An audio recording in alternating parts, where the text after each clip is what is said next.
This is a bit different from what he had previously imagined. Rain initially thought he could see the entirety of the Dragon Valley secret realm clearly in the void, perhaps even gazing upon the world with some kind of crystal wall protection.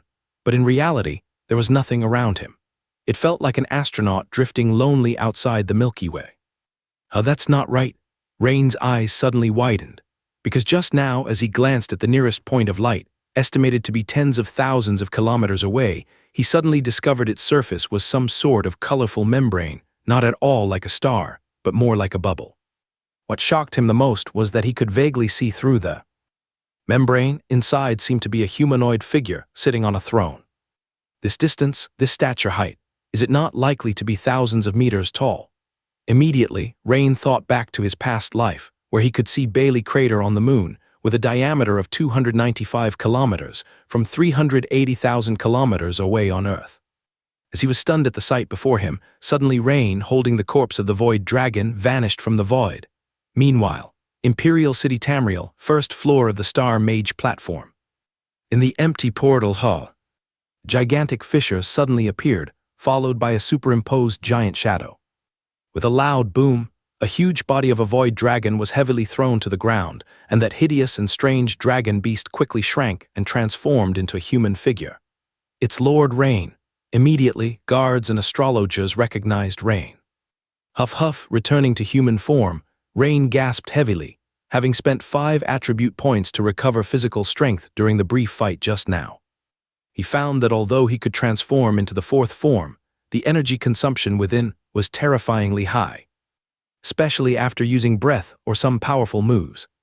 The time for physical exhaustion had to be calculated by the second. At this point, Marshal Alfred on the 2nd floor was also alerted, bringing many people down to the 1st floor. "Where's the physician? Quickly call the physician," General Augustus said in a deep voice. "Lord Rain, your situation." Marshal Alfred stepped forward, looked at Rain beside the massive void dragon corpse, and then at Rain, who seemed unhurt, and spoke. "Marshal Alfred, I'm fine, but I need to handle something immediately. I want to dispose of this void dragon's corpse," Rain said.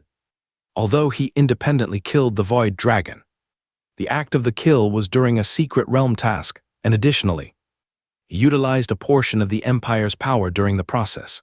Theoretically speaking, the Empire has some rights over this void dragon's corpse too. "Of course, Lord Rain, though the corpse of a void dragon is extremely rare, if you wish to dispose of it, I will coordinate with the upper management," Alfred said without much hesitation, and immediately agreed.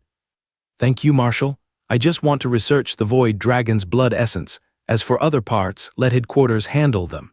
The extra parts can be exchanged for points or task evaluation medals for me." "In that case, there is definitely no problem. Only in this way, it turns out the Empire gains more." Marshal Alfred couldn't help but laugh. Soon, Rain took out extraction equipment from the box he carried and came to the side of the void dragon's corpse to start extracting the blood essence. This equipment is rather exquisite. Well, it's also considered spoils from earlier. Barnes and others intended to extract my bloodline essence, only they ended up being extracted by me." Rain nodded, said blandly. Rain's words immediately made everyone around straighten up. Seems like this young yet powerful Lord Rain is quite tough to deal with. Many present had seen Barnes and the other 3. All participants in the Dragon Knight re-examination, but never expected. Few minutes later, Rain finished the task. A bottle filled with the most concentrated blood essence from the massive void dragon's body, emitting brilliant blue-golden light, appeared before everyone's eyes. The void dragon blood essence, tinged with misty vapor and scattered starlight, was clearly not mundane. The crowd on site, all with curious and amazed expressions, watched this scene, most having never seen a void dragon, let alone its blood essence. They were astonished by how dazzling and captivating a blood essence could be. However, among the personnel at the back, one wearing a military uniform had flickering eyes and immediately disappeared into the shadows of the hall. Rain looked at the bottle of void dragon blood essence in his hand, smiling brightly. Because where others could not see, system notifications appeared in a scrolling manner.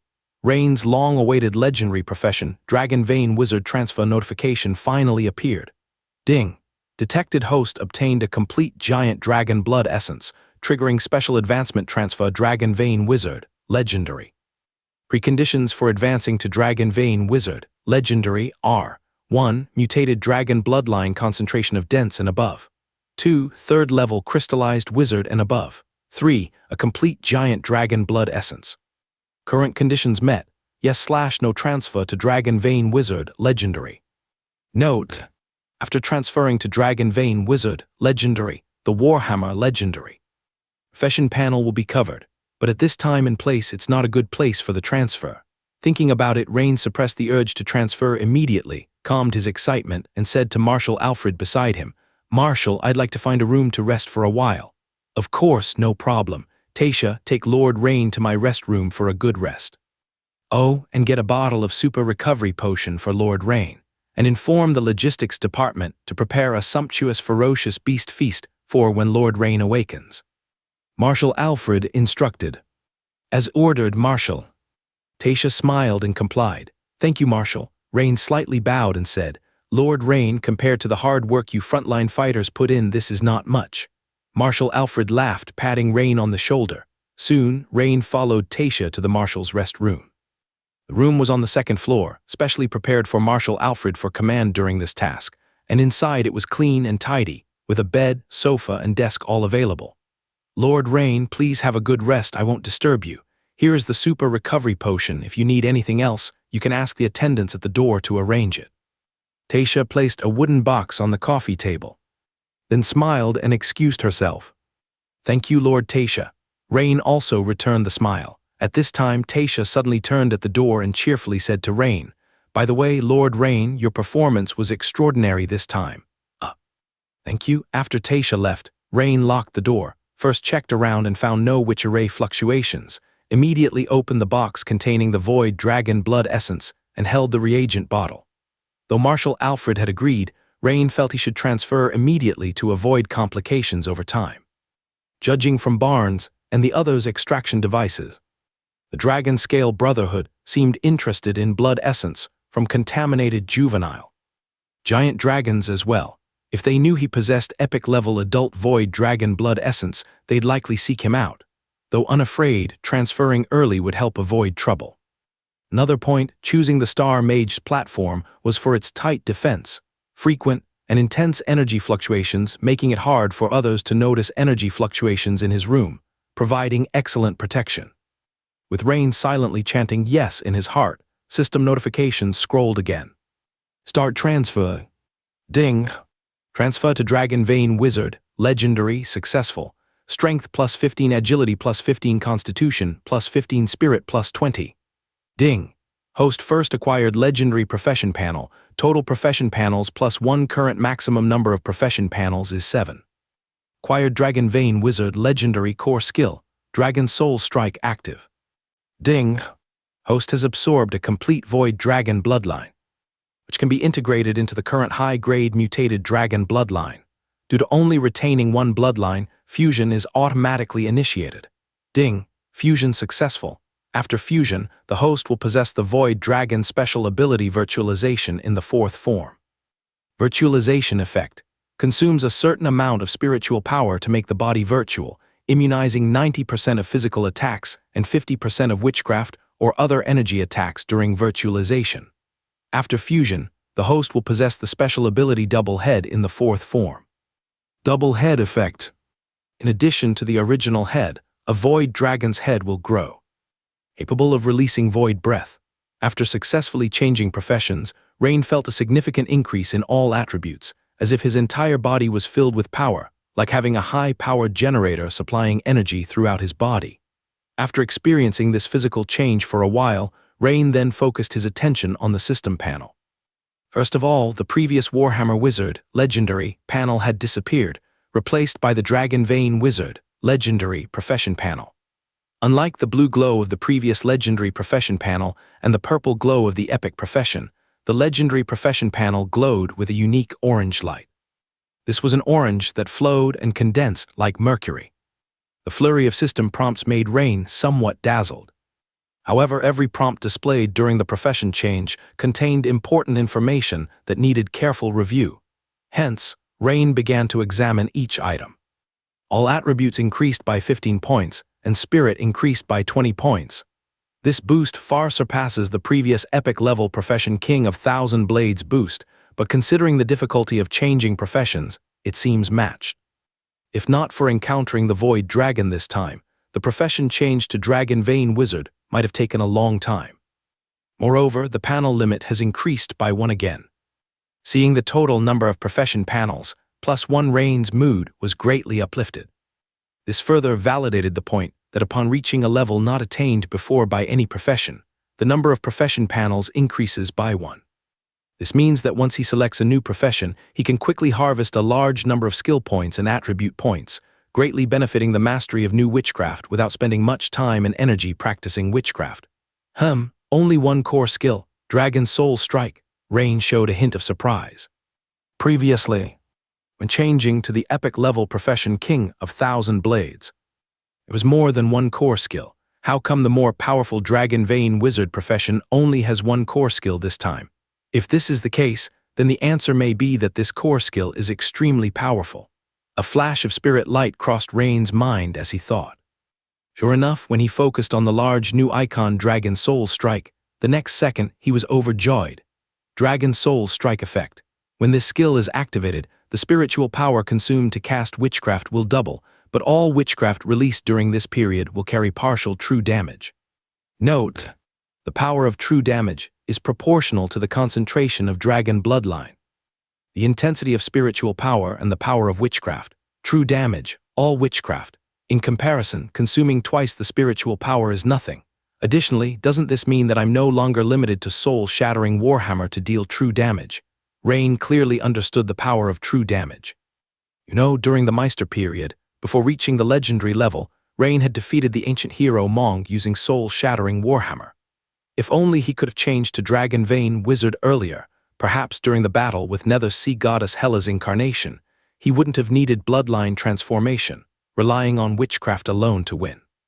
As Rain kept scanning through the system records, he also saw several battle prompts he hadn't had time to check before. Congratulations, you've defeated a strong enemy, earning 47 golden skill points. Congratulations, your will hidden attribute has been enhanced. Congratulations, your King of 1,000 Blades epic profession level has increased. Congratulations, your Warhammer Wizard legendary profession level has increased. In 3 consecutive battles, Rain defeated Lambert, Nether Sea Goddess Hela's avatar, and the Void Dragon, resulting in the legendary level profession Warhammer Wizard and the epic profession King of 1,000 Blades both leveling up by 1. This earned him 2 attribute points and 2 skill points. Due to adding attribute points 10 times across the last 2 battles to recover physical strength, his remaining attribute points currently stand at 4 points, skill points at 3 points, while the golden skill points have reached an impressive 203 points. Name Rain Carlin professions: Dragon Vein Wizard Legendary LV1, King of 1,000 Blades Epic LV15, Beast Priest Legendary LV5, Magic Potion Master Legendary LV6, Great Armor Forger Transcendent LV6, Witch Pattern Tailor Transcendent LV7. Spirit 166, Crystallization 76%. Although Rain wanted to test the effects of Dragon Soul Strike, it was not appropriate at the moment. Moreover, after continuous battles and profession changes, he needed to rest a bit. When Rain woke up again, he felt extremely hungry, immediately called out to the attendant at the door, and soon enjoyed a sumptuous meal with ferocious beasts as the main ingredient. Just as Rain finished his meal, a knock sounded at the door. Knock, knock. Since Rain's door was half open during his meal, the knocking was mostly out of courtesy. Please come in. Rain looked up to see General Augustus and Major General Tasha entering. Seeing this, he immediately stood up and greeted them with a smile. After some pleasantries, General Augustus sized up Rain and asked, "Lord Rain, I would like to ask, has your power truly reached the epic tier?" This question had puzzled not only him but many others for a while. Before Rain entered the secret realm and faced the injured Nether Sea Goddess Hela, no one thought Rain's power had already reached the epic level. After the encounter with the Nether Sea Goddess, many speculated that Rain's power, or more accurately, his strength after a bloodline transformation, had entered the epic tier. However, a significant number still thought that the Nether Sea Goddess's avatar had already fallen from the epic level due to being severely injured by Red Queen Prince Minia before retreating into the Dragon Valley secret realm. But even so, after Rain's battle with the Void Dragon, Most people in the second-floor command hall believed that Rain's transformed strength had indeed reached the epic level. Why did people care so much about this point? Because the epic tier is a crucial milestone in terms of power level, and if a reason were to be given, there could easily be dozens listed. Seeing General Augustus's intense gaze, Rain considered it and felt there was no need to hide this point in general, though he could slightly downplay the level. He nodded and said, "Well, I also realized after my bloodline's further awakening that my transformed strength has become stronger than before, roughly reaching the epic tier." "Excellent, it truly is the epic tier." General Augustus slapped his thigh heavily, delighted. Previously it was all speculation, and even with confidence there were still doubts, but now, having received direct confirmation from the person involved, there was no question anymore. At least in the eyes of General Augustus. There was no doubt. "Lord Rain, from the moment you could directly crush the Nether Sea Goddess's avatar, I knew your strength should have reached the epic tier. The subsequent slaying of the Void Dragon further proves this point." General Augustus's suspicions were confirmed, and he couldn't help but laugh heartily. "Congratulations, Lord Rain. No, Lord Rain, you are now qualified to become an Imperial Guardian." Major General Tasha, standing by the side, also smiled in congratulation. "Guardian?" Rain was slightly surprised. This was something he hadn't expected, that he could apply for the title of Imperial Guardian, the official designation for the Dragon Empire's most powerful force, so quickly. "Yes, although Lord Rain, your epic tier strength was reached through a bloodline transformation.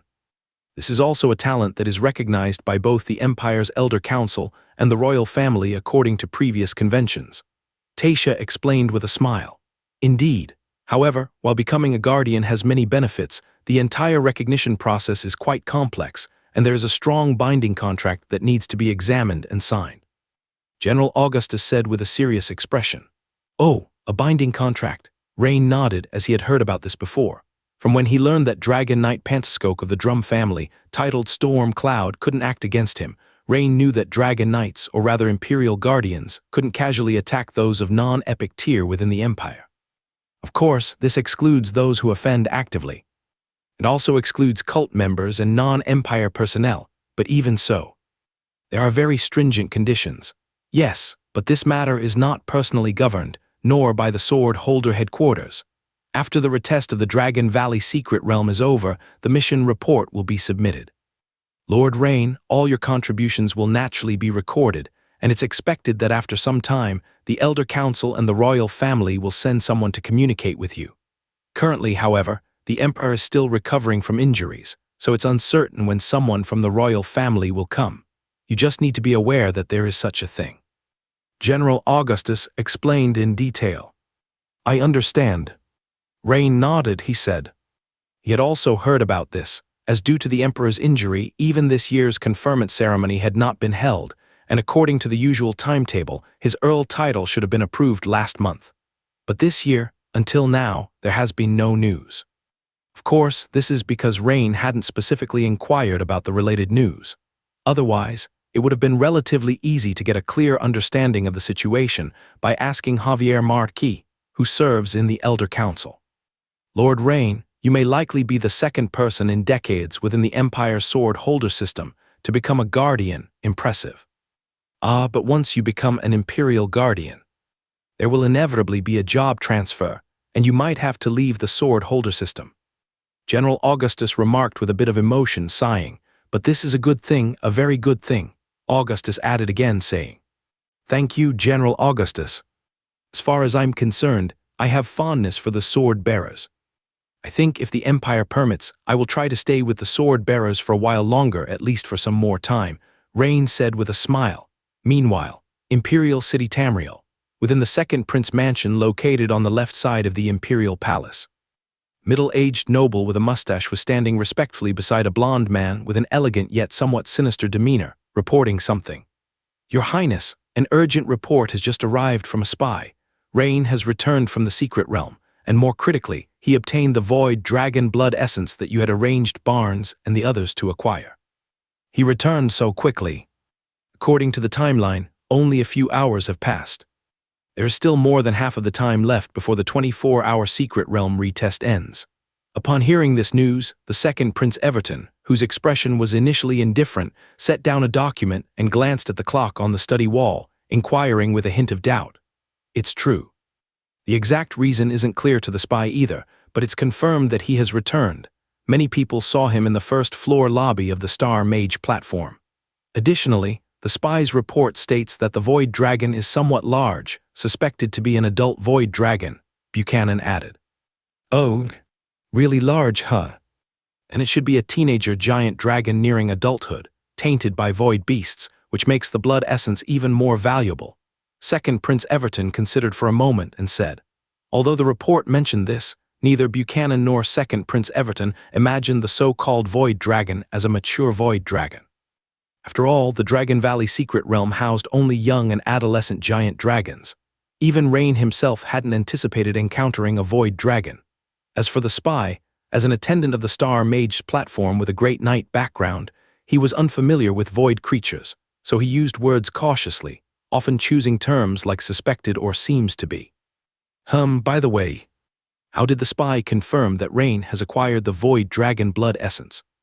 Everton asked once more. Confirmed, because the corpse of this Void Dragon is currently on the first floor of the Star Mage platform, and Rain extracted the blood essence in front of everyone. Everton, with his golden hair, was momentarily stunned hearing this. Extracting blood essence in front of everyone. Did no one suggest that although the Void Dragon's corpse is this Rain's trophy, such a precious item shouldn't be allocated by the Empire? No one did. It seems it's due to the intervention of high-level sword bearers. Where is Rain now? Still on the second floor of the Star Mage platform. Reportedly resting due to considerable battle exhaustion. Your Highness, there's another thing. The spy mentioned that the extraction device Rain used had a mark of 5 colored scales on its surface. I was thinking, shouldn't this be the mark of the Dragon Scale Brotherhood? Where did Rain get it from? Possibly. Buchanan didn't finish his sentence. Hearing this, the second prince's eyes flashed with a sharp glint, and he stood up immediately from behind the luxurious mahogany desk, looking at Buchanan, and asked seriously, "Are you sure?" "Basically sure." "All right, I understand now." Barnes and the others probably encountered unforeseen circumstances, yet the opponent has just ended the battle and cannot immediately use the blood essence, but it might be a different story in a few days. Based on the intelligence, Second Prince Everton outlined the rough sketch of the entire affair. For instance, Barnes could have encountered Rain during his battle with the Void Dragon and decided to strike when Reagan and Bronson hadn't arrived, only to have Rain turn the tables. Or Barnes and the others gathered and approached Rain, but the task failed. In this case, Rain needs to be given more attention. Both situations well explain why the Dragon Scale Brotherhood's extraction device ended up in Rain's possession. As for why Rain returned early, this is easier to explain.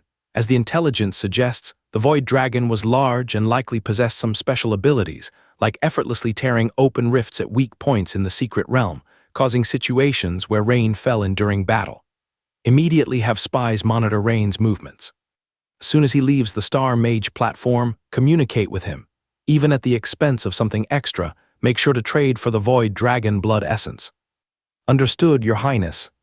But what if Rain resolutely refuses? It's hard to make a move within the Imperial City, Buchanan pondered with a frown and said.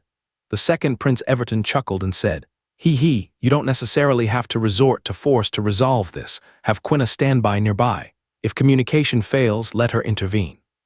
With her Shadow Dragon bloodline, she can easily and stealthily take a box. Wise Your Highness, why didn't I think of that? Buchanan smiled and complimented. Buchanan had only met Quina once, but that one time left a deep impression on him. That occasion required entering a noble's mansion's secret chamber to retrieve an important item. But the chamber was exceptionally solid and protected by a first-level witch array, making the task difficult. Yet Quina seemed to enter subspace, effortlessly walking in and retrieving the item. Neither the multi-meter-thick granite nor the witch array protection had any effect. As the hands of time quickly moved past 24 hours, the participants of the secret realm retest and the remaining task executors were transferred one by one back to the first floor of the Star Mage platform. Meanwhile, the Arata sisters were similarly teleported to the Star Mage platform thanks to the positioning of the shards. Lord Rain. The slightly reserved 2 women led by Tasha arrived at the entrance to Rain's lounge. You're back, It seems you weren't hurt, that's good. Rain glanced at the two women, noting that apart from some battle scars, there were no obvious injuries. They must have encountered enemies, but managed to resolve it smoothly. Yes, we encountered two groups of enemies, one being Kreia, one of the 4 Black Flame Knights of the Black Flame cult, and a legendary strongman from the Plague Sect. With the cooperation of Lord Baldwin, we successfully defeated Kreia and the legendary strongman from the Plague Sect, Areta briefly recounted. Indeed, Lord Rain, the dark plague of that legendary strongman from the Plague Sect was really troublesome, almost catching all 3 of us, said Aelita, seemingly still a bit shaken. Oh, the Plague Sect, Rain nodded. This cult has a long history, and it is said that some of the famous plagues in the Empire's history, like the Black Death, the Undead Plague and the Swarm Plague, are related to this cult. However, they primarily operate in the southern provinces of the Empire, so Rain hadn't encountered them much while in the central coastal province of Minster. Lord Rain, only one of your demon statues returned, the other one. Major General Tasha entered and said, I know. Rain waved his hand, smiling. The other one actually self-destructed. After being rammed by the Void Dragon into the outer void, he immediately commanded the demon statue, carrying the girl in the black robe, to initiate self-destruction. He was well aware that the near-dead Barnes and 3 others had already attracted a lot of void beasts. If the container of the Nether Sea Goddess Hela, the black-robed girl, was left in the secret realm, it would attract a large number of void beasts within minutes. Moreover, the process could be very rapid, and even if Lambert or the Areta sisters returned, they wouldn't make it in time. If the black-robed girl were infected, the consequences could be disastrous and unpredictable. Therefore, Rain decisively had the improved Hellfire Demon statue self-destruct. By the way, Lord Tasha, these are the Areta sisters, now my followers. Please help with their legal identities. No problem, Lord Rain. Leave it to me, but it may take 2 or 3 days, as it needs to go through a process. Tasha, after looking at the charming Areta sisters and then at Rain, said with a smile, These 2 are even more beautiful than what was seen on the elliptical stone platform earlier. Thinking of Olna, the capable lady that Rain specifically transferred from the Minster branch, made Tasha ponder a bit more. Is there a problem? Seeing Tasha's meaningful gaze, Rain couldn't help but ask. The main issue is that the identities of the 2 ladies are somewhat sensitive, so the headquarters needs to provide surety, but rest assured, Lord Rain, it'll be done in no more than 3 days. Tasha smiled slightly and said, All right, I'll trouble you then, Lord Tasha. Rain smiled. However, Tasha's words made the Areta sisters uneasy, and they began telepathically communicating immediately. Sister, do you think the Empire will accept us? There shouldn't be a problem. Look at how the female Major General refers to and respects Lord Rain. I don't think you need to worry. Actually, I'm more worried about the secret snake sect. Sister Areta frowned and said, Oh, Lord Rain, there's another matter Marshal Alfred asked me to convey to you. Oh, please, Lady Tasha. This time, for the sake of the Empire's interests, you expended a great deal of energy defeating the avatar of the Nether Sea Goddess and the Void Dragon, yet you couldn't complete your Dragon Language Mark task. While this might affect your retest score, you need not worry. The headquarters will communicate with the assessment committee to ensure you can participate in the final Dragon Knight selection. Your quota won't take up one of the 6 selected from this retest, so you don't have to worry about causing any controversy. Moreover, if you become an Imperial Guardian, you can directly apply to communicate with any giant dragon that hasn't yet signed a contract with the Empire.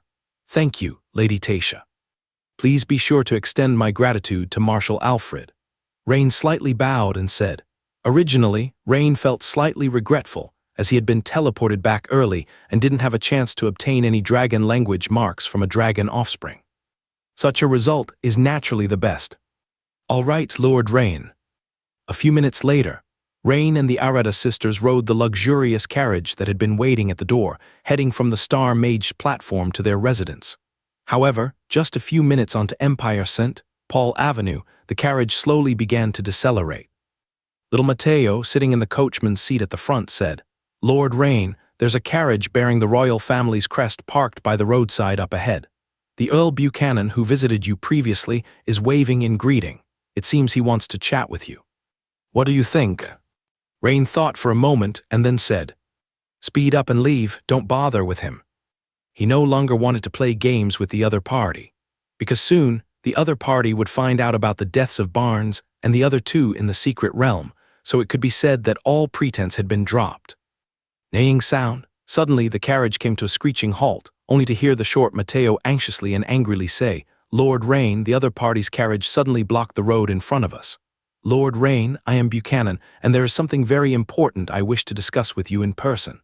At this moment, Buchanan's voice came from beside Rain's carriage. "Oh, so Lord Buchanan decided to stop my carriage in the middle of the road. Don't be angry, Lord Rain. The second prince's coachman is a bit impulsive. Please forgive us." Buchanan deliberately mentioned second prince, making his intention clear. Creak. The carriage door opened, but Rain did not leave the carriage, nor did he invite Buchanan to step in. Instead, he spread his legs apart, casually looking at Buchanan and said, "Speak, Lord Buchanan." Buchanan, knowing what Rain's posture meant, was naturally clear, but coming with a mission, he remained calm and smiled despite feeling annoyed inside, saying, Lord Rain, I heard that you gained a lot from the secret realm this time, especially obtaining the blood essence of a young void dragon." As he spoke, Buchanan glanced at the box by Rain's feet. He was naturally familiar with the emblem on it, which was the insignia of the Dragon Scale Brotherhood. It seemed the informant's information was accurate. "Oh, Lord Buchanan's information is indeed thorough," Rain neither confirmed nor denied. "The thing is, I would like to purchase the blood essence of the young void dragon you have." "Is that what you want? Then I'm sorry, Lord Buchanan, I refuse." Rain waved his hand, interrupting Buchanan's words, and said, "Goodbye." Snap. Aelida promptly closed the carriage door again. This instantly made Buchanan tremble with anger, since he became the butler of the second Prince Everton. When had he ever been treated in such a manner? However, soon Buchanan's lips curled into a slight smile, because he saw a graceful figure in front disappearing directly into the air. He knew Quina had taken action at the same time, inside the carriage. A slender hand seemed to appear out of thin air, grabbing the box at Rain's feet with lightning speed. Just as the person was about to mysteriously vanish with the box, a snap sounded as a large hand like an iron clamp grabbed the thief's wrist. Immediately, Rain gave a slight wrist movement, and a surge of huge strength pulled out the person who was about to slip into the shadows. The upper body of the revealed figure was curvaceous, surprisingly a female in leather armor. Since Rain had fused with the void dragon bloodline, his perception of space had become increasingly keen. Therefore, the moment Quina extended her hand from the shadows, Rain detected it. Quina, feeling Rain's grip on her wrist, felt an overwhelming sense of astonishment, because she had calculated her own speed, approximately 0.01 seconds, several times faster than a cat, making her actions invisible to ordinary people. Even for a titled knight, this speed was incredibly fast. Although a titled knight could see and visually respond in time, adding muscle reaction would make it almost impossible. Yet this person in front could steadily capture her wrist in an instant. How could she not be shocked? However, Quina would not simply surrender. At this moment, as she was being pulled out of the shadow, her other hand holding a short dagger, she fiercely thrust it toward Rain's abdomen. "Watch out!" Aelida's reaction was also extraordinarily quick. She grasped the battle blade's hilt and immediately delivered a slash towards the suddenly appearing assassin, attempting to block. But the resistance from the blade made her realize that the space inside the carriage was too narrow, and her sword was about to slice through the carriage itself. In a flash, Rain still wore a smile, astonishingly capturing Quina's other hand tightly gripping the dagger just like before. This immediately changed Quina's expression. She knew she had encountered a top-tier strong adversary. At this moment, both of her hands were held by Rain, and because of the immense force from Rain just now, she was being drawn into Rain's embrace. Under such circumstances, the only countermeasure that came to Quina's mind was to activate her bloodline transformation. But before she had time to unleash her bloodline transformation, she suddenly felt as if she was plummeting like a meteor. Snap went the sound as it penetrated through the wooden layer beneath the carriage, before she could even feel the pain from her face. Another boom, her pretty face smashed directly into the granite-paved main street of the Imperial City. Instantly, Quina felt intense pain in her face, and her whole body seemed to fall apart. Forget about transforming, even moving was difficult. Rain had just sensed a familiar aura rising from the opponent, realizing the opponent intended to perform some kind of bloodline transformation, so he immediately applied a slight force, directly interrupting it. The suddenly disintegrating carriage and the shower of granite shards immediately caused the surrounding pedestrians to exclaim and scream. As for Buchanan, watching Rain's carriage from not far away, the expectation and smile on his face suddenly froze, because he saw that when the dust settled, Rain, slowly getting up, was holding Quina like a puppet, lifeless in his hands. Clearly, the operation failed. Not only did they fail to get the box, but Quina was also caught red-handed by Rain. At this moment, Rain turned and looked at Buchanan not far away, saying, "Lord Buchanan, it turns out after your communication failed, you sent someone to steal." Lord Rain, you're joking. I don't know this person." Buchanan's eyes flickered, looking quite uneasy. "Oh, is that so? Initially, I thought this person was one of yours, Lord Buchanan, and planned to show some mercy, but it seems unnecessary now. Later, I'll send her to the sword holder headquarters. I believe she might bring me some surprises." Rain smiled slightly and said, "Cough. That is Lord Rain's freedom, Lord Rain. I have some urgent matters to attend to, so I'll take my leave." Buchanan's face turned dark as he immediately turned and left. "Lord Rain, do you need me to arrange another carriage?" Mateo asked respectfully. "No need. Go to the Star Mage platform and ask Major General Tasha to send someone over and arrange a carriage as well." Rain was holding someone at the moment, so naturally it was more suitable to take a carriage. "All right, Lord Rain." The commotion here naturally caught the attention of the patrol team, and soon a group of guards surrounded them. However, seeing Rain's imposing manner and the person he was holding, the guard captain stepped forward and slightly bowed, saying, "Sir, what is this? I am an Imperial swordsman. This person attacked me. Someone from the sword holder headquarters will come to connect with you soon." Rain showed his sword holder's emblem and said, "All right, sir." The guard captain immediately stood to attention and saluted. This moment, Arata said to Rain, "Lord Rain, do you want to interrogate the other party? In that case, my sister and I can take on the task. We are fairly skilled at interrogation." Lord Rain. My sister is quite knowledgeable about mind-confusing witchcraft. As for me, I'm fairly proficient in some interrogation techniques." The younger sister, Alida, immediately chimed in. As followers, the two hadn't contributed much earlier, and at the moment, their mood was somewhat apprehensive. "Not for now, let's wait a few days."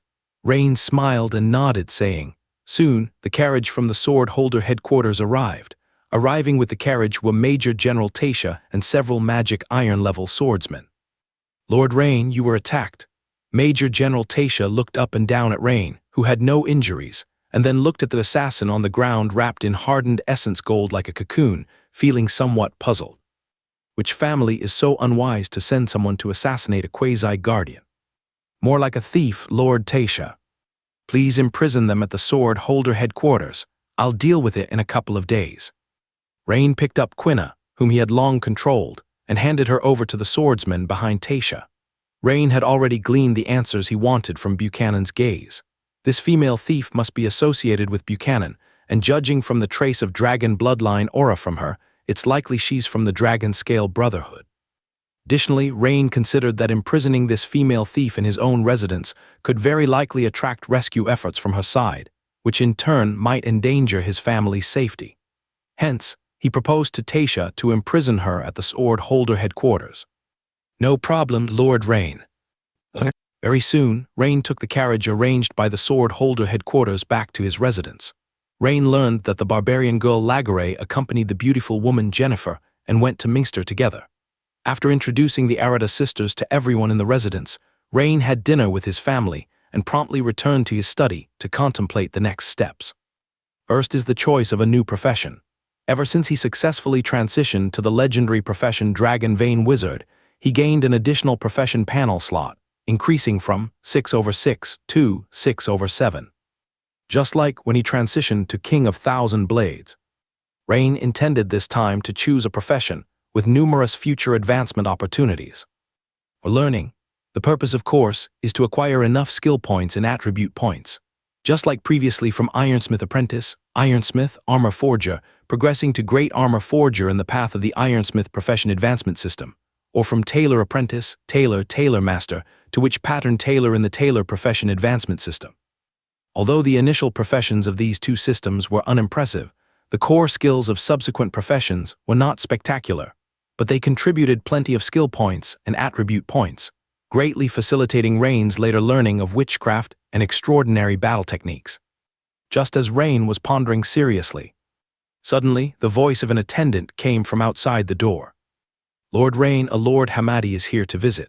Hamadi, Rain immediately recalled who the visitor was. Invite him to the study. All right, Lord Rain. Soon, a smiling Hamadi arrived at Rain's study.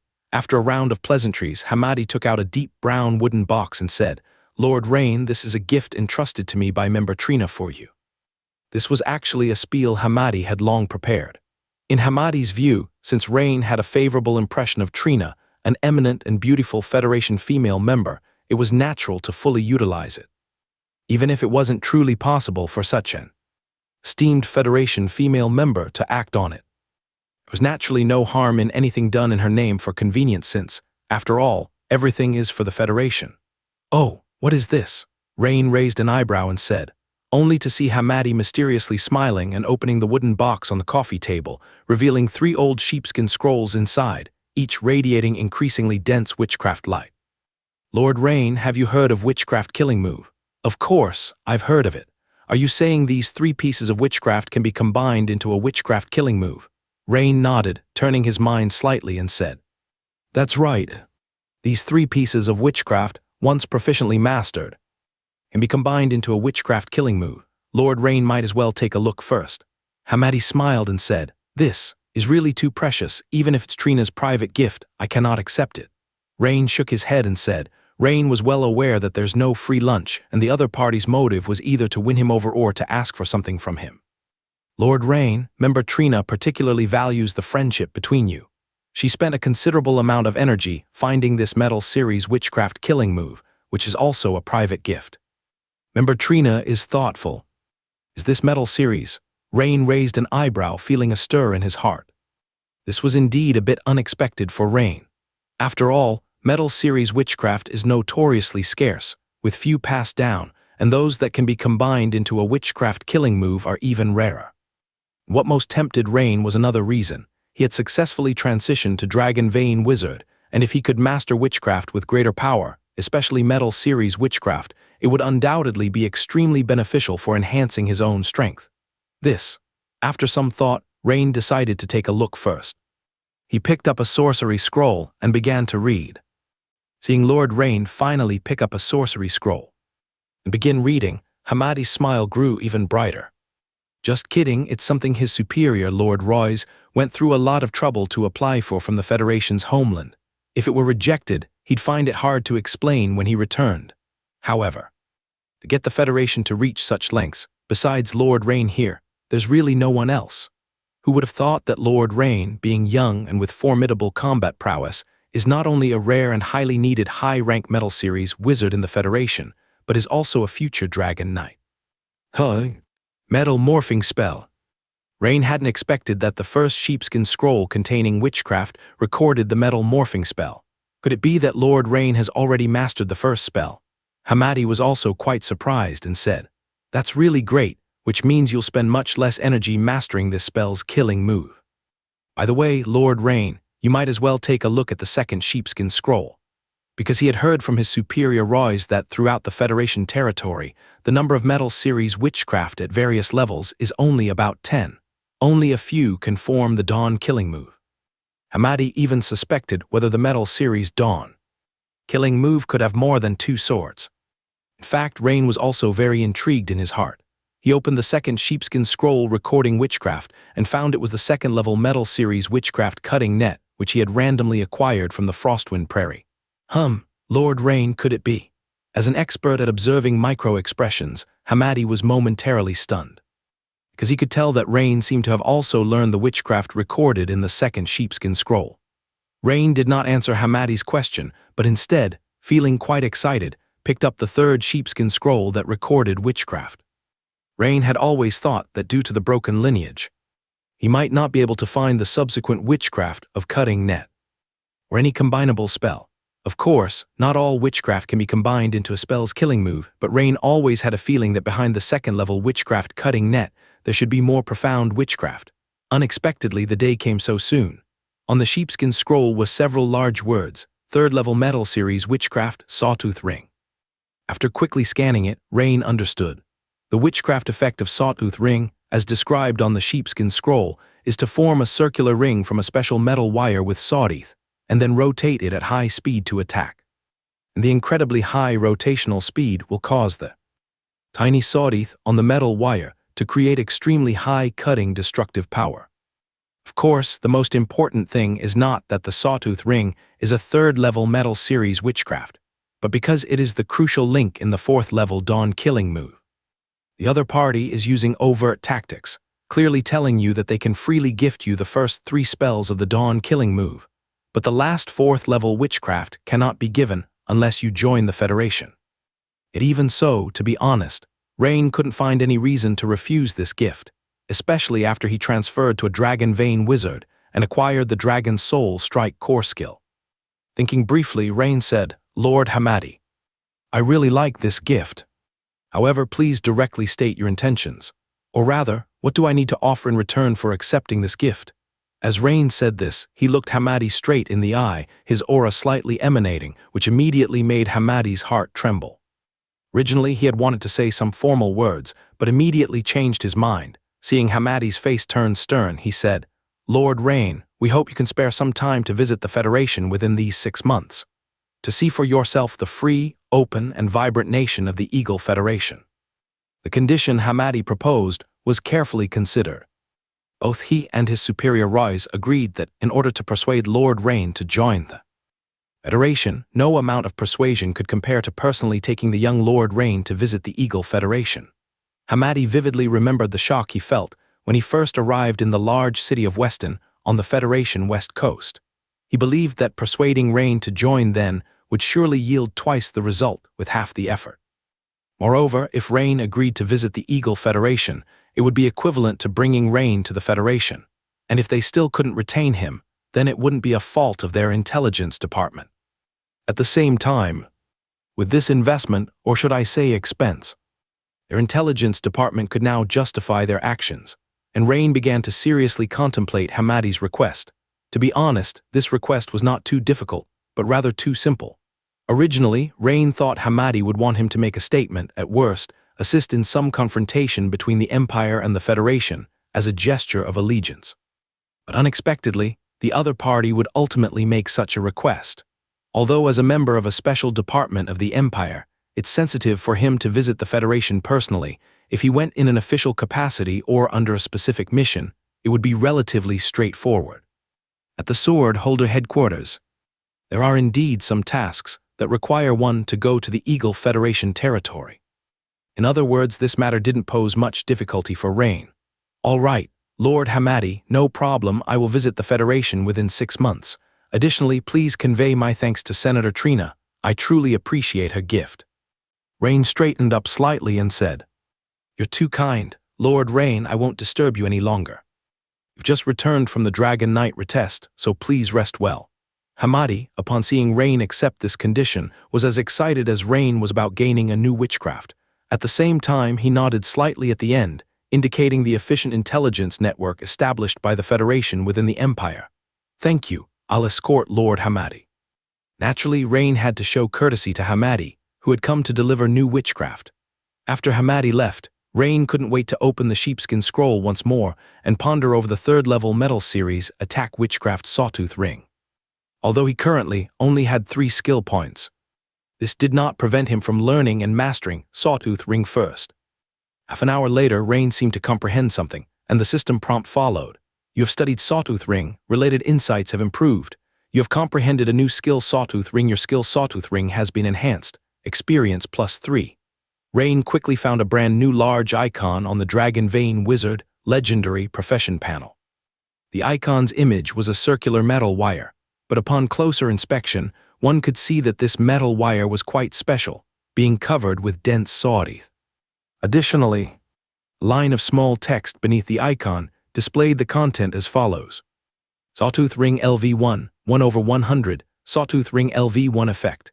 Consumes a certain amount of spiritual power, using a specific witchcraft model to induce surrounding metal series energy particles to strengthen the sawtooth wire and rapidly form a high-speed rotating ring to attack the enemy. Required casting materials, any metal sawtooth wire. Note, the power of Sawtooth Ring is proportional to the quality of the sawtooth wire. Note, casting time is 3 seconds. After attempting to cast it a few times, Rain discovered that, like the previous third-level metal series witchcraft Thorny Iron Ball, The proficiency level of Sawtooth Ring was several times more difficult to improve than second-level witchcraft, and increased rather slowly.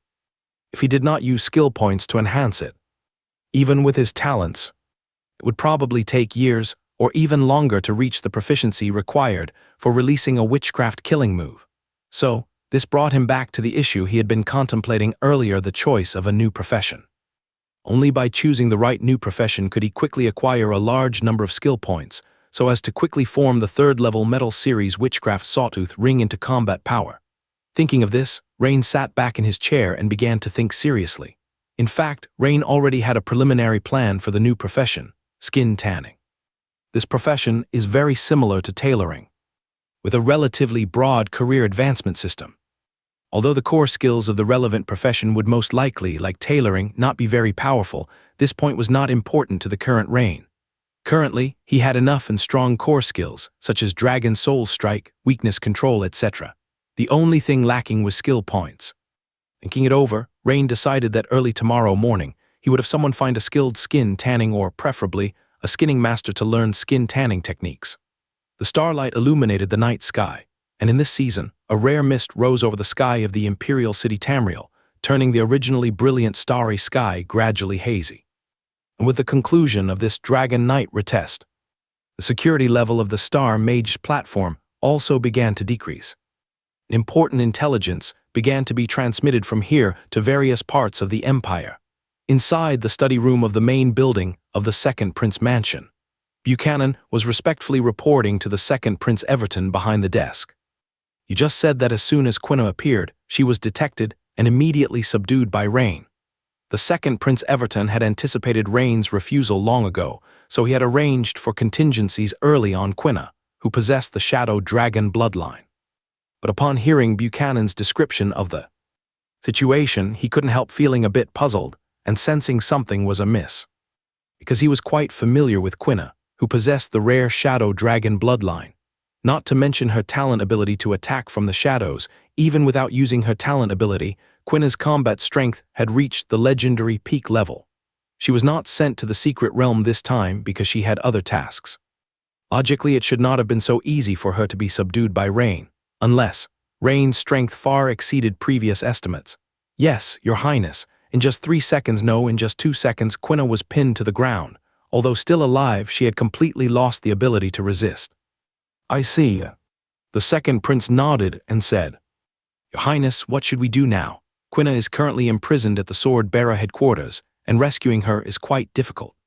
Buchanan wiped the sweat from his forehead and said, it wasn't that his ability to handle affairs was lacking, but due to the recent internal purge of the Sword-Bearer, there was practically no one available within the Sword-Bearer headquarters. The few dark operatives available either did not have high enough ranks or were not strong enough, and this time they were all unusable. "I'll contact someone later to handle this matter." The Second Prince waved his hand and said. At this moment, an attendant hurriedly came to report from outside the door, saying, "Your Highness, Lord Buchanan, urgent intelligence." Buchanan immediately took it, waved his hand to dismiss the attendant. He respectfully handed the envelope to the Second Prince Everton. As Everton opened the letter and quickly scanned its contents, his expression immediately changed. This instantly made Buchanan's heart tighten, and he immediately realized that the content of the letter must have been unexpected to the Second Prince. Otherwise, given what he knew of His Highness, he would not have shown such an expression. It should be noted that when Quina's mission had just failed, it merely made the Second Prince's smile fade. "Buchanan, it seems we've underestimated Rain's talent." Everton handed the letter to Buchanan and said, Buchanan's heart skipped a beat. He took the document and quickly scanned it, exclaiming in surprise, "What?" After transformation, Rain's potential strength is suspected to have reached an epic level. "Your Highness, is this information reliable?" "This information comes from one of the command personnel in this secret realm." "It shouldn't be wrong," Everton nodded and replied. He stood up, regaining his smile, and said, "But this makes me even more intrigued. Rain's dragon bloodline must be extraordinary. We must acquire it." The Second Prince Everton rhythmically tapped his fingers on the armrest. After a while he asked, "Is Bostef currently on a mission in the Forbidden Islands?" "Yes, Your Highness." Hearing Bostef's name made Buchanan's heart tremble. Bostaff was the only experimental survivor under the second prince to have successfully fused 3 types of giant dragon bloodlines. However, due to the side effects of merging different bloodlines, Bostaff's temperament became extremely violent, which is why he was long assigned missions outside the Empire territory. These missions were all extremely challenging and troublesome. Although he had only seen Bostaff in his human form, it was said that his transformed strength could slay epic-level giant beasts. Have him return once, and as for you, assign someone to closely monitor Rain's movements. Understood, Your Highness. I will contact Lord Bostaff right away, somewhere within the territory of the Empire's heartland. Secret Snake Sect Headquarters. A middle-aged man in a black robe who had just received an urgent message was cautiously reporting to a dignified elder holding a red snake-headed staff. Although he had been as careful as possible with his wording, the message itself was too shocking. In the next second, the dignified elder's expression immediately changed. What? You say the Arada sisters have defected and have become followers of someone named Rain. The dignified elder, Karad, the Pope of the secret snake sect, was immediately astonished upon hearing this. Such an event hadn't occurred in the church for years. The Arada sisters were among the top 3 of the 12 secret snake envoys, and yet they had defected. At this moment, a third-level evil sorcerer responsible for presiding over the prayer ritual rushed into the vaulted hall, blood spilling from his mouth, and cried out in terror, Your Eminence, Your Eminence. Ugh, the prayer ritual failed. The great devouring snake has cast divine punishment, and now all 10 or so elite members in the church who prayed have all died. This third-level evil sorcerer had presided over the ritual for nearly 25 years, sacrificing 3 special-bodied virgins as offerings. Yet he still couldn't quell the wrath of that great being. He had never encountered such a situation before. Bang! Following the heavy slap of Pope Karad of the secret snake sect on the armrest of the giant snake throne, the metal armrest with the intricate snake head statue was forcibly snapped off. This time, our secret snake sect will most likely become a laughingstock among other churches. Thinking of the failure of the prayer ritual and the subsequent chain of consequences, even the typically stoic Pope Karad of the secret snake sect was trembling with rage. Those 2 traitors, I will make them wish they were dead. Upon hearing this, all the guards and servants in the hall turned pale and were scared into silence. They knew that the Pope was genuinely angry.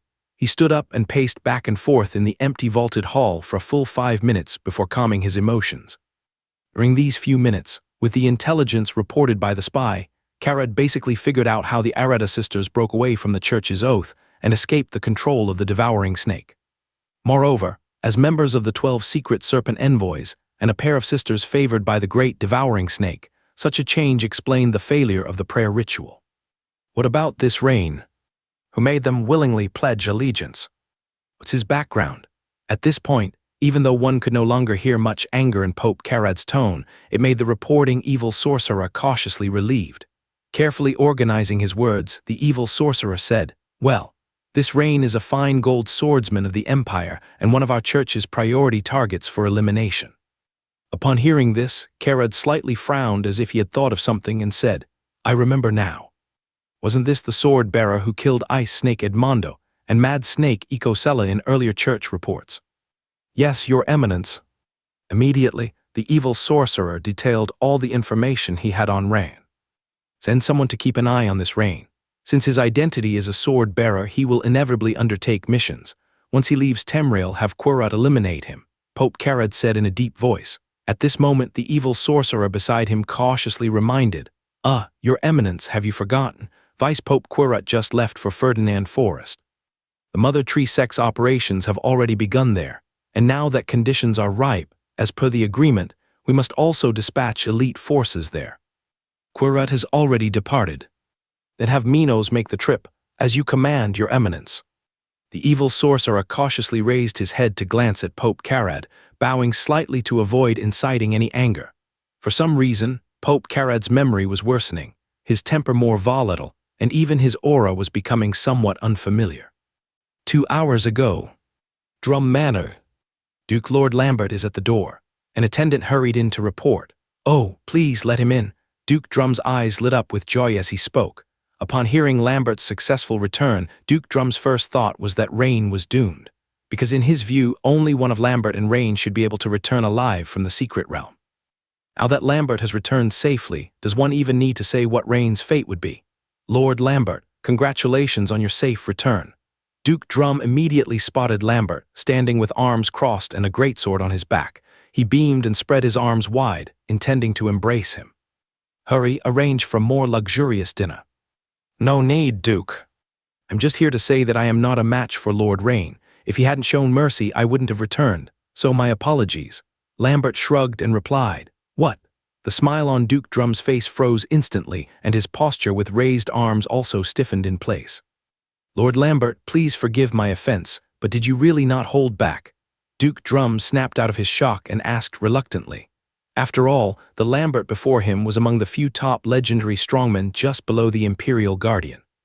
However, Lambert's expression became stern in response to Duke Drum's words, and he said, Duke Drum, you are questioning the character of a Sword Saint's disciple. Suddenly, a unique, sharp sword of belief surged up into the air centered on Lambert, a tangible pressure sweeping across the room. At this moment, a black leather-clad man wielding a dagger flashed behind Duke Drum and stood before him with the weapon raised. But even without drawing the greatsword on his back, Lambert's mere stare caused the Duke's bodyguard to grunt, stepping back several paces. This level of sword of belief. With his keen eyes, Duke Drum immediately recognized some of the finer details, his expression turning grave. This Lord Lambert's strength was far beyond what he had imagined. And Rain's strength must be. My apologies, Lord Lambert, I was discourteous. Duke Drum smiled bitterly as he spoke. Duke Drum, Lord Rain's strength surpasses mine. Although I know the Drum family is under the protection of Storm Cloud, I still suggest not provoking Lord Rain any further. If you continue to provoke, I believe the day will come when even Storm Cloud may not be able to shield the Drum family. Finishing his words, Lambert's form flickered and he vanished before Duke Drum's eyes. Duke Drum was left in place, his face full of bitterness, though his heart felt even more bitter. He hadn't expected the powerful ally. He had high hopes for to end up becoming Rain's supporter, it was simply. However, pondering Lambert's words carefully, Duke Drum could not help but feel a chill in his heart. Could it be that Rain's strength was about to reach the level of the Imperial Guardian? But that shouldn't be possible, it's too unreasonable. The next morning, Rain was eating breakfast while contemplating learning leatherworking. The guild managed by the graceful Jennifer naturally included leather shops. In fact, it had not only leather shops but even tailor shops and blacksmiths. However, the problem was these shops were all in Minster. The Euless tailor shop where Rain studied tailoring last time was also in Minster. It's worth considering letting Jennifer expand some business here in the Imperial City. With his current strength, supporting a medium to small-sized guild was naturally no problem. Even a large guild could be supported, but to develop healthily, it was best for the guild to find a business model suited to itself. On that note, Rain believed in Jennifer's talent and acumen in business. In that case, it would be best to approach Luther. In the Imperial City, the Snyder family, where Luther belongs, has large leather workshops and shops. One of the guild's important trade items is fur from the Northland. Rain quickly thought of who was suitable to approach. In a ring of the Imperial City. Snyder family residence. Lord Rain, you want to learn leatherworking? Luther widened his eyes, staring blankly at Rain as he spoke. Last night, when the retest ended, he received the latest news that Lord Rain in front of him had returned early for special reasons, unable to enter the top 6 of the retest. Could it be because Rain was feeling too low and despondent, and so wanted to learn leatherworking to distract himself? Lord Rain, actually, according to the current trend, it's not necessary to wait another 5 years for the Dragon Knight selection. Perhaps you'll have an opportunity in 2 or 3 years. Look at me, I've been through it twice. Initially puzzled by Luther's words, Rain quickly understood and smiled while waving his hand to interrupt Luther's comfort, saying, Lord Luther, you've misunderstood. Although I didn't enter the top 6 of the retest, I was given compensation due to my execution of an Imperial mission with the chance for a final dual choice. Then you. Luther was stunned at what he heard. Why was that? I'm learning leatherworking purely because I want to learn leatherworking. Is there any inconvenience on your side, Lord Luther? Rain laughed and said, Of course, there's no problem, but, Lord Rain, you might need to be mentally prepared for the smell in the leather workshop. Luther hurriedly said, although he still found it hard to believe that a powerhouse at the legendary peak would want to learn the stinking art of leather crafting. Rain seemed serious, so naturally Luther would do his best to accommodate. Well, I've already done some research before coming. Can we head out now? Rain nodded and smiled. Of course. By the way, congratulations to Lord Rain for making it to the final selection. Becoming a Dragon Knight is just around the corner. I'm really envious. Luther couldn't help but exclaim, "Thank you, Lord Luther. I believe you will also become a Dragon Knight in the near future." Soon, Rain and Luther traveled by carriage to a leather workshop located in the 6th ring of the Imperial City. Due to the strong and pungent odors produced during the leather crafting process, whether tanning or varnishing, leather workshops are usually built on the outskirts of cities. Of course, the stores selling leather armor are located in bustling trade zones, and this distinction should not be confused. When Rain stepped out of the carriage, he immediately caught a whiff of a clearly unpleasant smell far more intense than he had anticipated. "It stinks." Luther, who followed, wrinkled his nose and remarked. The leather workshop in front of Rain was quite expansive, covering an area of several thousand square feet. According to Luther's introduction in the carriage, it was the Snyder family's largest leather workshop in the Imperial City. Various furs sent from the Northland were tanned, colored, processed, and eventually embellished or engraved here. At this moment, a stocky old man with half-rolled sleeves and 2 other figures in linen robes quickly approached and bowed slightly, saying, "Lord Luther, what brings you here personally?" "Lord Rain, this is Master Henry, the head of the workshop. He has spent his whole life in leather crafting and is highly experienced," Luther introduced. "Old Henry, this is Lord Rain, who wishes to learn about the leather crafting processes. Your task is to assist him with this. Answer all of Lord Rain's questions comprehensively with nothing held back." "What? It's Lord Rain who wants to learn leather crafting?" Henry looked at Rain, then at Luther with a face full of disbelief. What kind of joke is this? This lord clearly holds a significant status, likely a powerhouse like Lord Luther.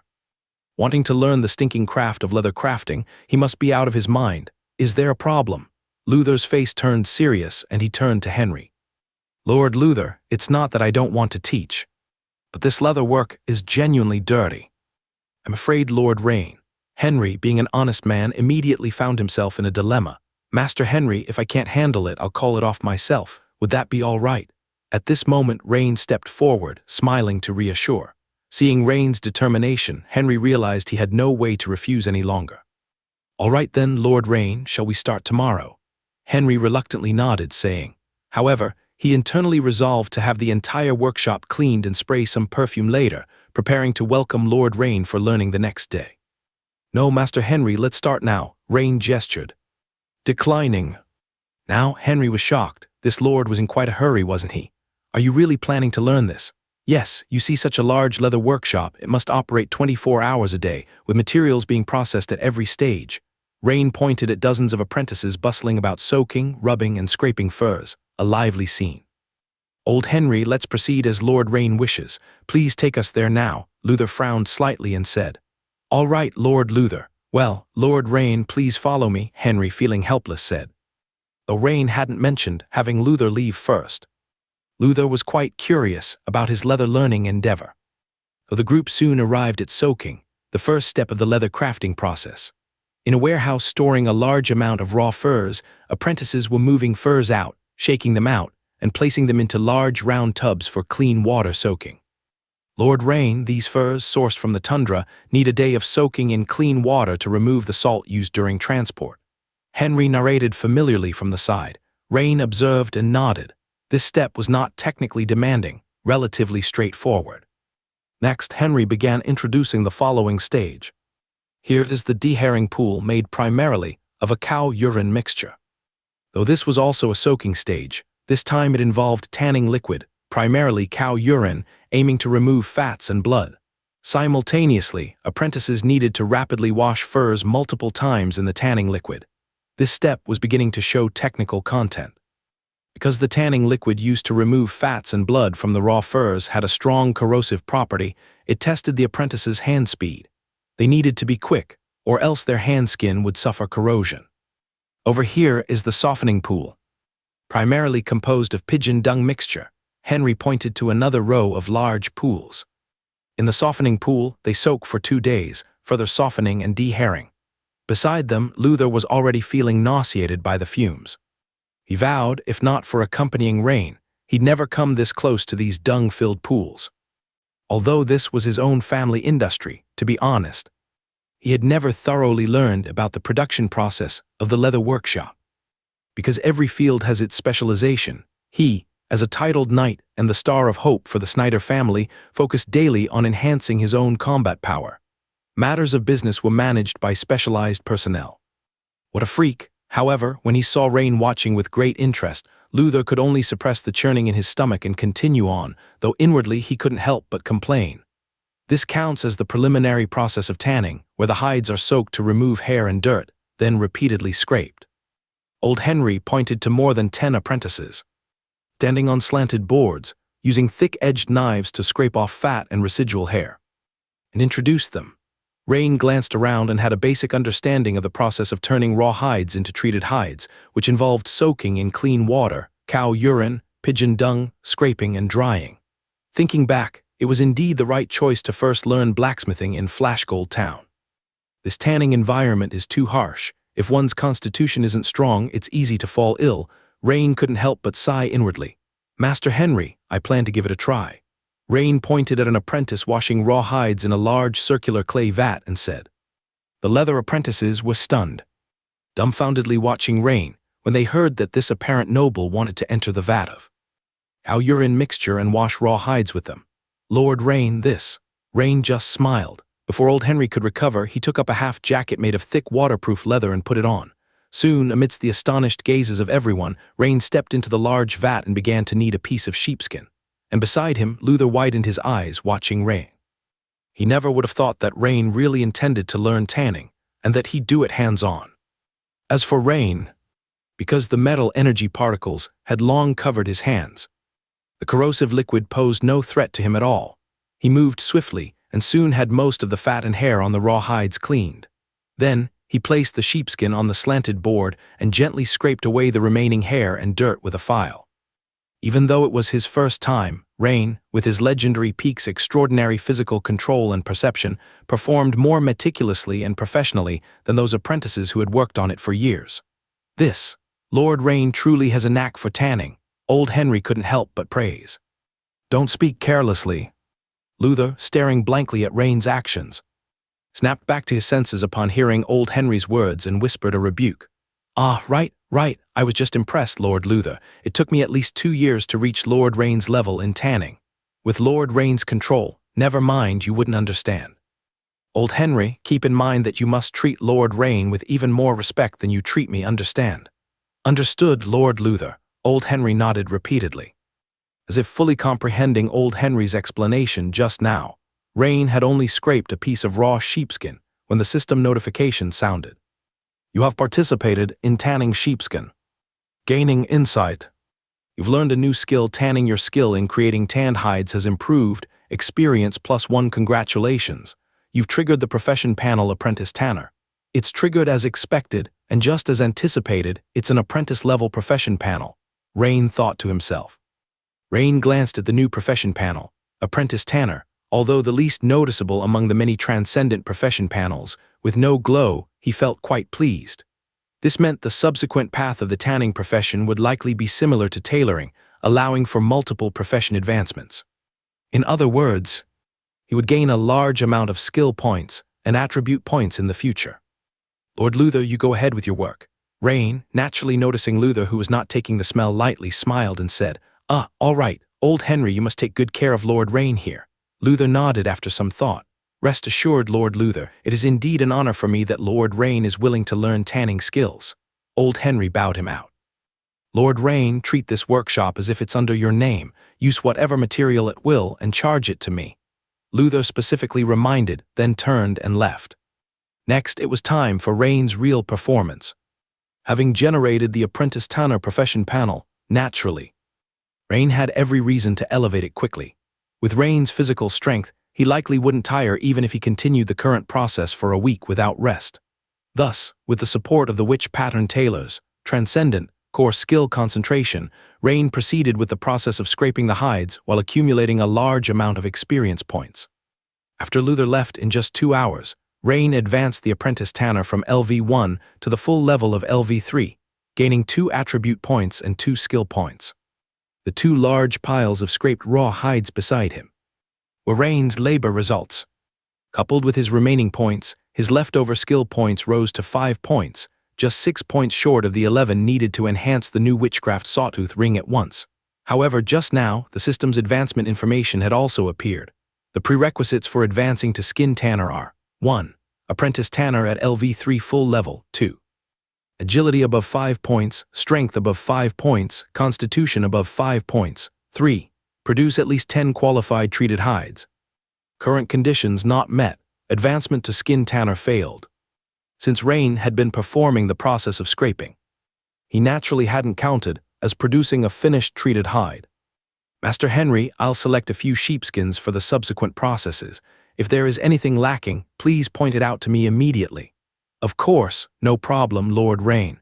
Under Luther's instructions, old Henry naturally complied with Rain's requests. Very soon, Rain smoothly completed the other processes, reaching the final sun-drying phase. Lord Rain, that's it. Given the current weather, after 2 days of sun exposure, the tanning of this raw sheepskin should be thoroughly complete, old Henry said, greatly gratified, stroking his beard with a smile. At the same time, he couldn't help but glance at the dozens of apprentices nearby, thinking to himself, if any of these people had even half the ability of Lord Rain here, his skin tanning craft would truly flourish. Does it need 2 days of sun exposure? Rain raised an eyebrow and asked. 2 days were too long. He planned to complete the job. Transfer today. Yes, but Lord Rain, we can learn the following arts first, like painting, production, and so on. Old Henry explained, not quite understanding why Rain was suddenly frowning. No, I might have another way, Rain said. In the Imperial City, with this temperature and humidity, it indeed needed 2 days. For a moment, old Henry couldn't understand how Lord Rain planned to sun-dry. Suddenly, a wave of scorching air formed around them, and the moisture on the surface of the raw sheepskin in Rain's hands evaporated visibly. This is witchcraft. Lord Rain is a wizard. Old Henry was dumbfounded. Because Rain was wearing a noble hunting outfit today, he didn't realize that the other party was actually a wizard. Using witchcraft to dry the hide, isn't that too extravagant? The young apprentices at the side were all shocked as they watched the scene unfold, their hands pausing in their tasks. However, after the initial shock, old Henry shook his head slightly. In reality, he didn't favor using witchcraft to dry hides, because even for a first-level wizard, controlling the temperature of witchcraft was still quite difficult. For instance, a fireball can reach several thousand degrees, controlling it to drop to 60 to 70 degrees to dry raw hide was too challenging. In the past, wizards and wizard apprentices from the Snyder family had tried, but they all failed. This drying process can't tolerate high temperatures. It's like boiling soft-boiled eggs. The higher the temperature doesn't mean it cooks faster. What old Henry didn't know was that Rain was using the fire witchcraft high-temperature force field, a type of fire elemental force field witchcraft, which has temperatures much lower than other fire element witchcrafts. Coupled with Rain's control as a third level crystallized wizard, he masterfully controlled the temperature, quickly drying the raw hide.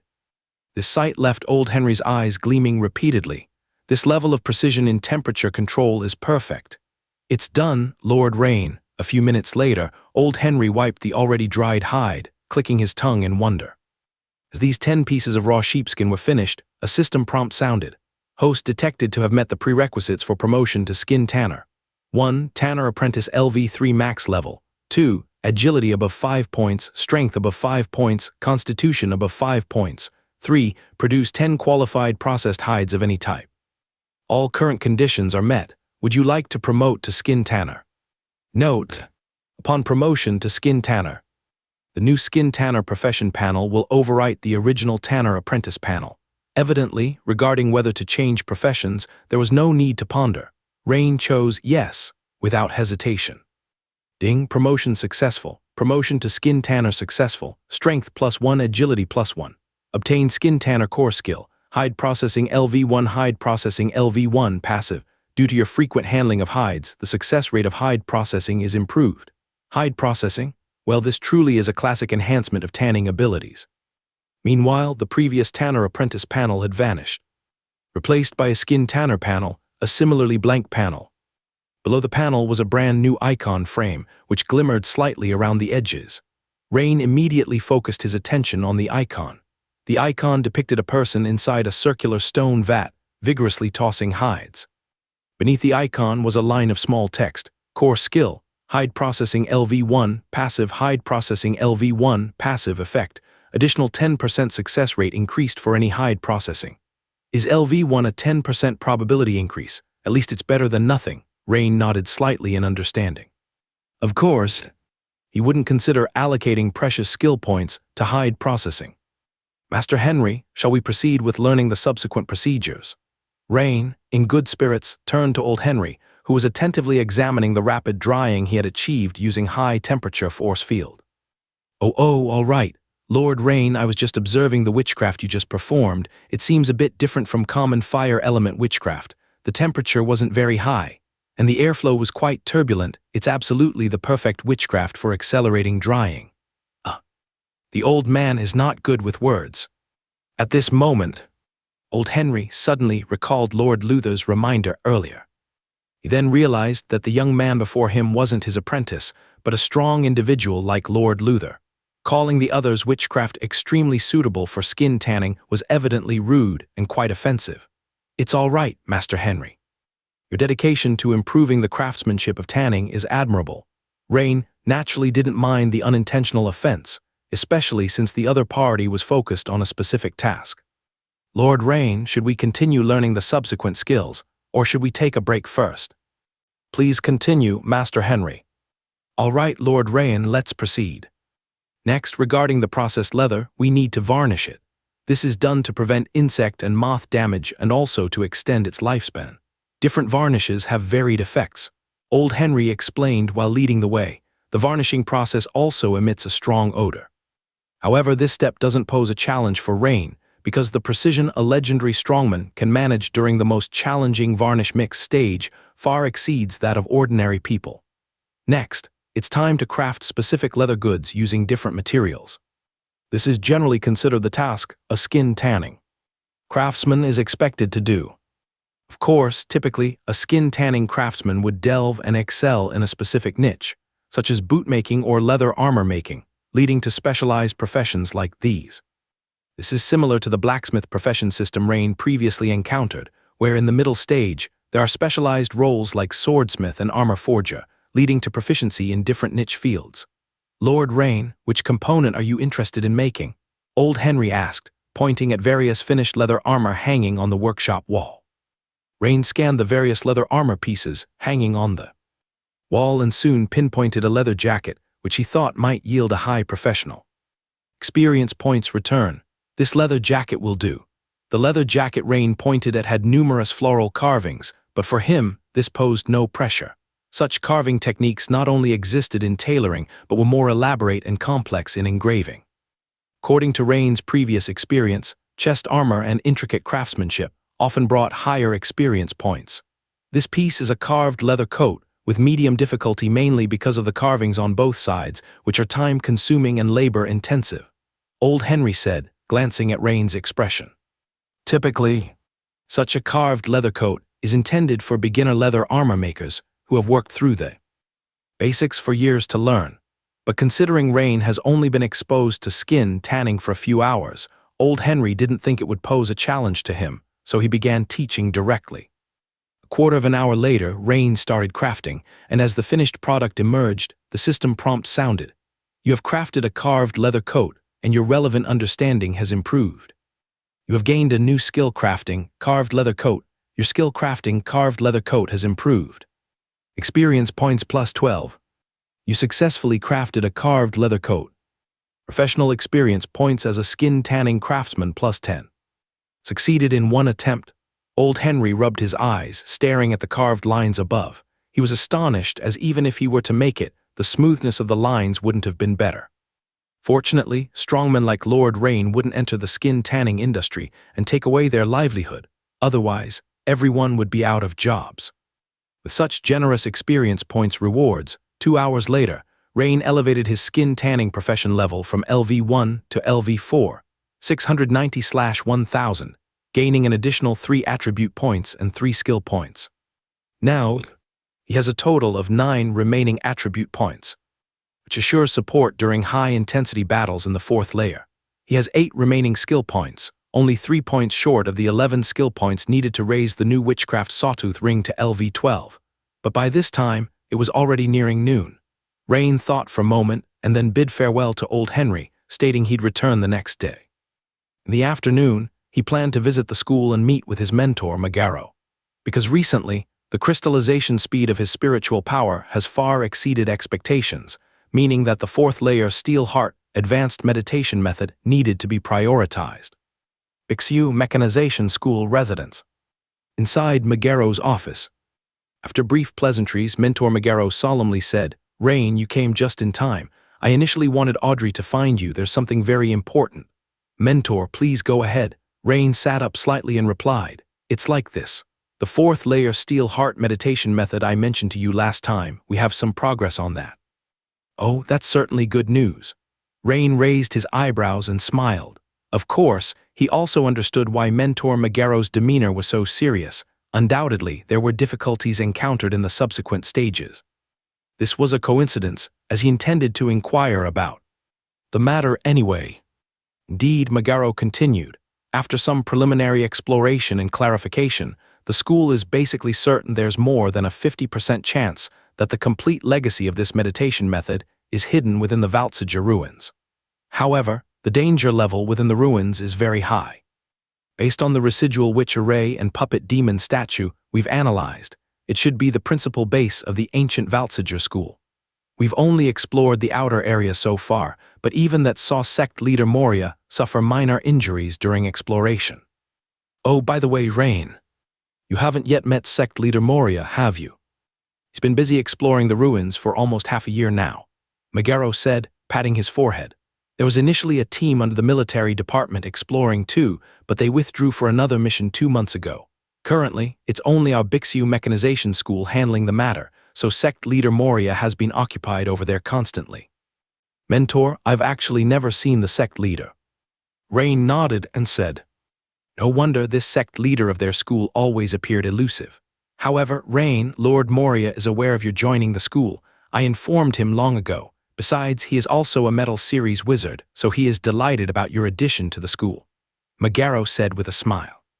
Speaking of the ruins, the current issue is that, according to Lord Moria's conclusion, to enter the core area of the ruins, a rare artifact known as the Ancient Tree Heart is required. With this artifact, he is 70% sure of breaking the residual protective witch array. Ancient Tree Heart. It seems to be an artifact originating from the elves, right? Rain thought for a moment and asked. He had come across related records in ancient texts. That's right, actually it's not supposed to be a big problem. Megaro nodded and said, because the Valtsaja ruins are near the Ferdinand Forest, through some hidden trade channels, there is still a chance to trade this artifact with the elf clan. Right next to Ferdinand Forest. Rain was taken aback upon hearing this. He hadn't expected that the location of the ruins would be near Ferdinand Forest. Yes, but the issue now is that at least 2 different cult forces have appeared near the ruins. Additionally, there have been problems on the elves' side. The person who used to communicate with our school suddenly went missing. Megaro frowned and said, "Is it because of the cult?" Rain slightly frowned and said, "Yes, very likely. However, the target of the other party is still unclear, whether it's the ruins or the elves." Megaro nodded and said, "This is also why he approached Rain, knowing that his own disciple is a fine gold swordsman of the Empire, well-versed in various cults and rich in combat experience. Mentor, I understand your intention. Want me to make a trip to the ruins to ensure the exploration is safe, correct?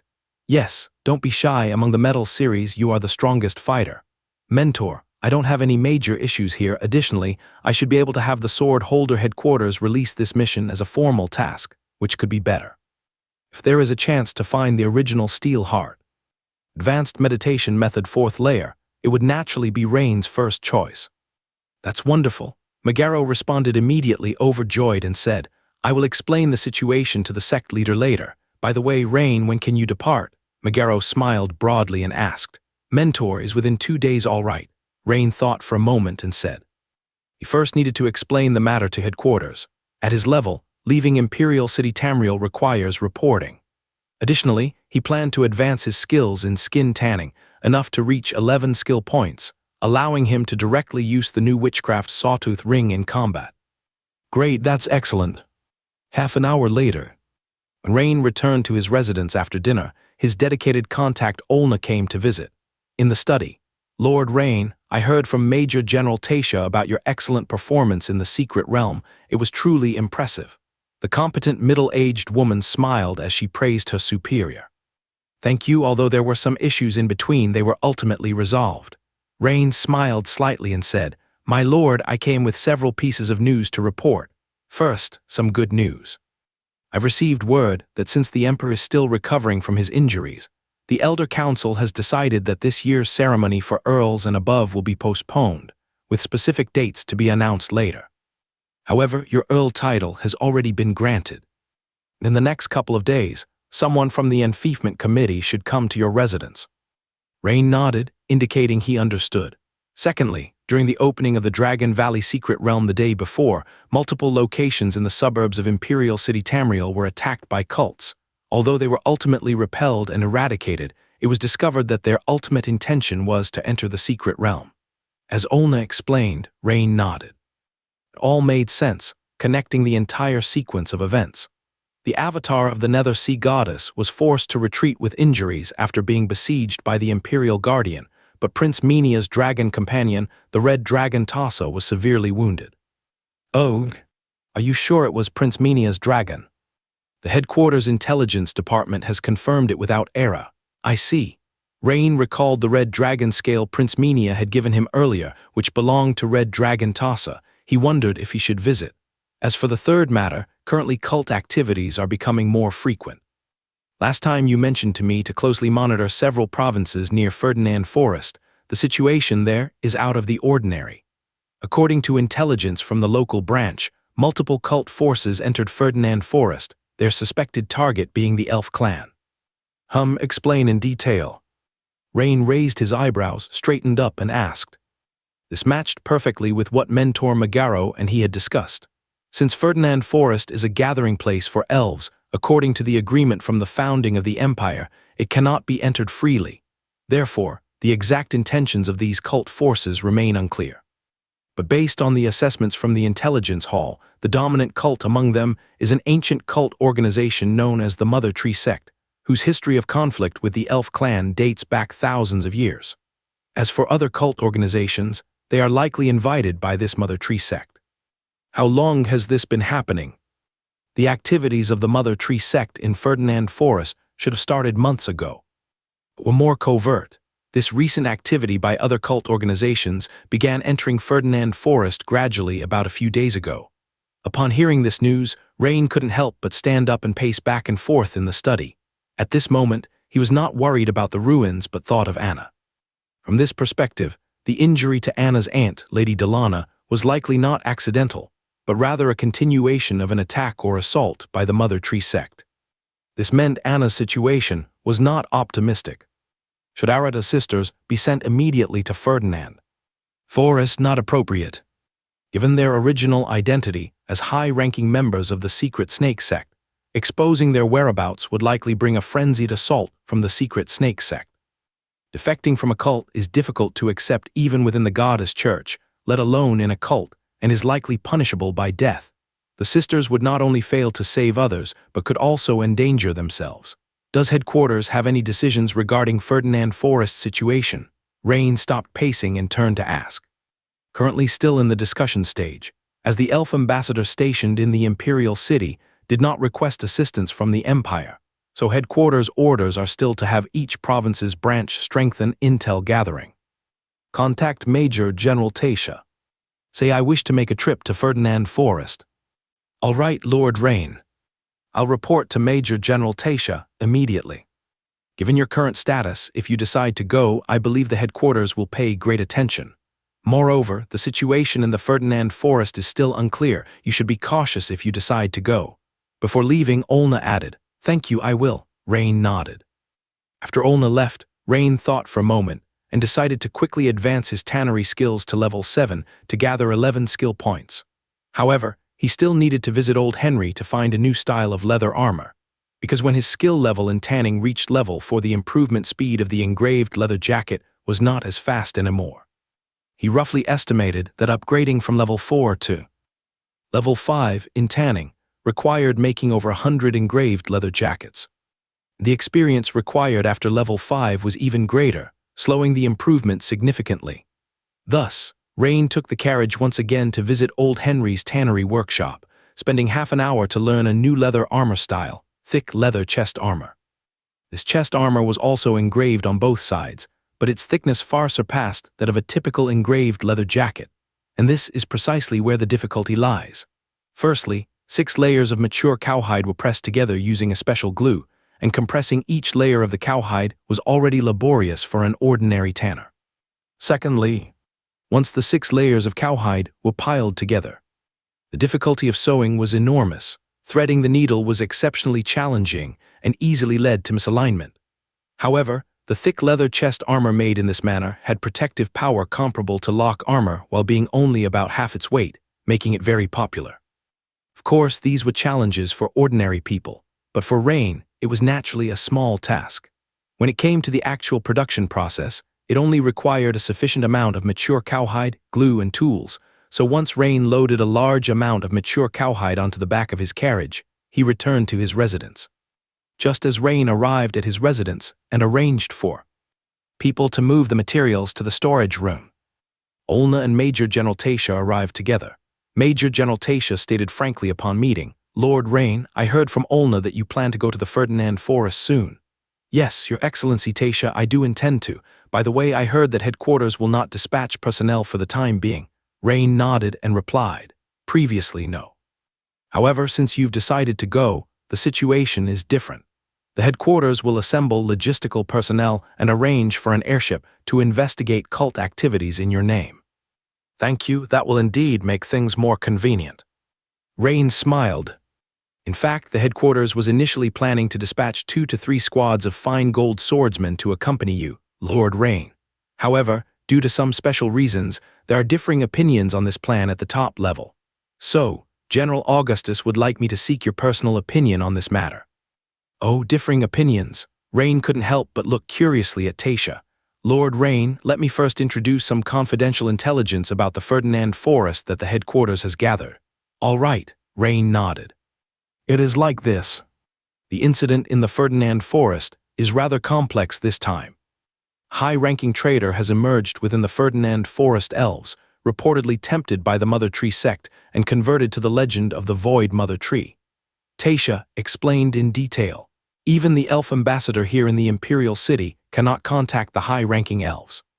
Although we have reported on the specific activities of the cult, as the Empire's core decision-making level, we have not yet received a formal request for aid from the elves, so we are mainly observing the situation." "I understand. So in simple terms, while the elves are internally in turmoil, other cults are also trying to seize the opportunity." Rain nodded and continued asking, "What are the Empire's subsequent plans?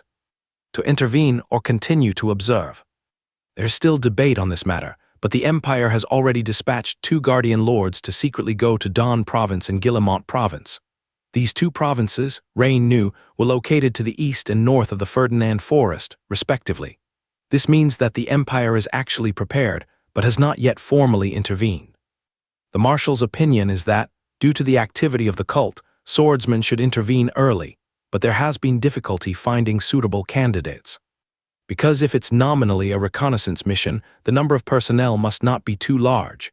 Otherwise, it would change the nature of the mission, likely causing the elf clan to be nervous, leading to diplomatic incidents or even conflict. But with too few personnel, as we understand, multiple cults have dispatched quite powerful individuals, which makes safety a significant issue. Therefore, upon hearing your intention to go, the 2 lords want me to confirm with you and also to inform you of the related confidential intelligence." Rain nodded, knowing that some of the confidential intelligence from headquarters was unknown to a level like Olna, which explained why Tasha personally came this time. However, his main purpose for this trip was to confirm Anna's situation, and going along with other sword-bearer colleagues would be inconvenient. The 2 under his command, Claire and Bayonce, were relatively weaker in strength. If it were a general mission, it would be fine, but given the current complex situation in the Ferdinand Forest, they would likely encounter very strong enemies, making it unsuitable to go together. Your Excellency Tasha, please relay to the Marshal and General Augustus that I confirm my intention to go. Additionally, aside from the logistics personnel, I'll head there alone, said Rain. Understood, Lord Rain. I will report your decision immediately, Tasha replied. She then took a map from the file bag beside her and spread it flat on the coffee table. Lord Rain, this is a reproduced map of Ferdinand Forest. Although this map was drawn several hundred years ago, the general locations, according to the habits of the elves, wouldn't have arbitrarily changed. This is Ferdinand City, and these green dots represent the elven villages, Tasha explained while pointing to a position slightly south of the center of Ferdinand Forest. As for these small red dots around the edge of the forest, they are the outposts and fortifications of the elf clan. But according to the information we've received, more than 10 defensive outposts in the south have been breached. Oh, the cult entered from the south? Rain asked. Yes, but the current situation is that this breach has spread, and quite a few outposts in the southwest and southeast have also been breached. Rain nodded, realizing the situation was worse than imagined. By the way, Lord Rain, aside from the cult and the elven rebels, you need to be wary of another force, which is the slave-catching teams. The human slave-catching teams wandering Ferdinand Forest are formidable. Some team captains even possess strength at the legendary level, and their members are skilled and familiar with the terrain. Many team members are not simple. Quite a number are secret retainers trained by the great nobles of the empire, and some are even fugitives or ruthless individuals who have been incorporated into these teams. Rain had heard of this situation before. It was common for great nobles in the imperial city to harbor these fugitives, as they often needed such people for dirty work and could quickly dissociate themselves when things went awry. These slave-catching teams haven't had many major successes in the past due to the strict defense of the elf outposts, capturing only a few isolated elves. This time, faced with such a good opportunity, they will certainly jump at the chance to benefit. These people are like fierce wolves. According to our understanding, some elven border outposts were destroyed not by the cult but by them, which might lead you to be mistaken by the elves as an invader like these teams. I understand the situation. Rain nodded and continued. So the enemies roughly include 3 groups, the various cult squads, the elven rebels, and a considerable number of human slave-catching teams. It's even possible that the official forces of the elf clan might misidentify me as an invader, right? Indeed, Lord Rain. The great nobles behind the slave-catching teams have some influence on the Empire's decision making regarding this matter. Furthermore, the presence of the elven rebels complicates the situation within Ferdinand Forest, which is a reason why there hasn't been a major action from the Empire. I understand. By the way, Lord Tasha, I plan to set off by noon tomorrow. Rain put away the map reproduction of Ferdinand Forest. No problem, Lord Rain. Lord Olna and I will arrange everything for you. Rest assured, Tasha replied. Besides, this map is for you. Now, Lord Rain, I'll go report back. Tasha slightly bowed to Rain. Lord Rain. I will accompany Lord Tasha back to headquarters. Olna quickly got up and said, All right, thank you both for your efforts. Rain smiled and nodded to them. After the two left, Rain began pondering the situation Tasha had just described. It is indeed complex, but breaking through these obstacles might be simpler than it seems. The key still lies in one's own combat power. Additionally, accurate intelligence will be crucial. This time I can take both Kai and Blood Feather along. The fighting power of the spiritual greyhound Kai may seem outdated now, but its keen sense of smell in the forest, especially for tracking, can play a unique role. As for the blood-feathered horned eagle's aerial reconnaissance capability, its importance goes without saying. Looks like I'll need to pack a bit and prepare some things. While Rain was contemplating, he suddenly looked out the window. He saw a rare flying sea manta landing in the courtyard, with a man standing on it with arms crossed and a dual-handed greatsword on his back, none other than Lambert. Several minutes later, in the study room, Lord Rain, I'm here to bid you farewell. After our duel, I've had some insights. I plan to travel for a while before returning to Tidal Bay, Lambert said with a smile, explaining his visit. Traveling, huh? It's a good idea, Rain nodded. He could tell that Lambert was emitting a sharp aura all over, due to the surge in his sword of belief, which made it difficult for him to restrain this sharpness in a short period. Oh, Lord Rain, are you planning to go out as well? Lambert was curious, when he saw the luggage being packed next to Rain. As he originally came to say goodbye. After all, both Rain and he had just returned from the secret realm. Going out on missions again so soon seemed a bit frequent. Could it be that the fine gold-level swordsmen of the Empire are all this busy? Yes, I plan to head to Ferdinand Forest this time because there's been a disturbance there. A friend of mine is there, and as of now it's not considered an official mission, Rain said with a smile. The Tide Sword Saint's eldest disciple, Lord Lambert, has a bit of the flavor of no fight, no acquaintance. Previously he sought trouble with him due to some agreement between the Drum family and the other party. From this perspective, the other party is somewhat a person who keeps his promises. Oh, some accident happened. Lord Rain, was there a battle? Oh, I mean, if there was a battle, why not include me? Lambert smiled and said. After the last battle with Rain, he gained quite an insight. Now his intention to travel is also to fight against various strong opponents to further perfect the sword of belief and aspire to become a sword saint. It might be a bit dangerous, but battles shouldn't be lacking. Hearing Lambert's words, Rain couldn't help but smile. Haha, as long as there's a battle. However, Lord Rain, if I act together with you, I fear there won't be much chance for me to act. Lambert thought of something and frowned slightly. Lord Rain, does your task this time require someone to scout ahead? Lambert thought for a moment and suddenly asked. After thinking for a moment, Rain felt it possible to let Lambert set off first to check the situation. Additionally, considering Lambert's extremely fast speed and battling capability, almost touching the legendary ceiling, even if he encounters an unbeatable enemy, escape is always an option. Well, my main purpose this time is to check the safety of a friend named Anna. If Lord Lambert doesn't mind, could you help me check her situation first? She lives in a small town named Bassarin, in the southeast corner of Ferdinand Forest. Furthermore, Lord Lambert, you need to watch out for cults, elf rebels, slave capture teams, and even official forces of the elf clan. If discovered, please ensure her safety. I will come to find you all. So many enemies. Interesting, Lord Rain, then I shall depart immediately. By the way, is there any token to recognize Miss Anna? Hearing Rain's detailed situation, instead of feeling scared, Lambert was quite excited. At this moment, Rain fetched a faintly glowing green leaf, resembling a maple leaf, from a drawer beside him, and handed it to Lambert. Oh, this seems to be a leaf from the wisdom ancient tree, Lord Rain. Your friend seems to hold a considerable status among the elves. It's a leaf previously gifted to me by an elf lady, containing the nature witchcraft life blossom. Anna will naturally recognize you as my friend when she sees it. Understood, Lord Rain, then I shall depart now. Minutes later, the swift Lambert rode a flying ray into the air, leaving the Rain mansion and heading towards Ferdinand Forest. Watching him leave, Rain felt a relief in his heart.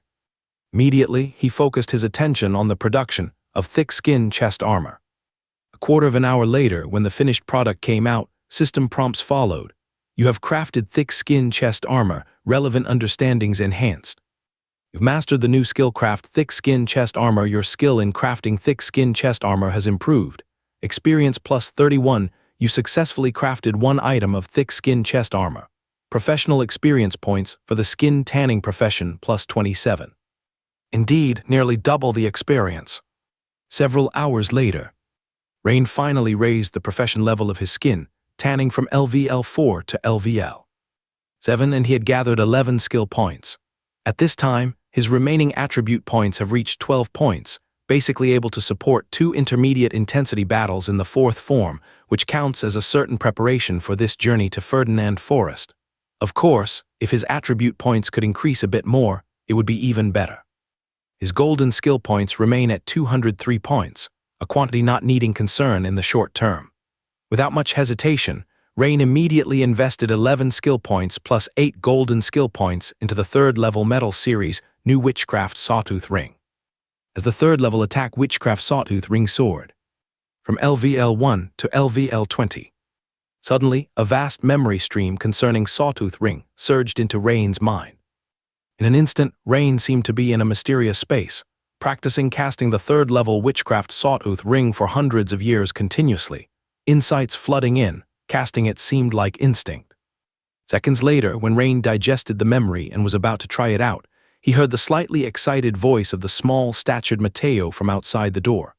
Lord Rain, a team of inner guards has come outside, led by Marquis Javier, saying they are here to confer the Earl title upon you. Please invite Lord Javier and the accompanying personnel to the reception room to wait for a moment. I will come down shortly." Rain immediately replied. Olna had previously mentioned this matter, and moreover this Earl title had been reported months ago, so Rain was rather calm. Perhaps, after obtaining the Dragon Valley Secret Realm reward this time, he might be promoted to Marquis. However, for others within the mansion, the significance was entirely different. For instance, Mateo, his heart was pounding boom-boom, his face slightly flushed with excitement. Although it wasn't his own promotion, but because his lord was promoted, Mateo was equally ecstatic. An earl indeed. If Lord Rain is promoted to earl, then I am the retinue of an earl, in fact. This was something Mateo couldn't have even dreamt of back in Flashgold Town. Reception room. Rain met the smiling Marquis Javier and several accompanying personnel. "Lord Rain, this time I'm here on behalf of the Emperor, representing the Elder Council, to confer upon you the title of Imperial Earl. In addition to the hereditary ones, you are the youngest among the newly promoted earls this time." "Thank you, Marquis Javier." Rain smiled and bowed slightly, expressing his gratitude. The investiture ceremony will be rescheduled once His Majesty, the Emperor, fully recovers, and the time will be notified later. "All right," Rain nodded. At this moment, Javier signaled to a colleague beside him, and the man said with a smile, "Lord Rain, considering your role as a fine gold swordsman of the Empire, the Enfeoffment Committee has specially reserved a new estate for you in the second ring of the Imperial City, equipped with a rather spacious training room. Whenever you find it convenient, you can go to claim it." "Thank you." Rain noticed Javier's gesture just now, and naturally understood that this must have been slightly pushed by Marquis Javier afterwards. It's important to know that the second ring of the Imperial City, although there are some count mansions, mainly consists of Marquis mansions. Most newly promoted earls are allocated estates in the third ring, similar to the location of his current estate. Not to mention the inclusion of a spacious training room, which is undoubtedly the result of intentional favor. A slight reflection reveals that it must be the handiwork of Marquis Javier, who serves on the Enfeoffment Committee. After the official procedures were completed, because there were other attendants, Javier did not stay long but arranged a time with Rain to meet up.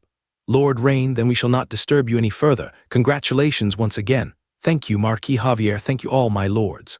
Rain stood up to see them off, smiling. After Javier and his party left, Rain thought for a moment and decided to first take over the new estate.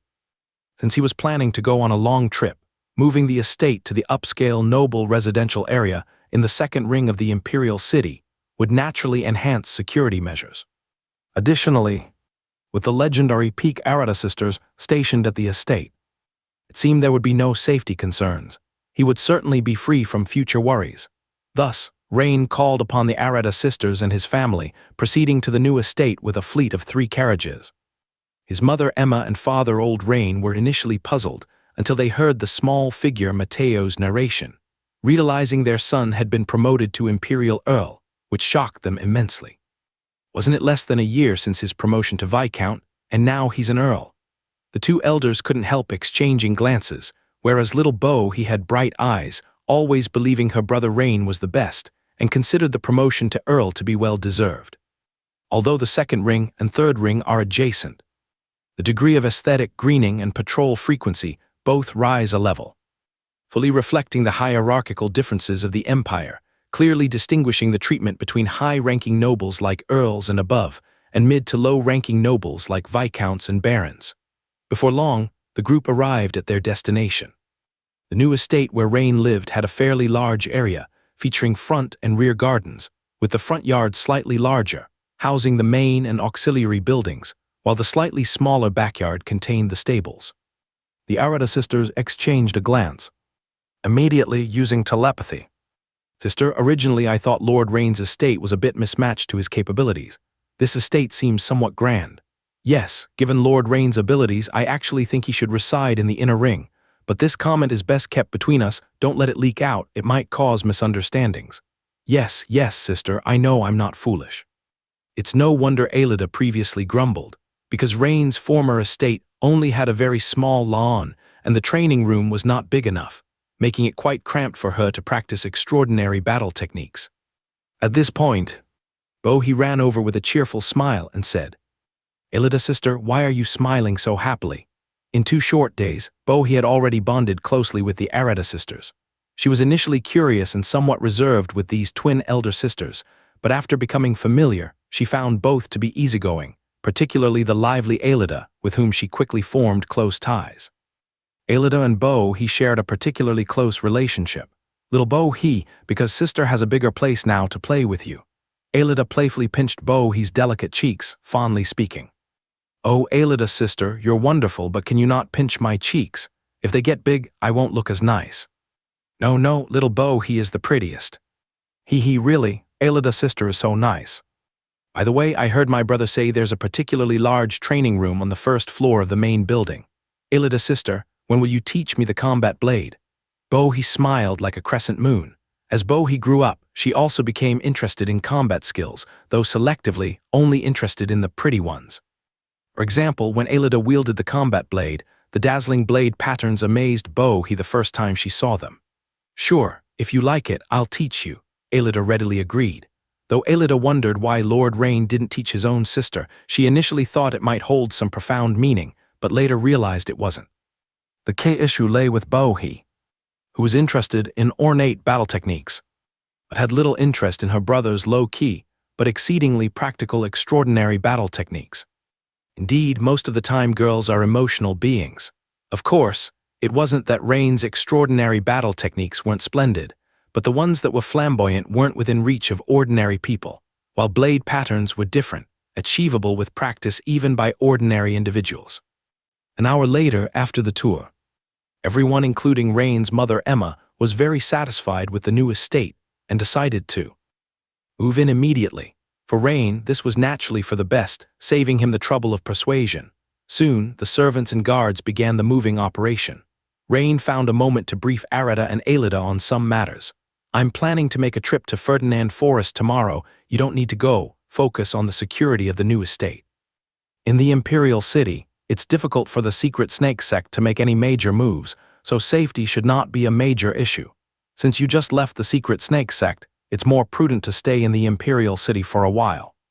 Hearing Rain's words, the two sisters couldn't help but feel a warmth in their hearts and exchange glances.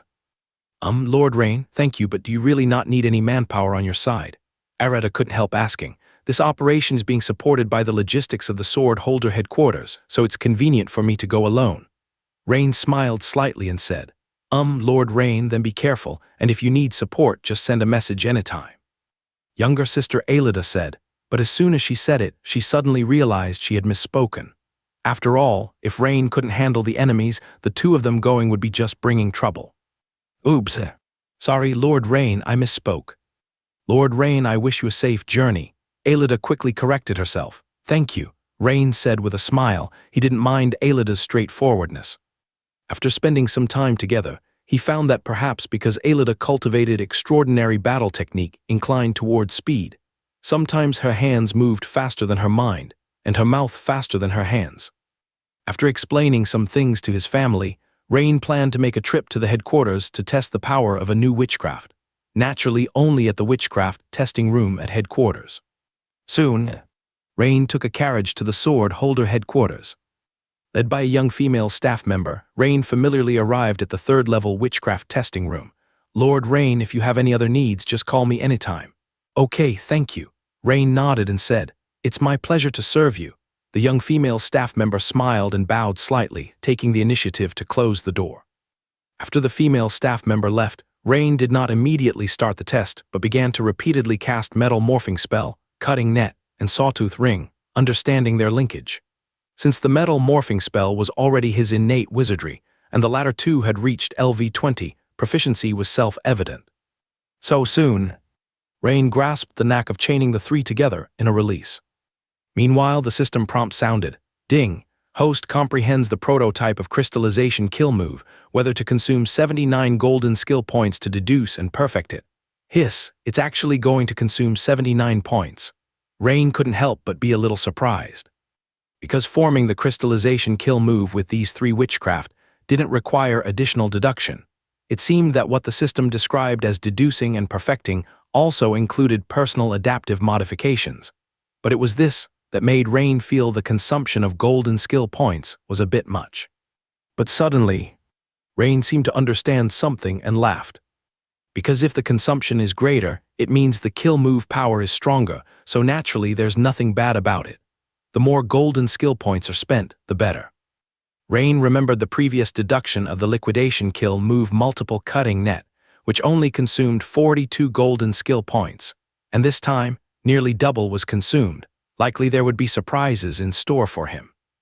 As the points were added, instantly, a torrent of surging witchcraft training memories poured into Rain's mind, as if he had practiced the cooperation of these three witchcraft for 100 years in a mysterious space.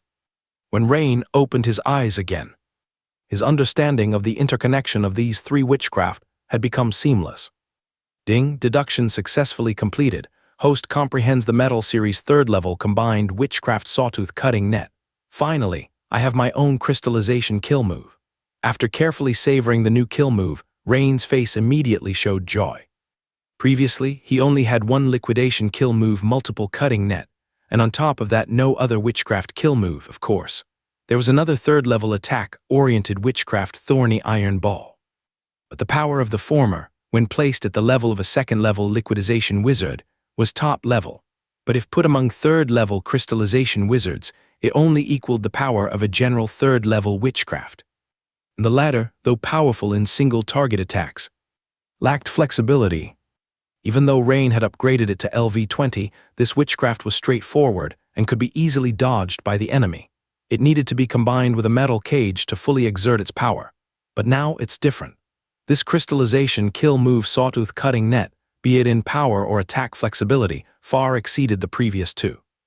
1st level innate wizardry metal morphing spell, 2nd level witchcraft cutting net and 3rd level witchcraft sawtooth ring consecutively released, thus forming the combined witchcraft sawtooth cutting net. Rain couldn't contain the excitement in his heart and began to try it immediately. 1st level witchcraft metal morphing spell, 2nd level witchcraft cutting net, 3rd level witchcraft sawtooth ring, crystallization kill move, sawtooth cutting net. As Rain quickly chanted, 6 sawtooth metal rings appeared abruptly in front of his eyes, emitting a buzzing sound and spinning at high speed. The metallic sawtooth rings was silver, each with a diameter of about 2 meters. With just a thought, Rain could quickly adjust their direction. In terms of attack range, they greatly surpassed the previous liquidation kill move multiple cutting net. Additionally, according to the data provided by that Hamadi, the normal crystallization kill move sawtooth cutting net should consist of 4 metallic sawtooth rings, but Rain could unleash 6. This is most likely due to his super metal element affinity, combined with the bonus from 3 layers of the Steel Heart advanced meditation method, resulting in this special circumstance. As for the power, testing it will reveal the truth. With a wave of his right hand, the 6 buzzing metallic sawtooth rings slashed towards the metal cylinder in front of him. Sizzle, sizzle, sizzle.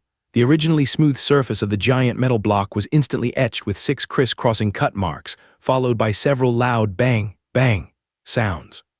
The metal cylinder, weighing several tons, was actually cut into several pieces, which fell to the ground. And on the stone slab beside, a number appeared that made even Rain speechless. 3 question marks. Did it break the scale?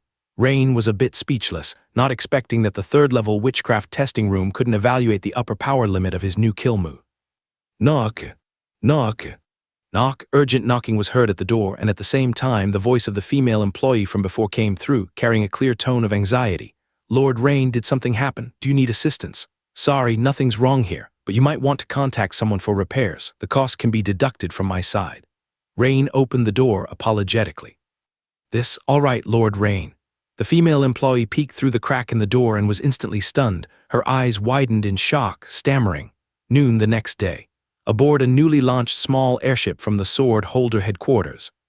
At that moment, Rain was in the cabin, crafting a new leather armor fishman scale chest armor. Since the journey required a day and a half of flight time, Rain decided not to waste time and boarded with materials and tools. The fishman's scale chest armor was crafted on the basis of thick leather chest armor, with scales of adult blackfin fishmen sewn on both sides.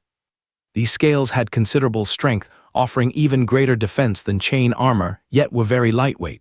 Of course, they were also very difficult to produce. But it was precisely because of this that Rain chose it, as it could bring a lot of experience points. However, Rain's actions naturally puzzled the headquarters logistics personnel, accompanying this trip. He had served many fine gold swordsmen before, but never encountered one like him. "Dear Olna, is Lord Rain? Is it a hobby?" Claire couldn't help her curiosity, asking the capable-looking Olna beside her. Both Claire and Beyonce were present. They heard about their captain going on a mission during a casual chat with Olna. They immediately sought out Rain and volunteered to accompany Olna as logistics personnel for this mission. This left Rain with no reason to refuse. After all, even a second-level wizard apprentice like Olna could go. It wouldn't make sense to say these two capable of magic iron-level and secret silver-level sword-bearers couldn't join. "Don't pry into Lord Rain's affairs." Olna lightly tapped Claire's smooth forehead, chuckling. As Rain, their captain, was often absent from headquarters, it was Olna who was more familiar with them in the team. "Can't even ask about that." Claire shrunk her neck, replied. "This might be a method to adjust the mindset before battle," Olna said softly. Regarding Rain's peculiar actions, Olna had noticed them once before in Mingster, where her young superior, Lord Rain, learned tailoring. Later, she sought relevant information and found that some combat personnel enhanced concentration through arts like painting and singing. It seemed Lord Rain might be in a similar situation. "Is that so? All right then." Claire nodded, semi-understanding. Meanwhile, Beyonce, dressed in tight-fitting leather armor with a fiery figure, listened and deeply concurred. After a day and a half of flying, Rain stepped out of the cabin, gazing into the distance.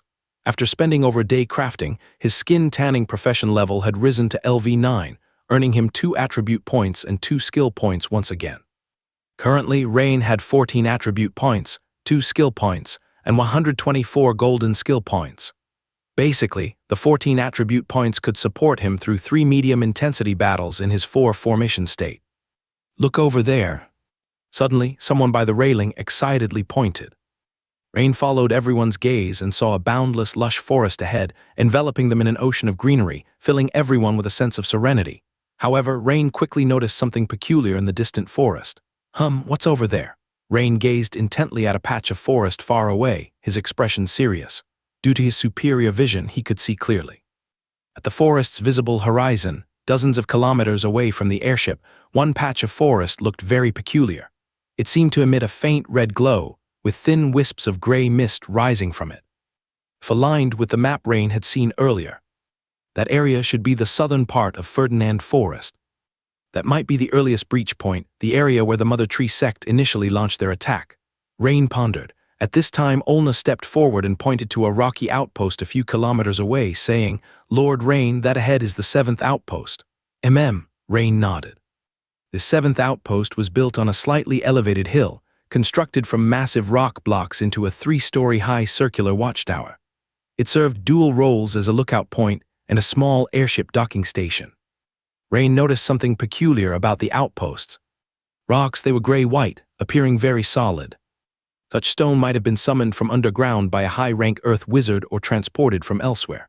It seems the elves are cautious of the Empire, and likewise the Empire maintains necessary vigilance against the elves. Rain remarked, "That's how it is. There are dozens of such watchtowers, mostly built centuries ago, scattered irregularly around Ferdinand Forest. Their primary purpose is to monitor any significant movements of the elves." Olna explained. As the airship slowly docked at the tower's 3rd level, Rain led the way off the airship. "Sir, welcome to the 7th outpost. I'm Ian, the outpost commander." A stout middle-aged man dressed in the Empire's colonel military uniform greeted Rain, accompanied by 2 junior officers, saluting. As he saluted, Ian quickly evaluated Rain and his entourage. He had just received the message about the impending arrival of an Empire Special Forces officer yesterday, but didn't expect them to arrive so soon. He only informed them yesterday, and here they were today. Initially, he thought it was a sudden inspection by the military department. Additionally, this officer looks too young. However, their entourage was quite sizable, with a woman in professional attire evidently acting as a secretary, handling various equipment as a full logistics support team, and, a pretty female wizard and a ranger trailing behind. Psst, that ranger. What a figure. For a moment, Ian's mind was racing. It was worth noting that they had hosted many special operations teams here, but such a configuration was exceedingly rare. No, this was the first time. Was there only one combatant, or 3? But the logistics team numbered nearly 20. At the same time, in a suburban manner, south of the imperial city Tamriel. The manor is quite expansive, and the most striking feature is its main building, an ancient castle with a clear sense of age. The castle, not counting the watchtower, has a main structure consisting of 3 stories, with 4 round arrow towers at each corner, topped with battlements that look quite defensive. However, judging by the wild grasses in the cracks of the gray stone walls and the large patches of moss covering its surface, this castle appears to be very old. Regardless, being able to own such a rare castle manor in the suburbs of the imperial city is not something that an average great noble could manage. At this moment, on the top of the 3rd floor of the castle, the second prince's butler, Earl Buchanan, is anxiously waiting with 2 teams of fully armed guards.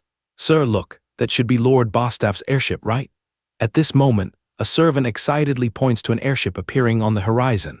Although there are many airships traveling in the sky over the imperial city, the design of this one is quite rare. Both ends of its airbag are sharply elliptical, resembling a narrow date seed, and the suspended cabin underneath is spindle-shaped, with 3 propellers at the tail providing powerful thrust. If Rain were present, he would instantly recognize that this design is actually intended to reduce air resistance and thus increase speed, and indeed it is. This streamlined airship is designed specifically for long-distance travel. That's right, it's this one. Earl Buchanan squints his eyes and takes a closer look, and a smile finally breaks his solemn expression. Finally, it has arrived. If Bostaff had delayed any longer, Rain might have returned. Missing such an opportunity would leave Buchanan deeply regretful. A few minutes later, the airship slowly docks at the Arrow Tower on the northeast corner of the castle, serving as a mooring point. Krieg, as a sturdy steel boot, steps onto the long strip of iron gangway. The hefty iron gangway creaks under the weight and visibly sags. A massive figure over 4 meters tall bends down and emerges from the airship cabin, a robust man cloaked in enormous iron shoulder guards and half-leather armor. The iron shoulder guards bear several centimeter-long scratches, and the leather armor has several large holes, indicating a fierce battle, yet there are no evident wounds on the exposed skin. What a job! Double the thickness of the gangway next time. Seeing this, Buchanan immediately reprimands the nearby servants in a low voice. But in the next moment, he approaches with a broad smile to greet. "Lord Bostaff, welcome back safely. No need for courtesy, Lord Buchanan." A deep voice rumbles from the other's throat. Although it seems the other intentionally controlled the volume of his speech, the guards nearby feel their ears buzzing as if hearing distant thunder in the sky. Creak, creak. With just 2 steps, the figure traverses the nearly 7 or 8 meter long gangway, all the while holding a long, cylindrical tentacle in his hand. The tentacle is dark gray, with uneven circular spots on its surface and about as thick as an adult male's ankle. Just as Buchanan is about to say something, suddenly, "Wow!" Bostaff's large hand gives a tug, and a 20-meter-plus long, oddly shaped creature is swiftly pulled out from the cabin. In the next moment, he places the strange creature, adorned with multiple tentacles, gently on the ground. Instantly, the surrounding guards fall into a panic, retreating rapidly. Even though the creature is dead, its oppressive aura still sends chills down their spines, hinting at how terrifying it must have been when alive. The monster's body is not very large, about 5 or 6 meters long, forming a massive spherical shape with a giant eye in the center, lacking upper and lower eyelids, and 7 or 8 tentacles hang down below. What Bostaff had just been holding was one of its tentacles. It's not hard to see that when alive, this creature likely relied on its tentacles to stand and move. This, the Soul Stealer? Lord Bostaff, did you actually slay this creature? Buchanan is utterly shocked, losing his calm demeanor he usually prides himself on for being worldly wise. It's important to know that this creature before them is the worshipped entity of tens of thousands of indigenous tribes on the Taboo Island, essentially their totem creature. The origins of the creature are untraceable. However, according to legend, it's not a being of this world, possessing epic-level strength, and with countless years of native worship, it has acquired a hint of divinity. This creature calls itself the Soul Stealer. Even among epic-level battle powers, it's an extremely fierce entity, and yet it was slain by Bostaff. Buchanan remembers clearly that the task given to Bostaff by the second Prince Everton was to obtain a part of this Soul Stealer's body tissues. Since dragon lineage is inherently extremely powerful, it's considered necessary to mix in the blood of such a formidable creature from another world. Moreover, He heard that the Federation was also planning to slay this creature. Unexpectedly, Bostaph brought back the complete corpse of this monster, which is truly incredible. I wouldn't have been injured. But I ran into those Federation scum, Bostaph said casually. Lord Bostaph, you're truly incredible. The prince will be very pleased to hear of your accomplishments. Wonderful. This time, let's see how Rain manages to survive. Buchanan, snapping back to reality, couldn't help but feel more confident. Half an hour later, inside the castle banquet hall. The enormous rectangular dining table was laden with a feast of ferocious beast dishes. Bostaph sat shirtless on a specially made large chair, eating and drinking with gusto, casually asking, Lord Buchanan, why did the prince call me back so urgently? What's the matter? It's like this. The prince hopes you can help obtain the blood essence of a person named Rain. He's very powerful and possesses a special dragon bloodline. After his transformation, his strength is said to reach epic level. Most importantly, the prince believes that the blood essence of this individual will greatly advance the final experiment. Oh! Bostaph wiped the red Bordeaux liquid from the corner of his mouth and laughed, though his appearance seemed a bit sinister. Bostaph cared more about the second Prince Everton's experiments than anyone, as he was both a survivor and a beneficiary of these experiments. He knew that if he wanted to further his strength, the results of the prince's subsequent experiments were of utmost importance to him. A day and a half ago, we learned that the target suddenly headed for Ferdinand Forest, which is a great opportunity. Otherwise, once he returns to the Imperial City, it'll be hard to make a move. Buchanan began explaining in detail. I understand. Is the airship ready? I should set out now. Lord Bostaph, don't you want to rest a bit? Check if my iron shoulder guard and leather armor have been repaired. Bostaph waved his hand and said to the attendant beside him. Seeing this, Buchanan didn't try to dissuade him and immediately said, All right then, by the way, Lord Bostaph, we have 3 elite slave-capturing teams in Ferdinand Forest. They'll handle the search tasks. You just need to deliver the decisive hammer at the critical moment. Okay. With a nod, Bostaph took a syringe from a box beside him and with a swift motion injected it into his arm. As the crimson liquid flowed in, the blood in his eyes rapidly diminished. Ferdinand Forest, Outpost No. 7. Being able to attain the rank of colonel, Ian naturally knew what could be said and what questions were best left unasked. Colonel Ian, sorry to disturb you. Rain glanced at the rank on the shoulder and smiled. Colonel Ian, this is Lord Rain from the Sword Holder Headquarters, and I'm Olna, a dedicated liaison for Lord Rain. The visit to Outpost No. 7 is top secret, and we hope Colonel Ian will ensure confidentiality. Olna's sharp gaze swept over Ian and the 2 men behind him as she spoke. As this was a special operation, Olna naturally refrained from introducing too much. Rest assured, Lady Olna, we are all soldiers of the Empire and understand the principles of confidentiality. Ian and the 2 men behind him nodded quickly. Lord Rain, Lady Olna. Should you wish to rest for a bit, the rooms in the outpost are relatively basic, as they are converted from our barracks. Rain waved his hand and said, Colonel Ian, no need to be formal. I won't be resting, though Olna and her team will be here for a few days. Olna gave Rain a smile, then turned ahead and said, Colonel Ian, sorry for the trouble. We have accommodation on the airship, but the food will be a bit of a bother for you. Not at all, not at all. Colonel Ian's heart skipped a beat as Olna smiled. This young woman had charm.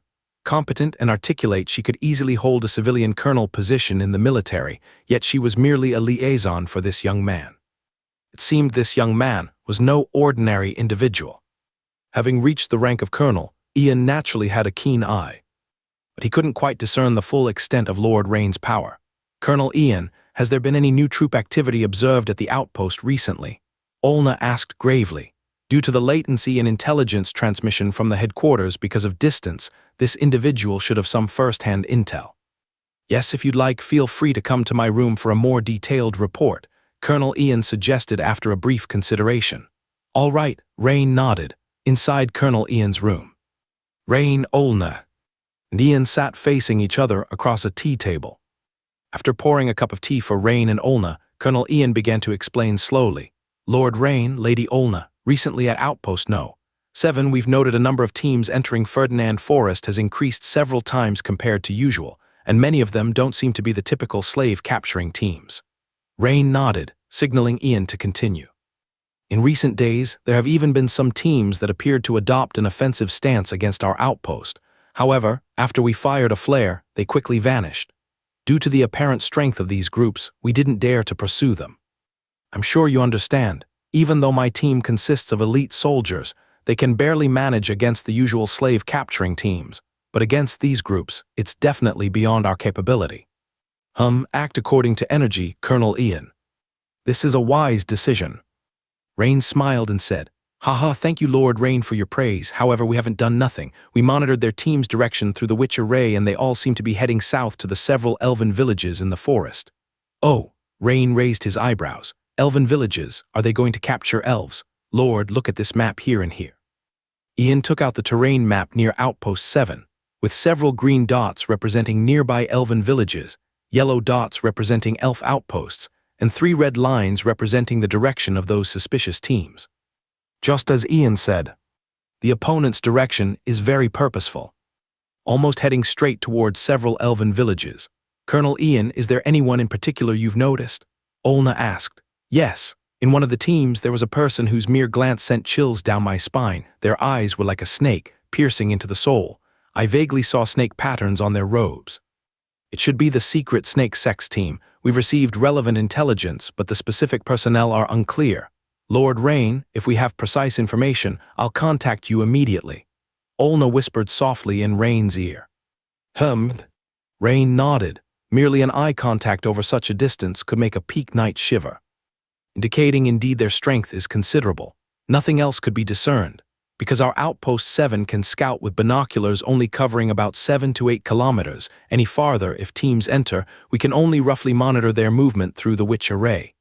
Ian explained. Rain nodded. If they intend to capture elves, then the situation Anna's side might not look good. He needs to set off immediately. He decided to first find Anna and Lambert, ensure Anna's safety, then head to the Valtsager ruins to meet sect leader Moria. Of course, if he could conveniently locate the ancient tree heart while meeting with Anna, that would be even better. Olna, I'm setting off now. Leave the Hellfire Demon statue here. Claire can barely control it, if not just self-destruct. Rain instructed. Since finding Anna first requires covert movements, bringing the Hellfire Demon statue would be too conspicuous, better used for guard duty at the outpost. With Beyonce, Claire, and the Hellfire Improved Demon statue here, Olna's rear support team is relatively safe. Additionally, as a first-level peak wizard, Claire is tasked with communication with Rain.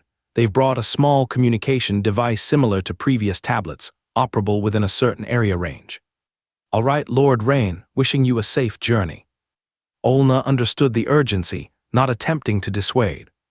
Although Colonel Ian was surprised by Rain's swift action, considering Rain might have confidential missions, it's best not to ask further. By the way, Lord Rain, that forest is peculiar. Whether animals, plants, or even the water are strange. After one of my teams got injured, I deemed guarding the outpost more important and haven't sent anyone inside again. Ian suddenly added, Oh, how strange. Olna asked curiously. The animals seem mad, red-eyed, attacking people. The plants seem alive. A cut can bleed. Ian said solemnly. Thank you, Colonel Ian. I will be careful. Rain nodded, stood up, and walked outside. However, he didn't walk downward but returned to the top of the outpost.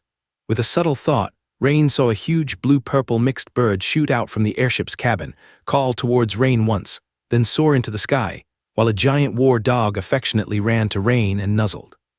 Just as everyone thought Rain would ride off on the blood-feathered horned eagle beast, he cast 2 floating techniques, jumped down from the 20-odd meter high outpost top with the spiritual greyhound Kai, floating toward the forest. This action left everyone, including Colonel Ian, quite astonished. Actually, Rain considered that until he found Anna, he didn't plan to ride the blood-feather beast in the air because it's too noticeable. As Rain and Kai entered the forest, the spiritual greyhound seemed at ease, sniffing everywhere, appearing quite excited. Because of the telepathic connection with these 2 war pets, Rain doesn't need to whistle or gesture to command them. Only a subtle thought is enough for synchronized cooperation.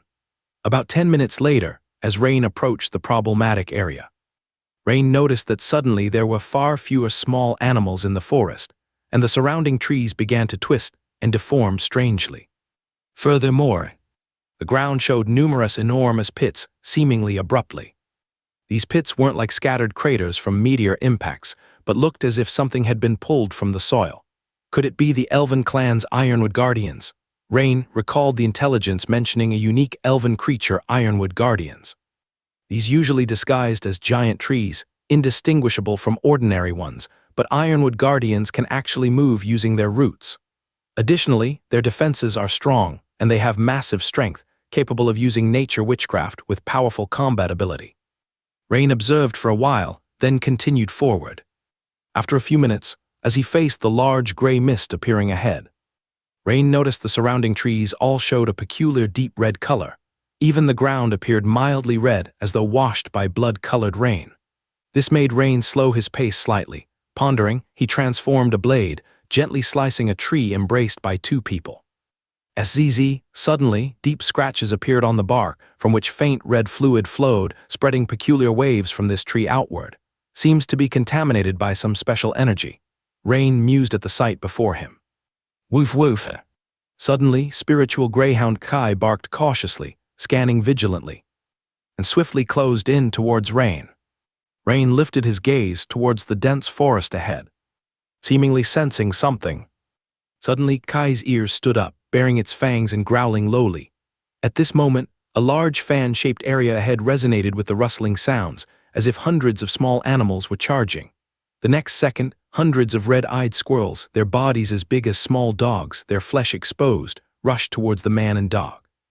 Rain naturally perceived that the mental state of these red-eyed squirrels seemed somewhat off, their faces menacing, bearing sharp incisors and crimson gums, starkly different from the gentle demeanor seen previously in the forest. There was no doubt that the root of the current situation was a certain special ritual conducted here by the Mother Tree sect.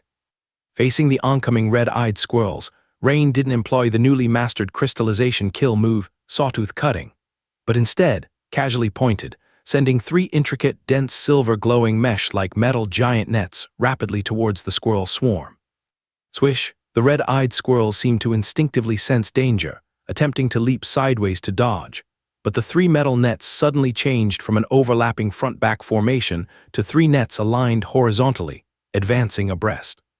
In an instant, the group of red-eyed squirrels was like a school of fish encountering a trawler. Immediately caught all at once, the extra fine mesh of the metal cutting net this time ensured virtually no escape. Instantly a shower of blood and flesh rained down from mid-air. Pitter-patter, the blood and flesh of the red-eyed squirrels scattered down like raindrops.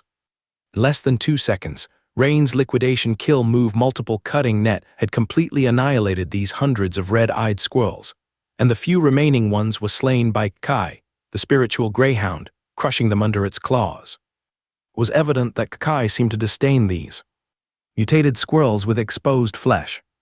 It appeared unwilling to use its mouth to bite, resorting to using its claws to kill them and then disdainfully tossing them aside.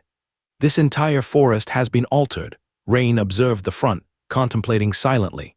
Considering the scope he had seen from the airship earlier, this region was considerably vast, perhaps spanning tens of thousands of hectares.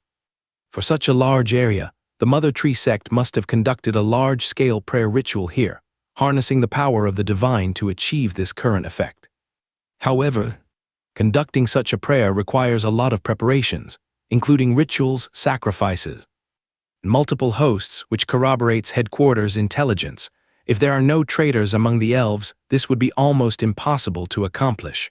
With a brief thought, Rain continued forward. Recalling the map in his mind, although his destination was Bassarin, the elf town where Anna resided, there happened to be an elf outpost along the way he planned to visit to verify his suspicions.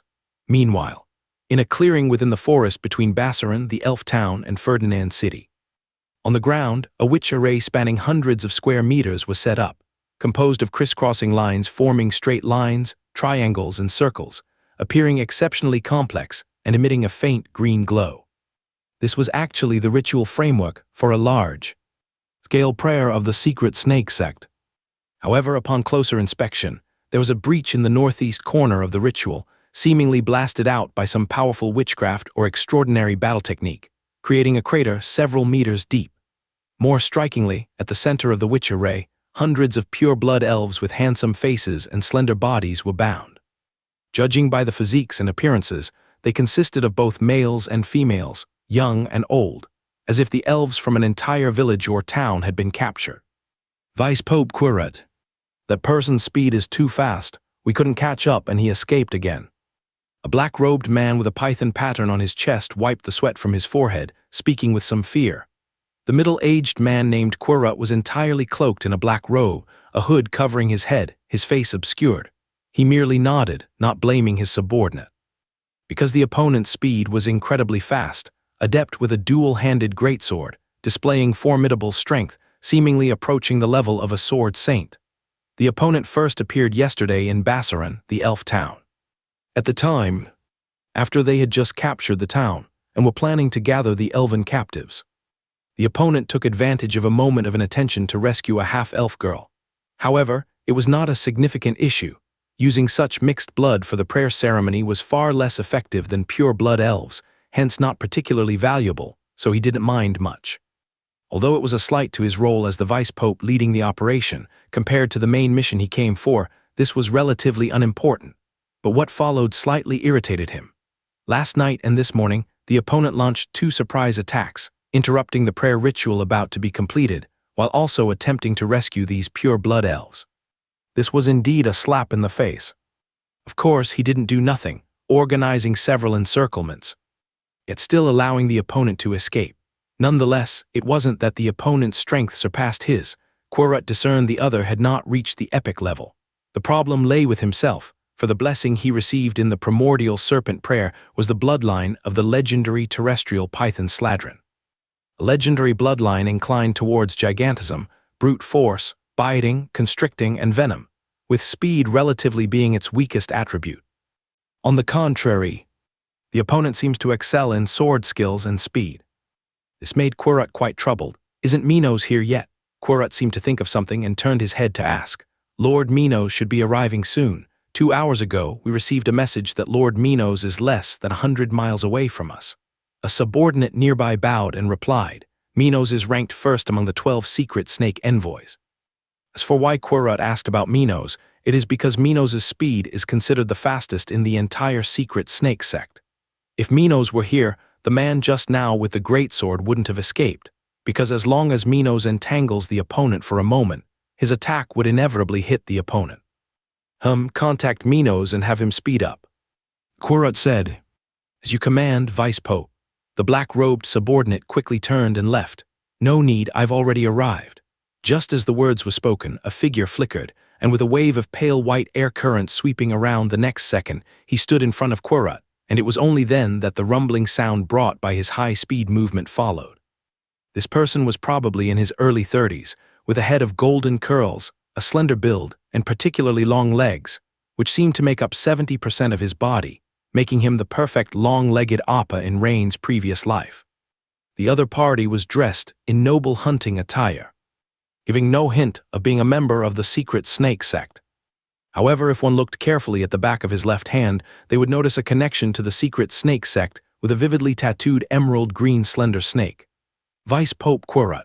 The youth named Minos smiled slightly, placed his right hand on his chest, and bowed slightly to Quirrell. Seeing Minos, the corners of Quirrell's mouth also rarely showed a smile from beneath his hood, and he said amiably, Minos, you arrived faster than I expected. Just now, we encountered an enemy whose speed was very fast. If you were there, they wouldn't have gotten away from me. Vice Pope Quirrell, you're too modest. Tracking such small matters should be left to me. Which direction did they go? Minos tilted his head to ask the black robe beside him. Lord Minos, the opponent went towards Ferdinand City. The black-robed subordinate immediately bowed and replied, Minos, the opponent's sword skills are superb. They aren't far from being a sword saint. You just need to find him. Oh, I understand, Vice Pope Quirrell, I'll go then. Minos smiled and said, watch for my signal. With those words unfinished, a roaring wave of air followed, and the Minos still standing in place gradually faded. Everyone suddenly realized that the Minos before them was merely an afterimage. His true self was already several dozen meters away. This speed was truly terrifying. But those familiar with Minos in the secret snake sect knew better that apart from speed, Minos was especially skilled in toxins, which is why he could sit firmly at the top of the 12 secret snake envoys. Minos, nicknamed Evil Snake, meanwhile on Rain's side, after encountering a wave of attacks from red-eyed squirrels, In the next 10 minutes, he faced 2 more batches of attacks from other mutant creatures. Although these were also easily dealt with, Rain sensed something was off. It seemed that these infected wild animals were possibly being controlled by someone. If that's the case, Rain immediately looked up, his sharp gaze scanning the sky through the dappled shadows of trees. It confirmed his position in the Ferdinand Forest through Blood Feather. Comparing to the map he memorized in his mind, Rain discovered he was about 7 to 8 kilometers from an elf outpost. If my guess is correct, the opponent should be near that outpost. Rain immediately headed quickly in the direction of the elf outpost. Sure enough, the obstructions Rain encountered next increased in frequency. Flesh-turned brown bears, oversized tusked boars, all came rushing in. However, Rain smiled because this proved his guess was mostly correct. At that moment, the sky suddenly echoed with Blood Feather's loud cry. As 3 mutant vultures glowing with red light charged towards Blood Feather, the 2 sides immediately engaged in fierce combat. But Rain, with a mere thought, commanded Blood Feather to disengage from the melee with these mutant vultures and dive downwards, with the mutant vultures naturally hot on its heels, diving down as well. As Blood Feather landed in front of Rain, Rain waved his hand, and a large silver metallic net spread across the mutant vultures rushing at them. The 3 mutant vultures, still in descent, saw the sudden appearance of a silver giant net before them. Before they could adjust their course, with a sharp whoosh of blades entering flesh, they were reduced to 3 heaps of minced meat. Immediately, from the sky drifted down feathers and a mixture of blood and flesh. Blood Feather joyfully chirped a few times, nuzzled against Rain, and flew back into the sky. It's not that Blood Feather lacked combat strength, but Rain believed that since he, the owner, was there was no need for his pet to be surrounded. At this moment, a vibration came from the thin piece at his chest. Rain took out the thin piece and infused it with spiritual power. Instantly, Claire's voice came through. "Captain Rain, this is Claire. Claire, it's Rain, go ahead." "Captain, sorry to disturb you, but we've just received the latest news from headquarters.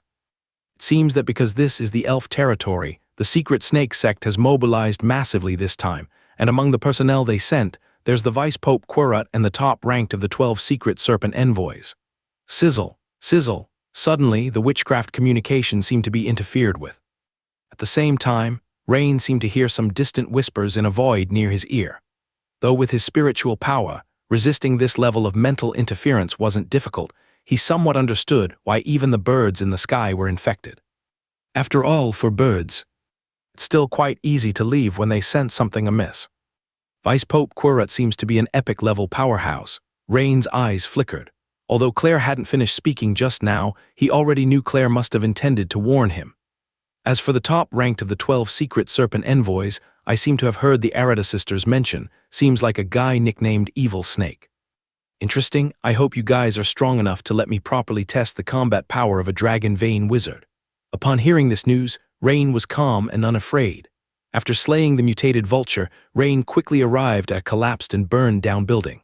According to the map's markings, this was undoubtedly once an elf outpost. But looking at the ruins before him, only a vague square-shaped house wreck could be seen, along with several long charred logs remaining on the ground. The charred logs were probably the support pillars of the outpost. Rain felt the temperature, and there was no residual heat, clearly indicating it had been over 24 hours. Additionally, he looked around and found no elf clan corpses. However, there were a few obvious drag marks and bloodstains on the ground around, suggesting that the bodies had been taken away. Because if they had been gnawed by wild animals, some traces would remain. Suddenly, Rain stood up and looked toward a certain spot in the dense forest. And a hoarse voice was heard. "People of the slave capturing team, this isn't a place you should be. Hasn't anyone told you? You're crossing the line, leave quickly."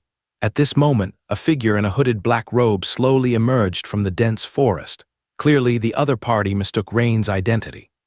This was because in the forest, tracking with the aid of a dog's keen sense of smell, was a common pet partnership for members of the slave capturing team in this part of Ferdinand Forest. Thus, even though Rain wore a wizard robe, the slave capturing team was quite powerful here, and wizards weren't uncommon. Of course, the main reason was that Rain and Kai's human and dog pairing unconsciously matched the appearance of the slave capturing team members. No wonder this cultist before him would mistake him at first glance. With a slight sense, Rain found the aura emanating from the other bore a familiar feeling. It seemed very similar to the aura he had fought against from a certain enemy. Immediately, Rain realized something. That's right, the aura is almost identical to that of the blood-flesh tree spirit. It seems the attack on the elf outpost was indeed carried out by the Mother Tree sect. However, from the tone of the other party, it seems the slave capturing team here, or at least part of it, has reached some kind of pact with this Mother Tree sect. Given the situation, I can't kill this guy right away. Perhaps interrogation would be a more suitable choice, Rain pondered to himself. Then, as Rain's dark eyes once again gazed at the other, for some reason, a sudden creeping feeling surged in the heart of the black-robed figure. The man in the black robe was named Samu, a high-ranking priest of the Mother Tree sect, tasked with defending this area. Having just been promoted to a third-rank evil sorcerer during a prayer ritual, he was quite content with himself. If all the sect's actions went smoothly this time, he estimated that his power could rise further, and perhaps he might become a regional leader of a province. Initially, when he discovered someone rapidly approaching through the evil magic array, Samu didn't really pay much attention. It wasn't until several waves of flesh and blood creatures failed to stop the intruder that he realized the opponent's strength was considerable. However, having just been promoted, Samu naturally wouldn't retreat without a fight. Yet, standing before the opponent now, he realized he might have underestimated how troublesome this young man could be. Just as he was about to ask, "Who are you?" he suddenly saw in front of the young man a rapidly spinning silver metal ring appeared. The silver metal ring had a diameter of over 2 meters and emitted a buzzing sound as it spun at high speed. Simultaneously, strong energy fluctuations of metal particles spread out. Clearly, this was an advanced and rare metal series witchcraft, but the problem was that Samu didn't hear any chanting from the opponent. In the next second, the silver metal ring suddenly disappeared, and a warning bell in Samu's heart resounded like a gong. Damn! Samu immediately understood he had encountered a tough opponent this time. He cursed inwardly and in a panic, rolled sideways to dodge. Next, with his hair standing on end, Samu saw a blurred silver ring cut through the air, narrowly missing the hem of his robe still hanging in place. Instantly, bits of fabric drifted down, and soon after he heard a ch sound from the large tree behind him, embraced by 2 others. Even without turning back, Samu knew the tree behind him must have been split in response. Despite being shocked, Samu reacted quickly, immediately casting innate wizardry and a kind of praying evil magic. A blood-colored light film suddenly appeared on the surface of his body, followed by a layer of thick defense resembling dried tree bark. Crash, crackle. At this moment, the sound of trees falling and numerous branches snapping rang out from behind Samu. Luckily I dodged, almost got hit. Damn! Just as Samu's heart settled but was still furious with Rain for such an unannounced attack. As he straightened up, intending to counterattack, Samu suddenly felt a stab of pain from his lower body. Looking down, he saw a silver ring seem to emerge from below him and return to the young man's front. Came out from beneath me. This thing can return, but don't I have tree bark defense and flesh light as protection? Why didn't they work? How is this possible? With an incredulous expression, Samu focused his gaze and immediately saw the black robe cut at the thigh root, falling to the ground as a bloodline seeped from the exposed thigh. Understanding what had happened, Samu screamed in agony. With his legs severed by the sawtooth ring, he could stay balanced if he didn't move. But in a panic, he fell heavily with a thud, and his upper body slammed into the ground, with his standing legs collapsing afterward. Samu lay on the ground, wailing in despair. Not far away, Rain looked calm. He waved his hand, withdrew the newly mastered third-level metal series witchcraft, sawtooth ring, and walked over slowly. Minutes later, Rain obtained the first-hand intelligence from this Mother Tree sect priest named Samu. He frowned slightly, arms crossed in thought. So, the incident in Ferdinand Forest really is a grand feast. Not only have most cult organizations come to get a piece of the action, but several human slave capturing teams are participating as well. Coordinated by the Mother Tree sect, various cults have roughly divided up the region, except for Ferdinand City, and the secret Snake sect ended up with Bassarin Town. Using long-lived and powerful pure-blood elves as sacrifices to receive a special blessing of the divine's descent, No wonder it attracted so many cults. Such a speed of strength enhancement is almost a system bug. Rain couldn't help shaking his head slightly in amazement. Knowing the intelligence, Rain naturally wouldn't leave Samu alive. Splat, the hardened essence gold in his hand instantly morphed into a sharp, thrusting sword. piercing directly into Samu's head and quickly returning to its original shape. Though Rain knew the core stronghold of the mother tree, Sek's massive evil magic array beneath him, was about 30 kilometers away, he chose not to destroy it. Instead, he, along with Kai, hurried toward Bassaran town. This was because, according to Samu's account, the secret snake sect followers assigned to Bassaran town had already left a day and a half. Earlier, though Rain had confidence in Lambert's strength, that was at the legendary level. Now, with epic-level foes among the enemies, the situation was uncertain. If viewed from above through Bloodfeather's perspective, one would see Rain's movement was rather unique. His overall movement path, if connected, would form a zigzag pattern, avoiding all the giant trees ahead. This way of moving seemed roundabout, but didn't collide with any trees, and his speed was actually faster than charging straight through. If the perspective shifted to the spiritual greyhound behind Rain, you would see that, although Rain didn't appear to be moving quickly, his figure left multiple afterimages in an instant, which were actually mere illusions. His real body had long since bypassed various trees and vines, advancing dozens of meters ahead. Thus the blood feather in the sky was manageable, but on the ground, Kai, following behind Rain, was truly exhausted. Before long, as Kai sprinted, it stuck its tongue out, panting uncontrollably, and white steam emanated from its fur, showing it was giving its all. Yet even so, Kai helplessly discovered that 4 legs couldn't outrun 2, as its master's figure grew further away. Fortunately, every time Rain encountered remains of a campfire or signs of camping, he would stop to observe for a moment, giving Kai a chance to catch up again. At this moment, a campsite came into Rain's view. There were marks of 7 or 8 campfires on the ground, distinctly different from the previous concealed campsites. This campsite had not been hidden at all, and around the long extinguished campfires were scattered food remnants and various empty bottles. Clearly, this was most likely left by some slave capturing team. The relatively loose discipline and abundant food variety indicated the presence of a considerable number of logistics personnel. The slave capturing team and the cultist team newly arriving in Ferdinand Forest had clear differences in mindset and preparation, making it easy to distinguish between them.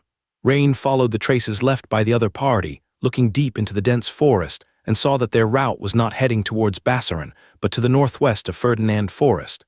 In this direction, it should be another elf town, Belemise. Rain quickly drew a conclusion by comparing their route with the map in his mind. Indeed, as that guy said, the slave-capturing team and the cult have reached some sort of limited cooperation, or rather, a strange balance, each dividing a territory. At this moment, the thin piece in Rain's bosom vibrated again. Rain immediately took out the thin piece and infused a trace of spiritual power. "Captain Rain, respond if you hear this." Claire's slightly anxious voice came through the thin piece. "This is Rain, Claire, go ahead." "Captain, thank goodness, we finally made contact with you again." Claire was instantly relieved.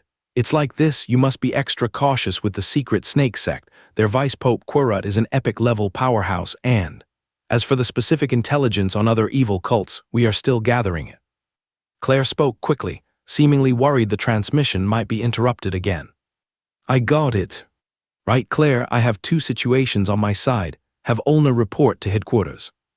Rain briefly relayed the information obtained from the interrogation here. "Lord Rain, I am right next to Claire. The situation you mentioned is very important, and I will report it to headquarters immediately." At this moment, the voice of the capable Olna came through the thin piece. Let's do that for now." "All right, Lord Rain, you must be careful." Just as Rain hung up the thin piece, the spiritual greyhound, Kai, finally panted its way out of the dense forest, catching up to its master. However, in the next second, it was dumbfounded again, because Kai saw that its master, Rain, seemed to be checking everything and quickly moved forward again, leaving several afterimages on the spot once more. This instantly made Kai bark, urgently sprinting off to follow. However, such rapid advancement was not without benefits. Typically, a journey that would take 1 or 2 days was compressed by Rain into less than 2 hours. At this moment, Rain and the hound had already arrived at the outskirts of Elf Town Bassaran. Yet, the dog following behind, like it had been pulled from water, was soaked with sweat, and its fur wet and soggy. For a fierce species known for its speed, to be exhausted to this degree, Rain's traveling speed was imaginable. In truth, Rain hadn't been pushing at full speed, and he had stopped multiple times to observe the enemy's tracks. But the Bassaran in front of Rain was completely different from the peaceful and beautiful elf town he had imagined. It now seemed battle-scarred, with most of the buildings showing signs of damage, and many of the exquisite spires had collapsed. The statue standing in the square fountain at the end of the main road was also severely damaged, and the ground was pothole-ridden, clearly indicating the town had experienced intense fighting. This made Rain's heart sink. Suddenly, Rain looked up towards the street beside him. He saw 4 individuals in black robes walking towards him, bearing different snake markings on their robes, clearly members of the secret snake sect, who, for some reason, remained here. "Oh, I thought you were an elf clan escapee, but I didn't expect you to be from the slave capturing team." They were part of a squad responsible for capturing escapees from Bassaran town. "Kid, this isn't a place for you." 2 secret snake sect members casually raised their hands, attempting to shoo him away. Just by lifting his eyes, Rain clearly sensed these individual strengths, which were a second-level and first-level peak evil sorcerer, evidently subordinates from the information he had obtained, indicating they were of no actual threat. This kind was of no interrogative value at all. There was no need to ask about the main force's tracks, as Rain could track them down. Then Rain casually raised his hand. 4 silver upright metal rings suddenly appeared and instantly vanished into the air with a whoosh, slit, slit. The sound of flesh being cut echoed one after another. The group immediately sensed danger, but before they could even cry out, the 4 rapidly spinning silver rings swept past them like a whirlwind, slicing vertically through their bodies. Each one received a sawtooth ring. Thud, thud. Only after Rain and Kai dashed past them without turning back did the sound of heavy objects hitting the ground begin to echo. All 4 of them was split neatly in half from head to toe, and then their bodies fell to either side like the 2 slices of bread in a sandwich. As for their so-called innate wizardry, it was instantly shattered under the attack of the sawtooth ring. However, as Rain was about to leave, he suddenly stopped in his tracks, because he had just sensed a vague feeling of being watched. This feeling did not feel like the gaze of a threatening enemy, but more like the eyes of a harmless, gentle little creature, like a fawn peering at him from a hidden corner. This made Rain feel all the more peculiar. Could there be something else hiding in this seemingly deserted elf town? Rain concentrated and sensed carefully, and then he smiled slightly, heading towards an exquisitely carved wooden house by the street. Although the arch spire had collapsed, the overall structure remained intact. Rain soon arrived at an upstairs room, slowly approaching the wardrobe by the street-facing window. Earlier, he had sensed that the vague gaze seemed to come from this window. The wardrobe before him was about 2 meters high, intricately carved with gentle curves and motifs of plants and animals, full of elf clan style, and the door was half open, providing a clear view inside which was empty. But Rain was certain that the faint gaze watching him originated from here. If it can't be seen with the naked eye, then it must be because of some sort of concealment. Rain extended his hand, and with a creak, pulled the wardrobe door wider, and this action seemed to immediately alarm a hidden, weak life form. Given Rain's strength, he could naturally detect subtle movements in the supposedly empty space before him. He waved his hand, instantly dispelling some form of concealing witchcraft on the wardrobe, revealing a little elf girl, about 6 or 7 years old, staring at Rain with wide, frightened eyes. She seemed utterly surprised that Rain actually discovered her. "Hello." Rain didn't move closer but instead stepped back, smiling. But the little girl still wore the same terrified expression, clutching a hula doll and shrinking back, although at the same time, her large eyes revealed a trace of confusion. Rain immediately realized that this elf clan little girl probably didn't understand his common language yet, at her age. She likely had only learned her native language. In Elvish, "Hello, I am not an enemy. I am here to find my friend named Anna, a half-elf." Rain said in not too fluent Elvish. He had learned part of his Elvish from Anna, and although unrefined, his accent was clear. Rain's words clearly startled the little elf girl, but then she slightly relaxed her grip on the hula doll's slender body, responding in Elvish. "Hello, are you really here to find Sister Anna?" "Yes." Rain smiled and nodded. "I believe you." The little elf girl looked at Rain, then at Kai beside Rain and nodded. Kai approached with curiosity, sniffed the little girl, sensed her warmth, and she smiled slightly, reaching out with her pale, slender hand to pet Kai, immediately eliciting a profoundly comfortable expression on Kai's face. "Do you know where Anna went? Was she captured by those bad people?"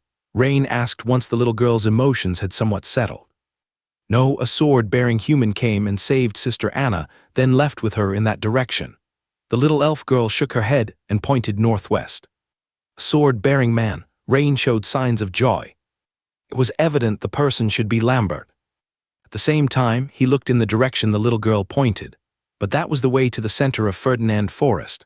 This made Rain a bit puzzled. After all, Lambert was supposed to protect Anna and leave Ferdinand Forest, so why would he head towards the center of the forest where things are more complicated? Rain was somewhat confused.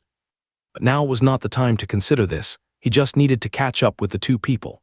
Spiritual greyhound, Kai naturally remembered Anna's scent, so Rain immediately let Kai use its incredibly sensitive nose to track Anna's trail. Very quickly, after circling the area twice, Kai barked twice, indicating it had discovered Anna's trail. Rain looked at the little elf girl in front of him, hesitating for a moment, unsure of whether he should take her along. She should have some kind of witchcraft artifact for concealment, but staying here wasn't safe either. First, once the artifact's energy is exhausted, she won't be able to use such witchcraft. Second, if someone strong enough comes, they might still find her. After thinking for a moment, Rain decided he couldn't leave this little elf girl alone here. Her eyes were very similar to his sister Bohi, equally innocent. Let's go find Anna together, all right. Rain smiled as he reached out to the little girl. The little girl blinked her large eyes, looked at Rain for a while, then nodded heavily. Come, I'll carry you. Rain picked up the almost weightless little girl with one hand and leisurely followed behind the spiritual greyhound Kai. One man and one dog were once again quickly traversing the forest.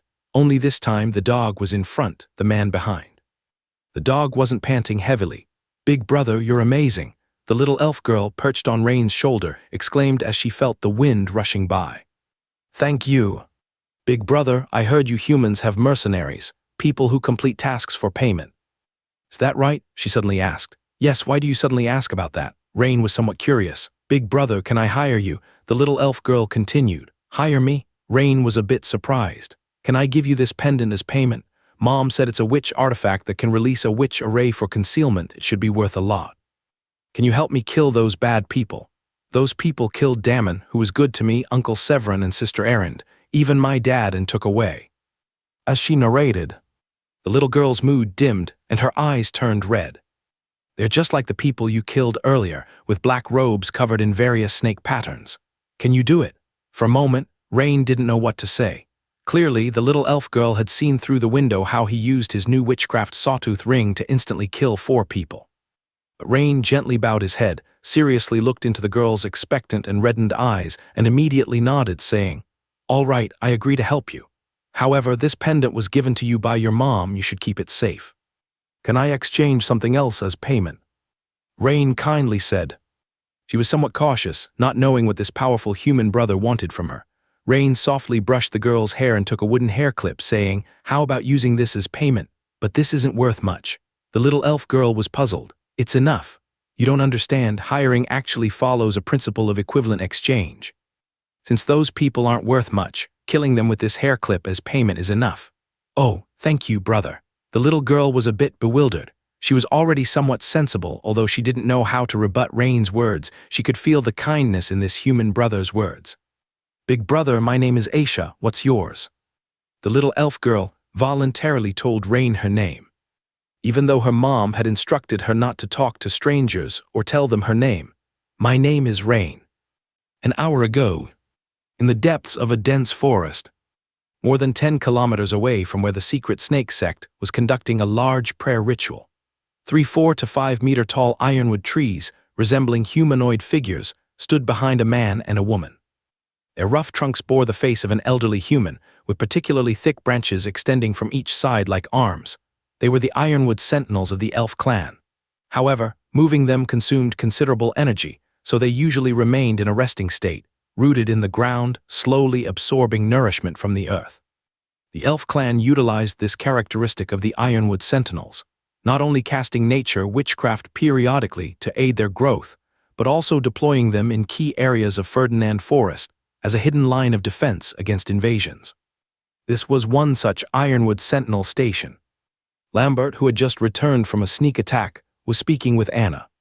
Miss Anna, I'm sorry I couldn't save your kin, Lambert said apologetically. No, Lord Lambert, please don't say that. It's because the enemy's strength was too great. Anna quickly waved her hand, saying. She glanced at the two holes in Lambert's light-colored linen coat, realizing that this Lord Lambert had indeed done his best. There was an epic-level strongman among the cultists, which no one had anticipated. Because of this, the defensive power of Bassarin was quickly destroyed by the cultists in a short time. If it weren't for this Lord Lambert saving her, her fate would likely be the same as her kin, serving as a sacrifice in the cult's prayer ritual. So she was very grateful to Rain's friend Lambert. However, the thought of giving up on rescuing her kin was something Anna found hard to accept. Because Aunt Delana was among those captured, and after her mother disappeared, Aunt Delana was her only relative. Moreover, although some pure-blood elves looked down on her as a mixed blood, many pure-blood elves treated her quite well. Therefore, Anna's emotions were very conflicted at the moment. Wanting to rescue them was almost impossible with her own strength. But she couldn't bring herself to ask Rain's friend to attempt another rescue. Miss Anna, I will go again later. At least I can disrupt their ceremony and delay their prayer time. As long as your kin are alive, we will always have a chance to rescue them, Lambert pondered for a moment and said. Also, if I calculate correctly, Lord Rain should be arriving soon. Lambert remembered clearly that according to what Rain had told him earlier, Rain set out a day after him, so by this time, he was likely already in Ferdinand Forest. Rain might even be on his way here already. Upon hearing Lambert mention that Rain would also come, Anna's beautiful eyes flashed with a hint of excitement, but then she immediately showed a very worried expression, quietly murmuring. But if Rain faces that person, I fear he might also. In Anna's memory, although Rain was extremely powerful, he was not yet an epic-level strongman. Facing that person could be too challenging for him. Most importantly, she didn't want Rain risking himself because of her or her kin. When the sudden incident occurred before, Anna initially wanted to send a message to Rain immediately, but after thinking it over, she dismissed the idea. Because she underestimated the enemy's strength, thinking that the power of the elf clan could surely withstand their attack, but she didn't anticipate the enemy being so strong. Later, when the battle started, Anna never had another opportunity to send a message to Rain. This is why Rain in the Imperial City never received any message from Anna. Don't worry, Miss Anna, once Lord Rain arrives, these challenges will no longer be challenges. That guy will be defeated and your kin will be rescued, Lambert said confidently. Although that epic-level strongman of the Secret Snake sect was formidable, Lambert had witnessed Rain battle the avatar of the Nether Sea Goddess in the Dragon Valley Secret Realm, thus he had immense confidence in Rain. Even if worst comes to worst, once Rain arrives, he can seize any opportunity to rescue those elves. Lord Lambert, perhaps you should remain here to harass them, while I go to Ferdinand City to report what happened in Bassarin. You see, my injuries have completely healed. Anna stood up, indicating that her leg injury had fully recovered. During the previous fight to defend Bassarin town, her left leg suffered a tibia injury. Otherwise, she would not have stayed at this relatively hidden location to heal first. Well, although your injuries healed quickly, your physical strength has not recovered. Lambert shook his head, saying, Miss Anna, logically speaking, such a major incident in the southern forest should have warranted a reaction from Ferdinand City. Don't you find it odd?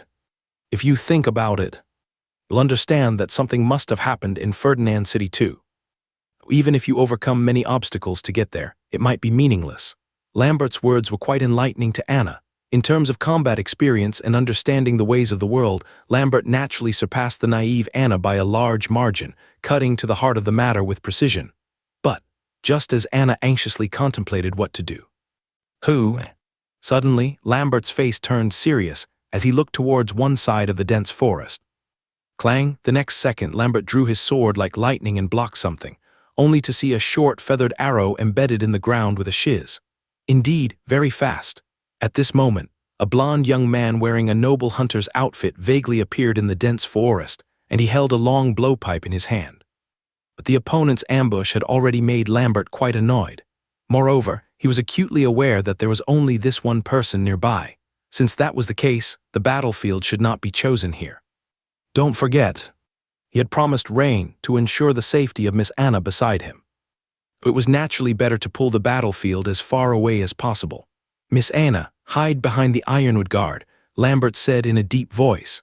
As soon as the words fell, Lambert disappeared from the spot like a gust of wind. Just as evil snake Minos was about to say a couple of words, his pupils suddenly shrank, as Lambert's dual-handed greatsword was already threateningly close. The opponent's speed was faster than he had anticipated. This made him tap his toes and retreat swiftly. From Anna's line of sight, she only heard two swish sounds, and both figures disappeared into the depths of the dense forest. She only heard the rumbling sound of high-speed air currents and the sound of numerous trees breaking and falling from that direction. Surprisingly, the metallic clashes she expected only occurred a few times. In less than 10 seconds, suddenly, a familiar figure flashed out from the forest. It was Lambert. Just as Anna's face lit up, thinking Lambert had already defeated the opponent, her complexion changed again. Because on Lambert's left shoulder, there was a thumb-sized green snake biting fiercely. Hiss! Lambert's face remained expressionless as he swung his sword down, instantly slicing off a piece of flesh along with the small snake. However, the venom of this green snake seemed quite extraordinary. Although Lambert dealt with it very decisively, the blood flowing from the cut was a strange blend of bright red with a faint green fluorescent glow. Not good, it's highly toxic. Anna hurried over, her face pale with shock, and said. Before Lambert could say anything, Anna immediately cast the first-level nature witchcraft healing spell she mastered. Instantly, small green leaves emitting a faint green light formed a small whirlwind, enveloping Lambert. Each small green leaf, like a moth to a flame, continuously rushed into Lambert's wound, adhering and swiftly forming a green light membrane. But to Anna's surprise, Lambert's wound did not heal, and still oozed fresh blood. A bright green natural energy seemed unable to eliminate the dark green venom remaining on the wound. Just as Anna intended to cast the spell again, Lambert waved his hand to stop her from doing so, saying, "The opponent's poison is not ordinary. Miss Anna, don't waste any more spiritual power. The pressing matter is to relocate immediately." Although he couldn't use witchcraft, his strong physique was no less effective than typical witchcraft healing, yet even he could barely withstand the opponent's poison. Lambert knew the venom was potent. Anna's repeated casting would yield minimal effect, though being able to stabilize the poison was already quite commendable. But the opponent is also not lightly injured and won't dare to come back for a while. My concern is that person. Lambert shook his head and said. Lambert had great confidence in his own strength, and as long as the opponent wasn't epic level, taking nearly his full-strength sword would definitely be unpleasant. Moreover, even though their clash was brief, they had already gauged each other's power level. Furthermore, Lambert also discerned from the opponent's technique the close bond between the opponent and the snake. Evidently, the opponent was a legendary peak strongman of the secret snake sect and belonged to the same group as those secret snake sect followers invading Bassaran. With such an analysis, Lambert naturally understood that he and Anna must relocate immediately. Lord Lambert, I know of a hidden shelter nearby. It should be relatively safe. Anna nodded and said, several kilometers away. The state of evil snake Minos was also not good. Seems like the style of the Tide Sword Saint, strong indeed. Minos licked his lips, a strange flush on his face, and his right hand covering his abdomen where a long wound was still emitting a faint white glow, which was Lambert's sword of belief entrenched upon it. Because of this, it prevented Minos's body from healing quickly. After finding a safe spot, Minos took out a potion from his bosom and applied it to the wound. Immediately afterwards, he fired a signal flare into the sky, a green snake firework signal that appeared instantly in the air. And nearby, the secret snake sect deputy Pope Querut and his group naturally saw Minos's signal flare right away. This made Querut chuckle, saying, truly worthy of the #1 evil snake among the secret snake envoys, it didn't take long to find that person. Indeed, Master Minos works very efficiently. A secret snake sect cultist nearby immediately agreed with a smile. Instruct the search team to look in that direction and release the mutated flying snake swarms. Once that person's trail is tracked, immediately release a signal flare. As for the rest, continue repairing the ritual lines. Querut issued orders and rose to his feet. At your command, Vice Pope. The other members of the secret snake sect immediately bowed and said. Just as Querut decided to head to the location of the signal, he took a step and then stopped. He suddenly looked toward the dense forest to the left, smiled, and said, "Oh, it seems we have guests." Suddenly, whoosh, whoosh, The next second, dozens of feathered arrows and throwing spears swiftly attacked the members of the secret snake sect who were setting up the ritual, but were instantly blocked by a giant thin black shield that suddenly rose. Although these feathered arrows and short spears are very sharp and thrown with great force, they cannot penetrate the black shield. From this, it can be seen that the attackers are not as skilled as Lambert, who can cleave through the shield with a single sword. This was when the members of the secret snake sect turned around and began to use their innate wizardry in response. They clearly saw the attackers, a group of tall centaurs. These centaurs were over 2.5 meters tall, with a strong human torso above and 4-hoofed horse body below, primarily brown or gray-haired. However, the leader was a white centaur over 3 meters tall, with the face of a middle-aged man, a mustache, tied hair, wielding a throwing spear and shield, appearing exceptionally strong. It was he who successfully used a throwing spear to kill a member of the secret snake sect earlier. Invaders, meet your doom.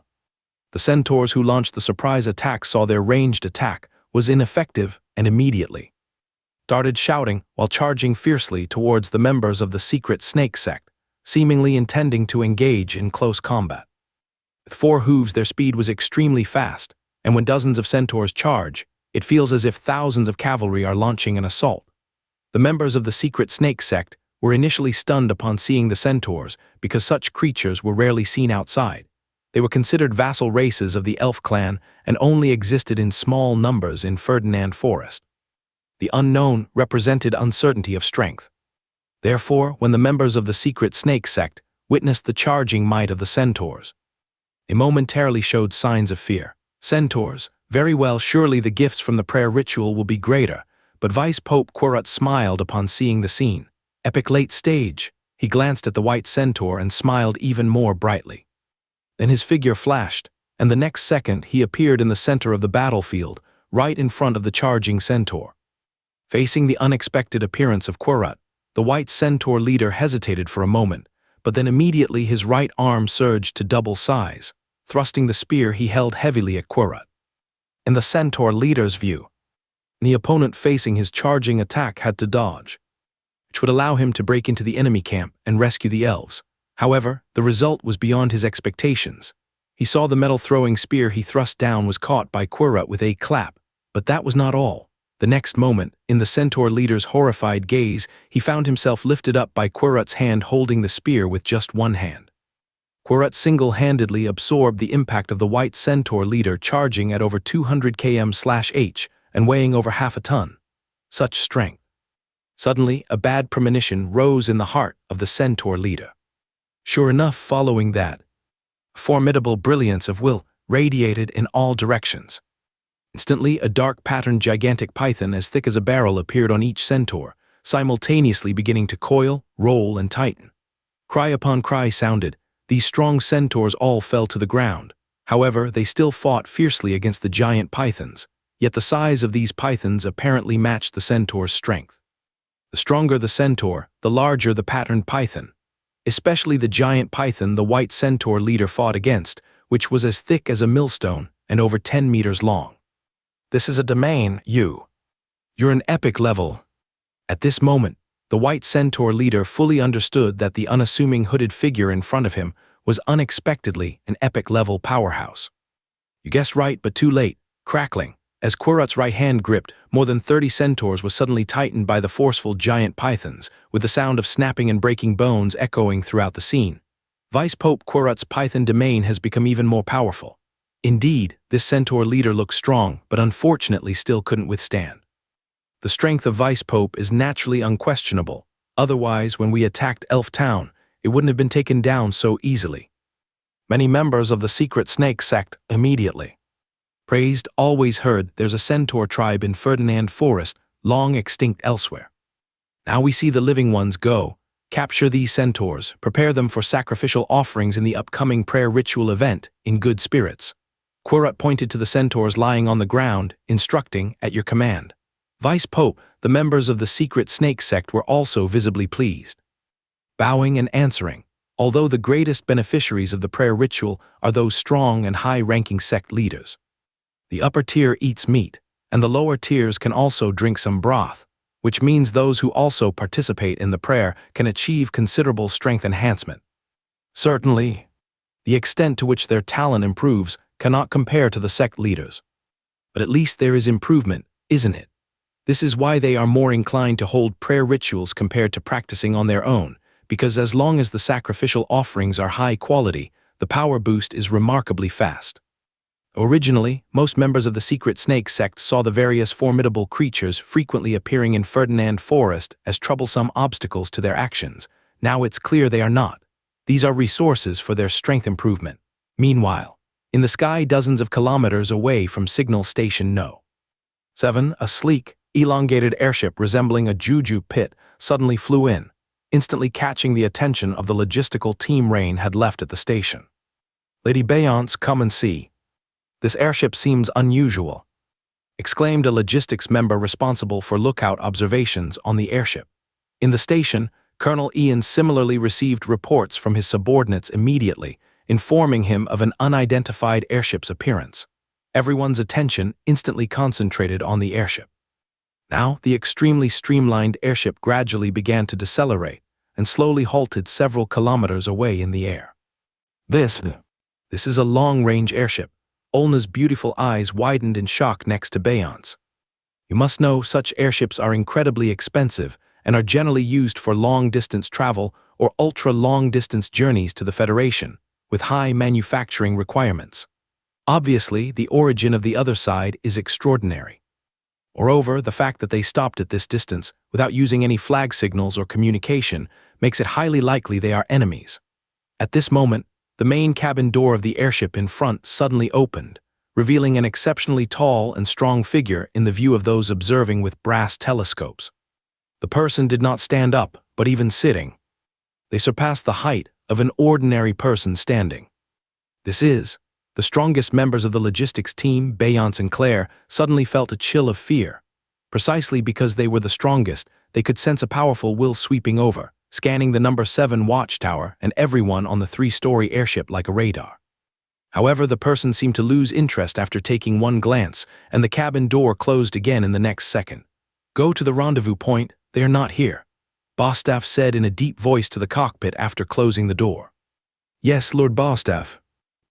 So, under the tense watch of the logistics team and the sentry personnel, the streamlined airship started up again, flying towards the depths of the Ferdinand Forest, seemingly unconcerned about whether this was too conspicuous.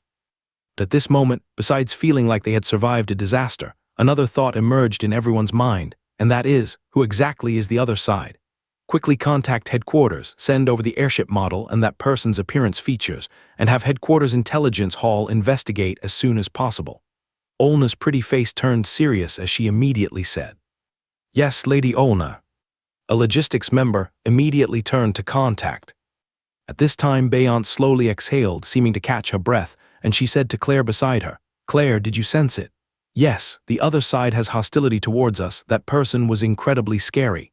Claire's pretty face turned pale, her heart lingering with fear as she spoke. As a wizard with strong spiritual power, Claire could keenly sense the hint of hostility within the other side's will. Yes, the other side's strength is astonishingly strong, feeling more terrifying than the captain. But what I don't understand is, if the other side is hostile towards us, why didn't they attack? Beyonce wondered aloud, her serious expression matched with slightly furrowed brows. "I guess they likely think we're too weak to be worth attacking." At this moment, Olna, having finished her arrangements, joined Beyonce and Claire's conversation. In headquarters intelligence on divine projections and avatars, it's quite common that some divines will not strike at ordinary or weaker people. Olna added. "Lady Olna, are you saying in their eyes we are like ants?" Beyonce spoke with a trace of anger in her heart, her chest heaving with emotion. But after a quick thought, Beyonce felt a bit disheartened, because the overwhelming power that just enshrouded the sentry was so immense to her, like the gap between an elephant and an ant, completely unstoppable. "By the way, do you think it's possible that the other side is looking for the captain?" Claire suddenly thought of something, her delicate brows raised as she spoke. "Because the captain is not here, so the other side left." Beyonce's expression changed as she realized something. "That's right, it must be so. Oh no." Olna's pretty face turned pale as she immediately spoke. "Lady Claire, please contact Lord Rain immediately. Although the identity of the other side is unclear, have Lord Rain prepare in advance." "Certainly, Lady Olna." in the depths of a dense forest over 10 kilometers away from the secret snake sect camp. No, Miss Anna doing this. Circling around before heading to the camp where they are setting up the ritual. Lambert suddenly came up with an idea, waving his hand to veto Anna's suggestion to find a place to hide. Firstly, he could basically determine that the purpose of the other side's signal flare was to summon reinforcements, but who were those reinforcements? This can actually be easily judged, as apart from that person, there was no one else in the secret snake sect who posed such a great threat to him. With the enemy's epic level of strength, if they really came looking, it's hard to guarantee any concealment measures would be absolutely effective. At that time, they would be completely passive. Secondly, this tactic of circling around to the camp has a certain, hidden under the light aspect.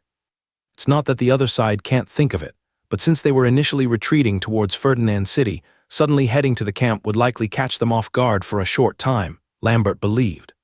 In the meantime, he might take the opportunity to rescue those pure blood elves, and afterward, he and Anna could retreat calmly amidst the chaos. Upon hearing this, Anna was delighted, nodding continuously. She naturally had no reason to refuse a plan that could both rescue her kin and avoid enemy detection. A good idea, Lord Lambert. So the two of them set off quickly, one after the other, maneuvering towards the secret snake sect camp. A few minutes later, numerous mutated flying snakes over a meter long swiftly swept over the area. Soon after, Minos arrived here again. He immediately noticed that those two people had already left. Just as Minos was about to carefully check their traces, he turned to look at the dense forest behind him, only to see Vice Pope Quirrut arriving with 5 or 6 subordinates. Minos, are you injured? Vice Pope Quirrut, they just left. I got a little injured, but they didn't have a good time either. One of them was hit by my green snake's kiss. Minos bowed slightly. Quirrut nodded and turned to his secret snake sect followers. Have the mutant flying snakes been released? They have been released, Vice Pope, especially towards Ferdinand City's direction. We should soon find their traces. Several minutes passed. Minos vaguely sensed something was amiss and turned to ask, still no discoveries? No, Lord Minos. The secret snake sect members responsible for releasing the mutant flying snakes all shook their heads. Logically, it's impossible. Minos couldn't help but ponder. The flying snakes can fly and they move quickly, dispersing in a fan shape once released. Even if they couldn't catch up, they should be able to observe something from the sky. The next second he suddenly thought of something, his eyes widened, and he looked at Vice Pope Quirrut beside him saying, not good. Vice Pope Quirrut, I think I know where they ran to. They must have used a diversionary tactic and returned to our camp. Quirrut was initially stunned upon hearing this, but his expression immediately turned serious, realizing it was highly possible. He waved his hand saying, everyone, return to the camp. Suddenly, thick vines from the ground wrapped around the people present. It was the Ironwood Guardians launching an attack. But in the next second, the 3 Ironwood Guardians were entangled by pythons the size of huge millstones. With a series of crackling sounds, the 3 Ironwood Guardians were broken into pieces, scattered on the ground. Quirrut's expression remained unchanged as he said in a low voice, Minos, you are the fastest, so I'll trouble you to go ahead. At least ensure that the pure blood elves are not rescued. If those pure blood elves were rescued, these past few days would have been in vain. Yes, Vice Pope Quirrut, leave it to me. The evil snake Minos glanced at the remains of the 3 Ironwood Guardians on the ground, bowed slightly, and in an instant disappeared from the spot, leaving behind a sunken pit in the ground. At this time, Lambert and Anna, who had transformed into a large horned deer, was swiftly traversing through the dense forest. With Anna leading the way, familiar with the terrain. They arrived near the secret snake sect camp again in just a few minutes. Miss Anna, please wait here for a moment. I'll go check the situation first. If I confirm that person isn't there, I'll attack immediately and you'll take advantage of the chaos to swiftly rescue your people. Lambert stopped Anna, who intended to investigate, and said, Okay, Lord Lambert, please be careful. Anna's face turned serious as she nodded. As soon as the words fell, Lambert quickly moved his position, choosing to sneak attack the secret snake sect camp from the rear side. With a flash of dazzling sword light, the large, dark membranous shield above the camp reappeared in the next instant. Many secret snake sect members who were repairing the ritual immediately realized something was wrong, shouting, Enemy attack.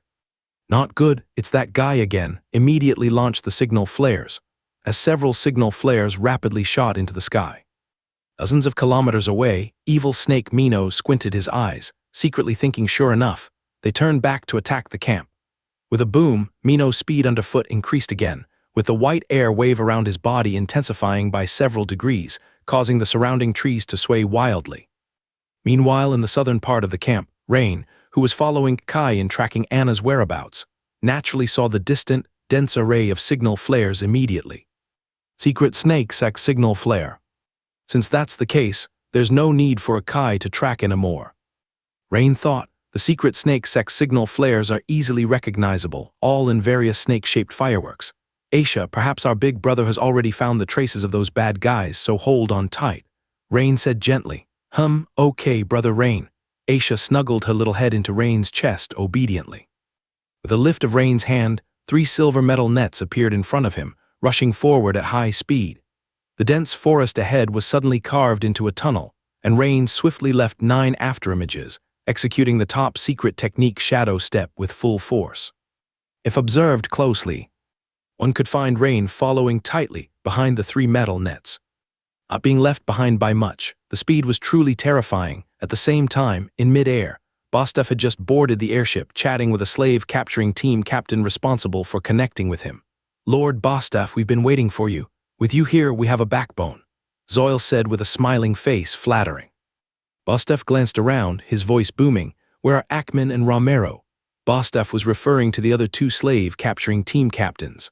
Haha, the 2 captains are besieging Elf Town together, while I'm tasked with helping Lord Bostaph track Rain's whereabouts. Bostaph couldn't help but glance out the porthole, clearly seeing the series of signal flares launched by the secret snake sect in mid-air. Sir, this is the secret snake sect signal flare. Let's go take a look. Master Bostaph, you may not know this yet, but before you arrived, we had an unofficial agreement with those cults dividing the territory. You've already said it's unofficial. Moreover, it's an agreement between you and them, not me. Bostaph looked at Zoil expressionlessly and said, yes. Although Zoil was quite powerful, he was still frightened by that glance. When he thought of the terrifying power of Master Bostaph in front of him, he immediately stopped talking. Secret snake sect camp. Screech. The membrane shield was immediately split open by more than a 2-meter-high gap under the sword of Lambert, who wielded the greatsword with strong sword of belief. Lambert flashed in. For a moment, a wolf among sheep. Although the followers of the secret snake sect were not amateurs, Lambert was soon to be promoted to Sword Saint, and even though he was severely injured by poison, they could not stop him. But the next second, a white torrent of energy dashed into the camp, heading straight for Lambert. Clang! Lambert swung his sword to block it, but the impact sent him several meters back.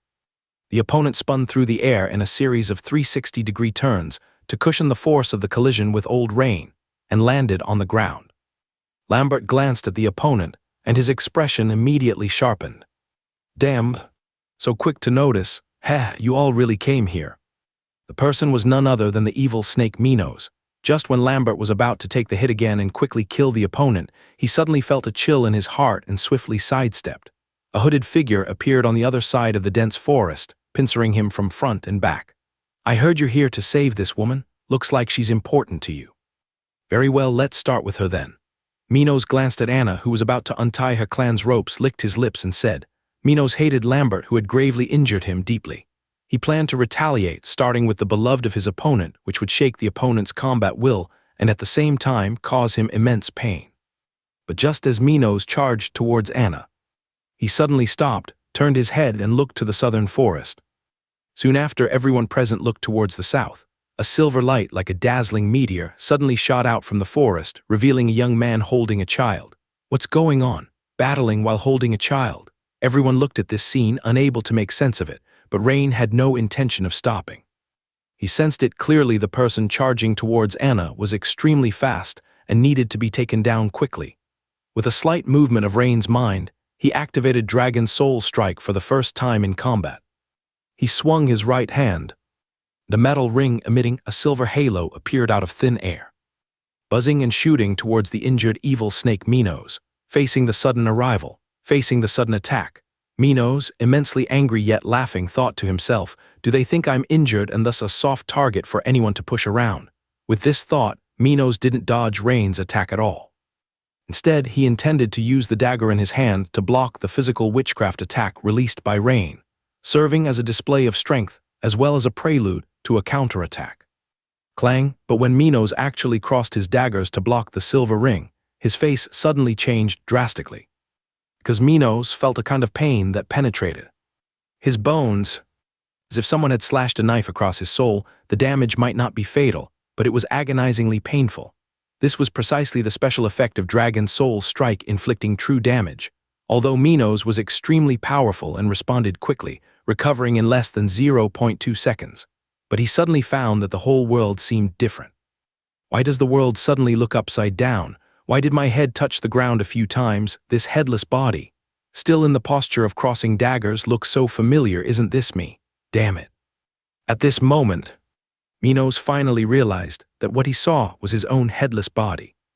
From an outsider's perspective, the evil snake Minos seemed slightly stunned after taking a metal ring attack from Rain. The next instant, he was decapitated by a swift slash from Rain. The members of the secret snake sect nearby each had bulging eyes, staring in shock at the scene. This casual kill seemed no different than slaughtering a chicken. But the point is, the opponent was the evil snake, the top-ranked member among the 12 secret serpent envoys of their own church, and he was killed as easily as a chicken. The shock for all the members of the secret snake sect present was no less than a bolt from the blue. Lambert was equally stunned watching the scene. He looked at the ground where the evil snake's head was still rolling, then at Rain, who was holding a child with an indifferent expression. He muttered a couple of words but couldn't say anything. Not that, Rain, I know you're strong. But this guy wasn't that weak. Just like that, he's dead. Indeed, Minos' powerful life force allowed his solitary head on the ground to make a faint sound, his witchcraft. But suddenly, his voice ceased because a dog head appeared before his eyes, a real dog head. Ugh. Kai darted into the dense forest, clutching his head. The appearance of Rain made even the epic-level strength Vice-Pope Quirrut narrow his eyes. For even if it were him, he couldn't take down Minos in one move. After all, Minos was a person, not a wooden stake. He could dodge and run away, and if he encountered someone stronger than him, he would just escape. So taking down Minos in one move indeed shocked Quirrut. Moreover, the words Minos had uttered before being taken away by the dog left Quirrut hesitant to act hastily, his eyes flickering as he looked at Rain. Who are you? However, Rain did not respond to Quirrut's words. Instead, he turned and spoke earnestly to Lambert. Lord Lambert, thank you for your help this time. I'll take it from here. Lambert was taken aback for a moment but immediately smiled and said, Lord Rain, you're too kind. I merely did what I promised you. I'll leave it to you now. As he spoke, Lambert coughed up a mouthful of fresh blood again. His complexion was darkened by lingering poison, and after a fierce battle just moments ago, he did not look well at all. Here, try this potion.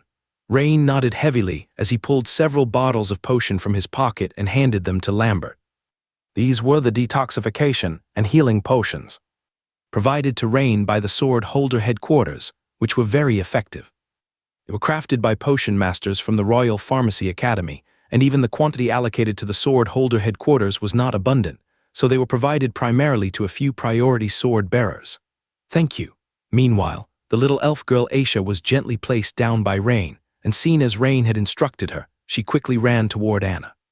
At this time, Rain stood up slowly and turned to face the others.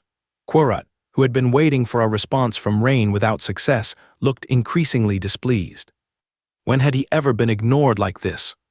Even though he still hadn't figured out what Minos' last words meant, but he was already planning to launch a tentative attack. In an instant, a tangible field of will began to sweep toward Rain, Lambert, the captured elves, and centaurs. The next second, aside from a few who were farther away like Anna and Aisha, everyone within the field suddenly had a giant shadow of a striped python appear on their bodies.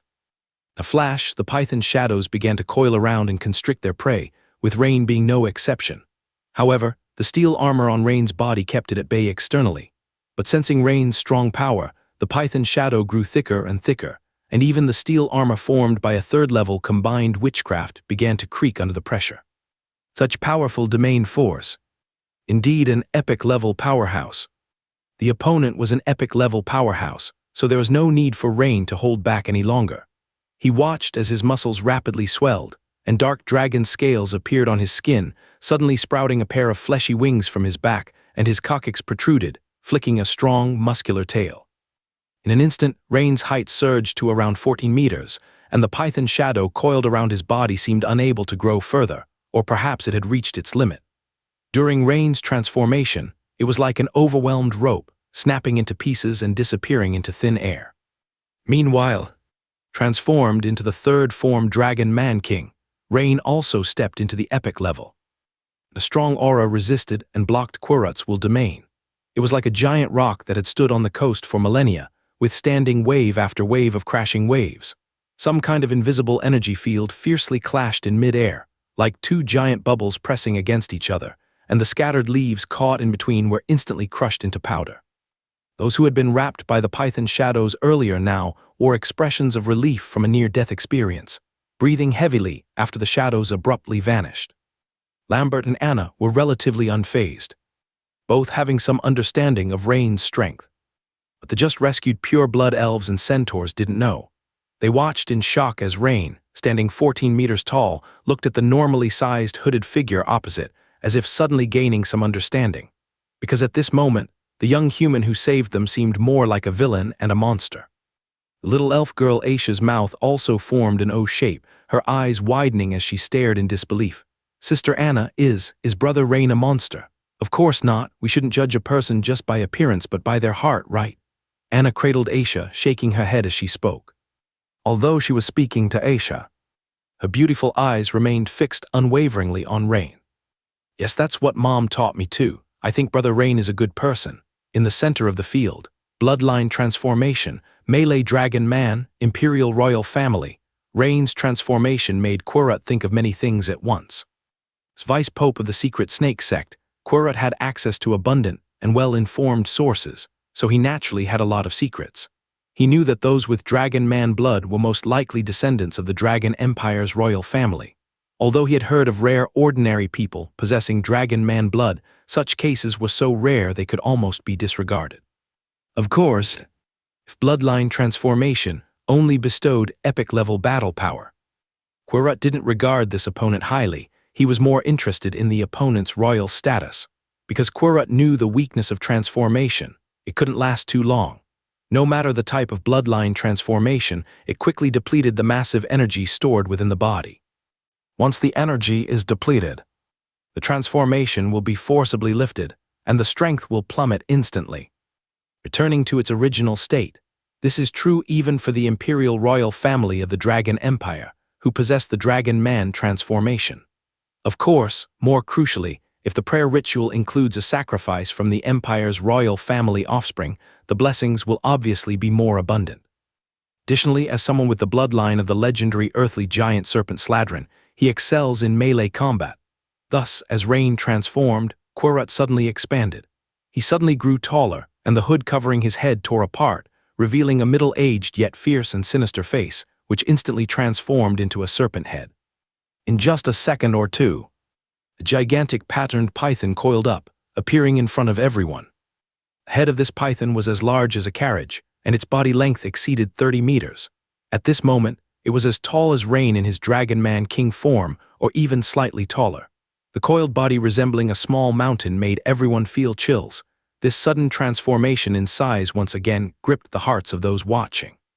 Swish! In his transformed form, Quirrut immediately launched an attack, the massive snake head lightning fast darting toward Rain, and at the moment of impact, the blood-red mouth abruptly opened, and Rain could almost smell the foul stench coming from its mouth. Facing this bite, Rain flapped the wings on his back. The entire Dragon Man instantly flew backward, avoiding the attack. Boom! The massive patterned python head, as large as a carriage, plunged straight into the ground, instantly creating a 5 or 6 meter diameter crater with dust billowing. This nonchalant bite, with such enormous power, already instilled fear. In the scene, only Rain's expression remained unchanged. He did not undergo a 4th-level dragon beast transformation, not because such a transformation consumed extreme physical strength, but because after advancing to Dragon Vein Wizard, he had not properly tested the power of Dragon Soul Strike. Previously, in the witchcraft testing room, a single spell from him blew up the testing device. That wasn't even with Dragon Soul Strike activated. Earlier, he barely activated it, and instantly defeated the top-ranked evil snake among the 12 secret serpent envoys. That didn't really count as a proper test. Thus, Rain's unusual decision not to engage in close-quarters melee, but to retreat and cast spells, was for this reason he wanted to test the power of Dragon Soul Strike. He swiftly began casting spells from afar. Thorny Iron Ball. A massive thorny iron ball over 2.5 meters in diameter suddenly appeared in front of Rain. Zee. The surface of the iron ball, with densely packed spikes of varying lengths, scraped against the ground, sparking while seeming powerful, but compared to Querut's current form, it looked about the size of a basketball. Querut's coiled body rose, watching Rain casting spells with a puzzled expression. Dragon Man not engaging in melee. Never heard of such a situation in the Dragon Empire's royal family's Dragon Man bloodline. Instantly, Querut felt like someone who had taken off his pants, only to be told his girlfriend was having her period. Meanwhile, as Rain swung his dragon claw, a whoosh echoed as the massive thorny iron ball roared, pulling a flaming line, and lightning fast darted toward Querut's transformed python. Following that, Rain cast spells again in succession. First-level Witchcraft Metal Morphing Spell. Second-level Witchcraft Cutting Net. Third-level Witchcraft Sawtooth Ring. Crystallization Kill Move, Sawtooth Cutting Net. Suddenly, 6 high-speed spinning silver metal rings appeared in front of Rain, following the thorny iron ball charging toward Querut. This prompted Querut to take it a bit more seriously, for the Witchcraft energy fluctuations were nearly at the level of Dawn Witchcraft, that is 4th-level Witchcraft, and the power couldn't be underestimated. Of course, he had long thought about how to counter. When the iron ball approached, he would use his tail to smack it back like a ball. Just right to use the other's witchcraft to counter another witchcraft. Perfect. But just at the moment when his massive serpent tail touched the thorny iron ball, Querut's enormous serpent body suddenly shuddered. Because at the moment of the clash, he felt his soul being stabbed, feeling as if struck by lightning, causing his entire body to stiffen for a moment. When he came to his senses, multiple places on his body simultaneously screamed with pain, as if struck by 6 bolts of lightning at once. Roar. This made Querut finally unable to bear it, letting out a wretched scream towards the sky. From the perspective of an observer, Querut's massive serpent tail did swipe the thorny iron ball. But his enormous serpent body twitched slightly, and then, without any defense, received 6 high-speed spinning silver metal rings completely. In an instant, the 6 silver metal rings cut into the serpent's body. Slash, slash, slash. The enormous bright-colored scales shattered, blood splattering, while the rotating sawtooth metal rings had already penetrated nearly 1/2 meter into the vast serpent's body, continuing further. Only then did Querut finally understand what evil Snake Minos had wanted to say with his last words. Unfortunately, it was a bit too late. In an instant, Querut suffered severe injuries. Not in a physical sense, but he felt an extremely painful, nearly unhealable wound in his soul. And Rain also truly tested the power of the dragon. Soul Strike. Obviously, the effect was exceptionally good. Of course, the Dragon Soul Strike is not without flaws, as it consumes too much spiritual power.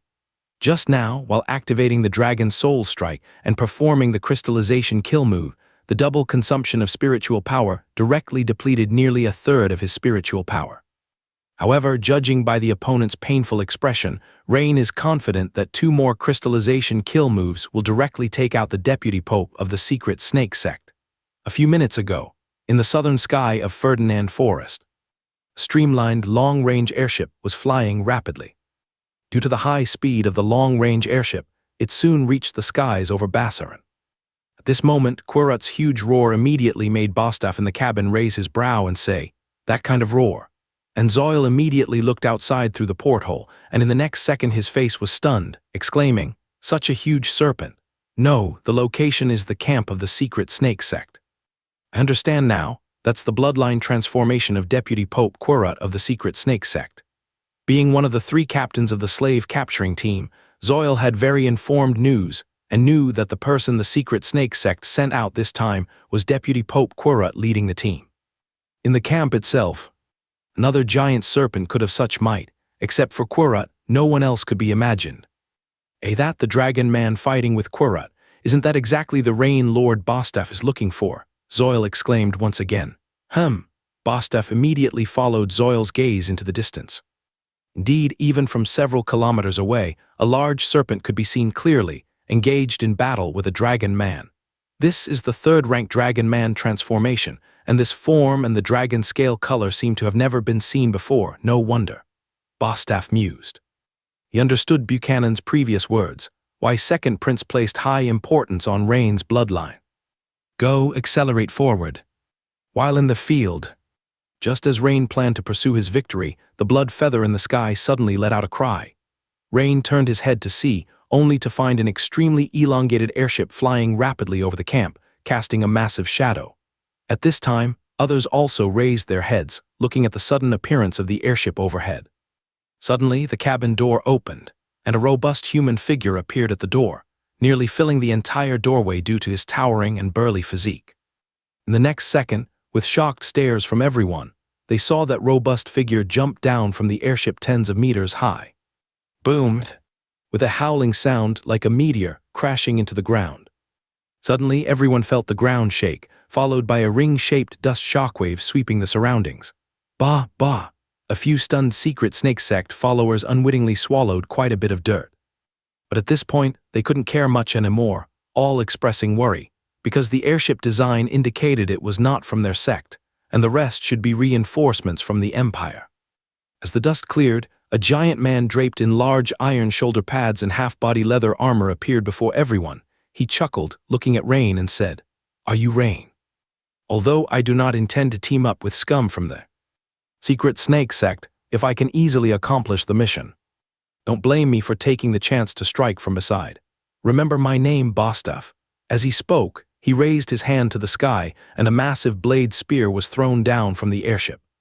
The blade spear was about 12 or 13 meters, with a nearly 2-meter-long single-edged tip and a long handle at the back. Seeing such a long weapon, others couldn't help being a bit surprised.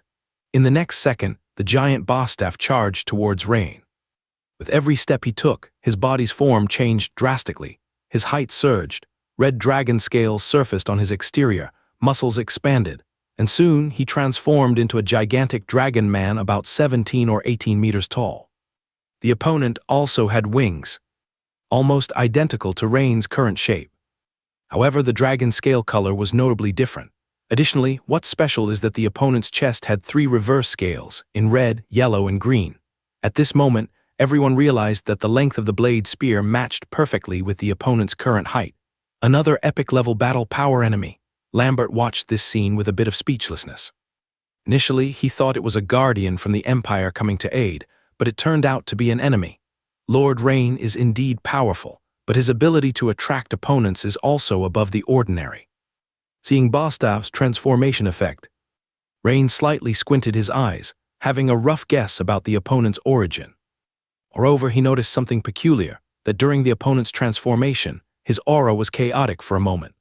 Logically, if the red dragon bloodline descendant, the aura during transformation should be as intense and scorching as magma, while the yellow dragon descendant should be as heavy as the earth, but the aura after the opponent's transformation was increasingly mixed. This immediately made him think of something. Did the opponent rely on for epic-level battle power elevation? As Rain pondered, Bostaph already rushed at Rain, the blade spear in his hand, swinging a heavy fiery cleave. Flame cleave over 10 meters long suddenly appeared, striking at Rain. This is a mixed attack method incorporating the red dragon's flame talent into a transcendent combat skill. At this moment, the severely injured Querut took the chance to coil his enormous serpent body, simultaneously turning to look at his sect's followers, and in the next second, he took a deep breath. With screams echoing, shadows and blood streams would drain from the secret snake sect followers and swallowed into Querut's bloodthirsty mouth. In an instant, although he couldn't heal the wounds on his soul, the injuries on his body were almost fully healed. Querut's venomous snake eyes glared at Rain, and in the next second he lunged forward fiercely, facing the pincer attack from the 2 epic strongmen. Querut transformed into a giant python, and the dragon man Bostaph. Rain's eyes flickered as he made an immediate decision. He raised his dragon claws on both sides, and 4 metallic kite shields suddenly appeared in front of him, forming a straight line to block Bostaph's flaming strike. Meanwhile, 6 silver buzzing metal rings appeared and swiftly attacked Querut behind Rain. Having just suffered from this move, Querut's massive snake eyes suddenly shrank, and the posture of his downward pounce also stalled. He initially thought Rain's move must be some sort of trump card, not easily executed or with some price to pay, but now it seemed that it was not the case. He didn't expect Rain to be able to execute it consecutively. This led Quirrell to immediately stop his pouncing and biting posture, fully recoiling into a coil while casting a shrouding black light membrane to protect himself. The pincer attack was instantly neutralized by Rain. Now, Rain only needed to deal with Bostaph in single combat, greatly reducing his pressure. Rain's mind moved slightly, and the 6 silver metal rings attacking Quirrell abruptly changed direction, heading towards Bostaph in front of him. In fact, in this scenario, Quirrell, as a co-combatant against Rain, could have alerted Bostaph. But firstly, due to the inherently fragile and unseemly cooperative relationship between the cult and the slave capturing team, he would not consider initiating a warning, because to Quirrell, the strange dragon man on the other side would definitely seize the opportunity to eliminate him while taking down Rain. Secondly, he harbored the same thought: if both of these dragon men were severely injured, it would be best, and he could sit back and reap the benefits. An additional reason, having just suffered from Rain's move, was that he found it unfair if the other dragon man didn't experience it too. Of course, he couldn't let the guy named Rain kill the opponent either. Thus, Quirrell took a deep breath, seemingly preparing to unleash some long-range attack. Meanwhile, Bostaph saw the 6 incoming silver metal rings with a sneer, as such things seemed entirely incapable of harming him. Bostaph, holding a blade spear, performed a quick 360-degree whirlwind slash. A huge silver arc flashed by, instantly hitting the foremost 3 metal rings. For a moment, it was indeed as Bostaph expected. The 3 metal rings couldn't withstand his spear's whirlwind slash and suddenly shattered. Because the toothed metal rings, with their inherent thickness and hardness, couldn't possibly remain intact under the slash of an epic strongman. But at the moment those metal rings shattered, Bostaph also felt something inside him breaking, or rather, a small part of it. Immediately following, a burst of excruciating pain from deep within the soul arose. Bostaph's entire body convulsed, eyes widened as if struck by lightning. Before the soul-cutting pain eased in any way, the remaining 3 metal rings simultaneously hit his body. With the powerful defensive capability of the dragon scale, it seemed the wounds weren't cut very deep. But instantly, Bostaph's forehead veins bulged. His giant eyes rolled upward, and his entire body trembled like a sieve, as if having a seizure. Fortunately, this abnormal state didn't last long, under half a second, but when Bostaph came to his senses, the look he directed at Rain was as if he had seen a ghost. The zzz sound came as his massive legs plowed 2 deep furrows into the ground, forcibly halting his charge and quickly retreating. What was your attack just now? Bostaph looked at Rain in shock and hesitation, questioning him. No wonder Bostaph was surprised. As someone who merged with the bloodline of 3 giant dragon offspring, he was highly resistant to various witchcraft, and in previous battles, he could basically ignore any witchcraft below the 3rd level. Even 3rd level crystallization witchcraft would at most cause him minor injuries, which he could definitely withstand. But Rain's witchcraft just now was incredibly strange. It seemed to inflict soul-piercing damage in addition to the innate power of the witchcraft itself. On the other side, seeing Bostaph awkwardly stopping his charge stirred a dark satisfaction within Quirrell. It's a somewhat dark mentality. Much like a bystander falling into a manhole at night, instead of warning others, they climb out and watch as others fall in, feeling pleased. The more who fall in, the more satisfying it becomes. However, when he saw Rain pursuing Bostaph to press the attack, he didn't stand by idly. Instead, he launched an indiscriminate spray towards Rain and Bostaph. As for whether the ally who had just suffered a setback could withstand it, that's not something he needed to concern himself with. As long as he could seize the chance to injure this young man named Rain, he would achieve his goal. Several streams of dark green toxic mist spewed continuously from Quirrell's massive mouth like fireworks. The toxicity of this mist was extremely high, somewhere between gaseous and liquid, a strong nauseating stench filling the air even before it reached the target. Faced with the looming attack from behind, Rain naturally wouldn't choose to withstand it head-on. His wings flapped. His entire body shifted sideways, moving out of the range of the mist. A few rescued robust centaurs couldn't dodge in time, and were enveloped by the poison mist. immediately emitting a sizzling sound of dissolution along with waves of miserable screams. Before anyone else could offer help, only a pile of white bones and a pool of yellow-green pus remained at the spot. If you examined closely, you could still see that even the bones were being corroded and softened, indicating the intensity of the poison. However, Bostaph showed no fear facing this poison mist attack, as his whole body of dragon scales suddenly changed color. Instantly, they turned from red to green, and then a green membrane covered his entire body, rendering the poison mist ineffective upon reaching Bostaph. Rain naturally watched this scene and thought to himself, "Is this the green dragon's toxin immunity effect?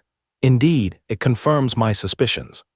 But Qurat's attack was clearly not just this one trick, as the next second, a dark domain like an expanding circular ink pool rapidly spread out.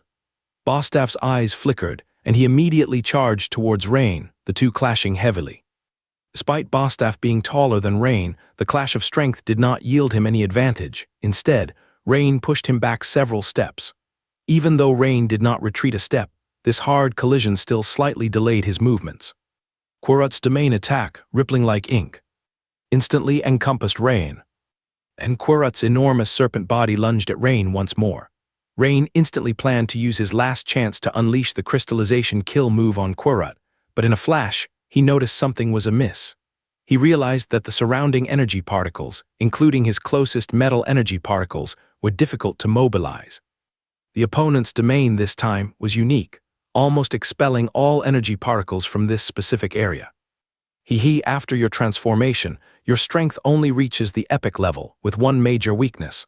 That is, you lack an absolute domain, and you don't have a dawn killing move either. The absolute domain differs from a general domain, being more pure and exclusive. Even energy particles from the mysterious side would be expelled. Of course, deploying this absolute domain is highly challenging and greatly consumes will. Even an epic-level fighter cannot use it multiple times in one battle. Moreover, not all epic-level fighters have the capability to deploy it. This is similar to how not all 4th-level Dawn wizards have mastered a Dawn killing move. Some have merely mastered 4th-level witchcraft. A moment of hesitation allowed Rain's legs to be entangled by the endless dark giant serpent. The next second, Qurat's python body, tens of meters long, wrapped around the body of Rain, the Dragon Man King, as Qurat. Confident of victory, said, "In my absolute domain, your witchcraft is unusable. You'll have to rely on physical combat, so enjoy the thrill of being crushed." As his words fell, Qurat's massive python body began to contract and tense. His eyes also bore a look of triumph. But in the next second, Qurat noticed something odd about Rain's expression. Rain's expression was too calm like someone who was not about to die in the next moment. Instead, it looked like someone who already knew the answer, watching a clown perform tricks. Physical combat. What makes you think that physical combat is my weakness? Rain was momentarily taken aback by the secret snake Deputy Pope's words, but soon recovered and began to laugh. As Qurat was still pondering the meaning of Rain's words, he suddenly felt unable to hold Rain's much smaller figure. In an instant, it was as if he was coiled around a volcano about to erupt. Even in his fully giant snake transformation state, he still couldn't restrict the opponent's expansion and eruption. Roar, with Rain's dragon roar. Instantly, Rain's body expanded once more, undergoing a significant transformation. Unlike the previous muscular dragon man figure, this time his belly began to swell, his height soared to nearly 20 meters, and his pair of increasingly terrifying massive arms gradually pried open Qurat's python body. Slowly, but exceptionally resolutely, Qurat's transformed giant python eyes bulged in shock. How could it be this powerful? The next second, Rain swiftly freed himself from the loosened python's grip, then grabbed the tail of the over 30 meters long giant python, swinging it in a 360-degree round, swinging it completely straight, and then smashed it heavily to the ground. Rumble! Instantly, a gully stretching tens of meters long and several meters deep appeared before everyone's eyes, followed by a violent shock wave with vast amounts of dust soaring into the sky. Not good, this is. This is a 4th-stage transformation. Bostaph, usually calm and composed, now showed signs of distress. He finally understood why the second Prince Everton was so focused on Rain's blood essence. The opponent could actually undergo a 4th-stage transformation. Even he, along with the other two who were fused into him, had previously only managed a third-stage transformation. Even with his current fused self, based on experimental data calculation, there was still a certain gap in strength and speed to the fourth-stage transformation. Of course, this gap was not large. Seeing Querut's current state, Bostaph knew he had to take action.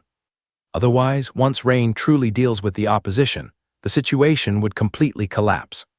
Swish, Bostaph, holding the blade spear, charged toward Rain like lightning.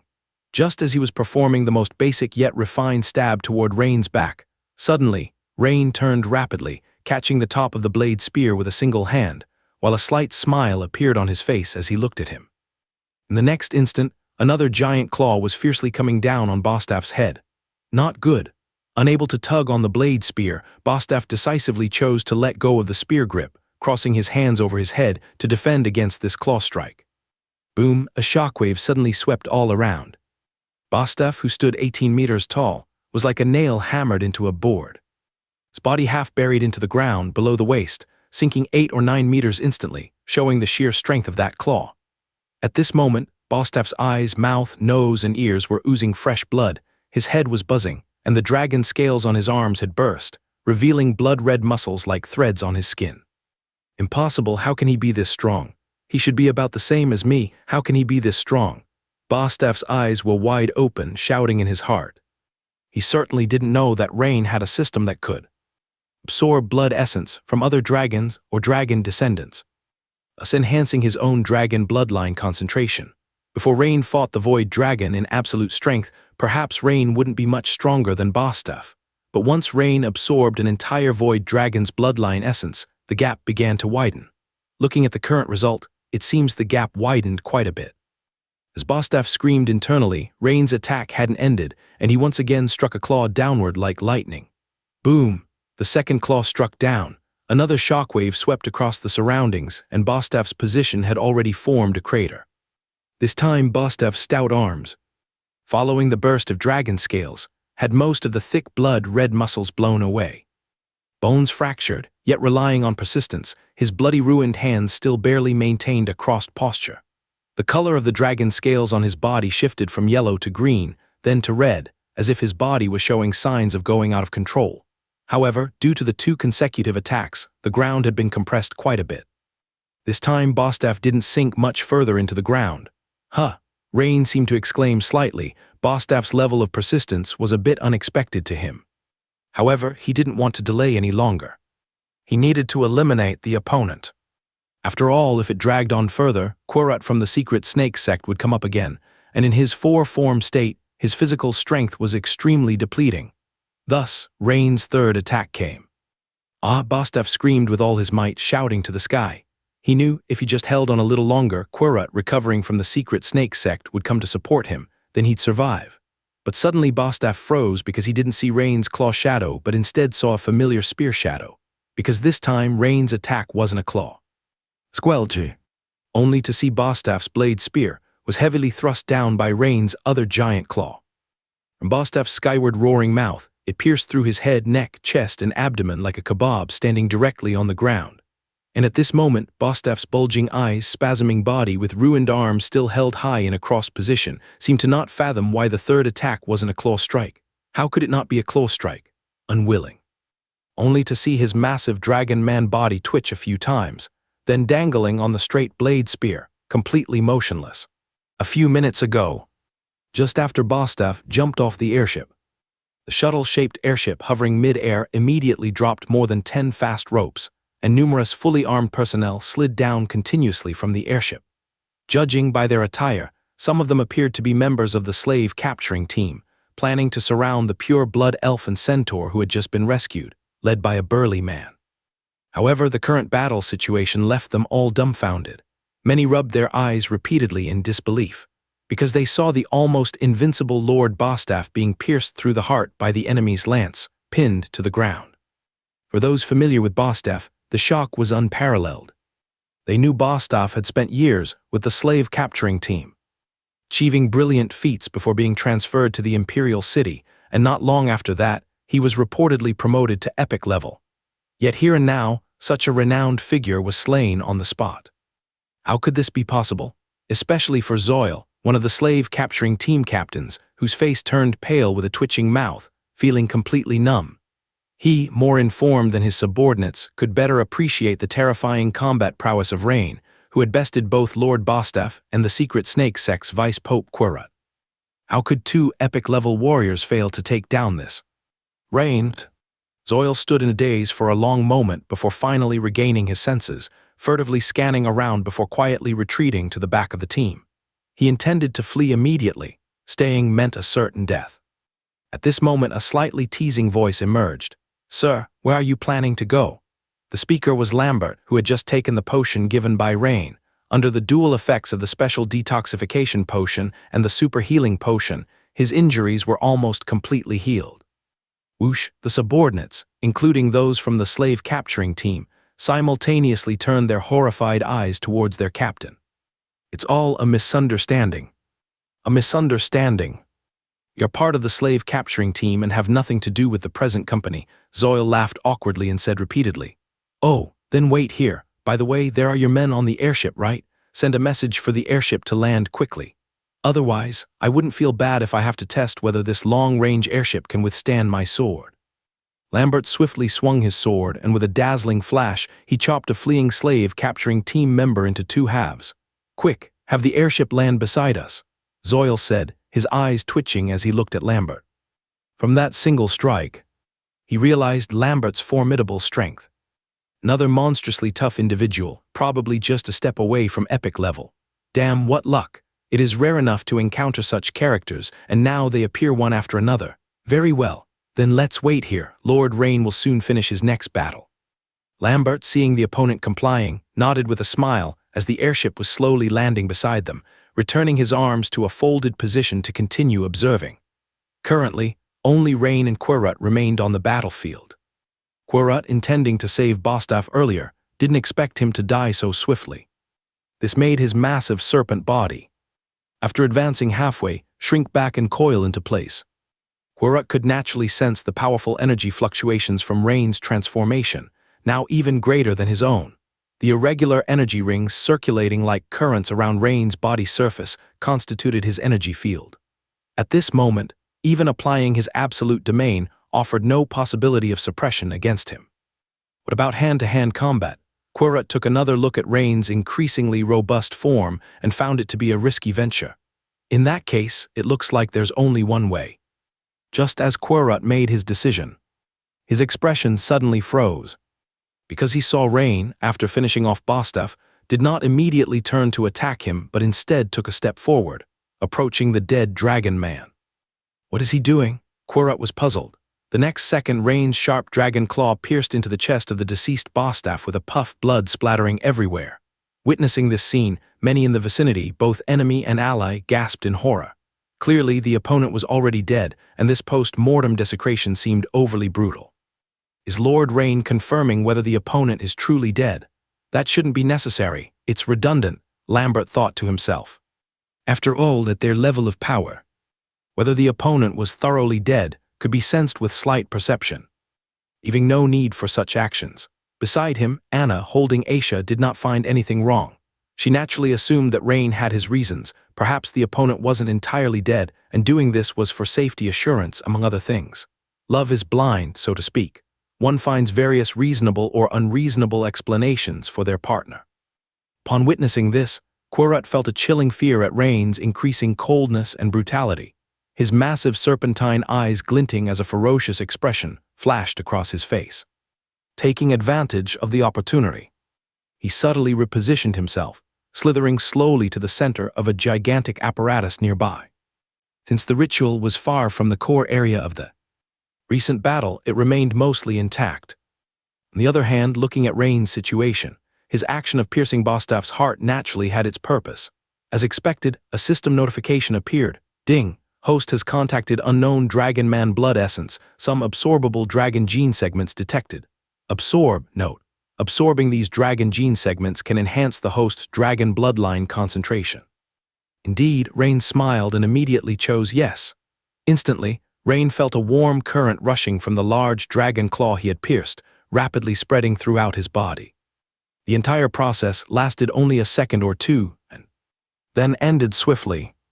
Although Rain could feel some changes and enhancements deep within his body, a glance at the attribute panel showed that the mutated dragon bloodline still displayed as high grade, meaning the bloodline level had not changed. He had anticipated this situation. After all, as the bloodline level increases, further enhancement becomes increasingly difficult. Moreover, as more and more dragon genes are absorbed, those dragon descendant bloodline essences with insufficient purity have less and less impact on me. In other words, repeated absorption of those with insufficient strength and purity results in too many redundant gene segments. However, any gain is good, especially the increase in bloodline concentration, which will correspondingly enhance the power of Dragon Soul Strike. Rain remembered clearly that the system panel's note on Dragon Soul Strike stated, "The power of true damage is directly proportional to dragon bloodline concentration, spiritual power intensity, and witchcraft strength." The connection between true damage and dragon bloodline concentration ranks first. This is why Rain chose to absorb Bostaf's dragon blood essence at the first opportunity rather than turning to deal with Querut. Just then, Rain suddenly sensed an unusual energy fluctuation coming from behind.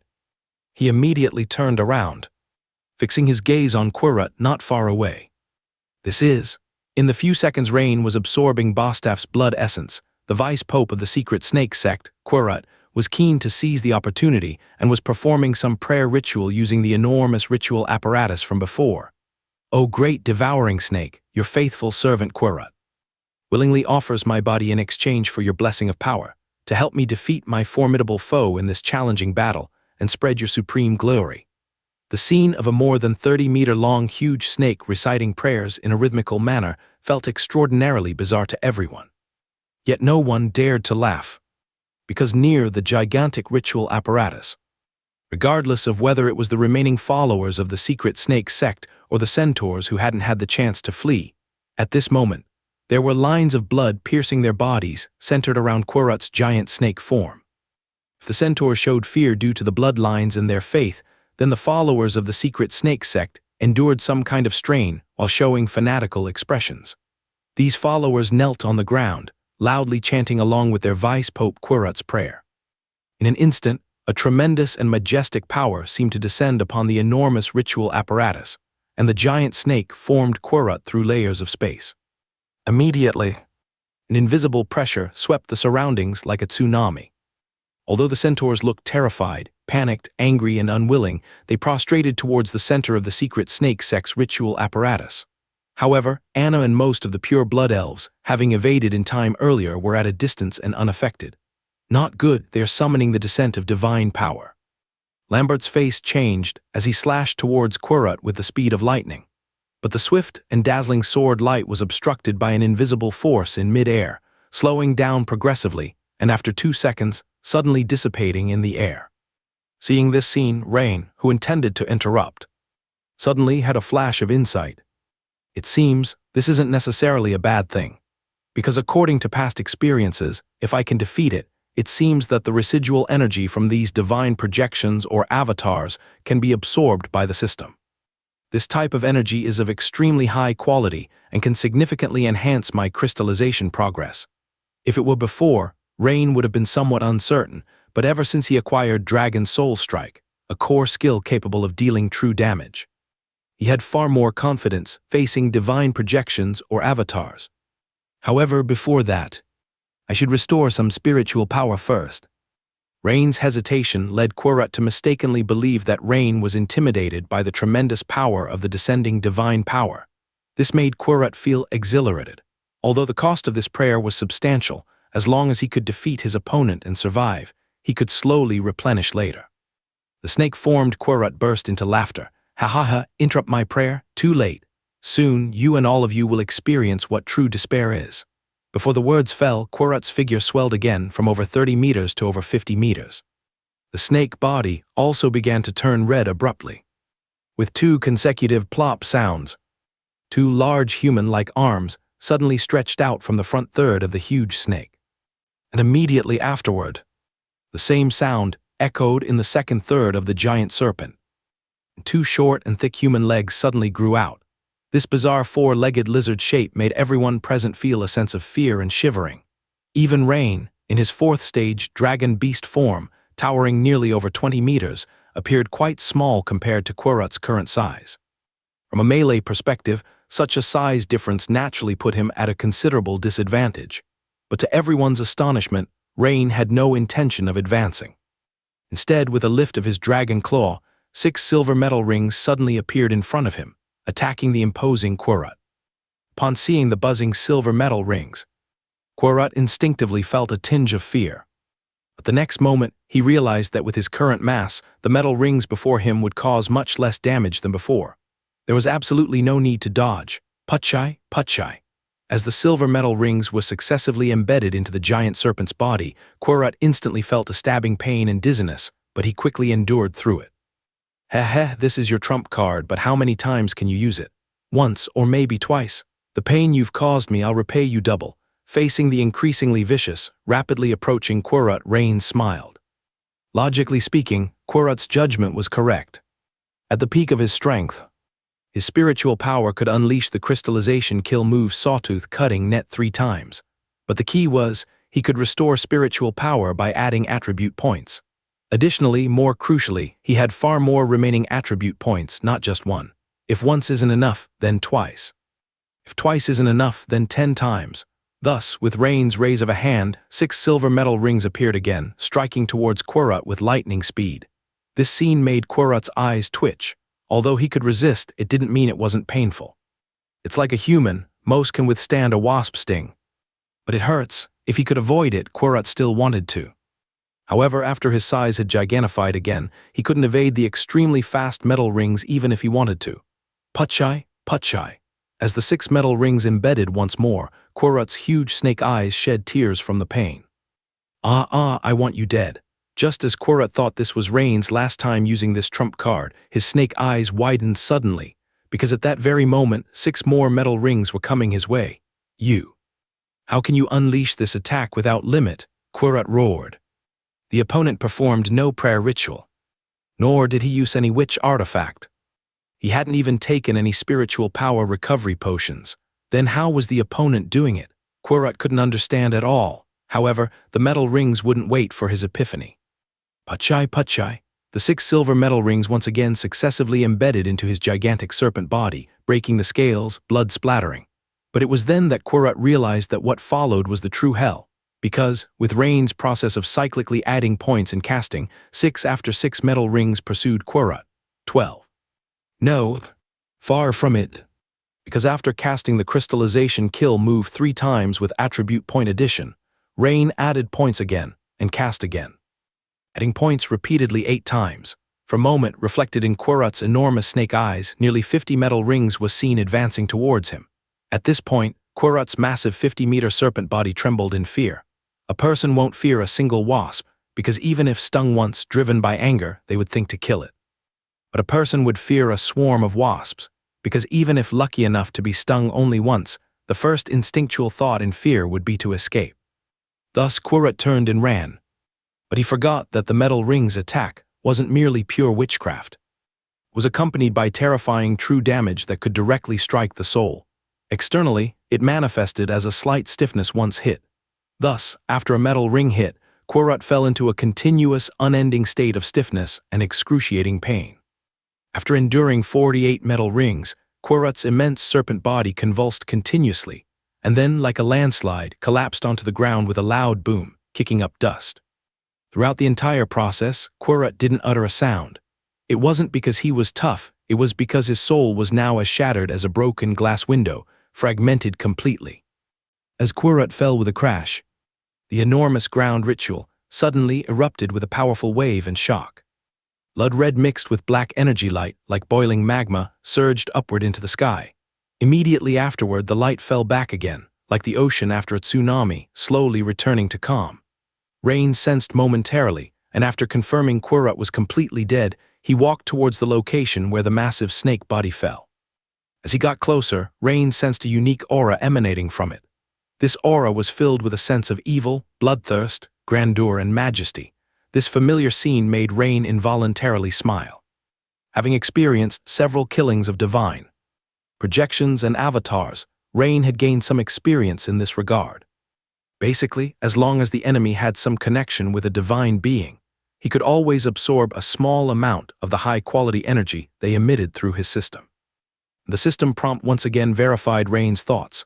Ding, detected a part of high-quality energy that can enhance the crystallization degree of spiritual power. Absorb it. Note, system absorption can remove impurities. Part.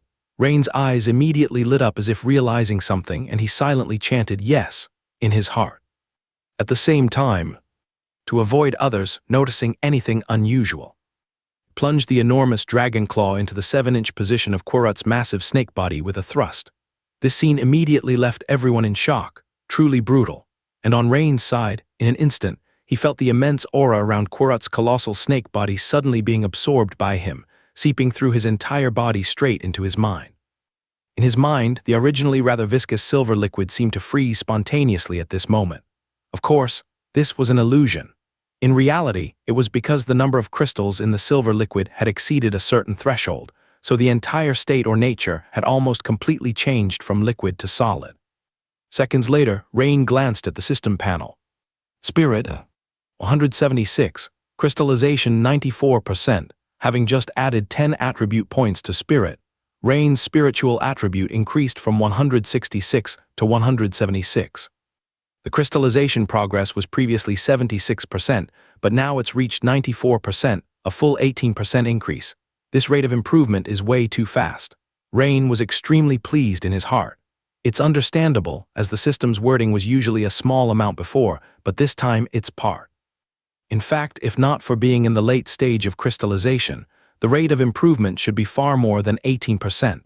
After all, the crystallization of spiritual power is increasingly difficult to enhance towards the late stage. In great spirits, Rain once again sensed the surroundings.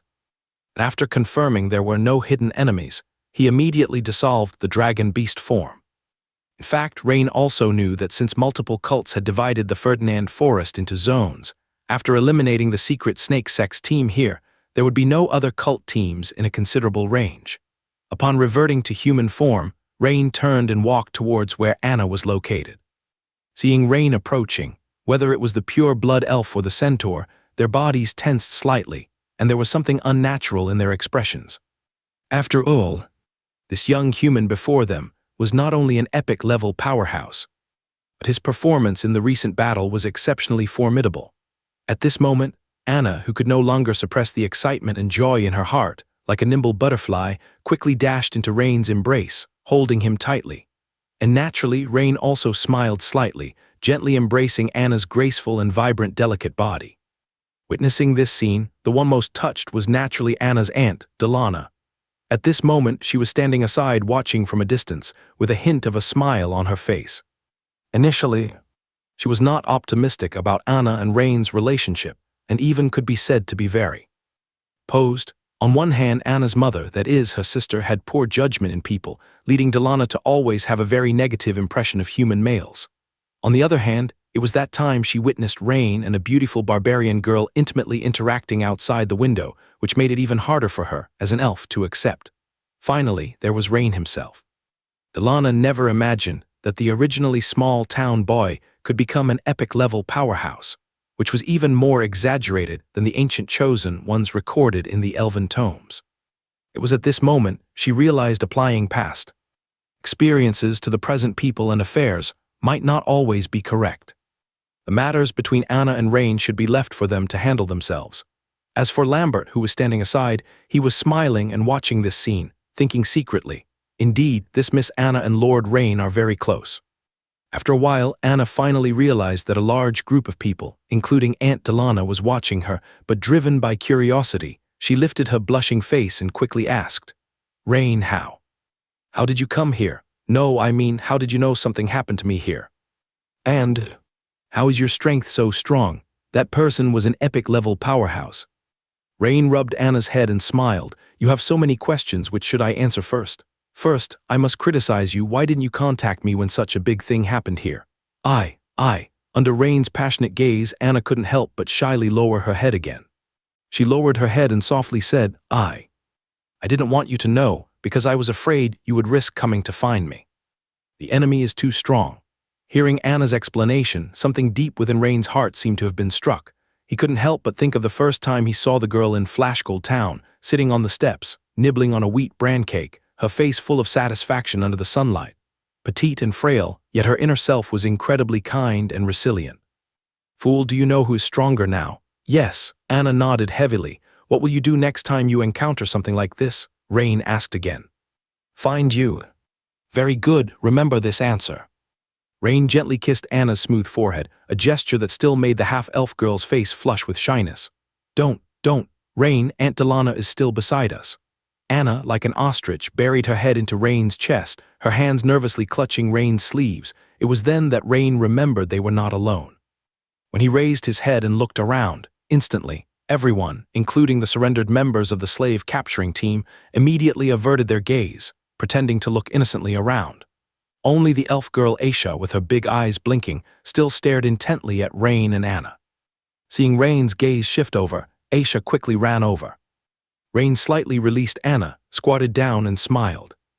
Aisha, I've completed your employment task, so this hairpin is mine as a reward, okay? Yes, thank you, Brother Rain. Meanwhile, Anna watched Rain and Aisha curiously as she didn't quite understand what employment meant. Rain stood up, slowly inserting the wooden hairpin into Anna's left hair tress, smiling. This hairpin is a gift for you. Aisha, does Sister Anna look pretty with the hairpin? Rain asked, tilting his head. Of course, she's beautiful. Seeing Rain give her beloved hairpin to her favorite Sister Anna, Aisha was naturally 100 times willing, her big eyes turned into crescent moons with her smile. As Anna hugged Aisha to understand what employment meant. Rain, smiling, walked among the pure blood elves, slightly bowing to Delana and said, Lady Delana, I'm sorry I'm late. No, Rain, Lord Rain. Facing an epic-level strong figure, members of all races would show enough respect, so although Delana felt a bit unused, she immediately changed her address. Please, Lady Delana, you are Anna's elder. Naturally, you're mine, just call me Rain. Rain interrupted Delana, waving his hand. Hearing Rain's words, the surrounding pure blood elves curiously sized up Anna, Delana, and Rain again. It wasn't vanity, but being watched by their own kind with a sense of curiosity and reverence filled Delana with an inexplicable sense of satisfaction. Previously, in the Bassaran town community, some had gossiped about Anna's half-elf identity. Their gaze is a mix of peculiarity and disapproval, but now all of that had disappeared.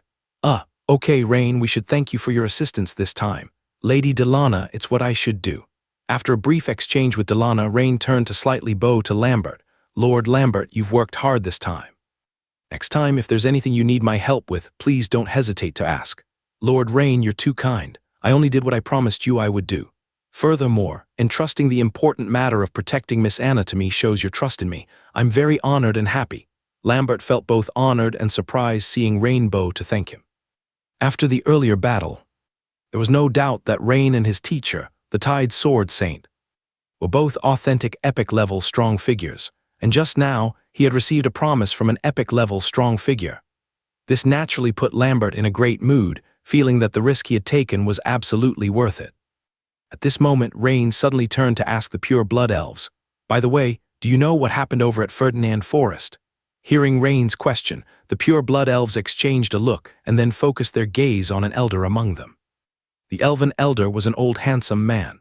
Only his snow-white hair and the fine wrinkles at the corners of his eyes revealed his true age. Lord Rain, I am Alderin, the mayor of Bassaran Town, and perhaps I can answer your question. Rain looked at Anna and Delana, who both nodded, so he said to the elder, Mayor Alderin, please go on. It's like this, Lord Rain. A few days ago, an urgent report came from Ferdinand City. Our Prince Sedlin was enticed and corrupted by the Mother Tree sect's Great Mother Tree.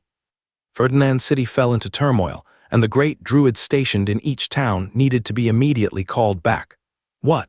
The pure blood elves and surviving centaurs immediately became agitated. Prince Sedlin would betray his faith, betray the moon goddess. Oh my God! Is this true? No wonder, until now there's no reinforcement from Ferdinand City. Apparently, most of the pure blood elves in Bassaran Town were not aware of this news either, and they were all shocked when their mayor mentioned it. Due to the need to stabilize everyone's emotions, the opinion of the great druids was to keep it confidential for the time being, but now, there's no longer a need for that. Aldrin couldn't help but sigh as he spoke. Rain nodded. This news should be true. as it aligns with what the sword-bearer headquarters had learned previously. The judgment from headquarters was that there was a high-level betrayal among the elves, but now it seems the problem is more severe than headquarters' assessment. Because Prince Sedlin is not just an ordinary high-ranking elf from Rain's understanding. He seems to be the sole prince among the Ferdinand Forest elf tribe.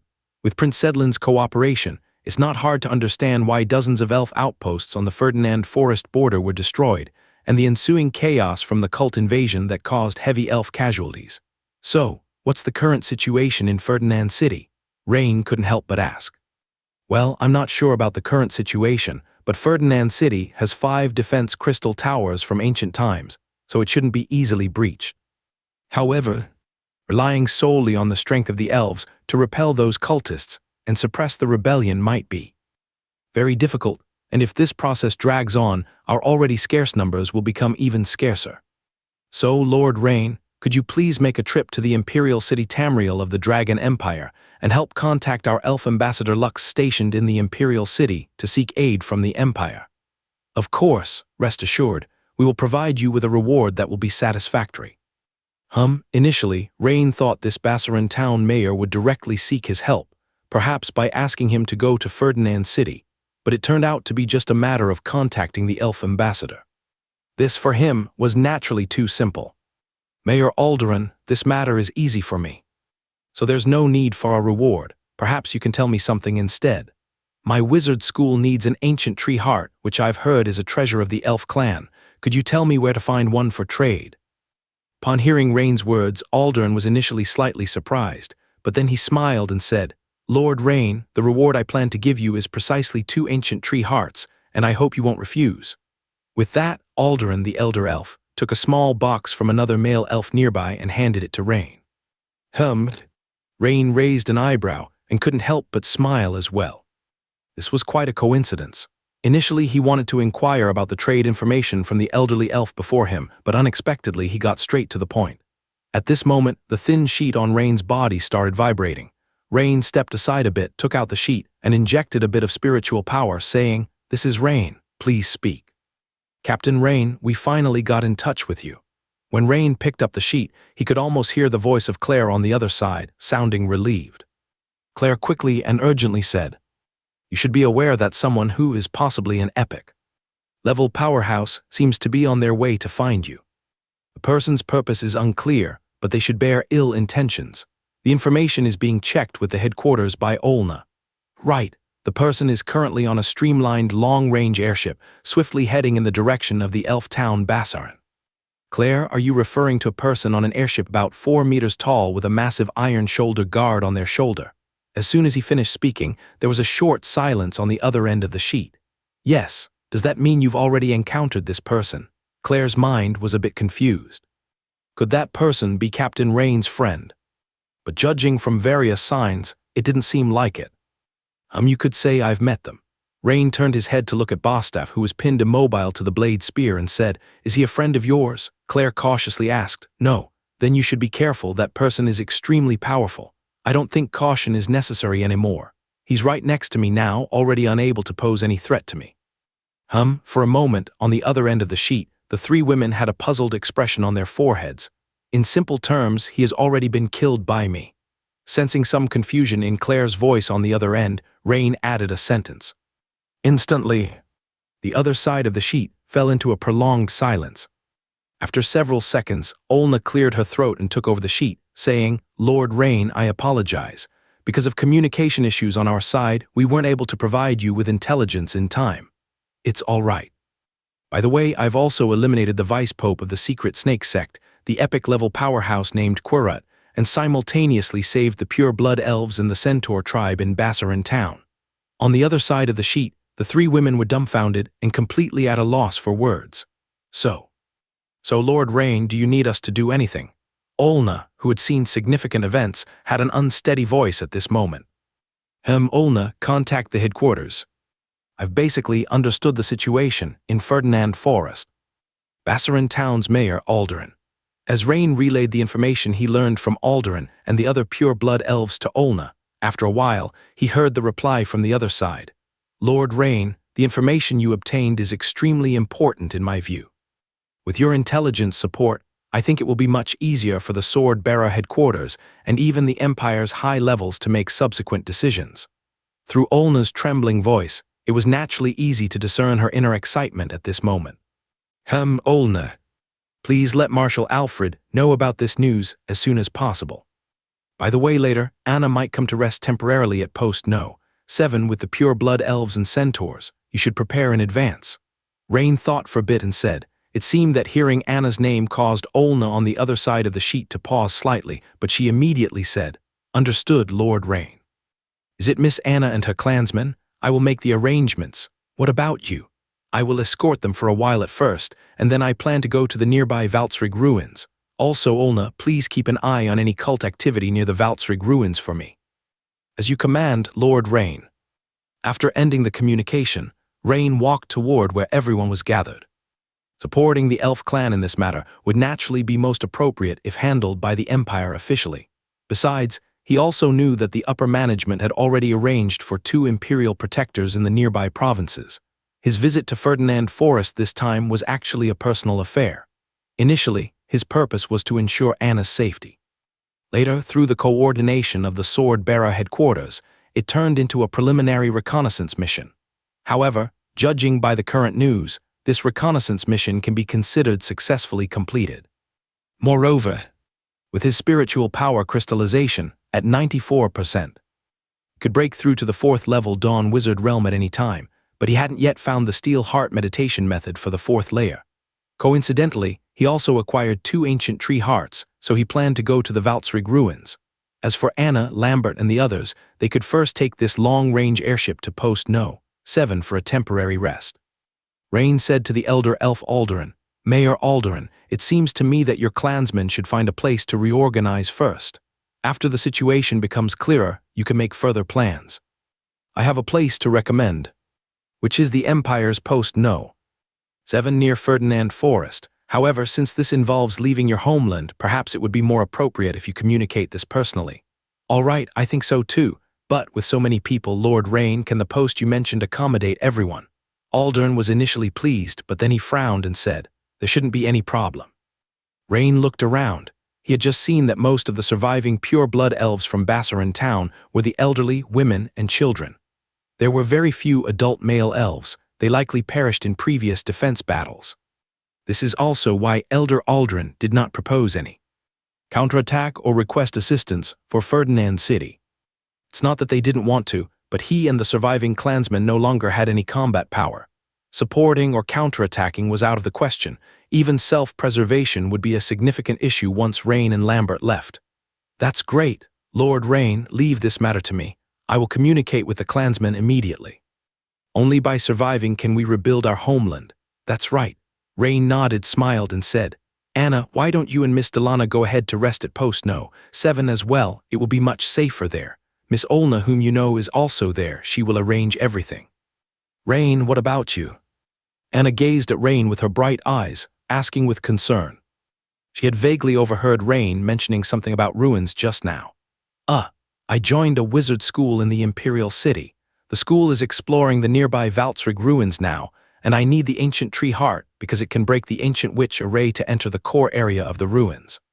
After thinking about it, Rain chose not to hide the exploration of the ruins from Anna. Rain, then, can I accompany you? Oh, I've already mastered the druid's giant bear transformation, so I can participate in battle. Seemingly worried that Rain wouldn't believe her, Anna immediately started chanting and casting spells beside him.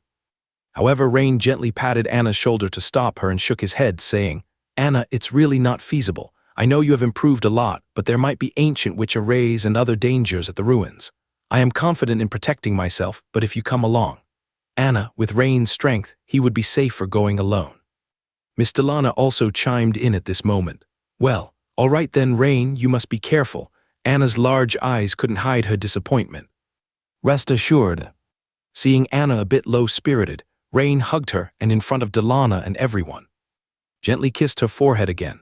Oh my! This caused Anna to exclaim and shyly bury her head in Rain's chest, not daring to raise it. As for her previous disappointment, it had already vanished.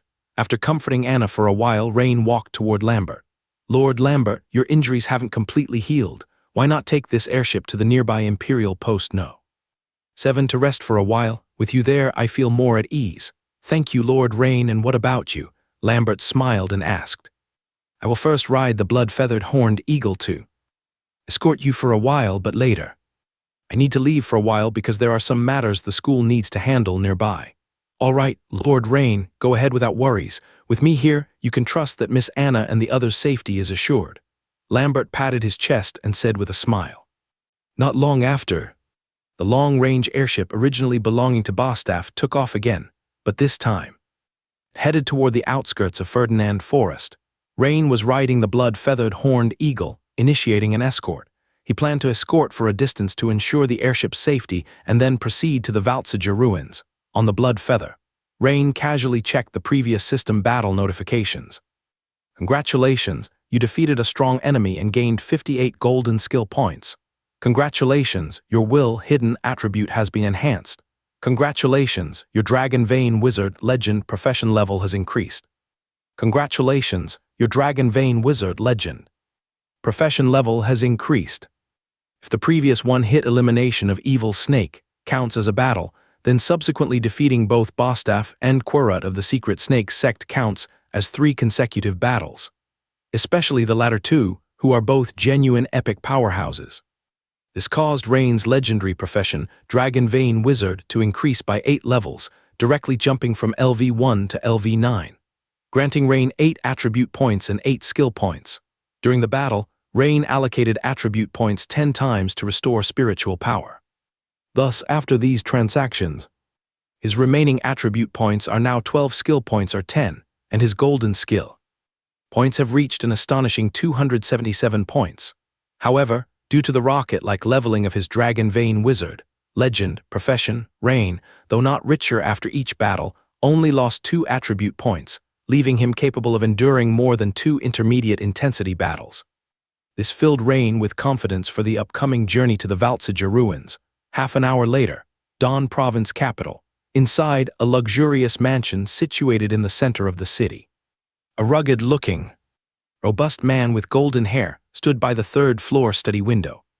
Overlooking the vast, dense forest to the west, Lord Lothar, urgent military intelligence from the Empire concerning the side of Ferdinand Forest. A guard quickly approached, bowing as he handed over a report. Oh, finally some news has arrived. The robust man named Lothar quickly scanned the report, his heart immediately shook. Has the elven Prince Sedlin been seduced and corrupted by the Mother Tree sect? To corrupt an epic powerhouse without the influence of divine power is nearly impossible. Is the so-called Supreme Mother Tree targeting the elf clan? Looks like the elves of Ferdinand Forest are in big trouble this time. Lothar's thoughts turned slightly and he spoke in a deep voice.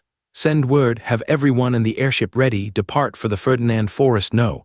1 outpost in 15 minutes. As you command, Lord Lothar. Soon after, 4 guards filed in, dressing the robust man in full knight armor, the surface of which bore intricate golden patterns resembling some kind of engraving symbols. Once fully outfitted, the man, like a lion, picked up the knight's longsword and giant shield that hung on the wall. The giant shield was a rare square shape, 2 inches thick, made of some black-purple metal, and the most striking feature was the 18 sharp stabs on its surface, each resembling a razor-sharp dagger. One can imagine, if such a shield struck the head or body hard, the scene would be quite dramatic.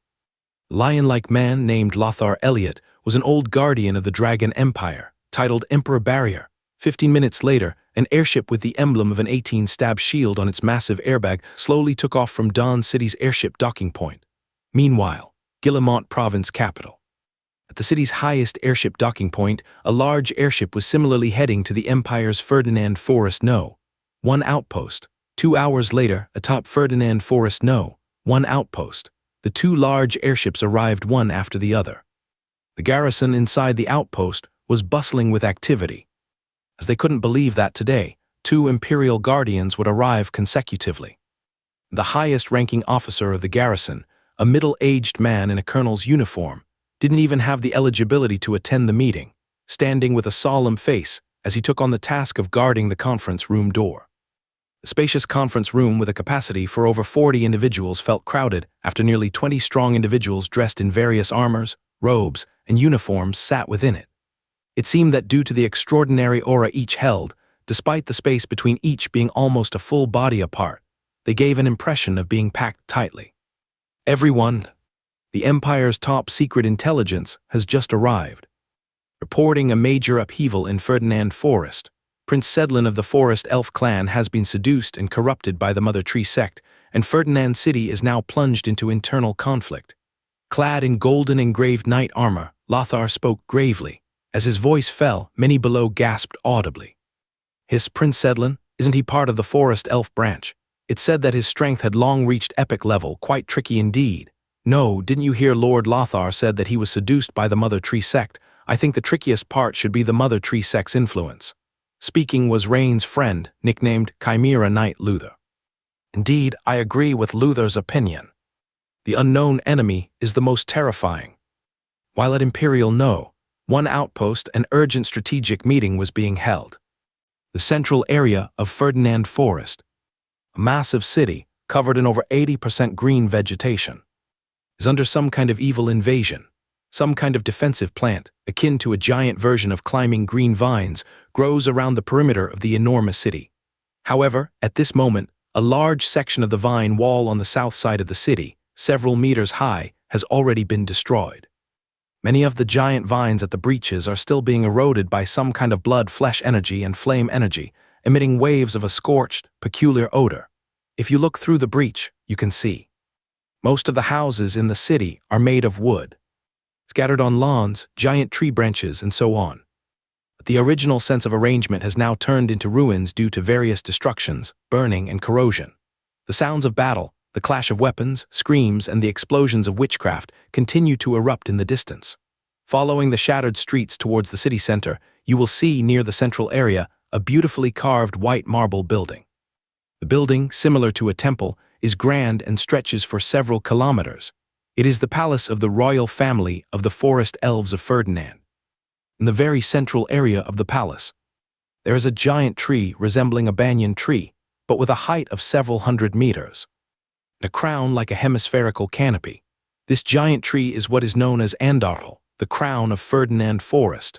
At this moment, above the giant tree Andarl, there is a brilliant green barrier vortex shield, covering the palace and the main buildings of Ferdinand City. From a bird's eye view, you can see 5 prismatic crystals, each over a meter high, floating on the bases at 5 positions around the palace. It is these 5 crystals that shoot out beams of light half a meter in diameter towards the sky, converging to form this green hemispherical barrier. If Alderon, the mayor of Bassarin town, were here, he would immediately tell Rain why there has been no news from Ferdinand City. Because at this moment, Ferdinand City has already activated its final defense measure, the crystal barrier.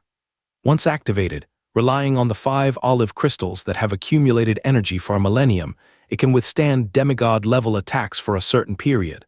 But there is a minor issue, namely the inability to transmit messages.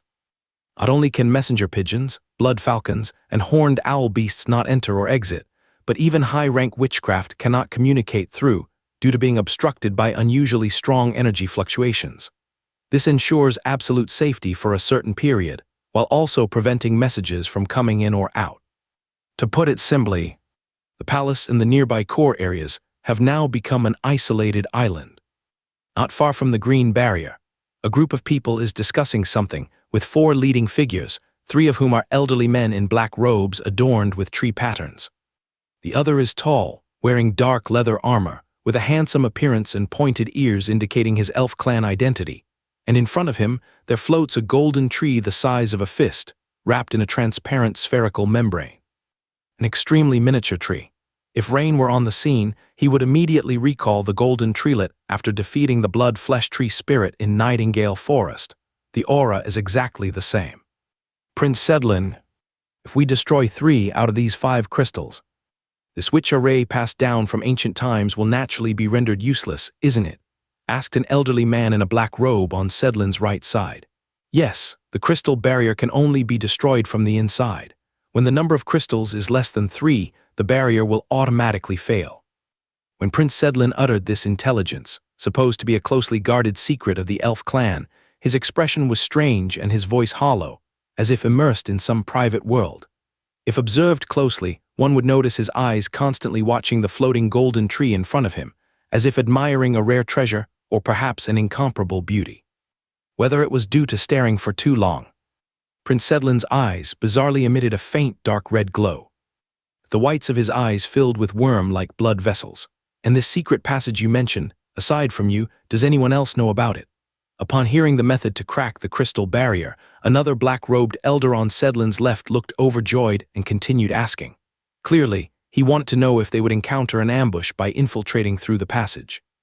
No, not even the great druids and great commanders know. It's a secret of the elven royal family, Prince Sedlin said, while still fixating on the golden miniature tree emitting light, speaking hollowly. Excellent. Once the crystal barrier is broken, the great mother tree Ganashill can directly descend into our world from the void. The black-robed elder cast a slightly disdainful glance at Prince Sedlin, who remained entranced by the golden miniature tree. This Prince Sedlin, since establishing a secret spiritual connection with the great mother tree Ganashill in the void a few months ago, has been subtly yet ceaselessly transforming. A fortnight ago, he finally became a devoted follower of the great mother tree. Your Highness, the Prince, the moment you've longed for and anticipated, where the crown of Ferdinand Forrest Andarl will be reborn from its nearing demise, is about to be realized. The black-robed elder spoke these words as a sly glint flashed through his downcast eyes. His mouth curved upward into a smile, convincing an epic-level stronghold to shift their faith and embrace the great mother tree wasn't easy, if it weren't for meticulous planning, and if it weren't for this Prince Sedlin's obsession with rejuvenating the Andarl on the brink of life's end. The sheer power of the great mother tree alone could hardly exert much influence over a steadfast epic-level stronghold from the distant void. On the other side, after delivering the long-range airship carrying Anna and the pure-blood elf to a safe boundary, Rain rode Bloodfeather midway, heading towards the nearby Valtsager ruins. Since he had already accomplished his set goal ensuring Anna's safety, Rain moderately relaxed the concealment of his presence and rode Bloodfeather swiftly through the sky. He planned to descend for a walk as he approached his destination. Speed varies greatly between high-speed flight in the air and traversing through dense forests. After about half an hour, Rain began to slow Bloodfeather down, comparing it against the map imprinted in his mind, and started descending slowly. This should be around here, perhaps 3 kilometers further northwest. Rain surveyed the surroundings from mid-air and thought. Geographically speaking, this location had technically exited Ferdinand Forest. Rain had spotted a destroyed elf outpost several kilometers away, while in mid-air. Of course, the geographical environment does not change drastically due to human-made boundaries. This area remains a dense forest region with undulating hills, abundant shrubs, and dense vegetation. The only difference is that it falls within the Empire's territory. Minutes later, as Rain gazed at the dense forest within his sight, he remarked in his heart, "Wide and flat, with no traces of any artificial remnants, it's impossible to tell it's a ruined site. If not for Megaro Mentor's information, it would be hard to believe that beneath this site was once a large ancient wizard school's old grounds." Suddenly, the thin piece in Rain's pocket vibrated. "This is Rain." Rain took out the piece and said, "Lord Rain, we have received Miss Anna, her clansman, and Lord Lambert. They are all settled now." Olna's voice came through from the piece. Meanwhile, Rain faintly heard the familiar clear voices of a few women whispering in the background. "Lord Rain, I'll let Miss Anna speak with you." "All right." Soon, Anna's soft, slightly shy voice echoed from the opposite side of the piece. "Rain, we've arrived at the 7th outpost. Olna has been very considerate, having arranged rooms, food, and medication for everyone in advance. It's thoroughly thoughtful. And Miss Baynsay and Miss Claire are both well," Anna added. Hearing Anna's familiar voice made Rain's heart soften. Evidently, the whispering voice earlier had been Anna and Claire talking. "Then rest well, and if there's anything with the clansmen, seek Olna's help. I'll be entering the ruins later, where the signal might not be great. Contact me once I emerge." Rain thought it over and said, Rain, please be careful. I will, rest assured." Inside the 7th outpost, once Anna ended her call with Rain, Claire, and Baynsay exchanged glances, then kindly held Anna's fair hand and said, Hee, Miss Anna, it's our first time hearing Captain speak so gently. It seems Captain really adores you. Besides, a beauty like you deserves Captain's adoration." Claire spoke while examining Anna, who had long returned to her true appearance. she couldn't help but marvel at the creator's favor for Anna. As a half-elf, Anna doesn't possess the typical elf beauty's tall, aloof demeanor, but rather blends human girl's cuteness and charm with the elf clan's beauty and noble aura almost perfectly. Therefore, upon hearing Olna mention Captain Rain's girlfriend was coming to the 7th outpost, both she and Beyoncé were shocked and intrigued. Don't say that, Miss Claire, you're beautiful too. Anna blushed, lowering her head slightly, seemingly embarrassed. Besides, Miss Beyoncé and Lady Olna are also very beautiful. Seeming to think it unfair to praise one alone, Anna immediately added, "Ha, ha, ha." Instantly, all three laughed. "Miss Anna, you're too cute. I plan to hold you and sleep together tonight. I also want to enjoy Captain's treatment." Claire's eyes gleamed as she teasingly smiled.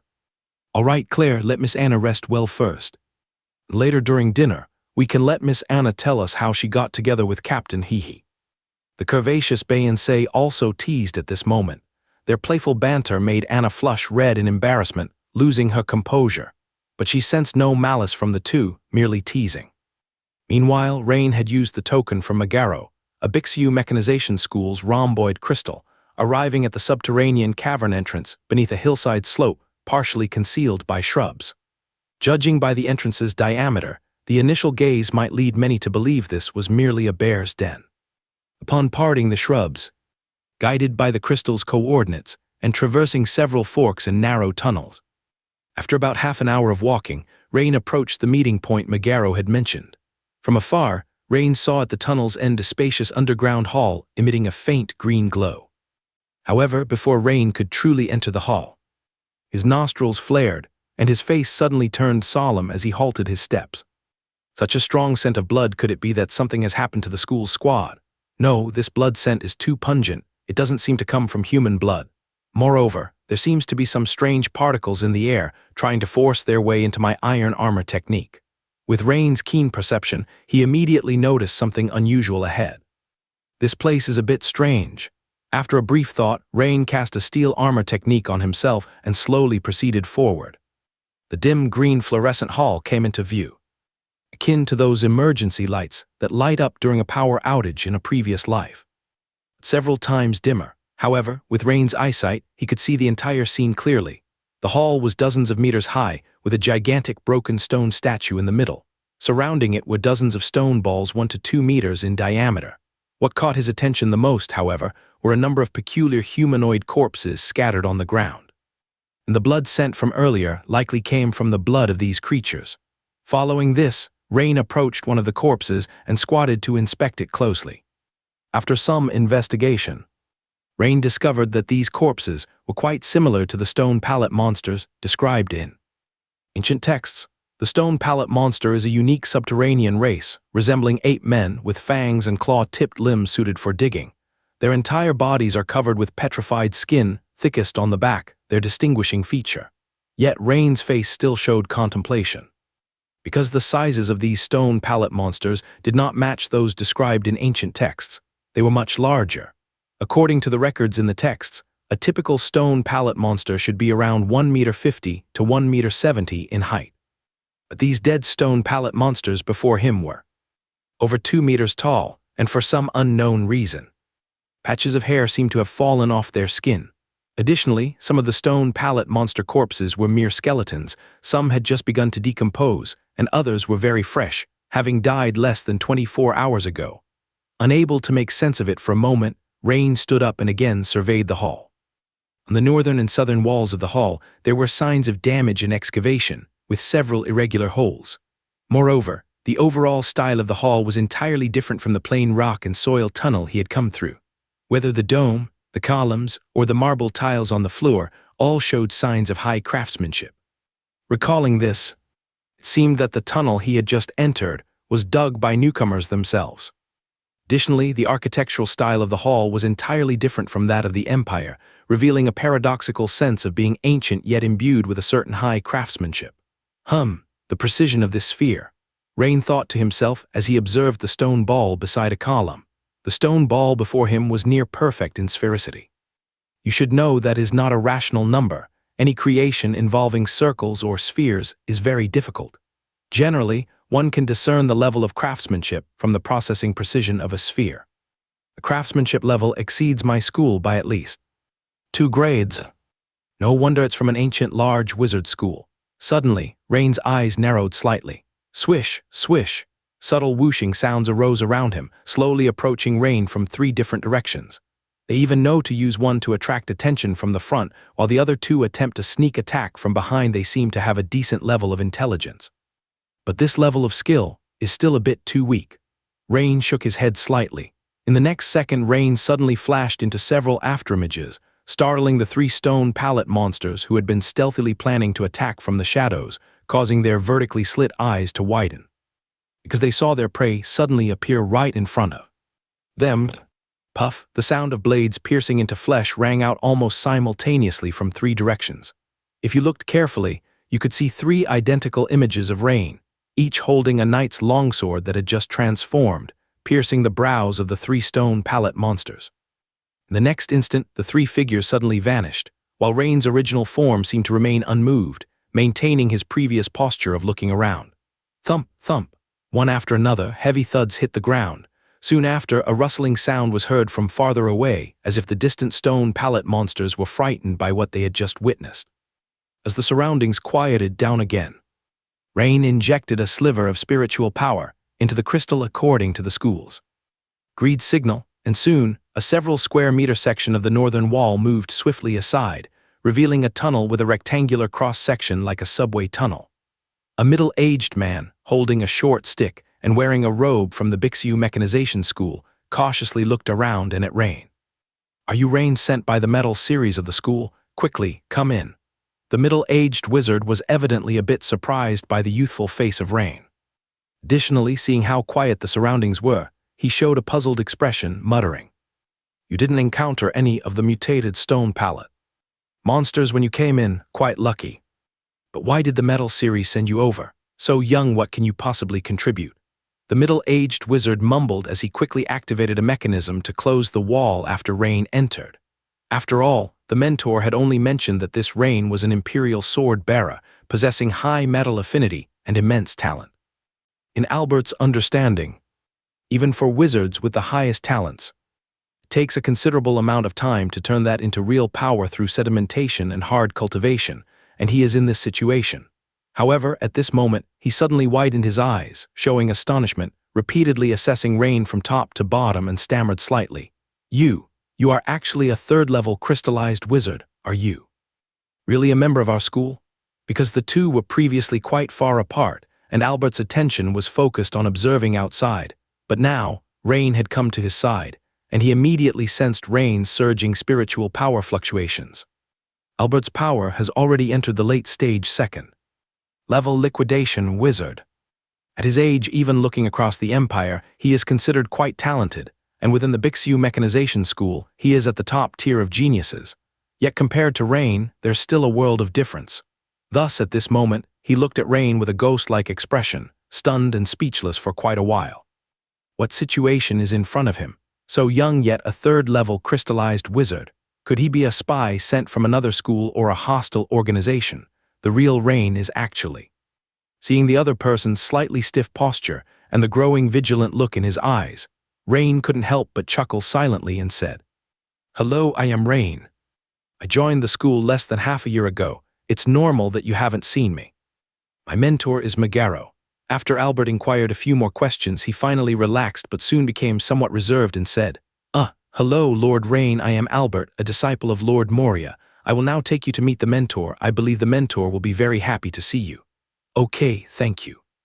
Rain could understand Albert's restraint. After all, wizards are ranked by their power.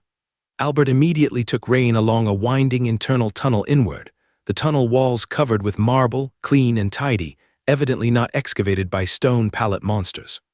"By the way, Lord Albert, are those monsters outside stone pallet monsters? They seem a bit different from what's recorded in the ancient books." On the way, Rain casually asked, "Exactly, that's why the mentor defined them as mutated stone pallet monsters. As for the reason, Lord Rain, do you feel there's a special energy radiation in the air here?" "Indeed, and it seems it has gotten more concentrated since entering here." Rain nodded. At this moment, Rain could clearly feel that due to the reasons of delving deeper, this energy radiation was becoming more intense. However, Right now, he has the third-level protective witchcraft steel armor technique, so he doesn't need to worry about this level of radiation affecting him. Beside him, Abel also has protective body witchcraft. The others were affected by this radiation, which is why they turned out this way. Has the cause of the radiation been investigated? Rain continued asking. Yes, based on clues we found over 6 months, there was a major explosion in the Valtziger school thousands of years ago, and we found that seemed to originate from a dangerous experiment conducted by a senior Dawn wizard at the time. Based on records found on the broken diaries on several Valtziger school wizard relics, that Dawn wizard named Magna discovered a kind of metal containing special energy in a certain mine. The individual felt that if this special energy could be utilized, it would give him a high chance of stepping into a 5th-level full moon wizard, so he began a fervent experimental process. Rain nodded. For any Dawn wizard, if finding an opportunity to step into a 5th-level full moon wizard, they would unquestionably try to seize it desperately.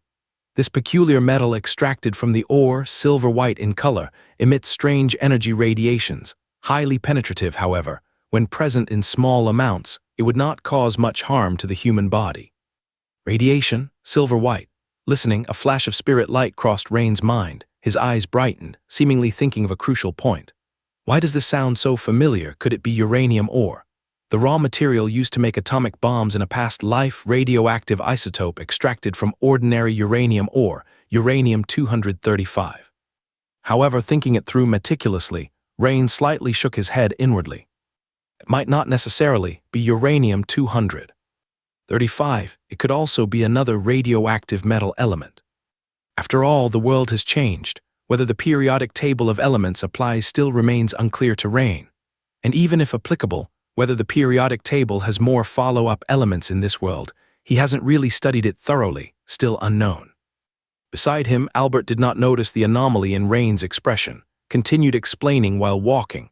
That Dawn wizard named Magna, after decades of attempts, finally found a dangerous yet enabled refining method. A wizard tried to suggest against it, but was unsuccessful in stopping it. Unfortunately, one day, the experiment had an accident causing a major explosion, severely damaging the school, and soon after it completely vanished. And the stone pallet monsters we see seem to have been attracted to the interior of Valtziger school from the underground, as the explosion broke through a part of a cavern underground where the stone pallet monsters lived. What's more surprising is that stone pallet monsters seem to enjoy this highly harmful peculiar radiation. From what we've observed these past 6 months, the stone pallet monsters originally only at night level showed a significant enhancement to peak night, even great night, after a few months of radiation. And for the tremendously more tolerant stone pallet monster chiefs, the augmentation is even more terrifying. There, that's it, do you see? At this moment, Albert suddenly stopped, gesturing towards the end of the tunnel. Currently, the two have reached the end of the tunnel, and in Rain's view were several horizontal iron bars as thick as a forearm, blocking off the tunnel's end. However, through these iron bars, a massive platform can be seen below, densely packed stone pallet monsters huddled around a northern entrance, showing expressions akin to soaking comfortably and greedily in a winter hot spring. Moreover, many stone pallet monsters ahead were engaged in a scuffle, with the sounds of low roars echoing. Among them, leaning against the forefront of the thick metal railing, was a robust stone pallet monster over 3.5 meters in size, with white furred head, seemingly in a deep sleep, enjoying the best spot. That fellow is the chief of stone pallet monsters, now at a legendary late stage in power due to radiation, Albert continued. If it were only that one fellow, it wouldn't be difficult to deal with. But the key problem is there are just too many of them.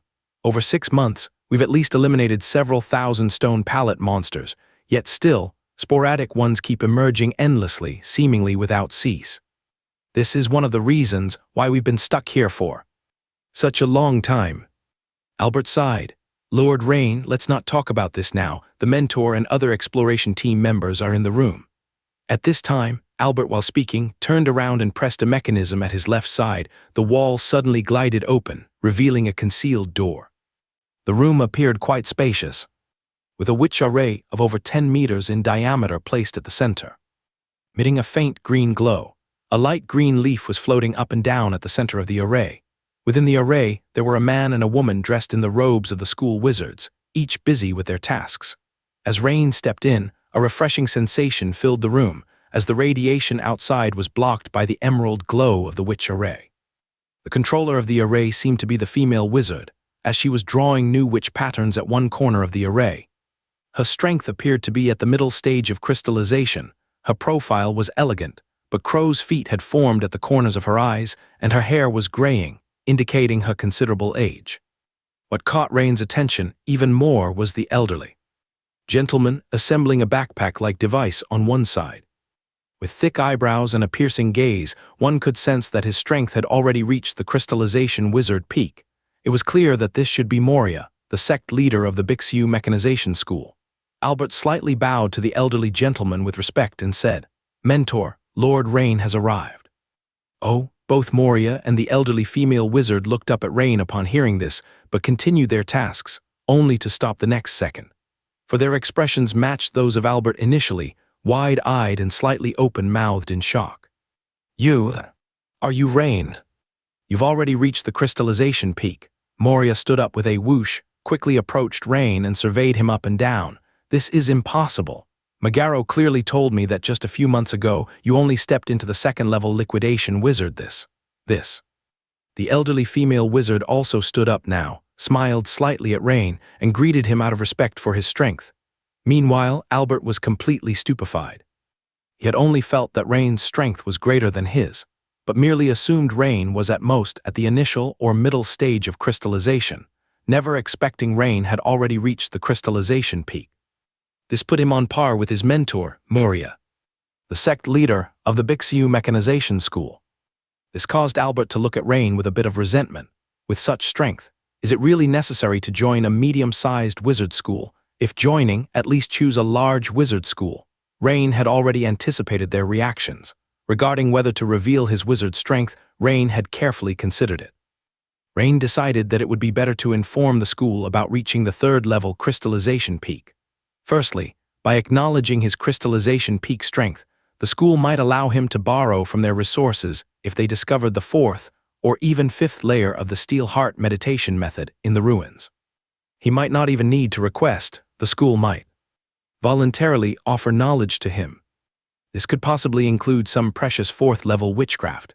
It's important to know that all witchcraft at the fourth-level Dawn Wizard tier is exceedingly valuable, forming the foundation of a wizard school. Secondly, displaying crystallization progress is not the same as exposing his true strength. Much of his strength comes from career panel core skills like Dragon Soul Strike, and a portion comes from the transformation by the mutated dragon bloodline and mastering various top-secret techniques. Relative to this, the third-level crystallization peak wizard represents only a small part of his skill set. Thus, showing his crystallization progress doesn't equate to revealing his true strength. Most importantly, Rain's current strength is enough to deal with most threats from those who harbor ill will or covet his abilities. So Rain shared his pre-prepared explanation, including the ancient Dragon Soul Potion and a set of happenings after entering the Dragon Valley Secret Realm, in a refined manner. After hearing Rain's story, all three, including Moria, clicked their tongues in amazement, both envious and impressed.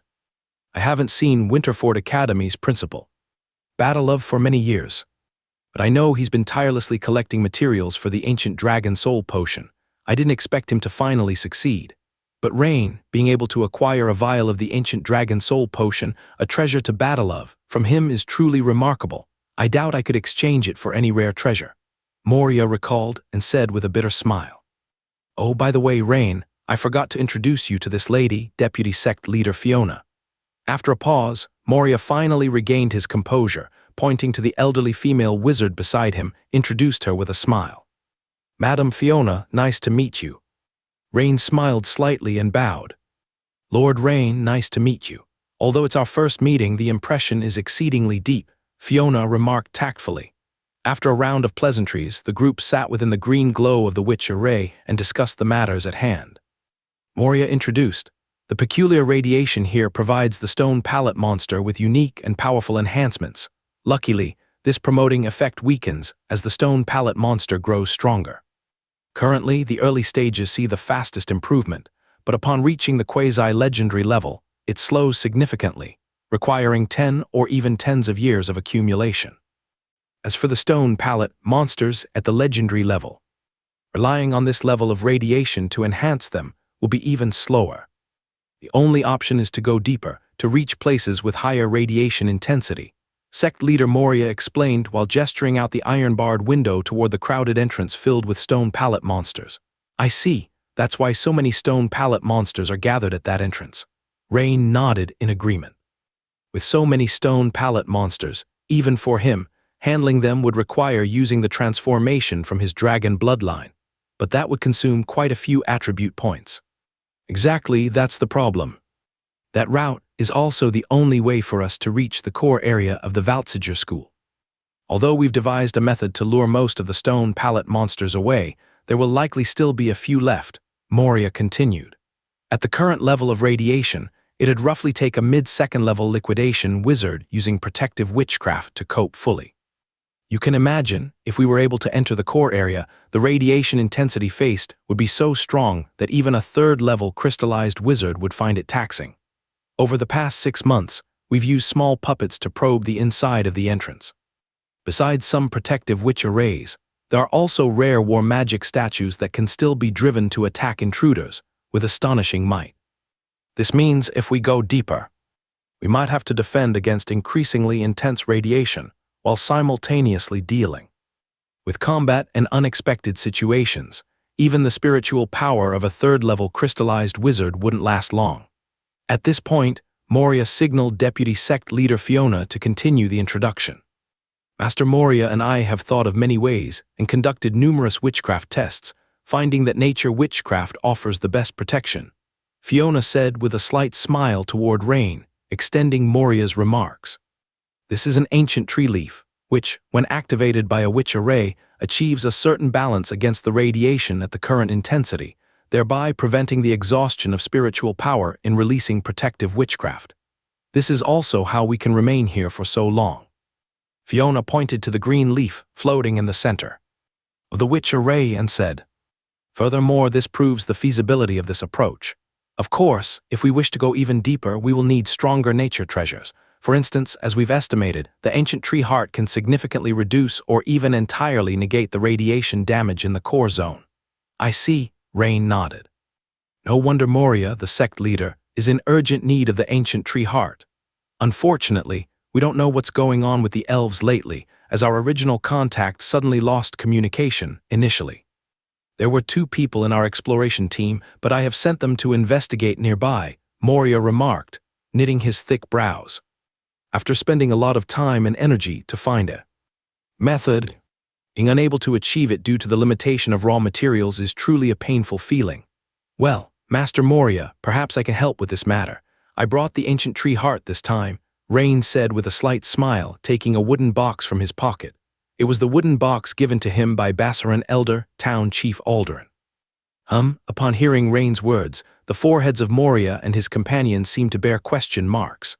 However, as Rain opened the box, the 2 oval objects exuding dense natural energy fluctuations immediately answered the trio's doubts. They hadn't misheard this. Truly is the ancient tree heart. There's no mistake. Such a degree of natural energy fluctuation cannot be matched by any other ironwood heart or ancient tree leaf, Deputy Sect Leader Fiona exclaimed, losing her composure. Haha, fantastic, and there are 2 that's truly wonderful. Rain, you really are the school's lucky star. With your arrival, the biggest problem is solved. Moria gave Rain a hearty clap on the shoulder, laughing openly. At this moment, Rain felt the thin piece in his pocket vibrating, so he slightly bowed and said apologetically, "Excuse me." He walked aside, took out the piece, and injected a thread of spiritual power into it. "This is Rain. ZZZ Rain, Master ZZZU Area Plague is Messenger." Perhaps due to the strong radiation interference in this place, Olna's voice from the other side of the piece was completely unintelligible. "Hello, ZZZ, ZZZ." The call was disconnected, however Rain barely caught a few keywords, Area Plague and Messenger. Recalling the task he assigned Olna, previously investigating the cult activities near the Valtsiger ruins, Rain immediately made a connection. Could it be that this is the operating area of the plague sect? Rain couldn't help but ponder.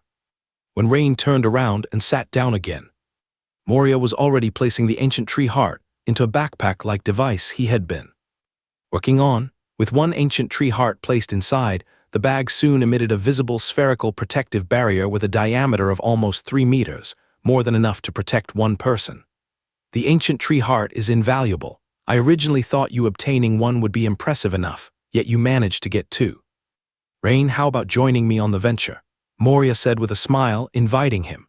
Well, Rain couldn't help but glance at Deputy Sect Leader Fiona, considering she had expended considerable effort earlier in exploring the ruins, and thus should get priority in his view. However, before Rain could say anything, the Deputy Sect Leader Fiona smiled and said, Lord Rain, I can, Lord Moria can too. But since your strength surpasses mine, it's certainly more appropriate for you. Very well. Just as Rain was about to speak, suddenly, footsteps resounded at the door. The wall shifted open once more. Sect Leader, this is bad. 2 male wizards wearing school-standard wizard robes hurriedly entered, exclaiming. Our investigation revealed that the surrounding elf town Rustlin has been taken over by the plague cult, and I'm afraid the ancient tree heart will be difficult to acquire. What? Both Moria and Fiona's expressions changed, not because of the ancient tree heart, but because the situation was more dire than they had anticipated. The scale of the cult's operation this time was immense. As the 2 male wizards approached further, suddenly Rain furrowed his brow, raised his hand to stop them, and said, Wait a moment. You two seem to have. Who are you? The 2 appeared puzzled, evidently not recognizing Rain. This is not good. There's a spiritual power mark on you. You've been tracked. Deputy Sect Leader Fiona said sternly. No, it's a curse. You've been cursed. Moria's face changed, she said. At this moment, under the illumination of the pale green witch array in the room, a faint cluster of fists sized. Thin black mist appeared above the 2's heads. It immediately caused their expressions to change drastically, as if they realized something. Before they could explain anything, their faces suddenly flushed red, followed by a large gush of blood spitting from their mouths. Boom! A loud bang ensued. The wall of the room close to the tunnel was suddenly blasted open. Quite unexpected. Following 2 small fishes, we discovered a relic of an ancient wizard school. A hoarse mocking voice echoed from the other end of the long tunnel.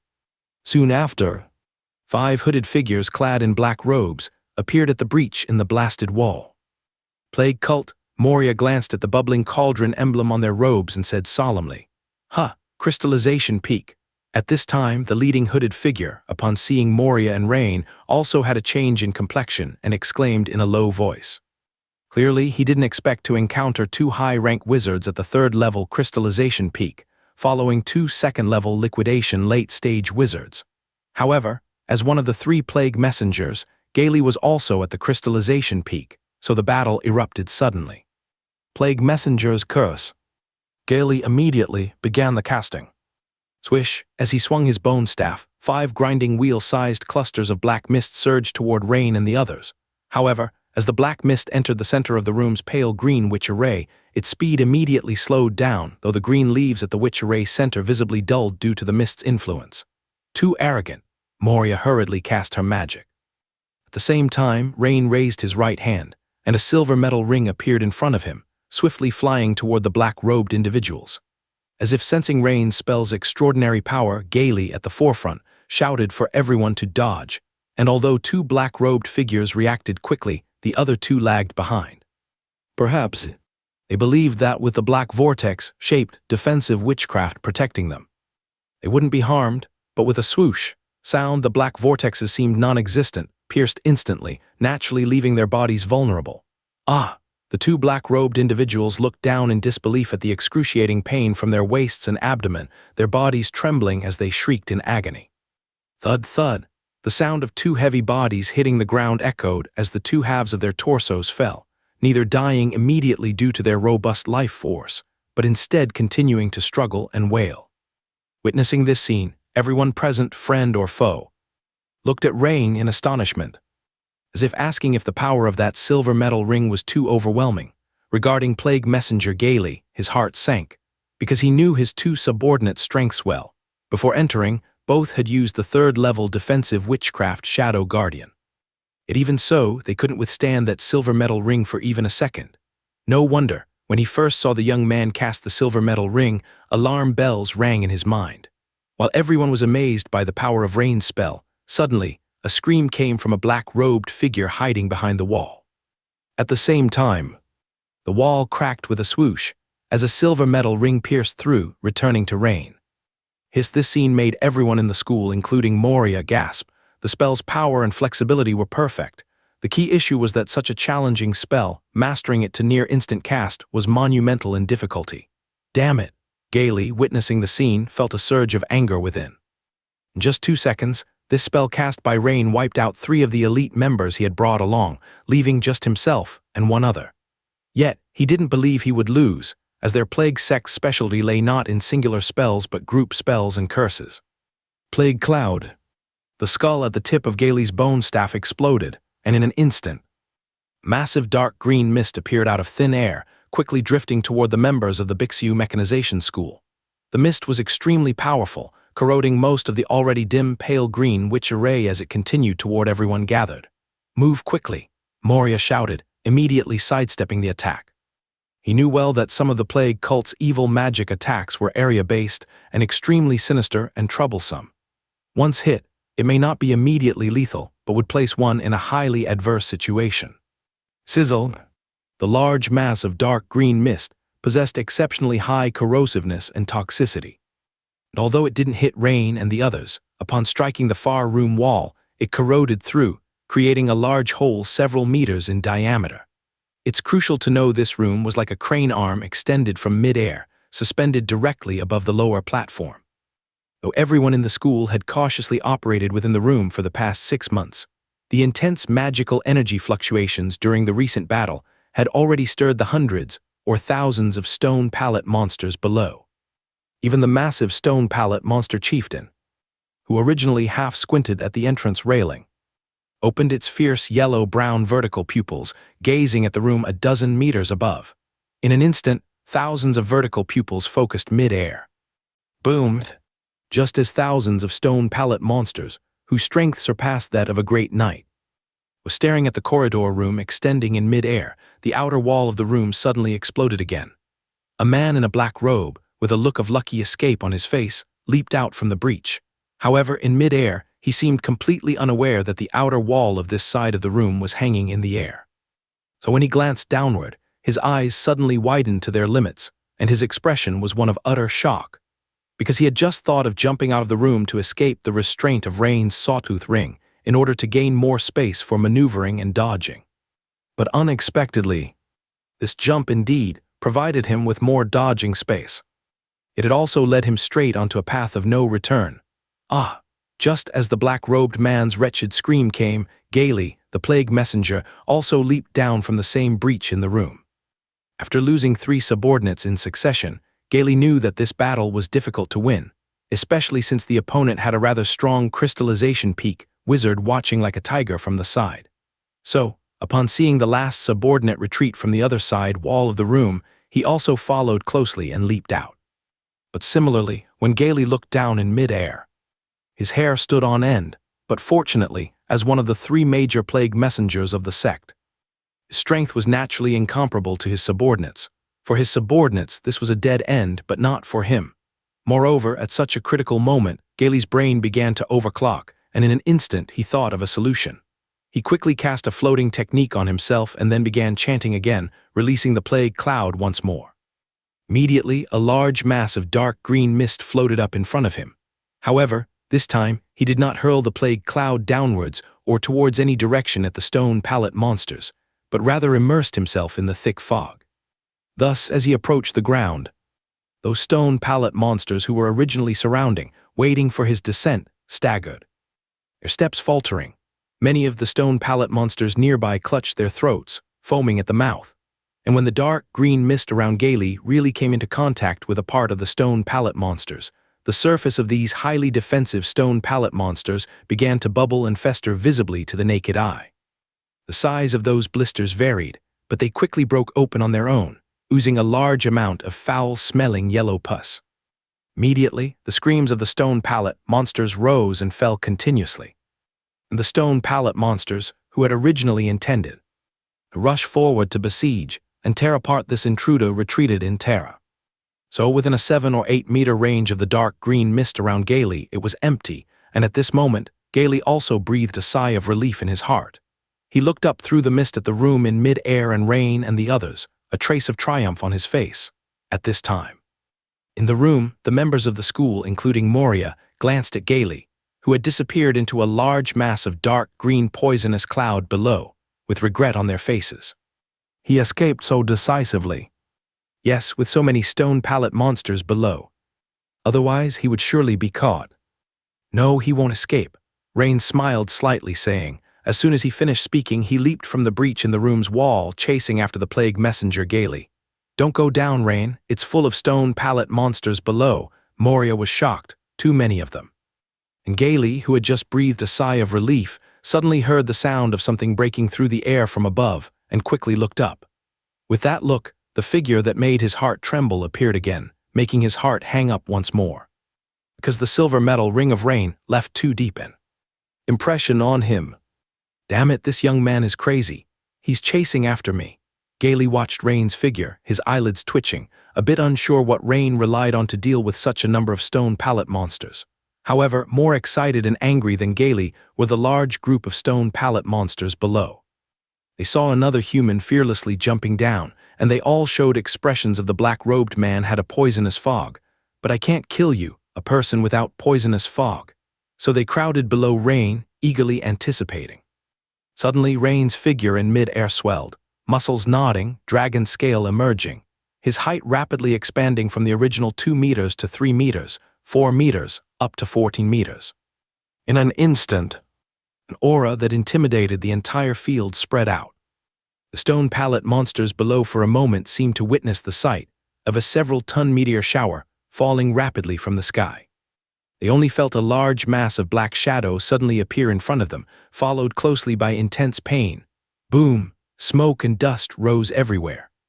The commotion caused by Rain's landing directly crushed 7 or 8 stone pallet monsters beneath his feet into mush, and the other nearby stone pallet monsters were also blown away more than 10 meters by the shockwave and air current. Rain's transformation into the third form was aimed to finish the battle quickly. Epic. An epic-level powerhouse. This is the Dragon Man bloodline transformation. As a legendary peak strongman of the Plague Sect, Gailey naturally sensed Rain's terrifying aura first. It's all your fault. Damn it. In a critical moment, Gailey knew that if he didn't use his life-saving means now, he would probably die here. He quickly tore off a green crystal pendant hanging around his neck and began to silently chant something. This is the high-level evil artifact Poisonous Halo. Pendant, a special evil artifact imbued with supreme power during the prayer ritual. Once released, it can emit a poisonous aura, an exceptionally powerful evil magic that only an evil sorcerer of 4th level Dawn Wizard level can release, causing multiple types of damage such as toxicity, weakness, organ failure, and high fever within a 100-meter radius. Even epic-level powerhouses would face considerable threats. Especially if one stays too long within the poisonous halo's range, it could be fatal. Of course, releasing this high-level evil magic would also drain Gailey's spiritual power and essence blood heavily, but he believed this move would cause great trouble for Rain. Gailey erupted with a strong energy wave, followed by a dark green ring of light spreading and covering the entire area. Oh, seeing this scene, Rain was slightly surprised and wondered if it was necessary to engage in a 4th phase transformation. But soon, he realized that with his above-average poison resistance and dragon scale protection, although he felt some skin and breathing discomfort, it was bearable. This was unexpected by Gailey, as Rain's was not an ordinary Dragon Man bloodline transformation, but a mutated form, a key special ability being poison resistance, and it was enhanced post-fusion with the deadly Poison Master. Thus, the mentally exhausted Gailey suddenly saw darkness before his eyes and completely lost consciousness. From an onlooker's perspective, it was Rain's lightning claw strike that directly turned the plague messenger Gailey into pulp. However, when Rain looked around, he was slightly stunned. What a coincidence! Because the poisonous aura didn't cause him much harm, it completely devastated the 1,000 stone pallet monsters. The poisonous aura's impact range was too large. Almost all the stone pallet monsters below on the platform were enveloped. Originally keen vertical pupils now looked scattered, disoriented steps, bodies starting to sway. Though no blisters appeared on the skin, a weird red hue emerged. Then they began to swell, abscess, melt. Yes, melt, like how candles meet flames. This terrifying scene made the stone pallet monster chieftain, initially planning an attack, roar in fear and immediately turn to escape towards a nearby cave. Yet, the increasing abscesses on its body suggested it wouldn't be spared. Several minutes later, when Rain returned to the room above, the three from the school stared at Rain with eyes like light bulbs, as if trying to see through him. Rain, is this your further awakened dragon bloodline talent from the Dragon Valley secret realm? This must be the third phase dragon man transformation, right? Moria, the leader of the Bixiu Mechanization School, knowledgeable and aware of many royal secrets, naturally recognized Rain's dragon man transformation at once. Connecting this with Rain's previous explanation about his fast strength growth, Moria naturally held no doubts now, or rather, filled in sufficient reasoning in their mind. And Albert beside him had an "oh, that's why" expression, as if it was all due to Rain's dragon bloodline for his current power. People often feel unbalanced if someone's luck is much better than theirs, but if attributed to a hereditary blessing, they're much more accepting. Indeed, sect leader. Rain smiled slightly without much explanation. By the way, how about these two? Not wanting to continue the topic, Rain glanced at the two unconscious school wizards beside him and asked, "Not very good. We need to find a suitable environment for treatment." Initially, this room with the witch array resisting radiation would suffice for treatment, but now, to fully repair the array could take at least 2 days. Fiona frowned, looking at the heavily damaged anti-radiation array side. Moria pondered quickly and made a decision, turning to Rain. "In that case, Rain, do you need to rest for a bit? My thought is, maybe heading directly to the core area with me now would be safer. I worry the plague cult might send more people later. See, the stone pallet monster horde we dreaded is now mostly wiped out. There happen to be 2 sets of anti-radiation devices ready. Now is the best time to move. As for Fiona and Albert, they can escort these two, retreat the ruins, and get some rest back at Empire's 5th outpost nearby. I don't need to rest. Moreover, I strongly agree with the sect leader's suggestion." Rain thought briefly and said, "Thinking of the personnel from the Secret Snake sect this time," Rain added, "the plague cult coming to Ferdinand Forest may consist of more than just these people." After all, referencing the Secret Snake sect, apart from Evil Snake, who is at legendary peak, there's also the epic-level Vice Pope Quirat. If that's the logic, the plague cult might also have an epic-level powerhouse leading. Hearing Rain's words, Moria looked at Fiona and Albert, and seeing they had no objections, he immediately made a decision. "All right, let's do it. You guys retreat quickly as well. We'll split up and take action immediately." Thus, the team split in 2, with Deputy Sect Leader Fiona and Albert swiftly retreating with 2 injured members, while Moria and Rain each carried a backpack-shaped radiation protection device and headed to the entrance below. With the high-level natural treasure Ancient Tree Heart as a sword of energy device, Rain didn't need to expend spiritual power to use witchcraft to resist the current radiation. Suddenly, Rain sensed something and looked towards the northwest. He had just felt a strong energy wave. Moria was also slightly taken aback, looking in the same direction, and then glanced at Rain, saying, "Rain, did you feel it too?" "Yes, very clearly. It seems to come from the central area of Ferdinand Forest."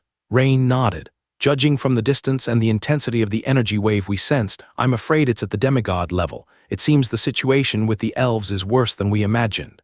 Moria pondered for a moment, then added, "Meanwhile, at Station 7, Lambert, Anna, Olna, and several other women were all showing shock as they quickly looked through the window towards the center of Ferdinand Forest. Even from such a distant location, a green pillar of light soared into the sky, piercing the heavens, then slowly contracted and calmed down, but the intense energy wave was like a tsunami, spreading in all directions. This level of energy fluctuation, even the strongest Lambert was quite shocked. "This is not good, this energy fluctuation. It must be the ancient defensive crystal tower being destroyed." Elder Aldrin suddenly realized something, his face full of horror, and said, "What, Grandpa Aldrin, that means?" Anna covered her mouth in shock and exclaimed, "Not yet. I've heard by chance from a great elf commander that there are 5 defensive crystal towers, and as long as 3 remain standing, the crystal barrier won't disappear." In the sky heading from Station 1 to Ferdinand City, a large airship was flying quickly, escorted by 2 teams of Griffin Knights.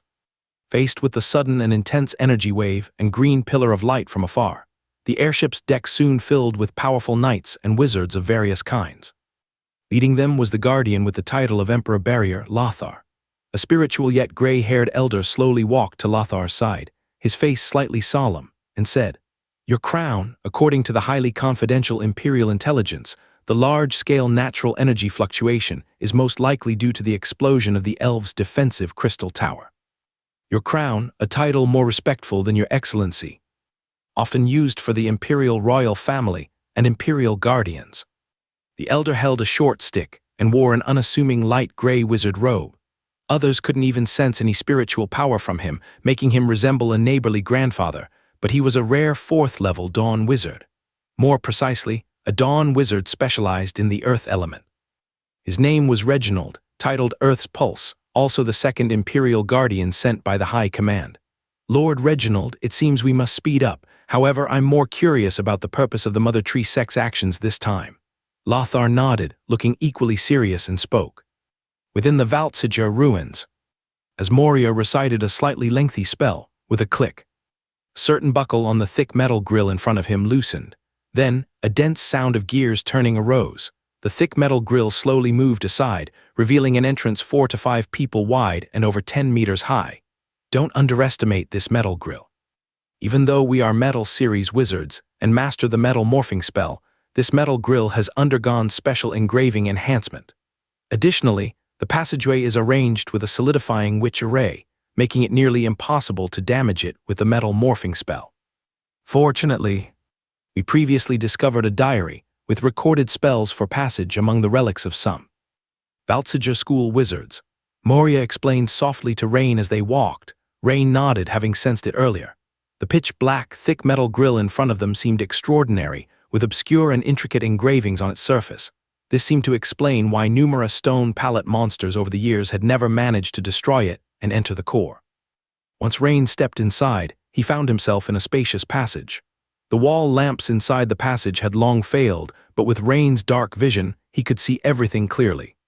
The walls on both sides of the passage were thick and gray, with artfully designed alcoves every few or several meters, and Rain even saw some round, barrel-like apertures reminiscent of cannon barrels. At the deepest end of the passage seemed to be a door, and at the door he could see 2 enormous golems over 8 meters tall. The golems were made entirely of a special type of stone, with extremely thick limbs and bodies, unarmed, but the stone fists they tightly clutched were particularly large compared to their bodies, like 2 massive millstones. Do you see those 2 golems? These are Furious Fist War golems, and the specific blueprints for their creation have been lost for many years. If those old guys from the school rock system were here, they'd probably be delighted. However, it's quite the hassle for us. Previously, when I used a small puppet to explore here, I triggered these Furious Fist War golems with strength approximately at the legendary peak level. Rain, later you'll deal with the golem on the left, and I'll handle the one on the right. If possible, try not to damage them too severely. Moria looked at Rain and spoke softly. "Sect leader, perhaps it's not necessary to be so troublesome. Leave it all to me." Rain smiled faintly and walked forward. However, after taking 2 steps, Rain felt that he seemed to have stepped into a weak sensing field of some kind of detection witch array. Consequently, he heard the sound of some device being activated within the 2 Furious Fist or magic statues. "Unknown intruder detected, Akkadian. Activate elimination program, Akkadian."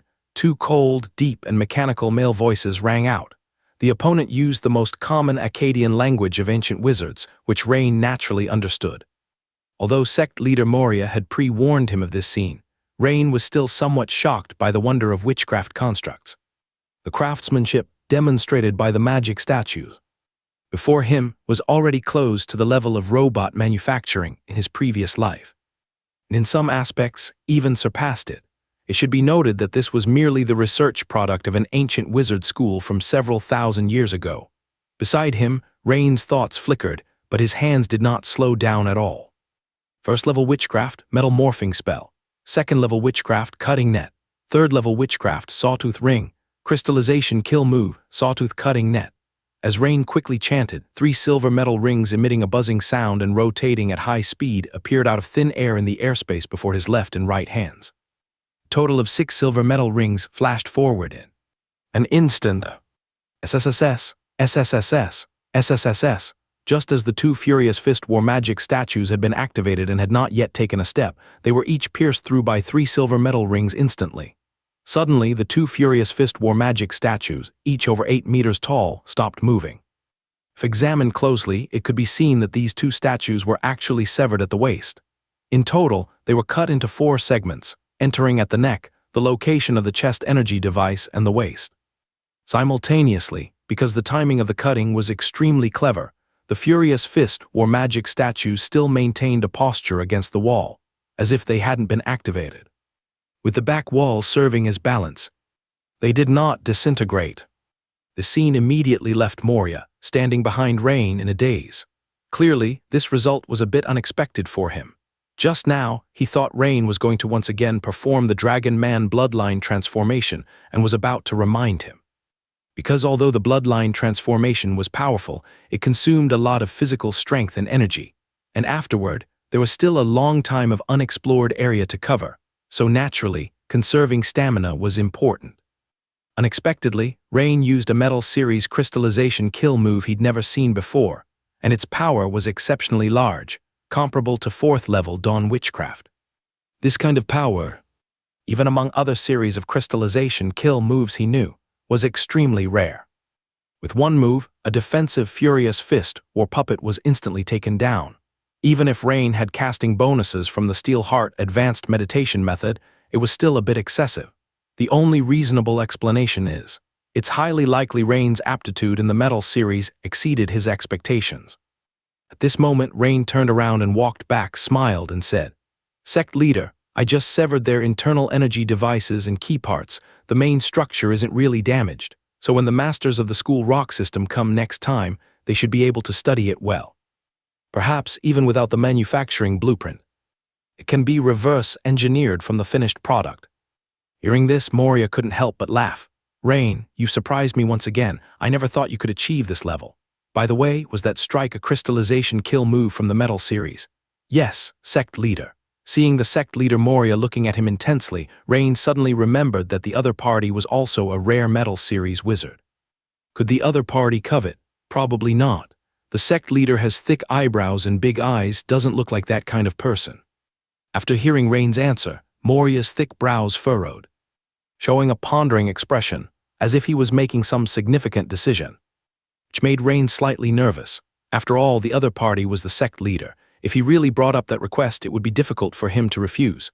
At this moment, Moria said, "Rain, your talent is the greatest I've seen in my life. Have you ever considered one day taking on the role of Sect Leader?"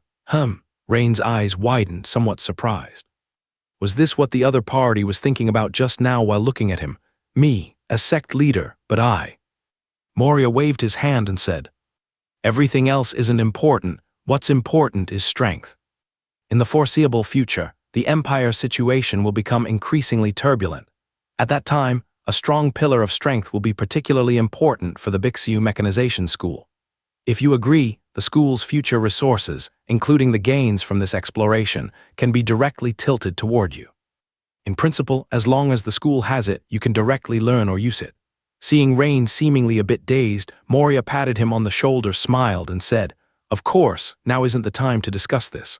But Rain, I think you should seriously consider it." Before Rain could respond, Moria took the lead and walked forward. Rain also chuckled wryly, shook his head, and followed suit. As Moria said, "Now is not the time to talk about this." Moria first observed at the doorway for a while, then began searching around.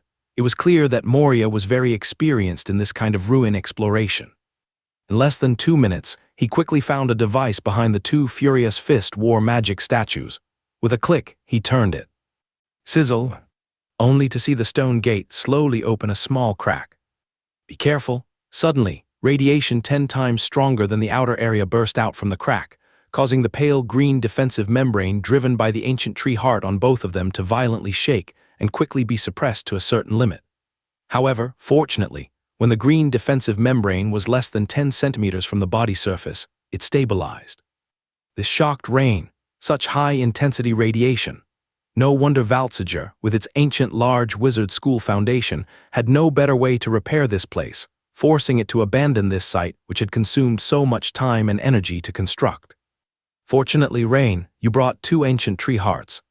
Otherwise, with just one, high-intensity radiation inside would waste a significant portion of our energy. And through the crack, the sight behind the door left both of them stunned beyond words for a long time. What should have been a somewhat spacious experimental area where many wizards would have once been busy now appeared like a ruin forgotten by time. From the area right at the entrance extending inward, the floor of the spacious underground hall was covered in a thick layer of dust. All across the surrounding walls were exploded and scorched radial marks of some kind of hot metal flow.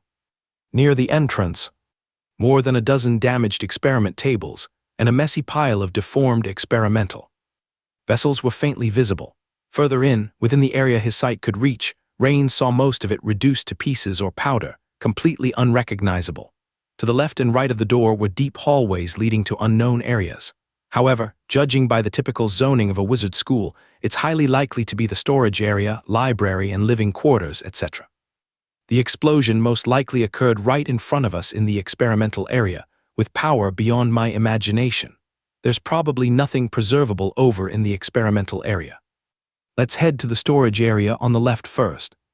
Moria pondered briefly before making a decision. Okay, Rain naturally had no objections to this. From Moria's tone, it seemed he'd already learned the layout of the Valtsiger school from the relics of the local wizards. Additionally, if there's anything to be gained, non-explosive core areas like the archive or storage area would be the most promising. Thus, the two of them stepped into the dust-ridden, irradiated zone one after the other. Yet, as they really walked through the door, the sight of explosion marks and shattered tragic scenes that almost suffocated ordinary people or drove them insane made Rain's mood somber. It should be just ahead.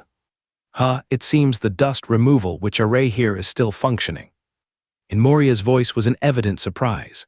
Rain glanced down. Indeed, the marble floor of this corridor area was spotless, sharply contrasting with the dusty floor they had just walked across, which felt almost like treading on cotton. But dust removal which arrays are simple to draw, requiring next to no energy. It's normal for it to still be running. Moria mumbled thoughtfully. Rain, moving forward, we need to be more cautious. Perhaps even within the core area, some defensive or alarm witch arrays might still be active. Yes, sect leader. Rain nodded in agreement. Better safe than sorry. The defensive witch arrays of the ancient wizard school might have some bizarre countermeasures, and even though he could rely on his bloodline transformation, it was best to be careful. There were only a few doors along both sides of this corridor. Soon, Moria and Rain came to the entrance of the first door, which was on the right side of the corridor and still slightly ajar, with a sign written in Akkadian reading room. This immediately filled Rain's heart with joy. Before arriving, Rain had pondered what place might most likely preserve the fourth layer of the Steel Heart Advanced Meditation Method. The most likely place, naturally, would be the reading room. However, as Rain glanced inside through the gap, his heart sank. The joy that had just surged lasted less than a second before being extinguished by the scene inside. Inside, although there were densely packed bookshelves, they had all neatly fallen to the left side at the moment. Moreover, perhaps due to the room being close to the explosion area, the large wall on the right side of the room had been completely breached, almost directly connecting with the testing area. On the ground, various sheepskin scrolls, hardcover, or iron-bound ancient books were scattered all over. Rain, with a grim expression, walked quickly over and tried to pick up a scroll, but to his surprise, as soon as he touched it, the sheepskin scroll slipped through his fingers like flour. He hadn't even exerted any force, yet the sheepskin scroll crumbled completely to powder. Moria also bent down, intending to pick up an iron-bound ancient book. However, the originally sturdy ancient book with metal-adorned covers crumbled to powder as well, leaving only a few partially intact rusted thin iron pieces. Alas, what a pity! These texts have been impacted by such high-intensity radiation for thousands of years, and their materials have completely cracked and aged, I'm afraid. Moria lamented with a look of disappointment. Nevertheless, Rain was naturally not resigned and walked further inside. For generally speaking, the wizard school would preserve more important information using witchcraft tools like memory crystals. Logically, there was still a slight possibility that some could be preserved under such intense radiation. Although the hope was rather slim, sure enough, when Rain reached the deep part of the room, he discovered that the innermost cabinets had also fallen, with many shattered crystals on the floor, evidently all destroyed. Let's go and check the adjacent room. Moria said with a tone of regret. Rain felt similarly regretful, both for the Steel Heart advanced meditation method and for the ancient wizard's knowledge before him. Obviously, if these sheepskin scrolls and books were all intact, once those old scholars from the school take over, it could be imagined how much utility they could exert. After all, there was a phrase in the previous life: scientific technology is the primary productive force, which could be applied in this world as witchcraft experimentation is the primary productive force. Thus, the two continued to walk along the corridor, where this time, a door appeared on the left side. The door brought a look of joy to both Rain and Moria, because this spot was relatively farther compared to before, and moreover, the door was still closed, suggesting the possibility that the contents inside might be relatively preserved. The door plate was labeled Warehouse in Akkadian. If the advanced meditation method was most likely to appear in the library, then here, it would be the second most possible place. Seeing this, Moria first inspected the door, then took out a brass-colored antique key from his pack, inserting it into the lock, accompanied by the sound of light mechanical clicks, as though the key was undergoing some kind of rapid transformation to fit the current lock. Click, the door opened.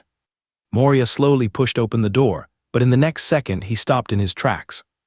Rain looked through the door, and even though it was dim, almost pitch black, he could still see the scene behind the door clearly, thanks to his dark vision. In front of him was a spacious hall, towering several tens of meters high with two connected levels, and they were currently on the upper level, needing to descend a stone staircase to enter the lower level. But none of this was what shocked Rain the most. Instead, it was the super-giant magic statue over 30 meters high located at the central and front area of the hall. Unlike the rock bodies of the two Angry Hammer War magic statues they had just seen, the statue before them appeared to be made entirely of a certain dark metal, its surface exuding a faint metallic sheen, four gigantic pipes resembling train whistles protruding from its back. At first glance, Rain thought he had encountered a transformer. After entering the hall, Moria's gaze never left the super-giant magic statue.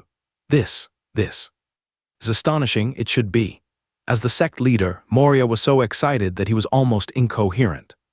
Yet before he could finish speaking, suddenly, a mechanical voice sounded. Intruder alert. An Akkadian immediately following. The head of the super-giant magic statue, over 30 meters tall in front of the two, suddenly lit up with two head-sized red lights. No, Rain, be careful, Moria immediately shouted. But before the words were out of his mouth, a massive dark gray iron fist, several times larger than a millstone, came crashing down like lightning. Boom! In an instant, the hard marble floor was smashed into a large pit with a diameter of several meters, and the scattered rubble splattered around like bullets. Clang, clang, clang. Rubble hit the metal layer on the bodies of the two, producing a sharp clashing sound. If it weren't for Rain and Moria both being Crystallization Peak Metal Series wizards, even the scattering damage from the aftermath would be impossible for any ordinary second-level defensive witchcraft to withstand, and would be directly penetrated, let alone a frontal attack from the giant steel fist. What surprised Rain even more at this moment was the speed of the opponent's attack. Logically, such a super-giant metal golem should be relatively clumsy in its movements, but the speed of that punch just now was incredibly fast. If it weren't for his mastery of the top-secret technique Shadow Step, which allowed him to move extremely quickly, he probably wouldn't have dodged it. If it were an ordinary crystallization wizard, they would likely find it hard to dodge that blow just now, and attempting to withstand the iron fist's impact would be a luxury akin to hoping not to turn into a paper figure. Most likely, they would be smashed into pieces, killed instantly. Rain squinted slightly and suddenly noticed that at the end of the opponent's metal forearm, at the elbow joint, there were actually two smaller cylindrical exhaust devices, currently emitting white gas with a hiss.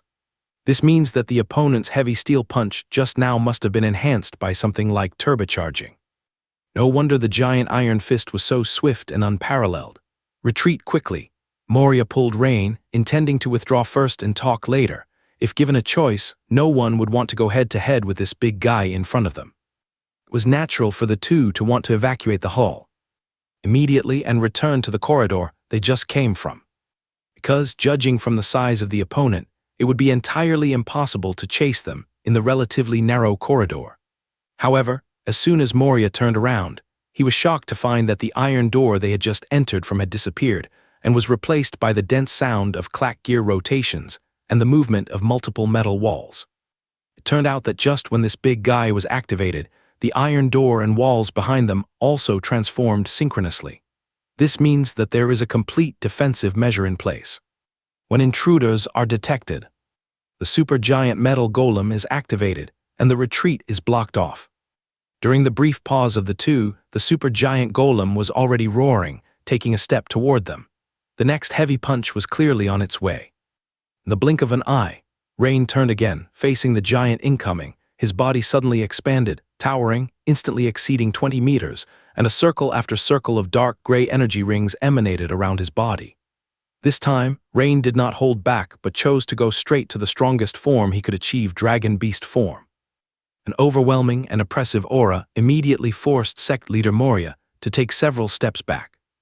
As Moria watched the dragon vein transformation in front of him with an aura surpassing the previous form, he felt a mix of excitement, shock, joy, and intense worry. Even though Rain's aura at this moment had far surpassed an ordinary epic-level strongman, maybe even reaching the level of a veteran epic, Moria still had little confidence. Because just looking at the size, Rain, just over 20 meters tall, still seemed somewhat dwarfed by the over 30-meter-high supergiant golem charging at them. If the opponent were compared to a heavy truck, then Rain, at this moment, was like a small van. If the opponent were compared to an adult male, then Rain was like an 8 or 9-year-old child. Rain, don't try to take it head-on. The opponent is an ancient top-level metal magic statue destroyer. It's a super strong golem capable of tearing giant dragons apart with bare hands.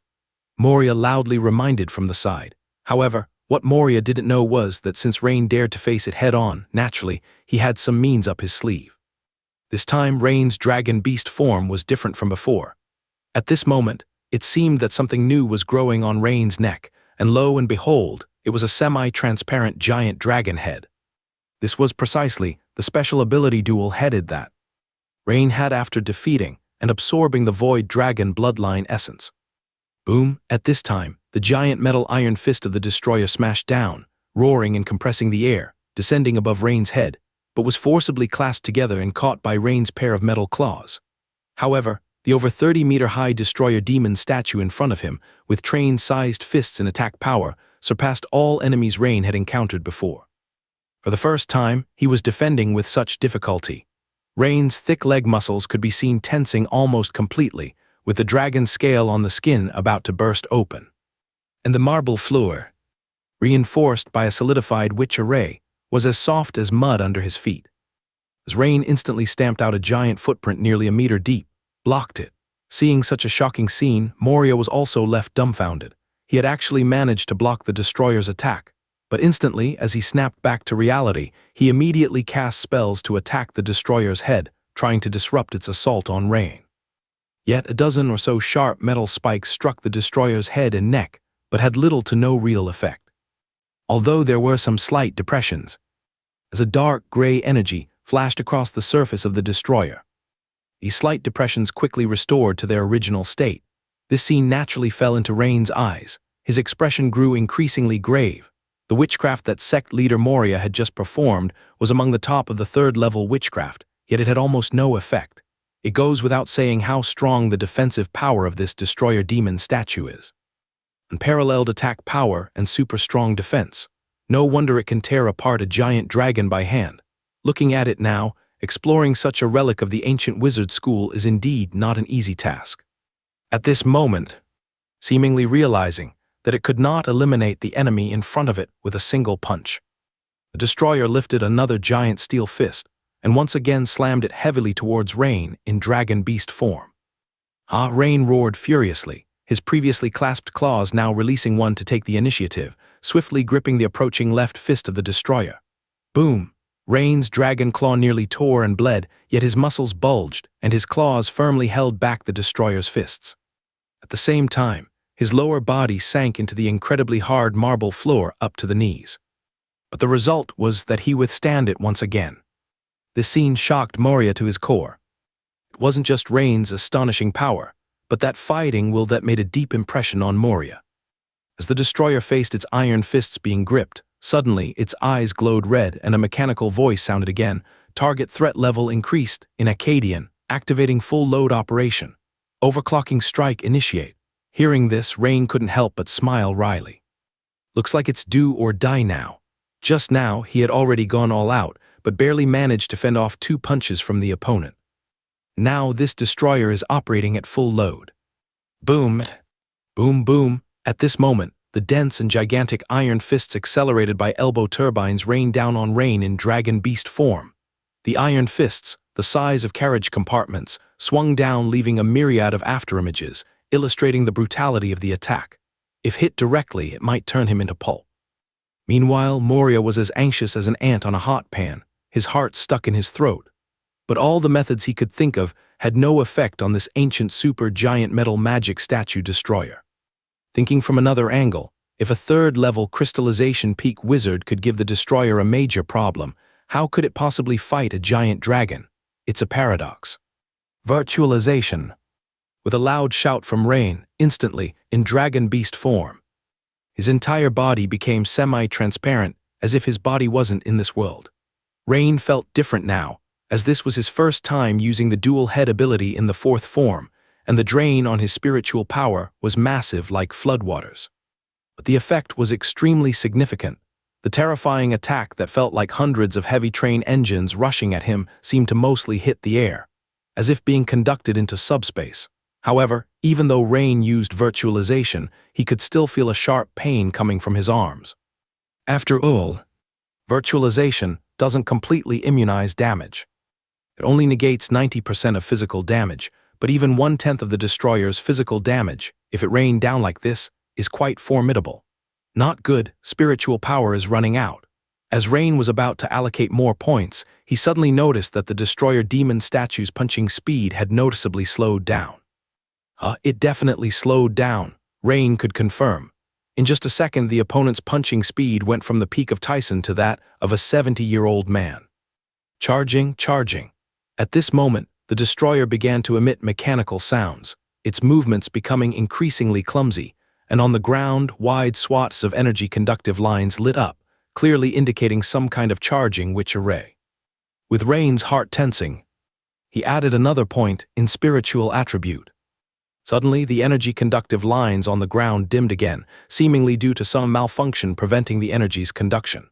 This dramatic turn of events instantly eased the tense hearts of Rain and Moria. Energy fault, entering hibernation.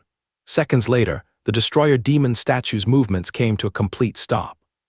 It was then, after repeatedly observing the destroyer demon statue and confirming that it truly exhausted its energy, that Rain released the 4th form dragon beast transformation. After returning to his human form, he let out a long sigh of relief. This was the most critical situation he had encountered since mastering dragon beast transformation. Moria, meanwhile, quickly bowed his head to check the hidden lines on the ground, and after swiftly using witchcraft to destroy several nodes, he explained, "It seems our luck is good. The energy pool used for charging is likely the same as the one in the experiment area, and it's probably damaged due to the explosion. Otherwise, this destroyer demon statue not equipped with a large furnace core might have brought us significant trouble. Now that I've destroyed a few key nodes of the conductive witch array, it should be safe." Few at this moment. Moria finally let out a deep breath. "This destroyer demon statue, sect leader, could you briefly introduce it?" Rain raised an eyebrow and asked. The supergiant metal golem in front of Rain left a deep impression on him. It was the first time he was so passively beaten in his 4 forms. Of course, this is one of the top-tier ancient metal golem works, the destroyer. According to ancient records, this supergiant golem has a history of killing adult giant dragons in melee combat. So powerful, Rain couldn't help but take a deep breath.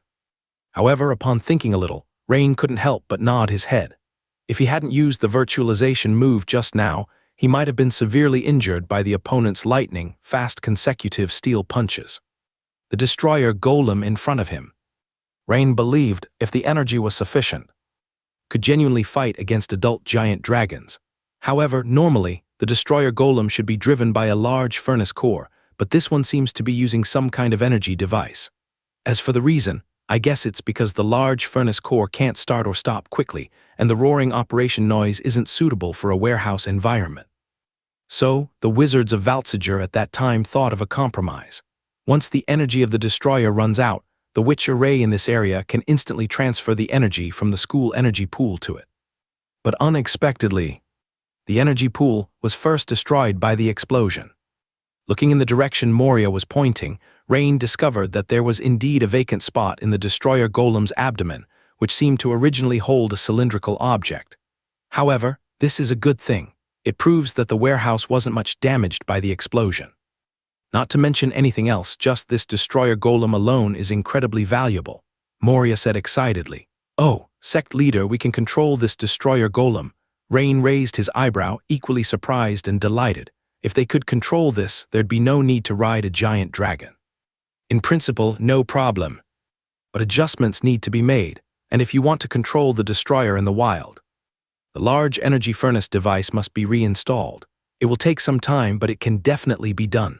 Moria nodded confidently. Right, Rain, about what I mentioned earlier, if you agree, the usage rights to this destroyer golem will be yours. How about that? Ah, this.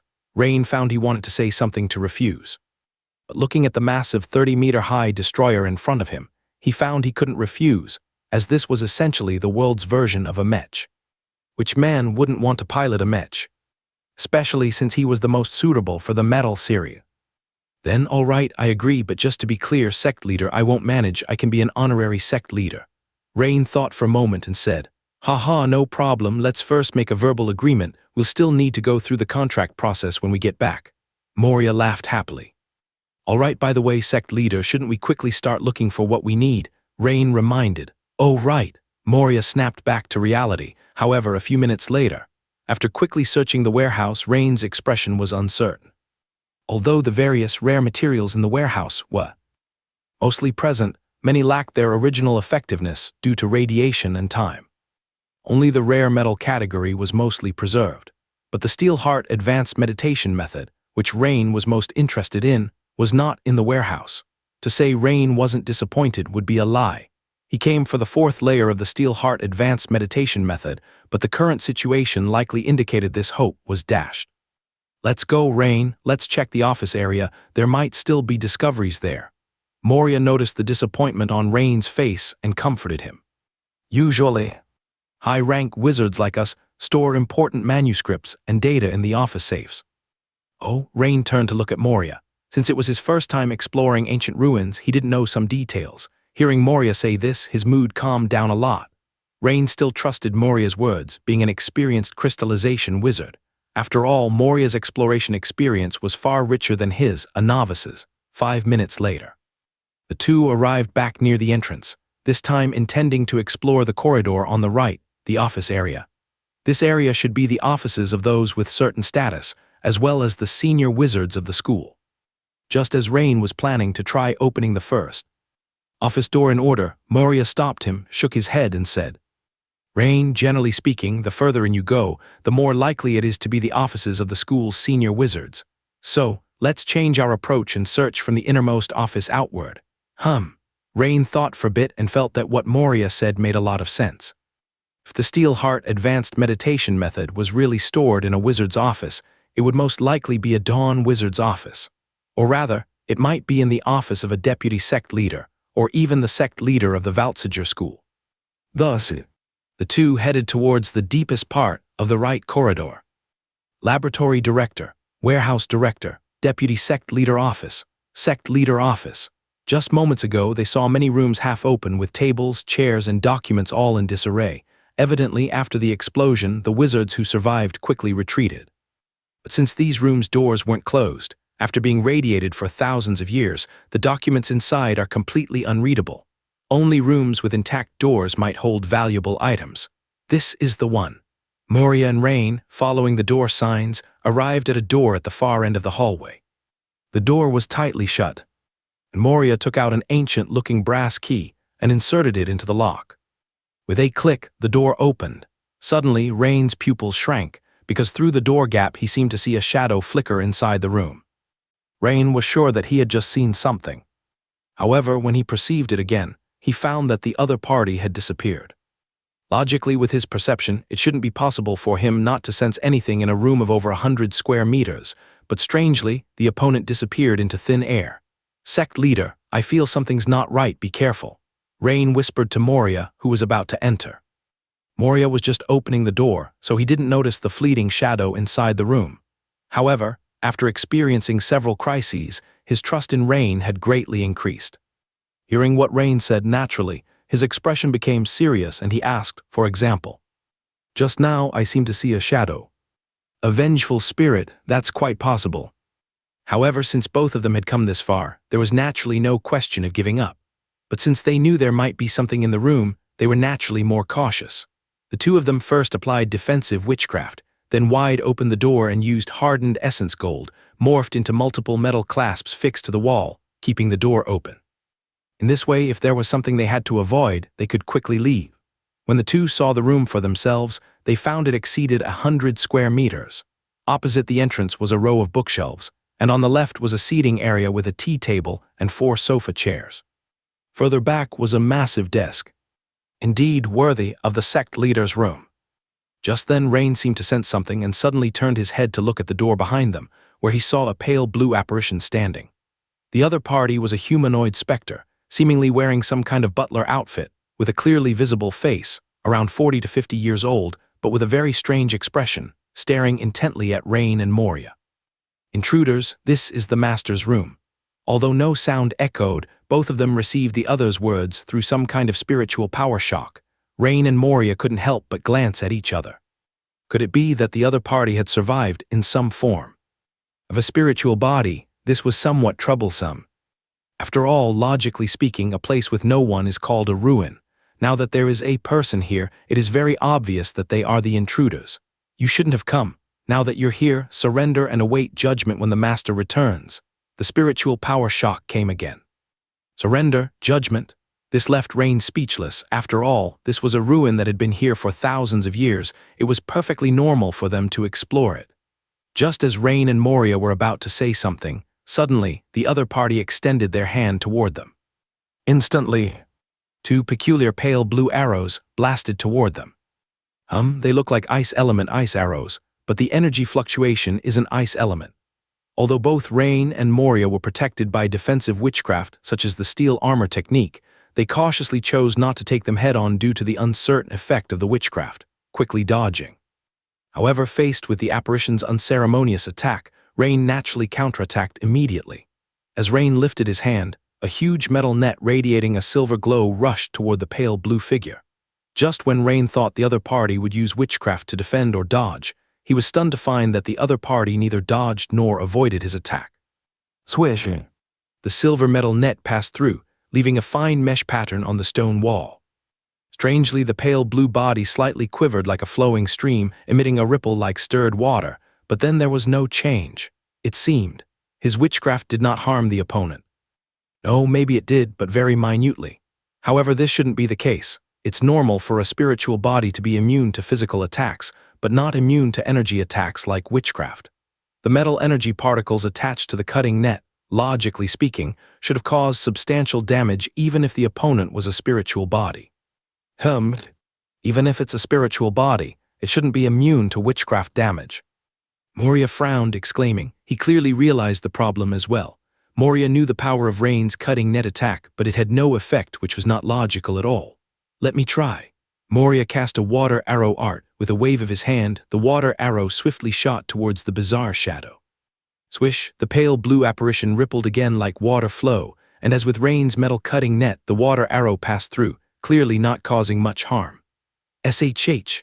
At the same time, a metal short spear was thrown by Rain at the opponent, which passed through and lodged in the wall behind the apparition, without causing any harm either.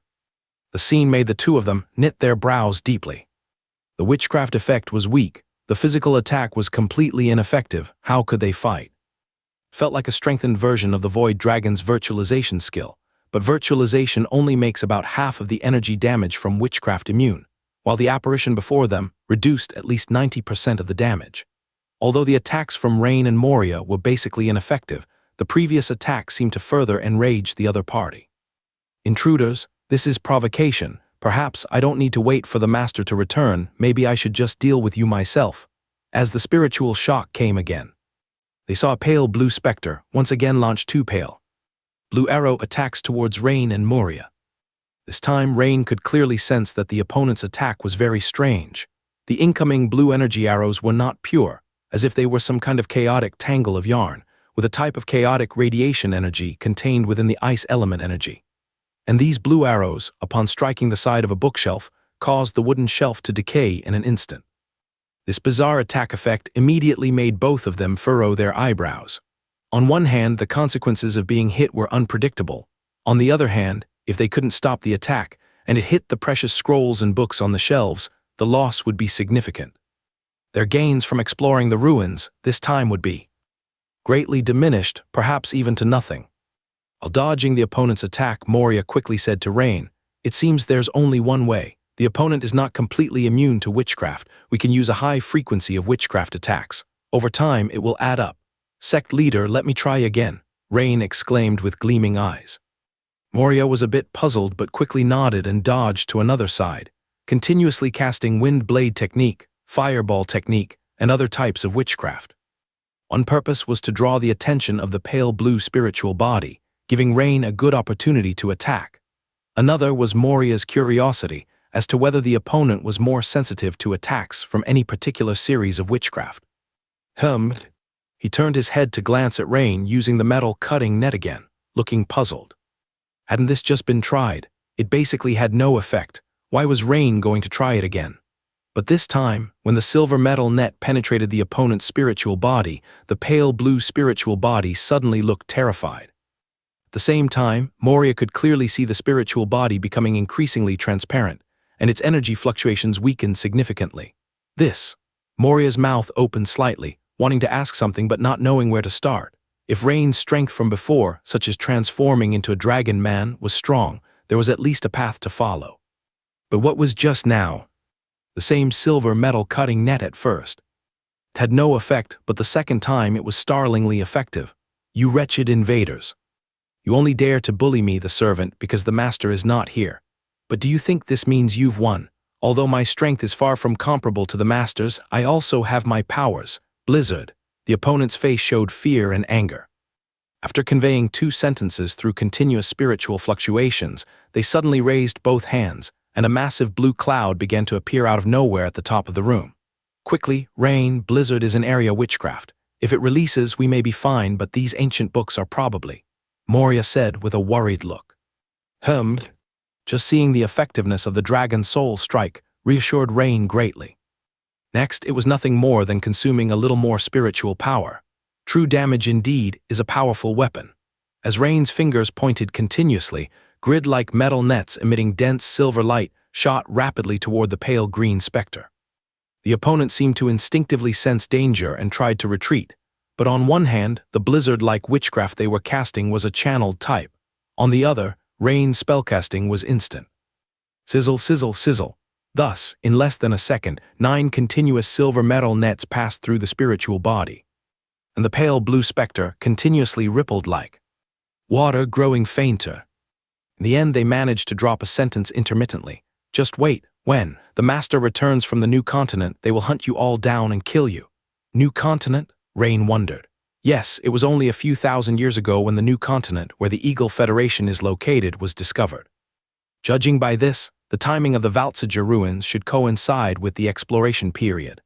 During the exploration period, most wizard schools sent various exploration teams to the new continent, some even fully mobilizing their members. It seems the sect leader of the Valtziger school at that time also went to the new continent, and judging from the signs here, they never returned. At least not back here, or else there wouldn't be so many unsorted tomes on their desk and shelves, Moria speculated as he pointed to the various books on the shelves. "Yes, by the way, sect leader, if that thing was a spiritual body, then why didn't we encounter such strange spiritual bodies in other rooms?" Rain asked a question. "That thing, I feel, is a mutated existence caused by radiation on a spiritual body. I think we can temporarily call it a radiation spirit," Moria said, furrowing his brow as he thought. The conditions for forming such a radiation spirit should be quite demanding. Look at the floor of this room. There's a defensive witch array that weakens the radiation intensity, and in front of it was at least a second-level liquidation-level wizard. They wouldn't have known Blizzard, a second-level witchcraft, otherwise. Coupled with their dying obsession, several factors reached a balance, resulting in such a peculiar spiritual body. It's just unclear whether an ice element talent is a necessary condition for forming this radiation spirit, Moria pondered and quickly analyzed. However, that's not the focus. We can study this slowly later. Rain, quickly, check if the books are damaged. Moria cheerfully urged Rain. Minutes later, both of them could not hide their disappointment. These books are ruined too. Yes, it makes sense. It's not that there's no radiation here, it just weakened. These books and scrolls still couldn't be preserved, Moria sighed. Though he agreed with Moria's words, Rain still felt somewhat unwilling, as this was the sect leader's room. If there was nothing here, the chances in other rooms would be even lower. But then, Rain suddenly thought of something. He quickly moved behind the desk, and immediately Rain smiled. He was very joyful. Sect leader, there's a security box here. A security box. Moria immediately walked over briskly. Yes, how did I not think of this? An advanced meditation method is not something you would just leave on a shelf casually. Seeing the security box below the desk, Moria joyfully slapped his thigh with surprise. With Moria retrieving an ancient brass key, there was a clicking sound after a few seconds, and the security box opened. Inside were 2 scrolls, a black leather diary, and a crystal. With excitement, Moria quickly drew out one of the scrolls. It's intact. Excellent, it's not damaged at all. Holding it, Moria shouted to Rain enthusiastically. Rain couldn't help but laugh along. On the spot, Moria carefully unrolled the scroll. Found it, this is it. This scroll records the Steel Heart Advanced Meditation method from the 1st to the 4th layer. Moria, like Rain, was a Metal Series wizard, and their excitement about finding the 4th layer of this advanced meditation method was clear to see. Rain also looked delighted. They hadn't expected to find it in the office when it wasn't found in the warehouse area or the archives. Indeed, such explorations of ruins should be conducted or led by professionals.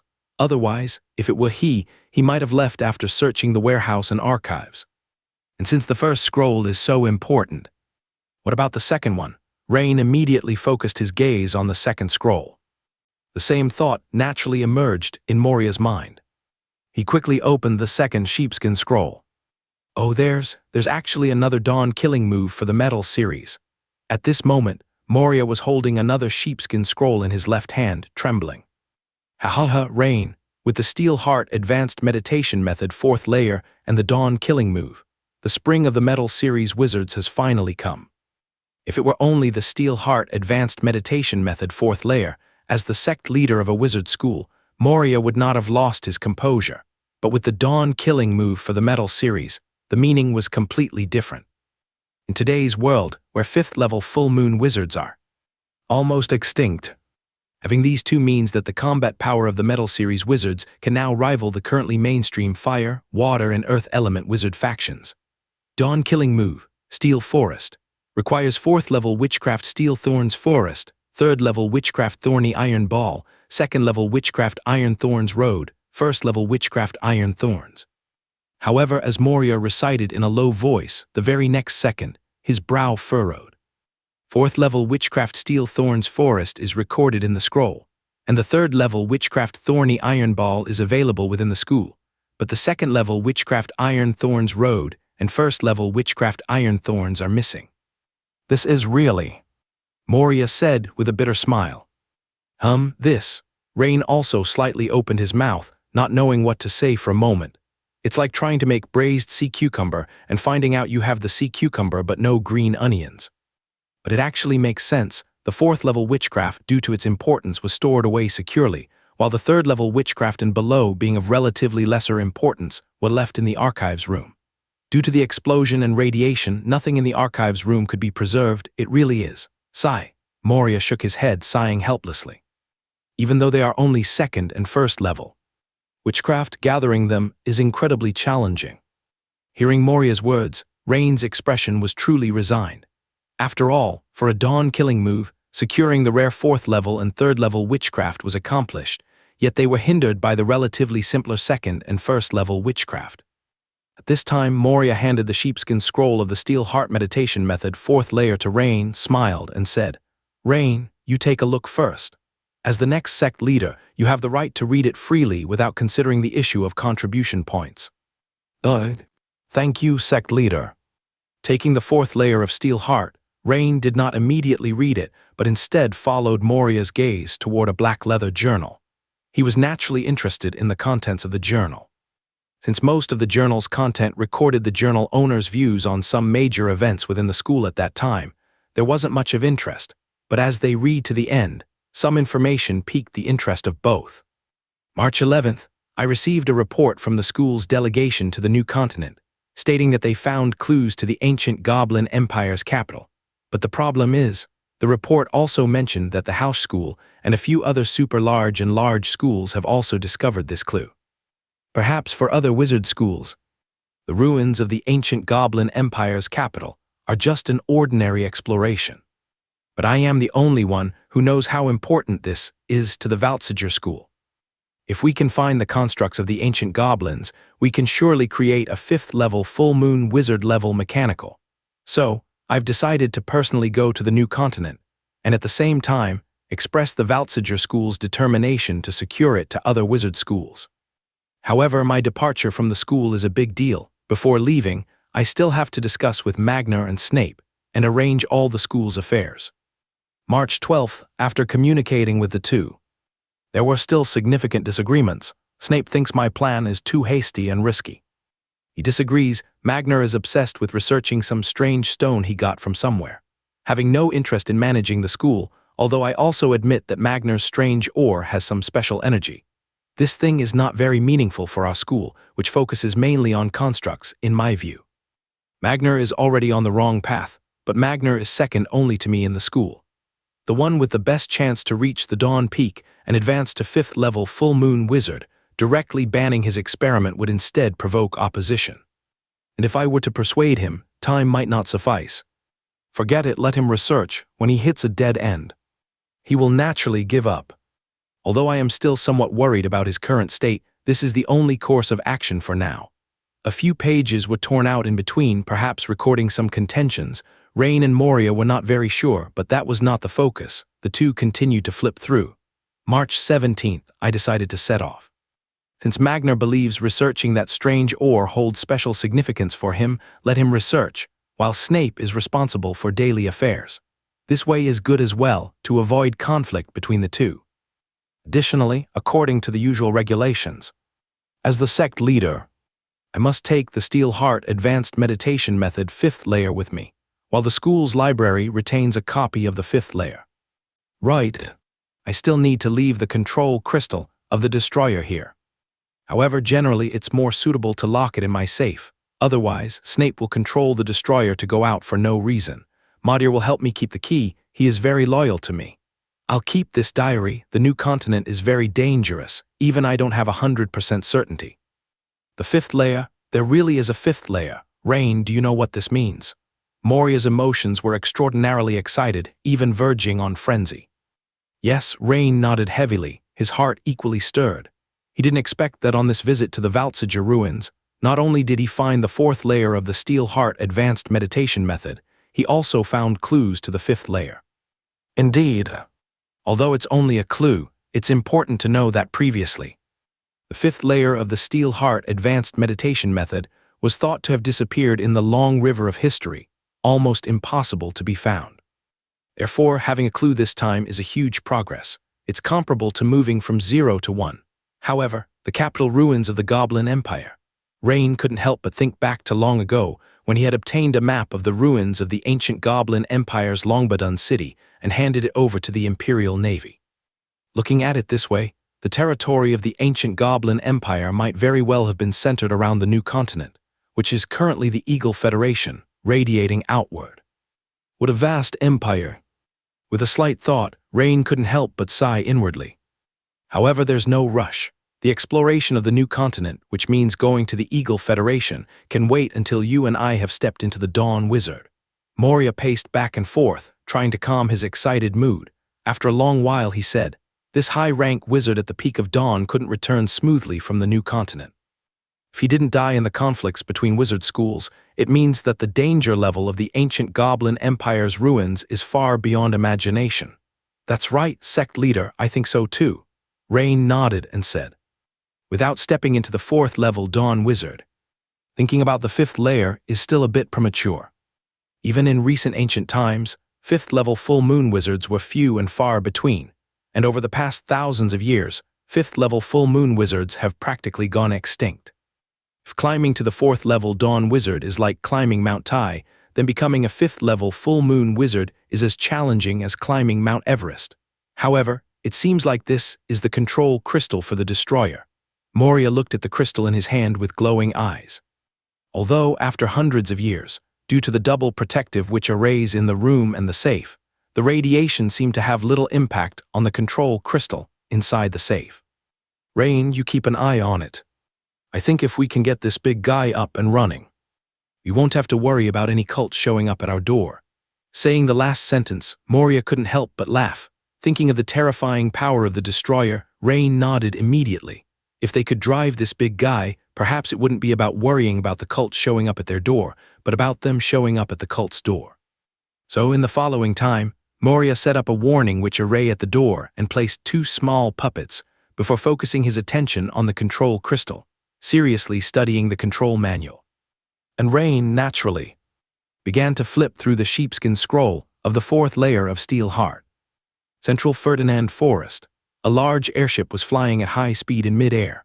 Suddenly, a bowl-sized light beam of pale gold shot from the ground ahead, its speed so fast that the legendary level knights and wizards at the ship's rail just reacted, realizing the light beam was already close at hand.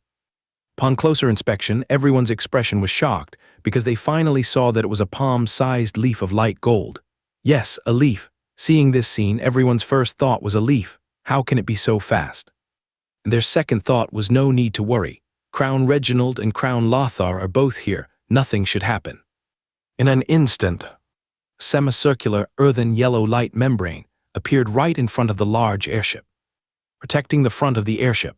But with a whiz sound, the pale gold leaf forcibly broke through the light membrane's protection, and in the next moment, it hit the massive airship's gas bag. SSSS. Though the leaf was small, the damage it caused was quite astonishing, piercing a hole with a diameter of 4 or 5 meters through the gas bag.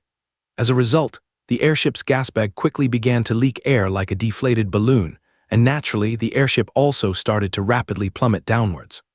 However, suddenly, 4 large yellow light wings appeared on both sides of the airship, immediately restoring balance to the airship as it gently glided forward. At that moment, everyone also saw Reginald and Lothar, the 2 Imperial Guardians, who had somehow appeared at the front of the airship's deck from the cabin, both with serious expressions looking at a certain place below.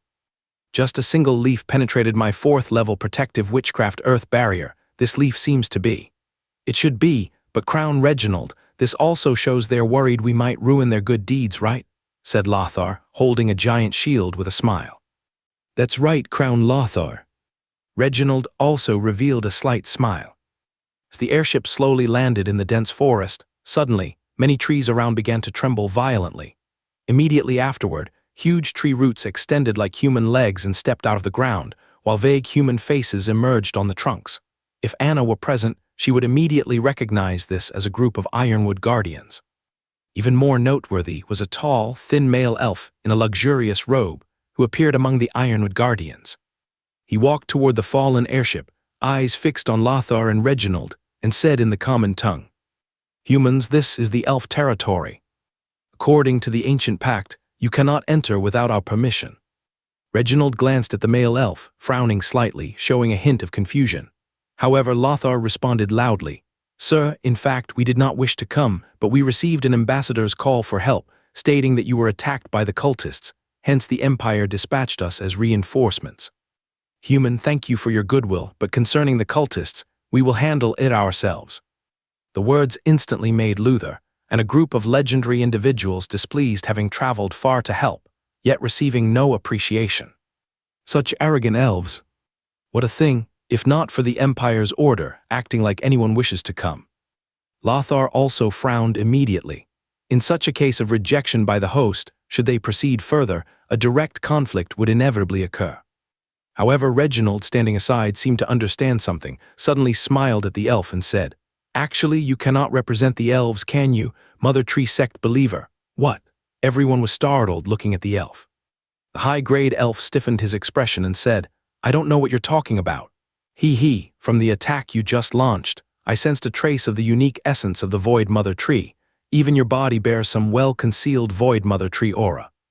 If you are not a follower of the Mother Tree, then kindly explain how you can use those leaves from the Void Mother Tree. Or perhaps you dare curse the Void Mother Tree Ganasir on the spot. You, though you are epic grade strong, respect for the Great Mother Tree should be maintained. The male elf, hearing Reginald blatantly call the name of the Void Mother Tree, replied angrily. His rebuttal amounted to a direct admission of being a follower of the Void Mother Tree, causing an uproar among the many legendary figures present.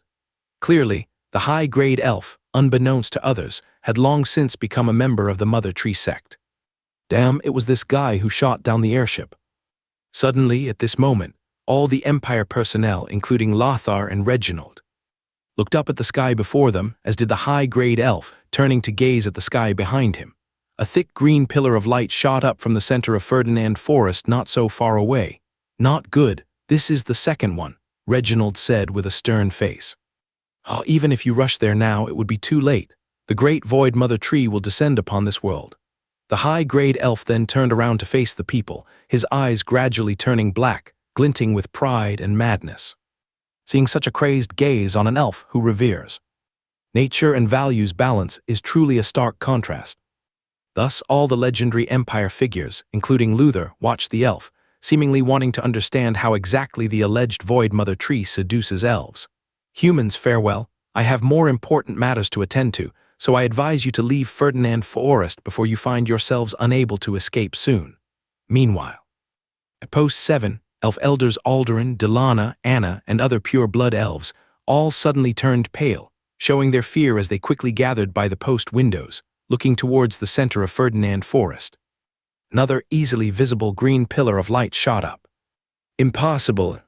How could the second crystal tower be destroyed so quickly? Aldurin exclaimed in fright, hardly believing it. Grandpa Aldurin, does this mean if another green pillar appears, Ferdinand City will be completely? Anna exclaimed, covering her mouth. Because Aldurin had previously explained, once the third crystal tower was destroyed, the ancient Witch-Array crystal barrier would be completely shattered. Correct. Aldurin nodded heavily, but in the next second, something even more terrifying for the pure-blood elves occurred. With the appearance of the green pillar of light, the entire Ferdinand Forest began to reverberate with energy's aftermath and a certain murmur, or whispers. Instantly all the pure-blood elves, including Anna the half-elf, felt a motherly call rising from within, as if a voice continuously whispered in their ears, "Children, danger, help me." Simultaneously, all pure-blood elves also felt a fear, terror, and tremor emanating from deep within their psyche, from the depths of their bloodline. It's the call from Mother Tree Andoril, Delana exclaimed, shocked. An extinction crisis is looming. She also heard the rescue and call from the Mother Tree. For the first time, yet instinctually, she understood the meaning conveyed by the Mother Tree. An unknown pure-blood elf woman stepped forward from the group. Her beautiful face was full of resolve and determination, saying to Aldurin and Delana, "No way, we must return to help Mother Tree Andoril. Though we lack power, we can pray for Mother Tree Andoril." One by one, the pure-blood elves stood up next, walking behind the unnamed woman. Elders, children, even elves with bandages not yet recovered from injuries.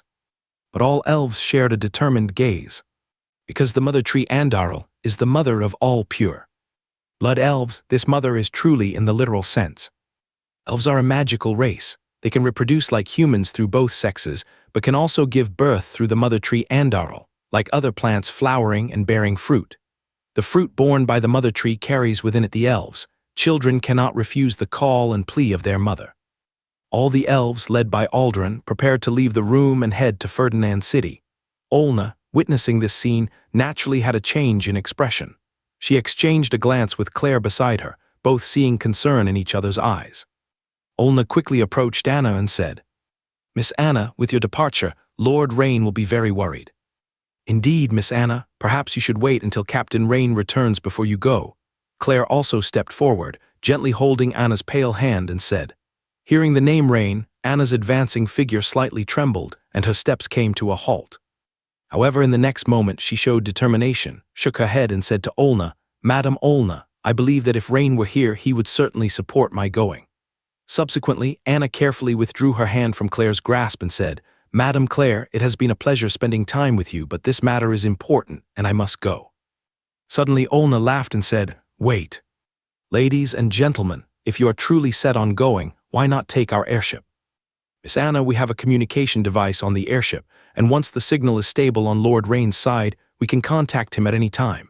The pure-blood elves, including Anna, looked hesitant. Clearly, they didn't want Olna, Claire, and others to get involved in elven affairs. If everyone wants to go to Ferdinand City, the airship is undoubtedly the fastest way, isn't it? Olna continued. Olna's sudden change in attitude left Claire and Beyonce, who were on the side, momentarily stunned. They couldn't quite figure out the reason.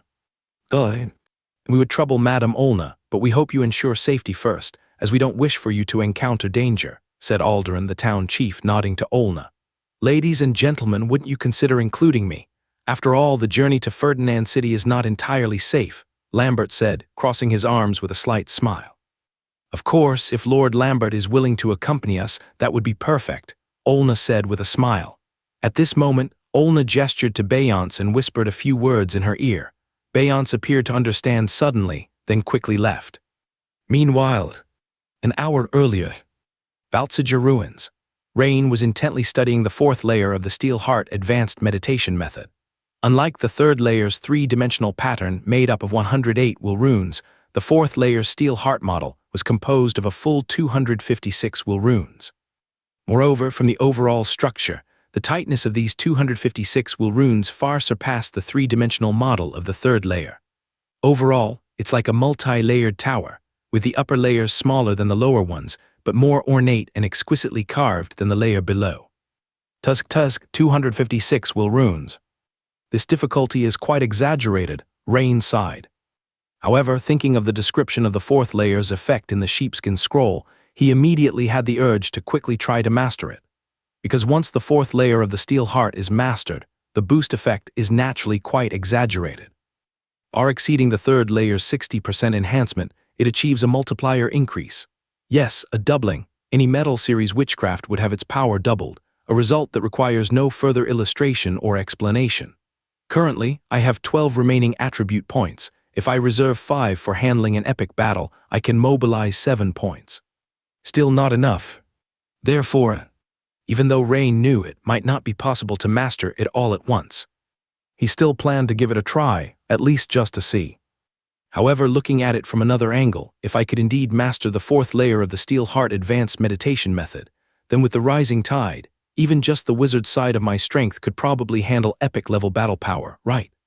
After all, I possess the core skill of the Dragon Vein Wizard, and the greater the witchcraft power, the higher the true damage. Thus, my 12 attribute points could almost all be put to use. Of course, it would be safer to keep a couple of points. Rain's eyes brightened at the thought. After all, with 10 attribute points as backup, it's quite feasible to make the attempt. So Rain began to visualize the three-dimensional model of the fourth layer of Steel Heart in his mind. The first will rune, the 30th, the 199th will rune. Phew, Rain exhaled deeply. The first attempt ended at 199. The difficulty is quite exaggerated, falling quite short of 256. However, Rain is not one to be easily discouraged. He thus made a second, third attempt, until his temples began to throb slightly. The effect is naturally significant. The last attempt ended with the drawing of 212 will runes in one go. Next, it was naturally time to add some points. Repeating this cycle, after Rain added points 3 times, the progress of sketching the fourth layer model increased to 237. 19 more to reach 256. Not bad, there's a chance to finish it. Rain's eyes grew increasingly bright. At this moment, although sect leader Moria had been seriously studying the control crystal of the destroyer nearby, he suddenly seemed to sense something. Glancing at the sweat beading on Rain's forehead, he was taken aback and quickly reminded. Rain, don't tell me you are already trying. For a moment, Rain wasn't sure how to answer Moria.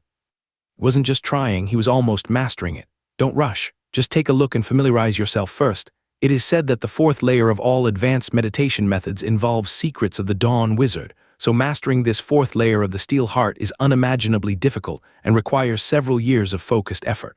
Moria said solemnly. All right, sect leader. After some thought, Rain nodded. Regarding the elder's concern, what more could he say? While appreciating Moria's concern and knowing that he was right, Rain also understood that his situation was different from others. Because he had the system. At this moment, Both he and Moria suddenly looked in a certain direction. That wave just now, was it the second time? Moria's face turned serious. Yes, the second time. Rain nodded. It seems that the attack launched by the cult this time is stronger than I imagined. Rain, let's go to the warehouse again. Sect leader, have you already mastered the control method? Rain looked at Moria in surprise. Even people who don't understand mechanical knowledge know that controlling an epic-level battle power super-giant magic statue is no simple task. Yes, however, the biggest problem with the Destroyer Demon statue is not the control but the energy source. According to the recorded content in the control crystal, a large furnace core is prepared in the secret chamber of the warehouse. However, the problem is that after so many years and the influence of radiation, it's likely no longer operational. So I need to see if I can fix it. I see. Rain nodded. Immediately the two quickly returned to the warehouse. As Moria headed to the warehouse's secret chamber, the piece on Rain's chest vibrated again. ZZZ, ZZZ. However, due to interference from radiation, it was impossible to hear anything from the other side, not even a single word. This made Rain have a vague feeling of foreboding. He sensed that something was happening. Logically, Olna had long been aware that he was exploring the ruins and wouldn't contact him without an important reason. Meanwhile, in the central part of Ferdinand Forest, at the landing site of the Imperial airship, trying to leave. Since you have become a member of the Mother Tree sect, naturally you can no longer represent the Elf clan. And as for cultists, our empire's principle is unwavering, and that is complete annihilation. Reginald's originally kind face suddenly turned stern, and he spoke solemnly. The decisive words made the high-grade elf who had been about to leave suddenly stop and turn to look at Reginald. But before he could say anything, suddenly, his face changed drastically as a vine swiftly wrapped around him, lifting him into the air. While the Ironwood Guardians rushed toward him, seemingly intending to help fend off something.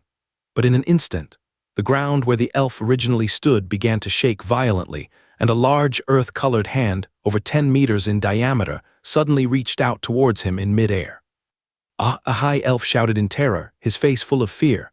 A mass of green vines mixed with a faint blood hue entwined around his body, while the vine sphere, centered on him, shot out thick, bowl-sized leafy vines in all directions. These vines either wrapped around or pierced into the earth.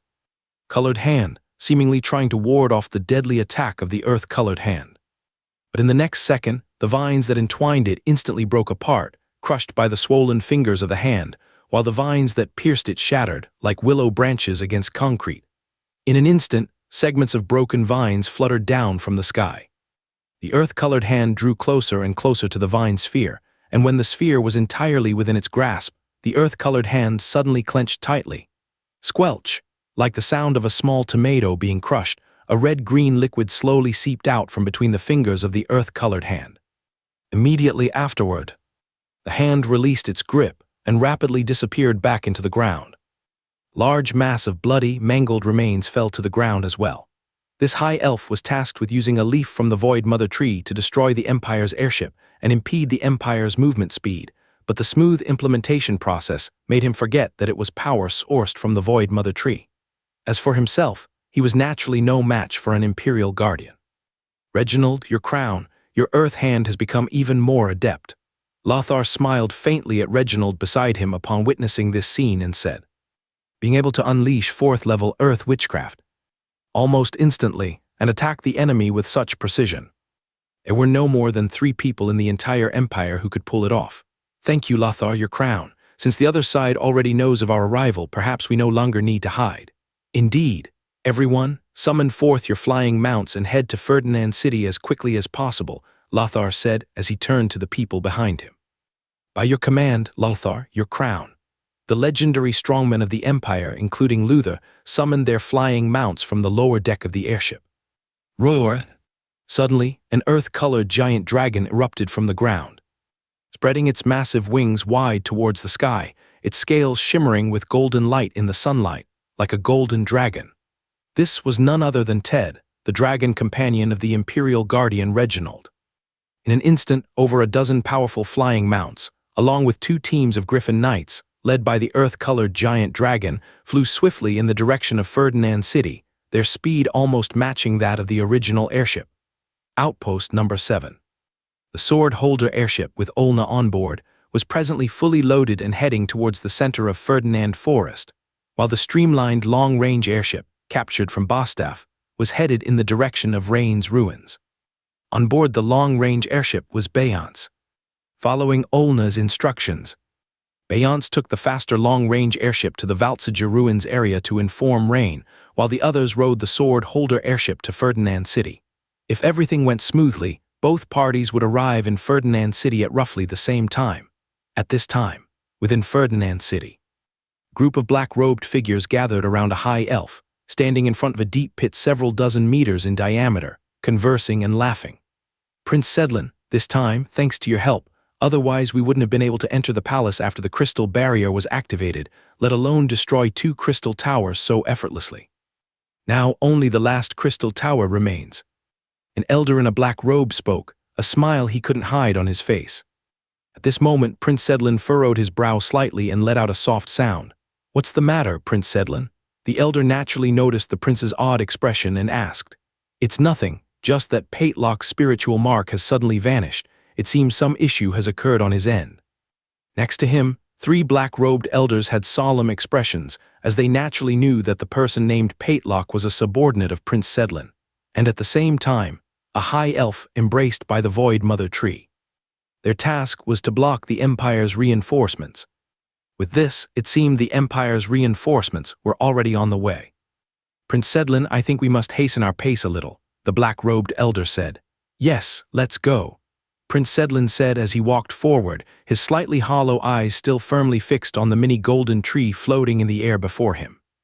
As the black-robed figures surrounded Prince Sedlin and continued to move forward, the leading black-robed elder nodded to the other 2 black-robed elders, who quickly understood and turned to leave immediately. The leading black-robed elder then looked ahead, revealing a faintly meaningful smile. Not far ahead was a gigantic tree resembling a banyan, with a green semi-circular canopy towering several hundred meters high. This was the elf clan's mother tree, Andarl. At this moment, as they drew closer, the massive size of the tree could be felt, yet the green vortex shield at the top of the several hundred-meter-tall giant tree had noticeably faded and thinned significantly.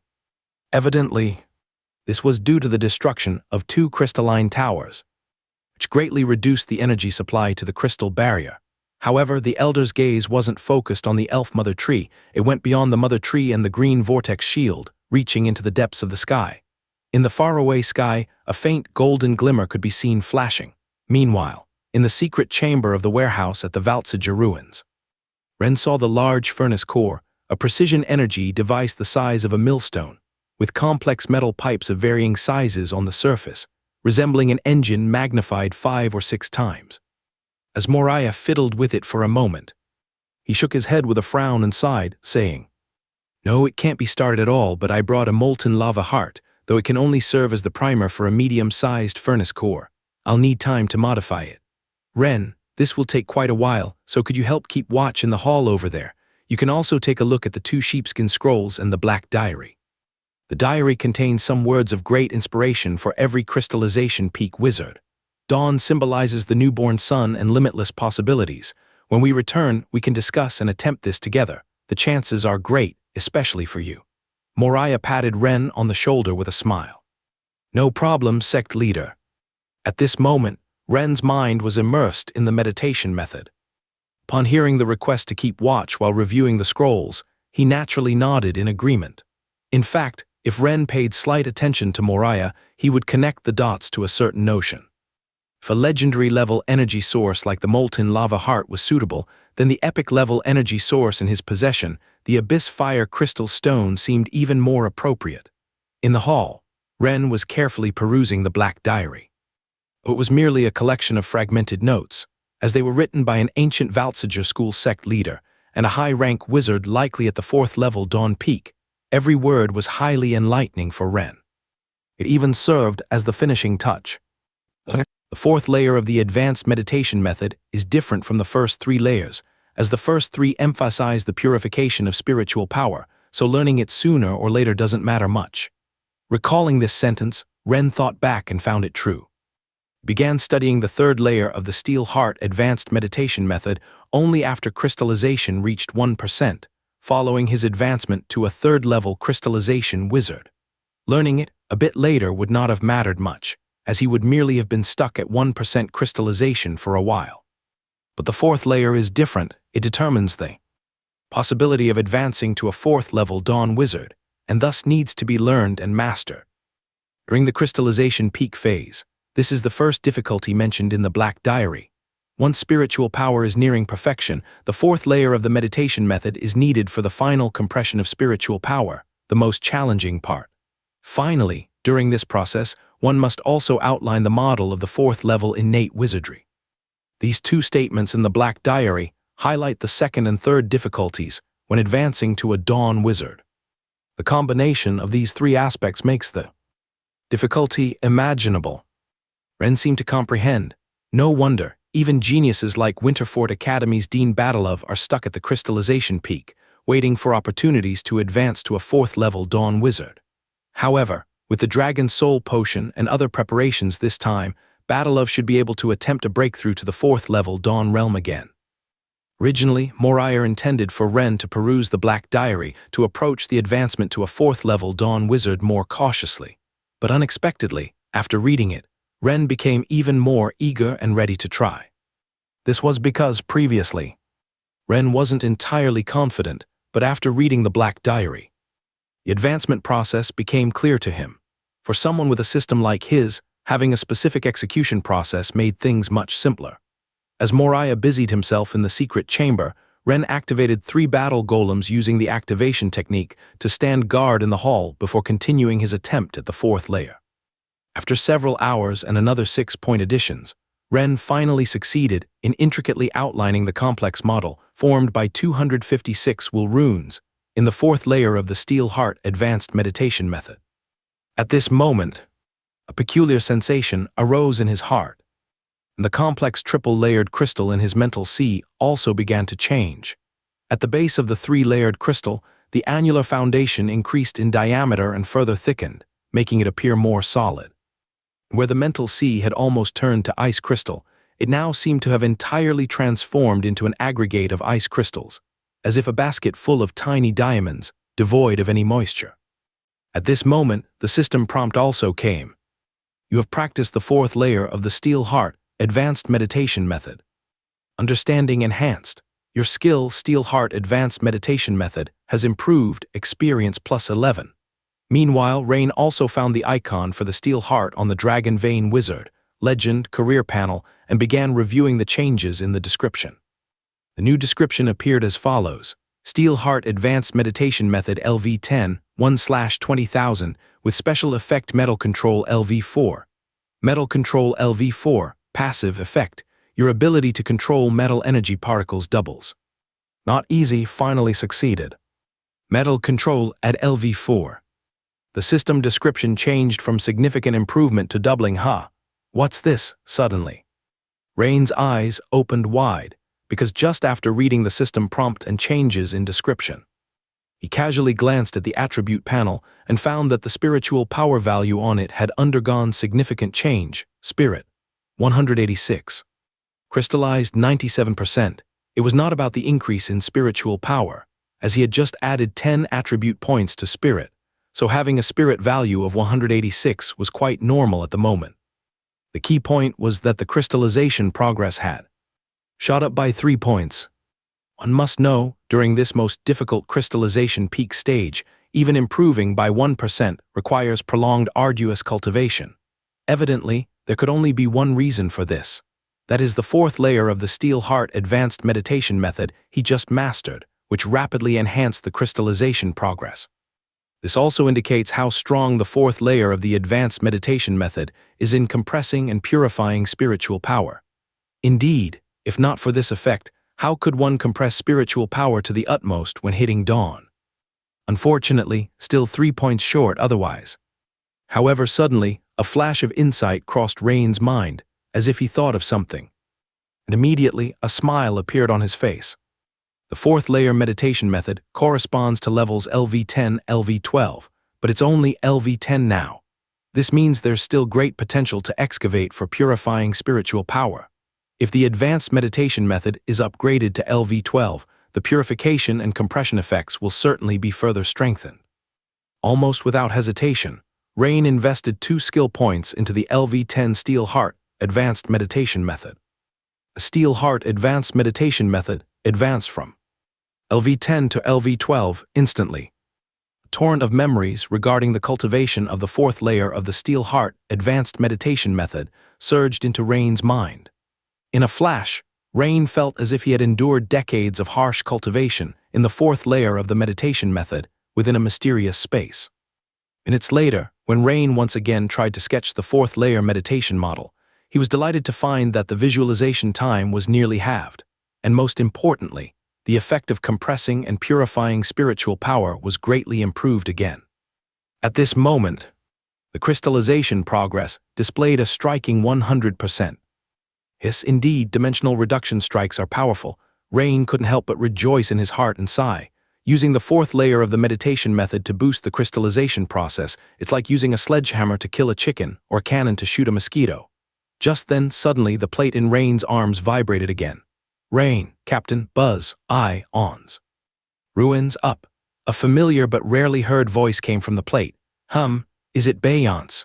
This time the signal was much clearer than before, and Rain linked it to the few disjointed keywords that Obama had just mentioned. Rain raised an eyebrow and immediately realized something. Beyonce above the ruins. Why not Claire or Olna? Could they have encountered an incident and only Beyonce escaped? Rain's eyes narrowed as he instantly imagined a lot. At that moment, Rain's figure flashed and reached the entrance of the secret room in the warehouse. Not caring whether he was disturbing sect leader Moria, who was fully devoted to the repair work, said, "Sect leader, my friends might be in trouble. The airship from the sword-bearer side should have reached above our ruins. I must go out and meet them." "Oh, wait a moment, I'll go with you." Moria paused her actions, her expression becoming solemn, and said, "All right." Soon, the two of them exited from a concealed entrance and immediately saw an airship hovering in the air not far away. However, Rain was momentarily stunned upon his first glimpse of the airship. "Isn't this the long-range airship seized from Bostaff?" "I am Rain." Rain immediately took out the plate and said, "That's great." "Captain Rain, it's Beyonce." "Ah, I can see you," with Beyonce's excited voice. The airship slowly moved towards the position where the two stood, since the distance wasn't far. Rain quickly saw Beyonce waving at him from the ship's rail, with a swift wind cast on herself. Beyonce lightly leaped down from the more than 20 meters high airship. As a quasi-legendary ranger, she could naturally do this with ease. "Captain, Miss Anna and the pure-blood elves have responded to the call of the elf mother tree Andaro. They have already gone to Ferdinand City. Dressed in tight-fitting leather armor outlining a full and tall figure, Beyonce said with a hint of urgency. "What? The call of the elf mother tree?" Moria, before Rain could say anything, was already greatly shocked and exclaimed. Rain appeared contemplative, pondering why Anna, knowing that Ferdinand City is currently the main target of cult attacks, insisted on going. Apparently, the call of the elf mother tree is key to this. "Sect leader, is there any explanation for this?" Rain couldn't help but immediately asked. Hearing Rain refer to the other party as sect leader, Beyonce was slightly taken aback and began to regard Moria with more respect. However, upon sensing for a moment, she found it a bit odd, because although the opponent's aura was strong, it seemed to be only on par with the captain. According to ancient records, the elf mother tree Andarul has survived for over 10,000 years. The key point is, when it calls upon the elves to come forth, it means it has sensed a powerful enemy it cannot resist, soon to arrive. Connecting this to what you previously mentioned about the Mother Tree sect, it's very likely that this time, the Void Mother Tree worshipped by the sect will descend directly, Moria said in a deep voice. Descend directly, Rain's expression changed. There is this possibility, but at the very least, it will be a powerful avatar. Beyonce also nodded, saying, Headquarters also came to the same conclusion. A few minutes ago, Miss Olna sent a message to me, saying she received urgent intel from the Imperial swordsmen that the Mother Tree sect's attack on Ferdinand Forest is almost like an all-out assault. 1 pope and 2 vice-popes all headed to Ferdinand Forest. This means that the Mother Tree sect alone has 3 epic-level powerhouses. The other side surely has major plans. Sect leader, it seems I can no longer accompany you to explore the ruins. I must go there immediately. Wait. Rain, even if you're strong, I'm afraid you can't face 3 epic-level powerhouses. Let alone there is an impending God. Moria stopped Rain, speaking gravely. Just as Rain was about to say something, Moria waved his hand and continued. I'm not stopping you from going, but rather asking you to wait a bit. Why don't we bring that big guy along? After saying this, Moria gave a mysterious smile. Sect leader, you mean you can repair the large furnace core in a short time?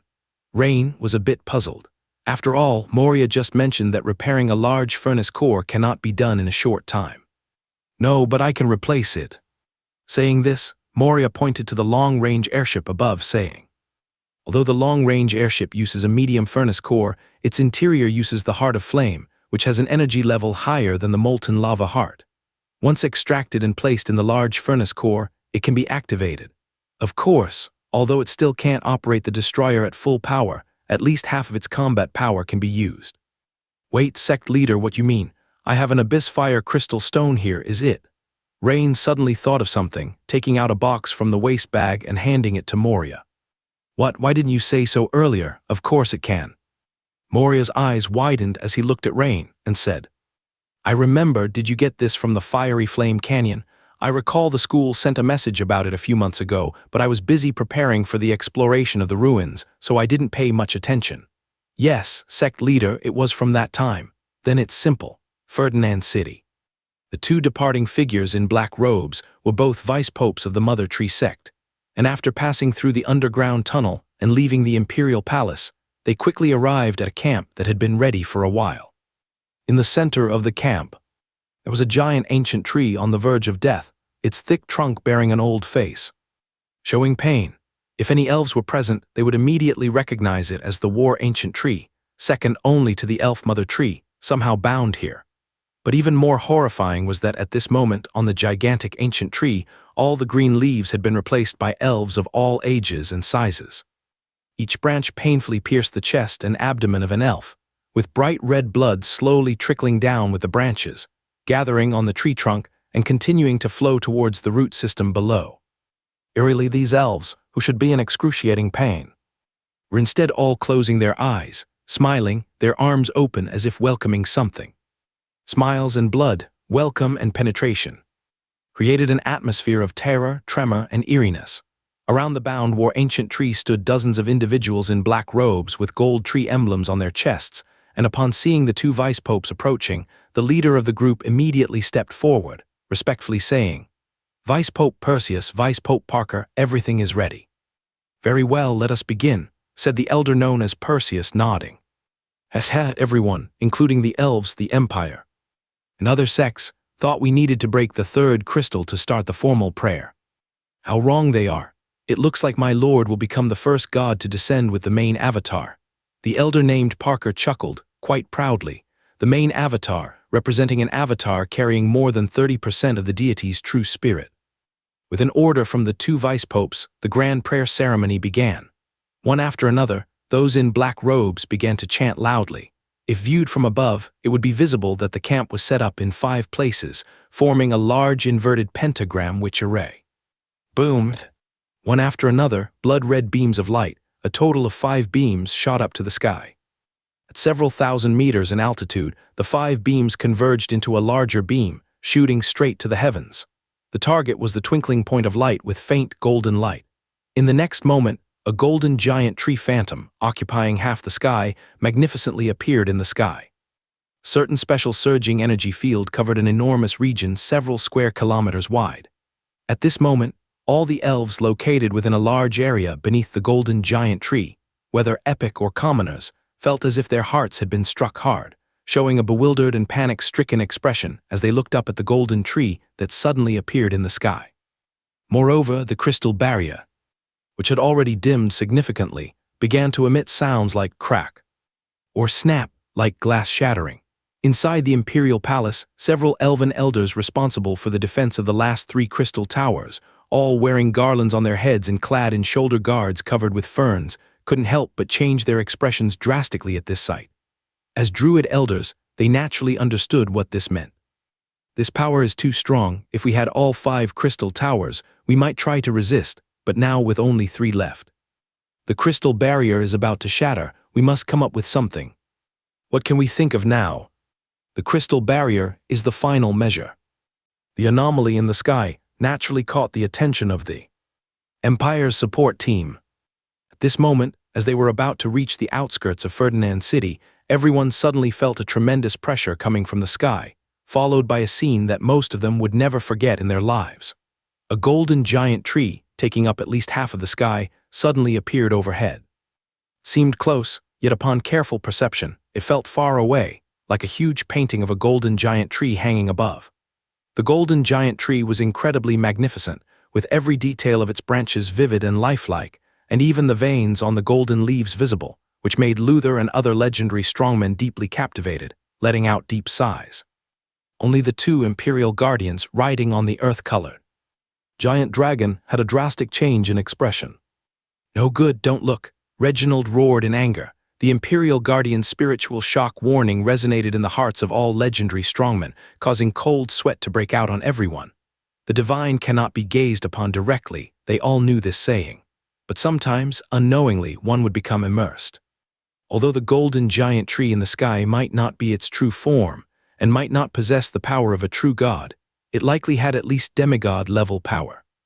Demigods, too, cannot be gazed at directly for long. Otherwise, even legendary strongmen like them would be unconsciously drawn in. Hear the whispers of the divine and gradually fall. The only ones capable of resisting such erosion are fourth-level dawn wizards who can compress their spiritual power to a point, or sword saints and other epic strongmen who have refined their beliefs to the extreme. The sudden appearance of the golden giant tree in the sky also caused the flying mounts of the legendary strongmen to wobble and slowly descend, as if burdened with a heavy load, or as if intoxicated. Roar, even the earth-colored giant dragon Ted felt the powerful pressure, and with a roar, it intended to continue flying, but Reginald patted its neck, signaling it to slowly descend. The level of this pressure has at least reached the demigod level. It is already clear that their goal is not a simple sacrifice, but to summon a manifestation of the Void Mother Tree Ganasir, or even its true form. Crown Lothar, I'm afraid this matter is not something we two can handle alone. To be safe, we should immediately contact the Empire, Reginald said in a deep voice. Yes, but it won't be easy for the opponent to complete the descent entirely. Look, our allies are still resisting. I think we should try to delay their descent as much as possible. Lothar pointed to the massive green vortex shield ahead. Upon closer inspection, Reginald was amazed to find that the green vortex shield, which seemed to be under heavy pressure, had received some sort of internal support, significantly slowing its rate of fracture, and not far above Ferdinand City. On the sword-holder airship, Olna, Anna, Claire, and the pure-blood elves all wore expressions of shock, staring in a daze at the massive transformation on the horizon. The sudden emergence of the golden giant tree, along with that terrifying aura, instilled a deep-seated fear in the pure-blood elves present. At the same time, the pure-blood elves immediately understood why the elf mother tree Andarl had called on them. Swoosh! With a flash of the giant sword behind Lambert, the sharp slicing sound seemed to cut through the influence of some domain. Only then did everyone finally come to their senses, and Olna, pale-faced, slightly bowed to Lambert, saying, "Thank you, Lord Lambert, just now I almost couldn't wake up." "You're welcome. Fortunately, we are far enough away, otherwise I fear I wouldn't be able to help you and would be affected myself." Lambert's face was utterly grave. Lambert's words naturally drew attention from Olna, Anna, Claire, and others.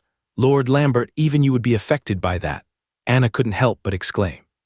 Having witnessed Lambert's strength before, Anna naturally knew that Lambert was already at the legendary peak. If even he could be affected, one could only imagine how terrifying the existence in the sky was. Yes, the golden giant tree in the sky, its level of power is likely at the demigod level. Lambert nodded. Demigod. Olna, usually calm and composed, mumbled twice, suddenly at a loss for words. "Claire, please immediately contact the sword holder headquarters. Report the situation." Okay, Lord Olna, I'll do it right away." Claire steadied her emotions, nodded quickly, and swiftly turned away to return to the cabin and make contact. In the center of Ferdinand City, amidst the druids' elders' consternation, suddenly, from the surface of their bodies, a light green glow spontaneously enveloped their entire bodies. All the elf elders couldn't help but look shocked. Turning their heads to look at the elf mother tree Andarl, not far behind, it wasn't just the druid elders whose bodies were glowing. Nearby, The elves of the Imperial Guard wearing luxurious light gold armor were also emitting a green light, and farther away, the elf guards were doing the same, even in a hidden place within the Imperial Palace, where women and children without much combat power were hiding. They were all looking down in astonishment at their glowing bodies. Moreover, within a radius of tens of kilometers, elves dressed as rangers engaged in battle with cultists were also emitting a faint green light. Meanwhile, inside the sword-holder airship, Anna and the pure blood elves rapidly rushing towards Ferdinand City. All emitted a conspicuous pale green glow on the surface of their bodies. For a moment, it seemed like the elves within a radius of several dozen kilometers, either pure blood elves or half-elves like Anna, received some kind of strong summoning signal. In the next moment, they appeared to be guided by some force, seemingly manipulated by an invisible mighty hand, directly transported to the front of the elf mother tree Andaro. Swish, swish. In an instant, countless light spheres wrapped in green light swiftly flew from all directions towards the elf mother tree. Anna and the pure blood elves were also transformed into beams of green light, disappearing from the sword-holder airship. This left Olna and Claire staring in astonishment at this scene, unsure of what to say.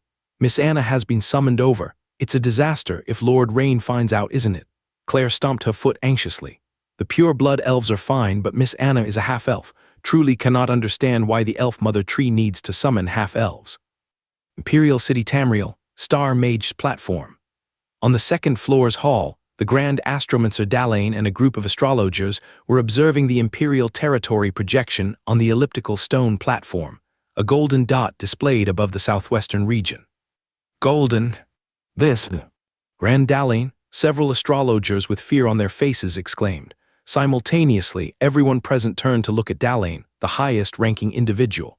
Energy fluctuation at the demigod level, without a doubt, an avatar of the divine has descended. Dalain nodded with worry, stating.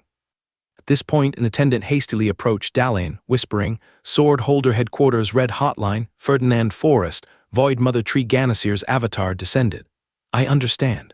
Immediately convey the intelligence to various departments. I'm leaving for a while. Dalain glanced around the group before saying. Though the attendees didn't quite understand why the Grand Astromancer was departing at such a crucial moment, wisely no one voiced any inquiries. The Grand Astromancer Dalain entered a secret chamber within the Star Mage's platform. On the floor of the chamber, an ancient transport array with complex lines shimmered with a faint blue light intermittently. Dalain stepped forward, disappearing the next second. Dragon Nest. Once again, the figure of the Grand Astromancer Dalain appeared. He familiarly nodded at the robust red dragon man responsible for surveillance nearby. Proceeding inside, following a long tunnel emitting dark red light, he arrived in a spacious hall. A gigantic red dragon was asleep, and on the floor was a colossal witch array, with 6 late-stage third-level crystallized fire element wizards controlling it, healing the dragon. The dragon's chest originally bore a severely terrifying wound, though the surface had healed, dragon scales hadn't grown, leaving a visible scar. Meanwhile, a striking red figure nearby, upon seeing Dalain's arrival, furrowed her brows slightly and said, Grand Dalain, how is the situation? Prince Minia, worse than anticipated, Void Mother Tree Ganasir's avatar descended, judging by intensity, likely not an ordinary avatar. It was somewhat expected. Prepare the ancient teleportation array. I will awaken Crown Straz and Tassa immediately and set out. Already prepared, Prince Minia can teleport anytime. The Grand Astromancer Dalain smiled slightly, replying, Utilizing the ancient teleportation array requires expending precious elemental crystal cores. Only at exceedingly crucial times will the Empire consider usage. Valtsija ruins.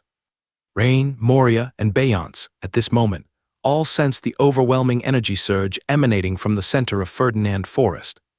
Across the northwestern sky, seemingly a colossal golden tree was about to plummet from the heavens. From their viewpoint, the golden tree resembled a not completely set sun. Not good, this is.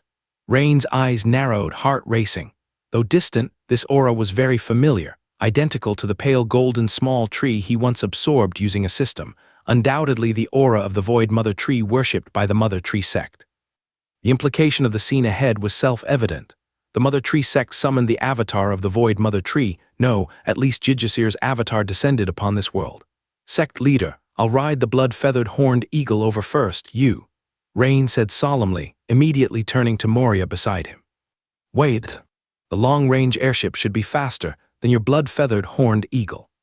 Moria pondered briefly, waving his hand, saying, "All right, hang the destroyer beneath the long-range airship and we'll proceed directly," Moria stated. Hearing this, Rain was slightly startled. "But how will you adjust the large furnace core?" After all, Moria just obtained the abyss fire crystal stone he gave, yet to install it into the large furnace core. "Haha, rest assured, adjustment can occur while flying," Moria laughed heartily, assuring, "Let's go, we'll first get the destroyer out." A few minutes later, Beyonce suddenly felt the ground beneath her vibrating rhythmically. The next moment, her eyes widened. Just meters ahead, the shrub-covered ground suddenly opened into a cavernous hole with a diameter of several dozen meters, naturally drawing her gaze deep into the void within. Beneath the rift, the scene resembled a gigantic library. But at the center of the area stood a supergiant magic statue, towering majestically. The surface of the statue had a metallic sheen and a menacing appearance. Just a glance from Beyonce awoke a sliver of fear in her heart. No wonder Lord Rain and this Lord Moria wished to bring this. What do they call it? The Destroyer Demon statue. With such a supergiant magic statue, the cultists are surely doomed. The thought that this ferocious supergiant magic statue was an ally calmed Beyonce's heart considerably. Even the influence of that golden giant tree in mid-air seemed to fade somewhat. Meanwhile, Rain and Moria swiftly cast the metal morphing spell, attaching several arm-thick metallic chains to the destroyer's waist, chest, and back, after which the long-range airship began to operate at full power for takeoff. Seen was a rather streamlined airship, beneath which hung a massive and menacing metal magic statue, flying towards the direction of the golden giant tree. The speed was accelerating, and on the body of the super-giant metal magic statue there was a tiny figure busy with something, muttering to himself. "Time to let the destroyer take the stage, hee. Let's see who dare say the Bixiu Mechanization School lacks foundation. Now, the destroyer demon statue is the foundation of our school." Inside the cabin, Rain held a sheepskin scroll, carefully perusing the 4th-level witchcraft, Steel Thorns Forest. Considering the potentially precarious situation at hand, Rain planned to first learn and master it. After all, should the situation become dire, he planned to use Steel Thorns Forest as his 4th-level innate wizardry to directly advance to Dawn Wizard. Half an hour later, a look of joy appeared on Rain's face. According to the effect described in the sheepskin scroll, the normal diameter of a Steel Thorns Forest is about 50 meters. Yet Rain had just slightly sensed it, and although he had not cast it formally, the domain he could control could spread to a diameter of around 120 meters, a more than doubling in expansion. At this moment, a system prompt appeared. "You have learned Steel Thorns Forest, related comprehension enhanced. You have comprehended a new skill Steel Thorns Forest. Your skill Steel Thorns Forest has improved. Experience plus 12. Simultaneously, beneath the Dragon Vein Wizard legend panel, there appeared a brand new icon. The icon depicted a figure in a wizard robe, striking the ground with one hand, as a varying height forest of steel thorns rose around, each spike incredibly sharp. Additionally, the small text below the icon reads, "Steel Thorns Forest LV1, 1/100. Steel Thorns Forest LV1 effect. Consumes a certain amount of spiritual power. Utilizing a specific witchcraft model to draw metal energy particles around, forming a Steel Thorns domain in a specific direction or surroundings, to impale all targets within cover range. Note, casting time 3 seconds. A domain-type witchcraft. Rain could not help but feel elated. Because strictly speaking, this was the first domain-type witchcraft Rain mastered, thoroughly compensating for the regret on the knight's path. Although the proficiency upgrade for 4th-level witchcraft is extremely challenging, for Rain, this issue does not exist. Because as long as he can successfully advance to Dawn Wizard, this 4th-level witchcraft will become his innate wizardry. Meanwhile, the team led by Imperial Guardians Lothar and Reginald had already arrived within Ferdinand City, only to be stopped at this moment. In front of the group, 2 black-robed elders suddenly appeared. "Gentlemen, you are not welcome here. I advise you, my master is about to descend. Leave now, while there's still time. Otherwise, I'm afraid you won't be able to leave at all." Regarding what the 2 elders of the Mother Tree sect said, neither Lothar nor Reginald responded. They just looked at the two with a somewhat disdainful glance. This disdainful look clearly stung Perseus and Parker, but before they could say anything more. Boom boom, suddenly a violent tremor occurred, and two gigantic earth-yellow hands burst violently from the ground, reaching for the two elders of the Mother Tree sect. The disdainful attitude of the Imperial team and the unexpected attack made Perseus and Parker, the two vice popes of the Mother Tree sect, turn red with anger as they watched Reginald, clearly furious. The two quickly chanted and raised their hands, and two blood-green spherical vortex shields immediately protected them. Haha, can you withstand it? The Imperial Guardian Reginald displayed a meaningful smile as he extended his hands and clenched them hard. Instantly, the two earth-yellow hands mirrored the action and clenched fiercely. Squeak, thud. The hastily conjured blood-green spherical vortex shields of Perseus and Parker only lasted half a second before being crushed like watermelons. Seeing this, Reginald uttered a soft huh sound, with a hint of surprise on his face. Logically, the two should have been fatally wounded or dead, yet suddenly, two peculiar vines lightning fast carried them away. Luther and the other onlooking Imperial legendary. Strongmen, initially filled with glee, also noticed this anomaly, and their expressions froze. The two elders of the Mother Tree sect unexpectedly appeared more than 20 meters away. In other words, the two had evaded Guardian Earth's Pulse Reginald's nearly instantaneous fourth-level Earth Witchcraft Earth Hand in some strange way just moments ago. Instantaneous Earth Dawn Witchcraft, you must be the Imperial Guardian Reginald, titled Earth's Pulse.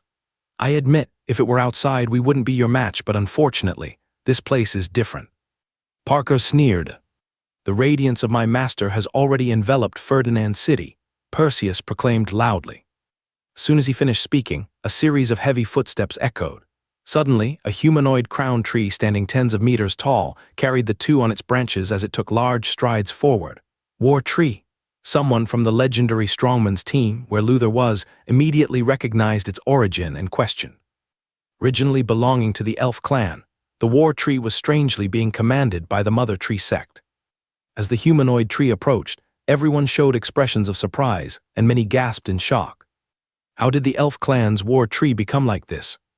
The tens of meters high humanoid tree had flesh squeezing out from both its trunk and branches as if the bark couldn't contain the flesh within, and on the densely packed branches hung elves with smiling faces but closed eyes streaming with bloody tears.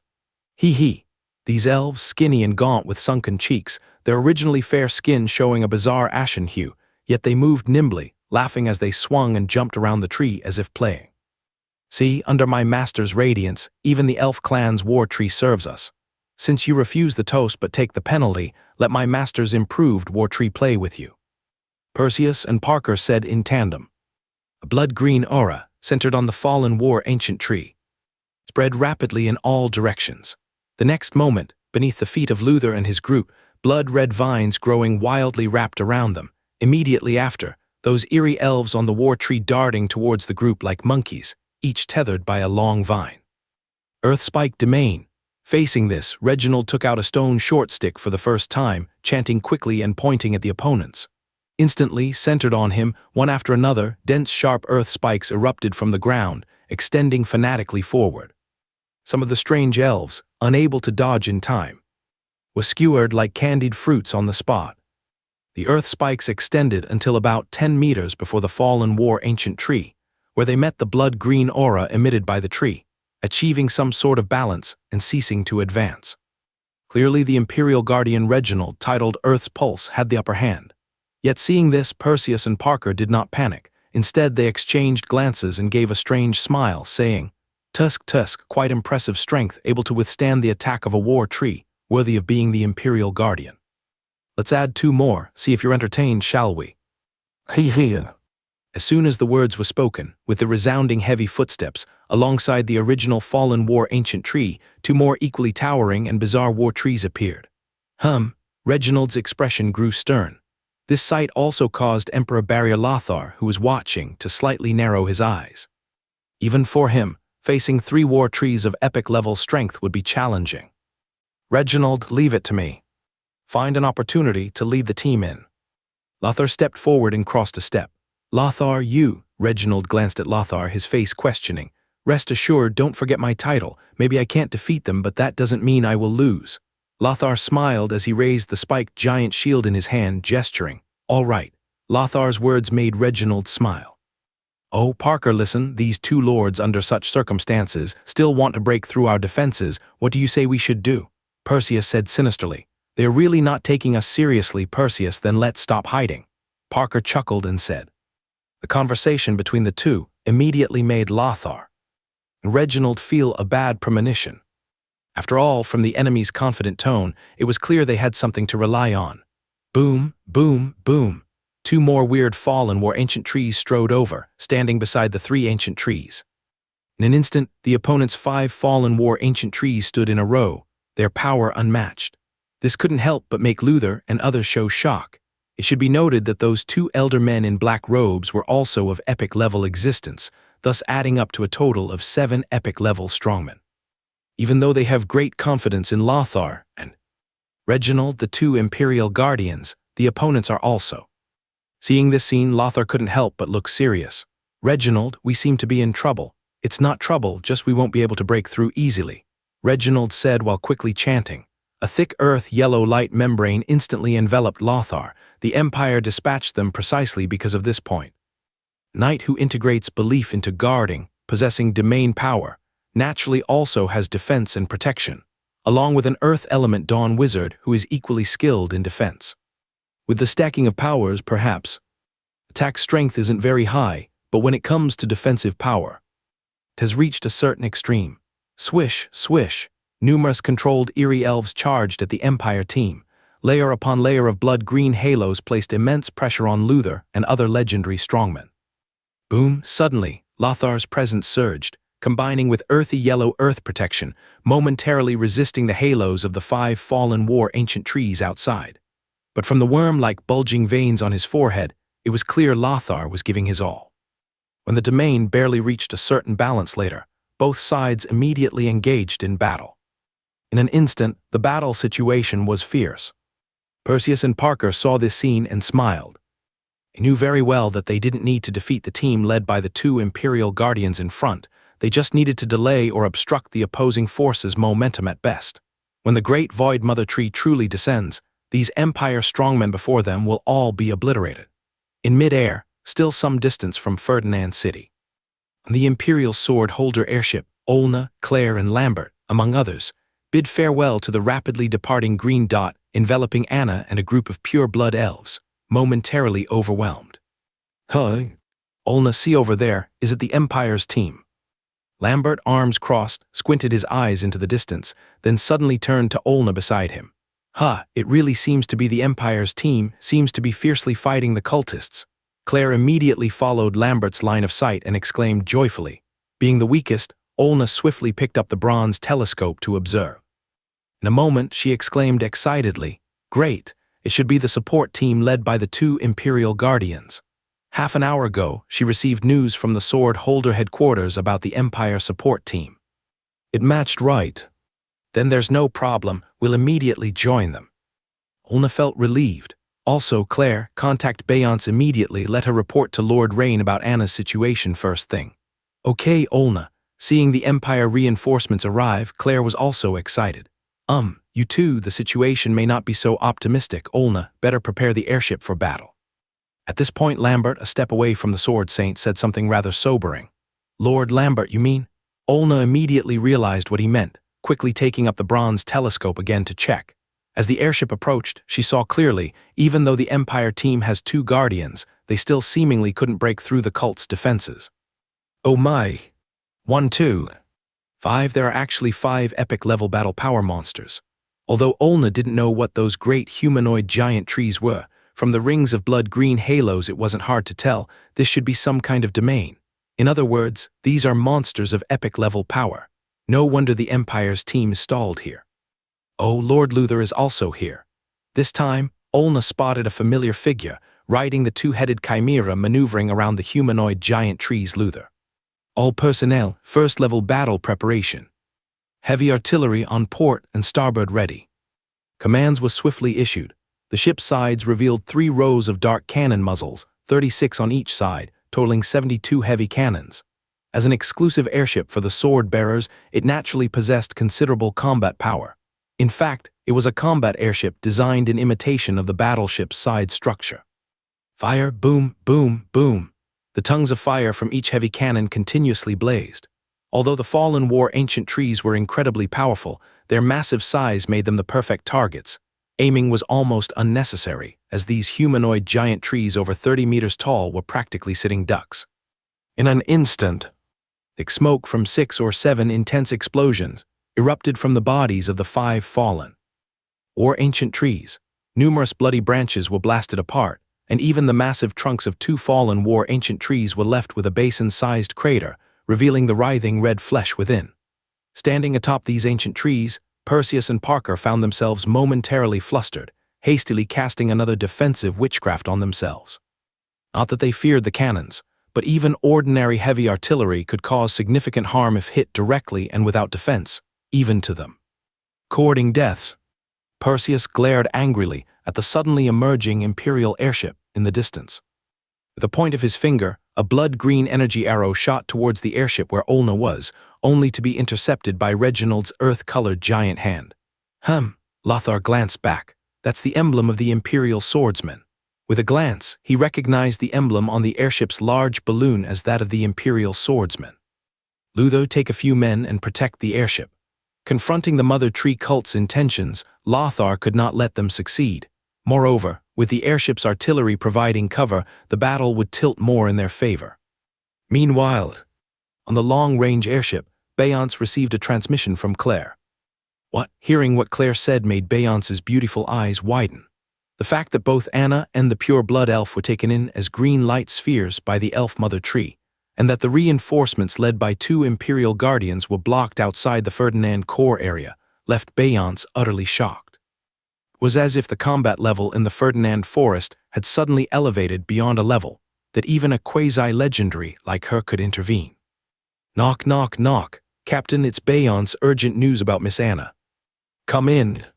Having just mastered the 4th level witchcraft Steel Thorns Forest, Rain looked up at Beyonce, who walked in hastily with a solemn expression. Captain, Miss Anna turned into a green light sphere and the reinforcement team led by the Imperial Guardians is blocked at. After listening, Rain felt a chill in his heart but took a deep breath to calm himself and said slowly, I understand. How soon until we arrive? 5 minutes. No, if pushing the limits 3 minutes. Prepare for battle. Yes, Captain. Once Beyonce left the cabin, Rain also moved to the bottom of the airship. Rain, time to fight. Just in time, I've finished repairs. Moria came up from the hanging destroyer demon statue. Sect leader, let me handle it. Rain thought for a moment and seriously said to Moria, You're planning to personally rescue Miss Anna? Fine. Here's the control crystal for the destroyer. Just infuse your spiritual power into it. Moria seemed to realize something and laughed. Young people wanting to be heroes to rescue beauties was understandable. Such an opportunity should naturally go to the young. Moria promptly handed the destroyer's control crystal to Rain. Rain took the crystal, understanding that Moria had misunderstood, but given the urgency, there was no need to explain further. All right, sect leader, I'll be cautious. At this point, Moria recalled something and offered some advice. But Rain, be careful. Using crystallization peak spiritual power to control the destroyer consumes a lot. Try to finish the battle within 10 minutes. Additionally, there's a hidden recess on the back of the destroyer, just enough to fit a person. All right, outside the core zone of Ferdinand City. The battle raged on. The Imperial forces had not been defeated, but the problem was they were bogged down here. Should the golden giant tree above them complete its descent ceremony, the consequences would be dire. Just as Lothar and Reginald were at their wits' end. A clear female voice, amplified by witchcraft, projected from the sword-holder airship. Everyone, Captain Rain will arrive shortly. Hang on a little longer. Even in battle, Lothar and Reginald showed a hint of surprise. This girl must be mad. Her captain, sword-holder captain, even if it were a fine gold-level sword-holder captain, what use would he be in the current situation? The Imperial legendary strongman beside them, which wasn't at least as strong as any fine gold swordsman captain. However, Luther, who was in the midst of battle, excitedly shouted upon hearing Rain's name. That is fantastic. As for the 2 vice-popes of the Mother Tree sect, they naturally heard Claire's magically amplified voice, but didn't take it seriously, instead showing a sneer. Unless another Imperial Guardian arrives, otherwise. A legendary strongman must be joking. Time passed by slowly.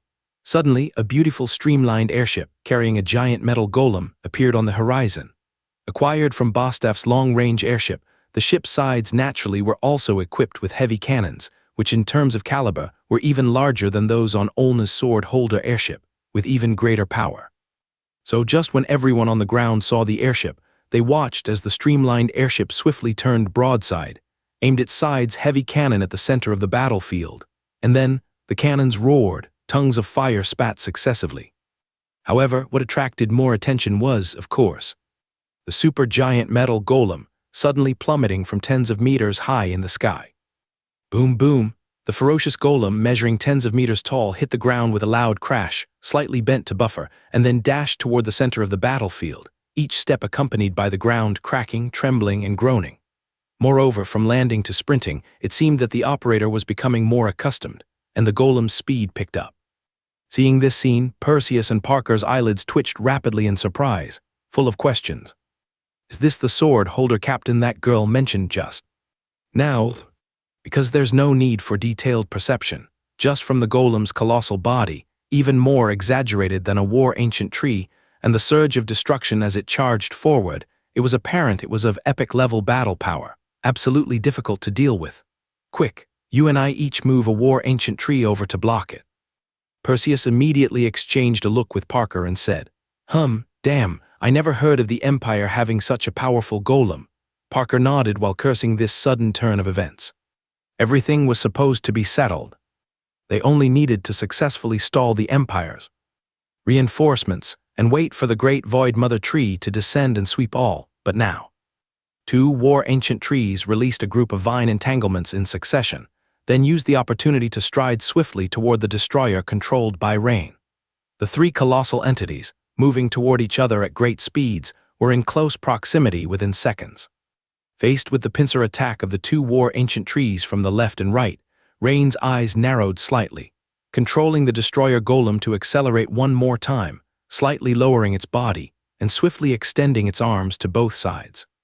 Iron Fist combo. As Rain chanted, instantly, the auxiliary turbines on both arms. The main turbine at the back roared loudly. The fists, as large as carriages, repeatedly stretched and retracted at lightning speed, creating afterimages with their high-speed movement, the force comparable to an 18th-level typhoon howling past. The commotion was so massive that it caused both sides of the conflict to involuntarily halt. Even the two Imperial Guardians, Lothar and Reginald, after disengagement, exchanged a glance, seeing surprise and confusion in each other's eyes. When did the sword-bearer have such a terrifyingly powerful supergiant golem? Also, is this the kind of power a sword-holder captain should possess? And Luther, who thought he knew Rain's strength well, was left staring in awe at this scene, muttering to himself, This is a bit. Before he could finish, boom, boom, boom, the ground began to tremble. The rumble was unceasing, like continuous claps of thunder, circular shockwaves spreading out like tsunamis, and two mushroom clouds erupted suddenly, shooting straight into the sky. When the dust settled, two giant crater-like depressions appeared on the scene, the ground compressed to a metallic texture, and both fallen war-ancient trees were broken in half on the spot. It was only then that the latter half of Luther's sentence could barely squeeze out. Too exaggerated. The people on the Empire's side, present, all looked in astonishment at the giant golem allied with them, the destroyer. The clear female voice that came from the sword-holder airship just now, they naturally all heard it. But they didn't hold out much hope at the time. After all, even an extra fine gold-level sword-holder captain wouldn't be of much significance to the current situation. But this one in front of them. The surprise was too great, it was almost like a fright. And on the slightly distant sword-holder airship, Olna and Claire were even more dumbfounded, looking at each other blankly. When did their lord manage to get such an exaggerated super-giant golem? Could it be brought from the Valtsiger ruins? Even Lambert, who was always passionate about swordsmanship, saw the power of the destroyer golem and was left speechless. If not for his firm will, witnessing this scene would have certainly shaken his belief in swordsmanship. After all, the giant controlled by Rain before them, even if he stepped into the realm of a true sword saint, may not necessarily be its match. But the problem is, how difficult is it to become a sword saint? In comparison, controlling the supergiant golem in front of them to have battle power comparable to a sword saint, the choice is obvious, the temptation is too great. And on the farther long-range airship, Beyonce's lips, red like cherries, formed an O shape hanging open for a long time. Although she had imagined the power of this giant when she saw the destroyer supergiant golem before, Beyonce found that her imagination was sometimes a bit lacking. The shocking scene of violence before her was deeply imprinted in her heart. Ha, great. With the destroyer in a few days, I'll apply to the Empire to promote our school to a large school. We'll see which school dares to oppose. Beside her, Moria was almost roaring with excitement at the scene. Because the Bixu Mechanization School had long lacked a 4th-level Dawn Wizard and Epic-level battle power, they had no chance of applying to become a large wizard school.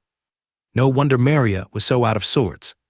One must know, compared to medium-sized wizard schools, the resource allocation for large wizard schools is significantly greater, and medium-sized schools face significantly heavier tasks assigned by the Empire. Of course, more importantly, the difference lies in the status and the power of speech. At this moment, the fallen wore ancient trees in the pits on both sides of the destroyer golem. Although cut in half and their semi-circular crowns were shattered to pieces, the two severed trunks of the opponent unexpectedly began sprouting fine flesh tendrils. It seemed to be trying to reconnect the severed trunks. Be careful, this kind of fallen war ancient tree has very strong regenerative abilities. Luther, on the twin-headed chimera, naturally hurried to remind Rain upon seeing this.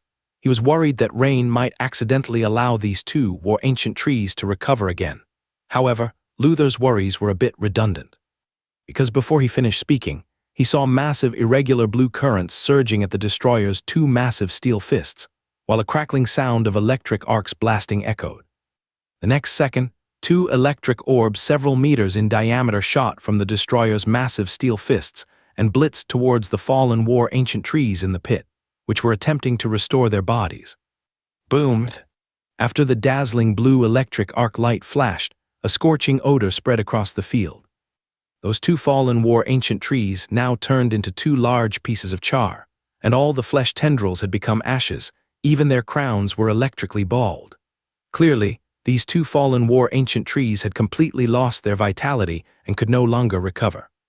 Having done this, the supergiant golem destroyer controlled by Rain slowly stood up, looking towards where Perseus and Parker were. Perseus and Parker naturally were both shocked and angry upon seeing this. Perseus initially wanted to ask who Rain really was, but as soon as he started speaking, he realized that the opponent was actually focusing on the two of them, which made his heart cold. Quick, Parker, contact the Pope immediately, Perseus whispered, while also ordering the other three war ancient trees to adjust their formation quickly to block in front of him.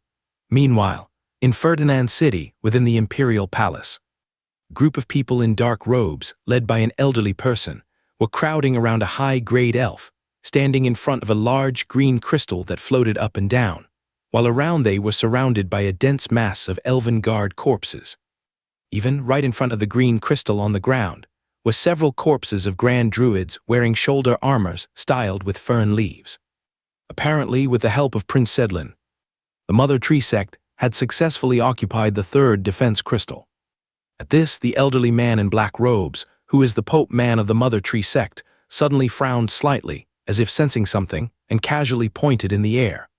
A blood-green mirror quickly manifested before him, inside of which emerged the anxious expression of Vice Pope Parker. Your Eminence, strong reinforcements have arrived on the Empire's side. We won't be able to hold on much longer. Could it be that the Empire has brought in several more guardians?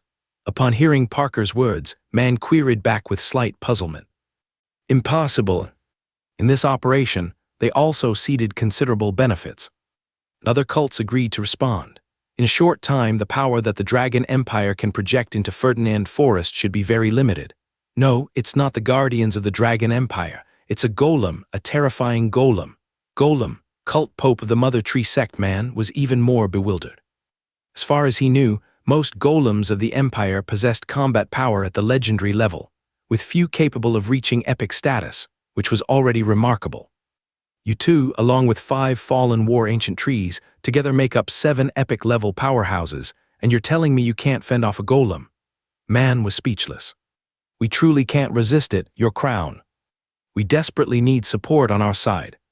Oh no, that terrifying golem has launched another attack. Damn. Before the voice faded, Parker's face went pale in the mirror, and then the image began to shake violently, as if a battle was taking place on the other side of the mirror. I understand, it's almost done on my side too. I will immediately send Prince Sedlin to assist you. Hold your ground. Man couldn't help but sigh. In his view, his two deputies were truly incompetent. Prince Sedlin, I apologize. You just heard that someone is attempting to obstruct the arrival of our master. Since it's smooth here, could you please move over and help block the enemy for a bit? Man smiled as he spoke to Prince Sedlin beside him. Your crown, man, you're too kind. If that's the case, I'll go at once. Prince Sedlin replied, while continuing to focus intently on the golden mini-tree before him, his eyes still looking somewhat vacant. Then I must trouble your highness the prince. Seeing this, Man smiled and immediately arranged for his subordinates to escort Prince Sedlin to the defense line of Perseus and Parker. After Prince Sedlin departed, Man once again focused his gaze on the green crystal before him. Now, just destroy this last crystal tower. With a wave of his hand, 5 black-robed evil sorcerers stepped forward and quickly began chanting. With the experience from the previous 2 times, the evil sorcerers were more at ease this time. As the low chanting continued, 5 blood-green energy spheres gathered in front of the 5 individuals, growing larger and larger until they formed a basin-sized orb. Soon, the 5 blood-green orbs floated skyward, forming an increasingly mighty energy sphere, like a massive grindstone. Judging from the dissipating energy, it wasn't hard to gauge the highly compressed energy within. Next second, Man raised both hands, took control of the enormous blood-green sphere, and hurled it heavily at the green crystal over 100 meters away. Whoosh! Boom! A large mushroom cloud suddenly soared up. A green beam shot straight up. Rolling airwaves and shockwaves surged higher and higher like a tsunami, spreading all around. Immediately, over a dozen black-robed subordinates responsible for the defensive which array around Man fell like gourds due to the intense explosive shock, many vomiting blood repeatedly, seemingly injured by the blast's tremors. Yet equipped with epic power, Man, under the protective evil magic array, emerged unscathed, maintaining a posture with his hands held high, smiling blissfully as though bathing in the light and heat before him. Seconds later, the green vortex shield visibly began to disappear, first hollowing from the top like a shattered eggshell, then vanishing without a trace. And now, the massive green canopy of the elf mother tree Andarl, towering hundreds of meters high, was revealed in its entirety. More importantly, as Man perceived it, this signified the complete loss of protection for the opposing party, marking the countdown for the glorious arrival of the Void Mother Tree. Outside Ferdinand City's core area, with the addition of the Destroyer Supergiant Magic statue, controlled by Rain on the Empire side, their strength vastly increased. Meanwhile, the Mother Tree sect had just lost 2 fallen War Mother Trees, abruptly reversing the balance of victory on the battlefield. In just that brief moment, Rain destroyed another fallen War Ancient Tree, while Lothar and Reginald repelled Perseus and Parker. Yet suddenly, everyone from the Empire, nearly breaching the enemy's defense lines, raised their heads towards the sky.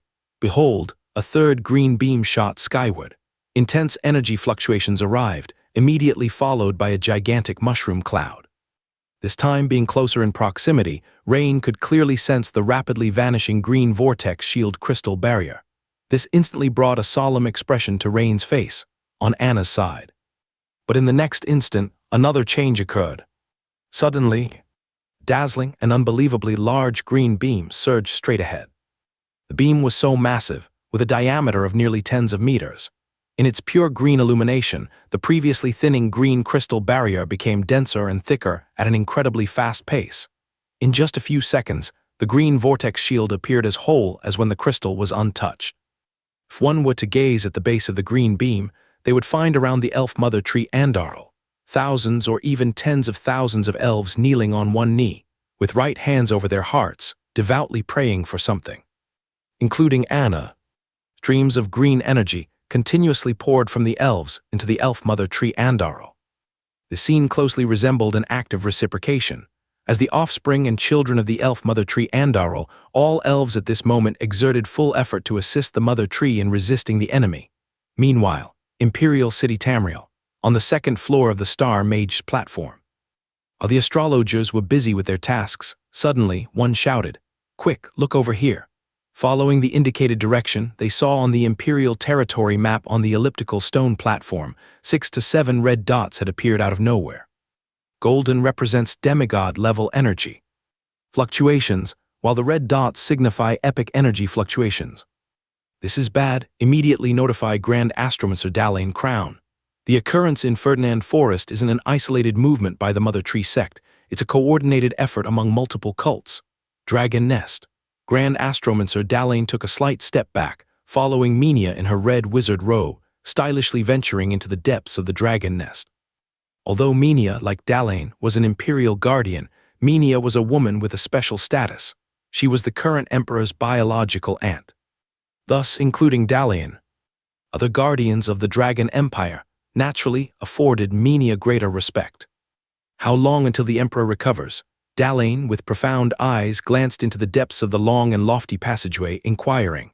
"A little longer, but it should be soon. The cults have chosen their timing well." Minia shook her head slightly, responding. While talking, the two quickly entered an area larger than the previous lair of red dragon Tassa, a vast internal hall, resembling a cave due to the slender natural rock pillars on all sides. Except the temperature was exceedingly high here, likely a large space eroded by magma flow. At this moment, both Dalain and Minia focused their attention on the massive being ahead. Seeing the hall's center occupied by a huge sleeping red dragon. Judging from the dragon's size, it was at least twice the size of Minia's red dragon companion Tassa. This red dragon extended nearly 100 meters in length. Moreover, it was the largest dragon in the Dragon Empire, named Straz, the Red Dragon King, known as Flame Throne, once partnered with the former Dragon Empire Emperor Carlos I. After Carlos I's demise, Straz became the companion of the current Empire Emperor Carlos Roman II. In the last Imperial City battle, Straz was likewise severely wounded, but the dragon's recovery pace surpasses that of humans, hence healing ahead of Carlos Roman II.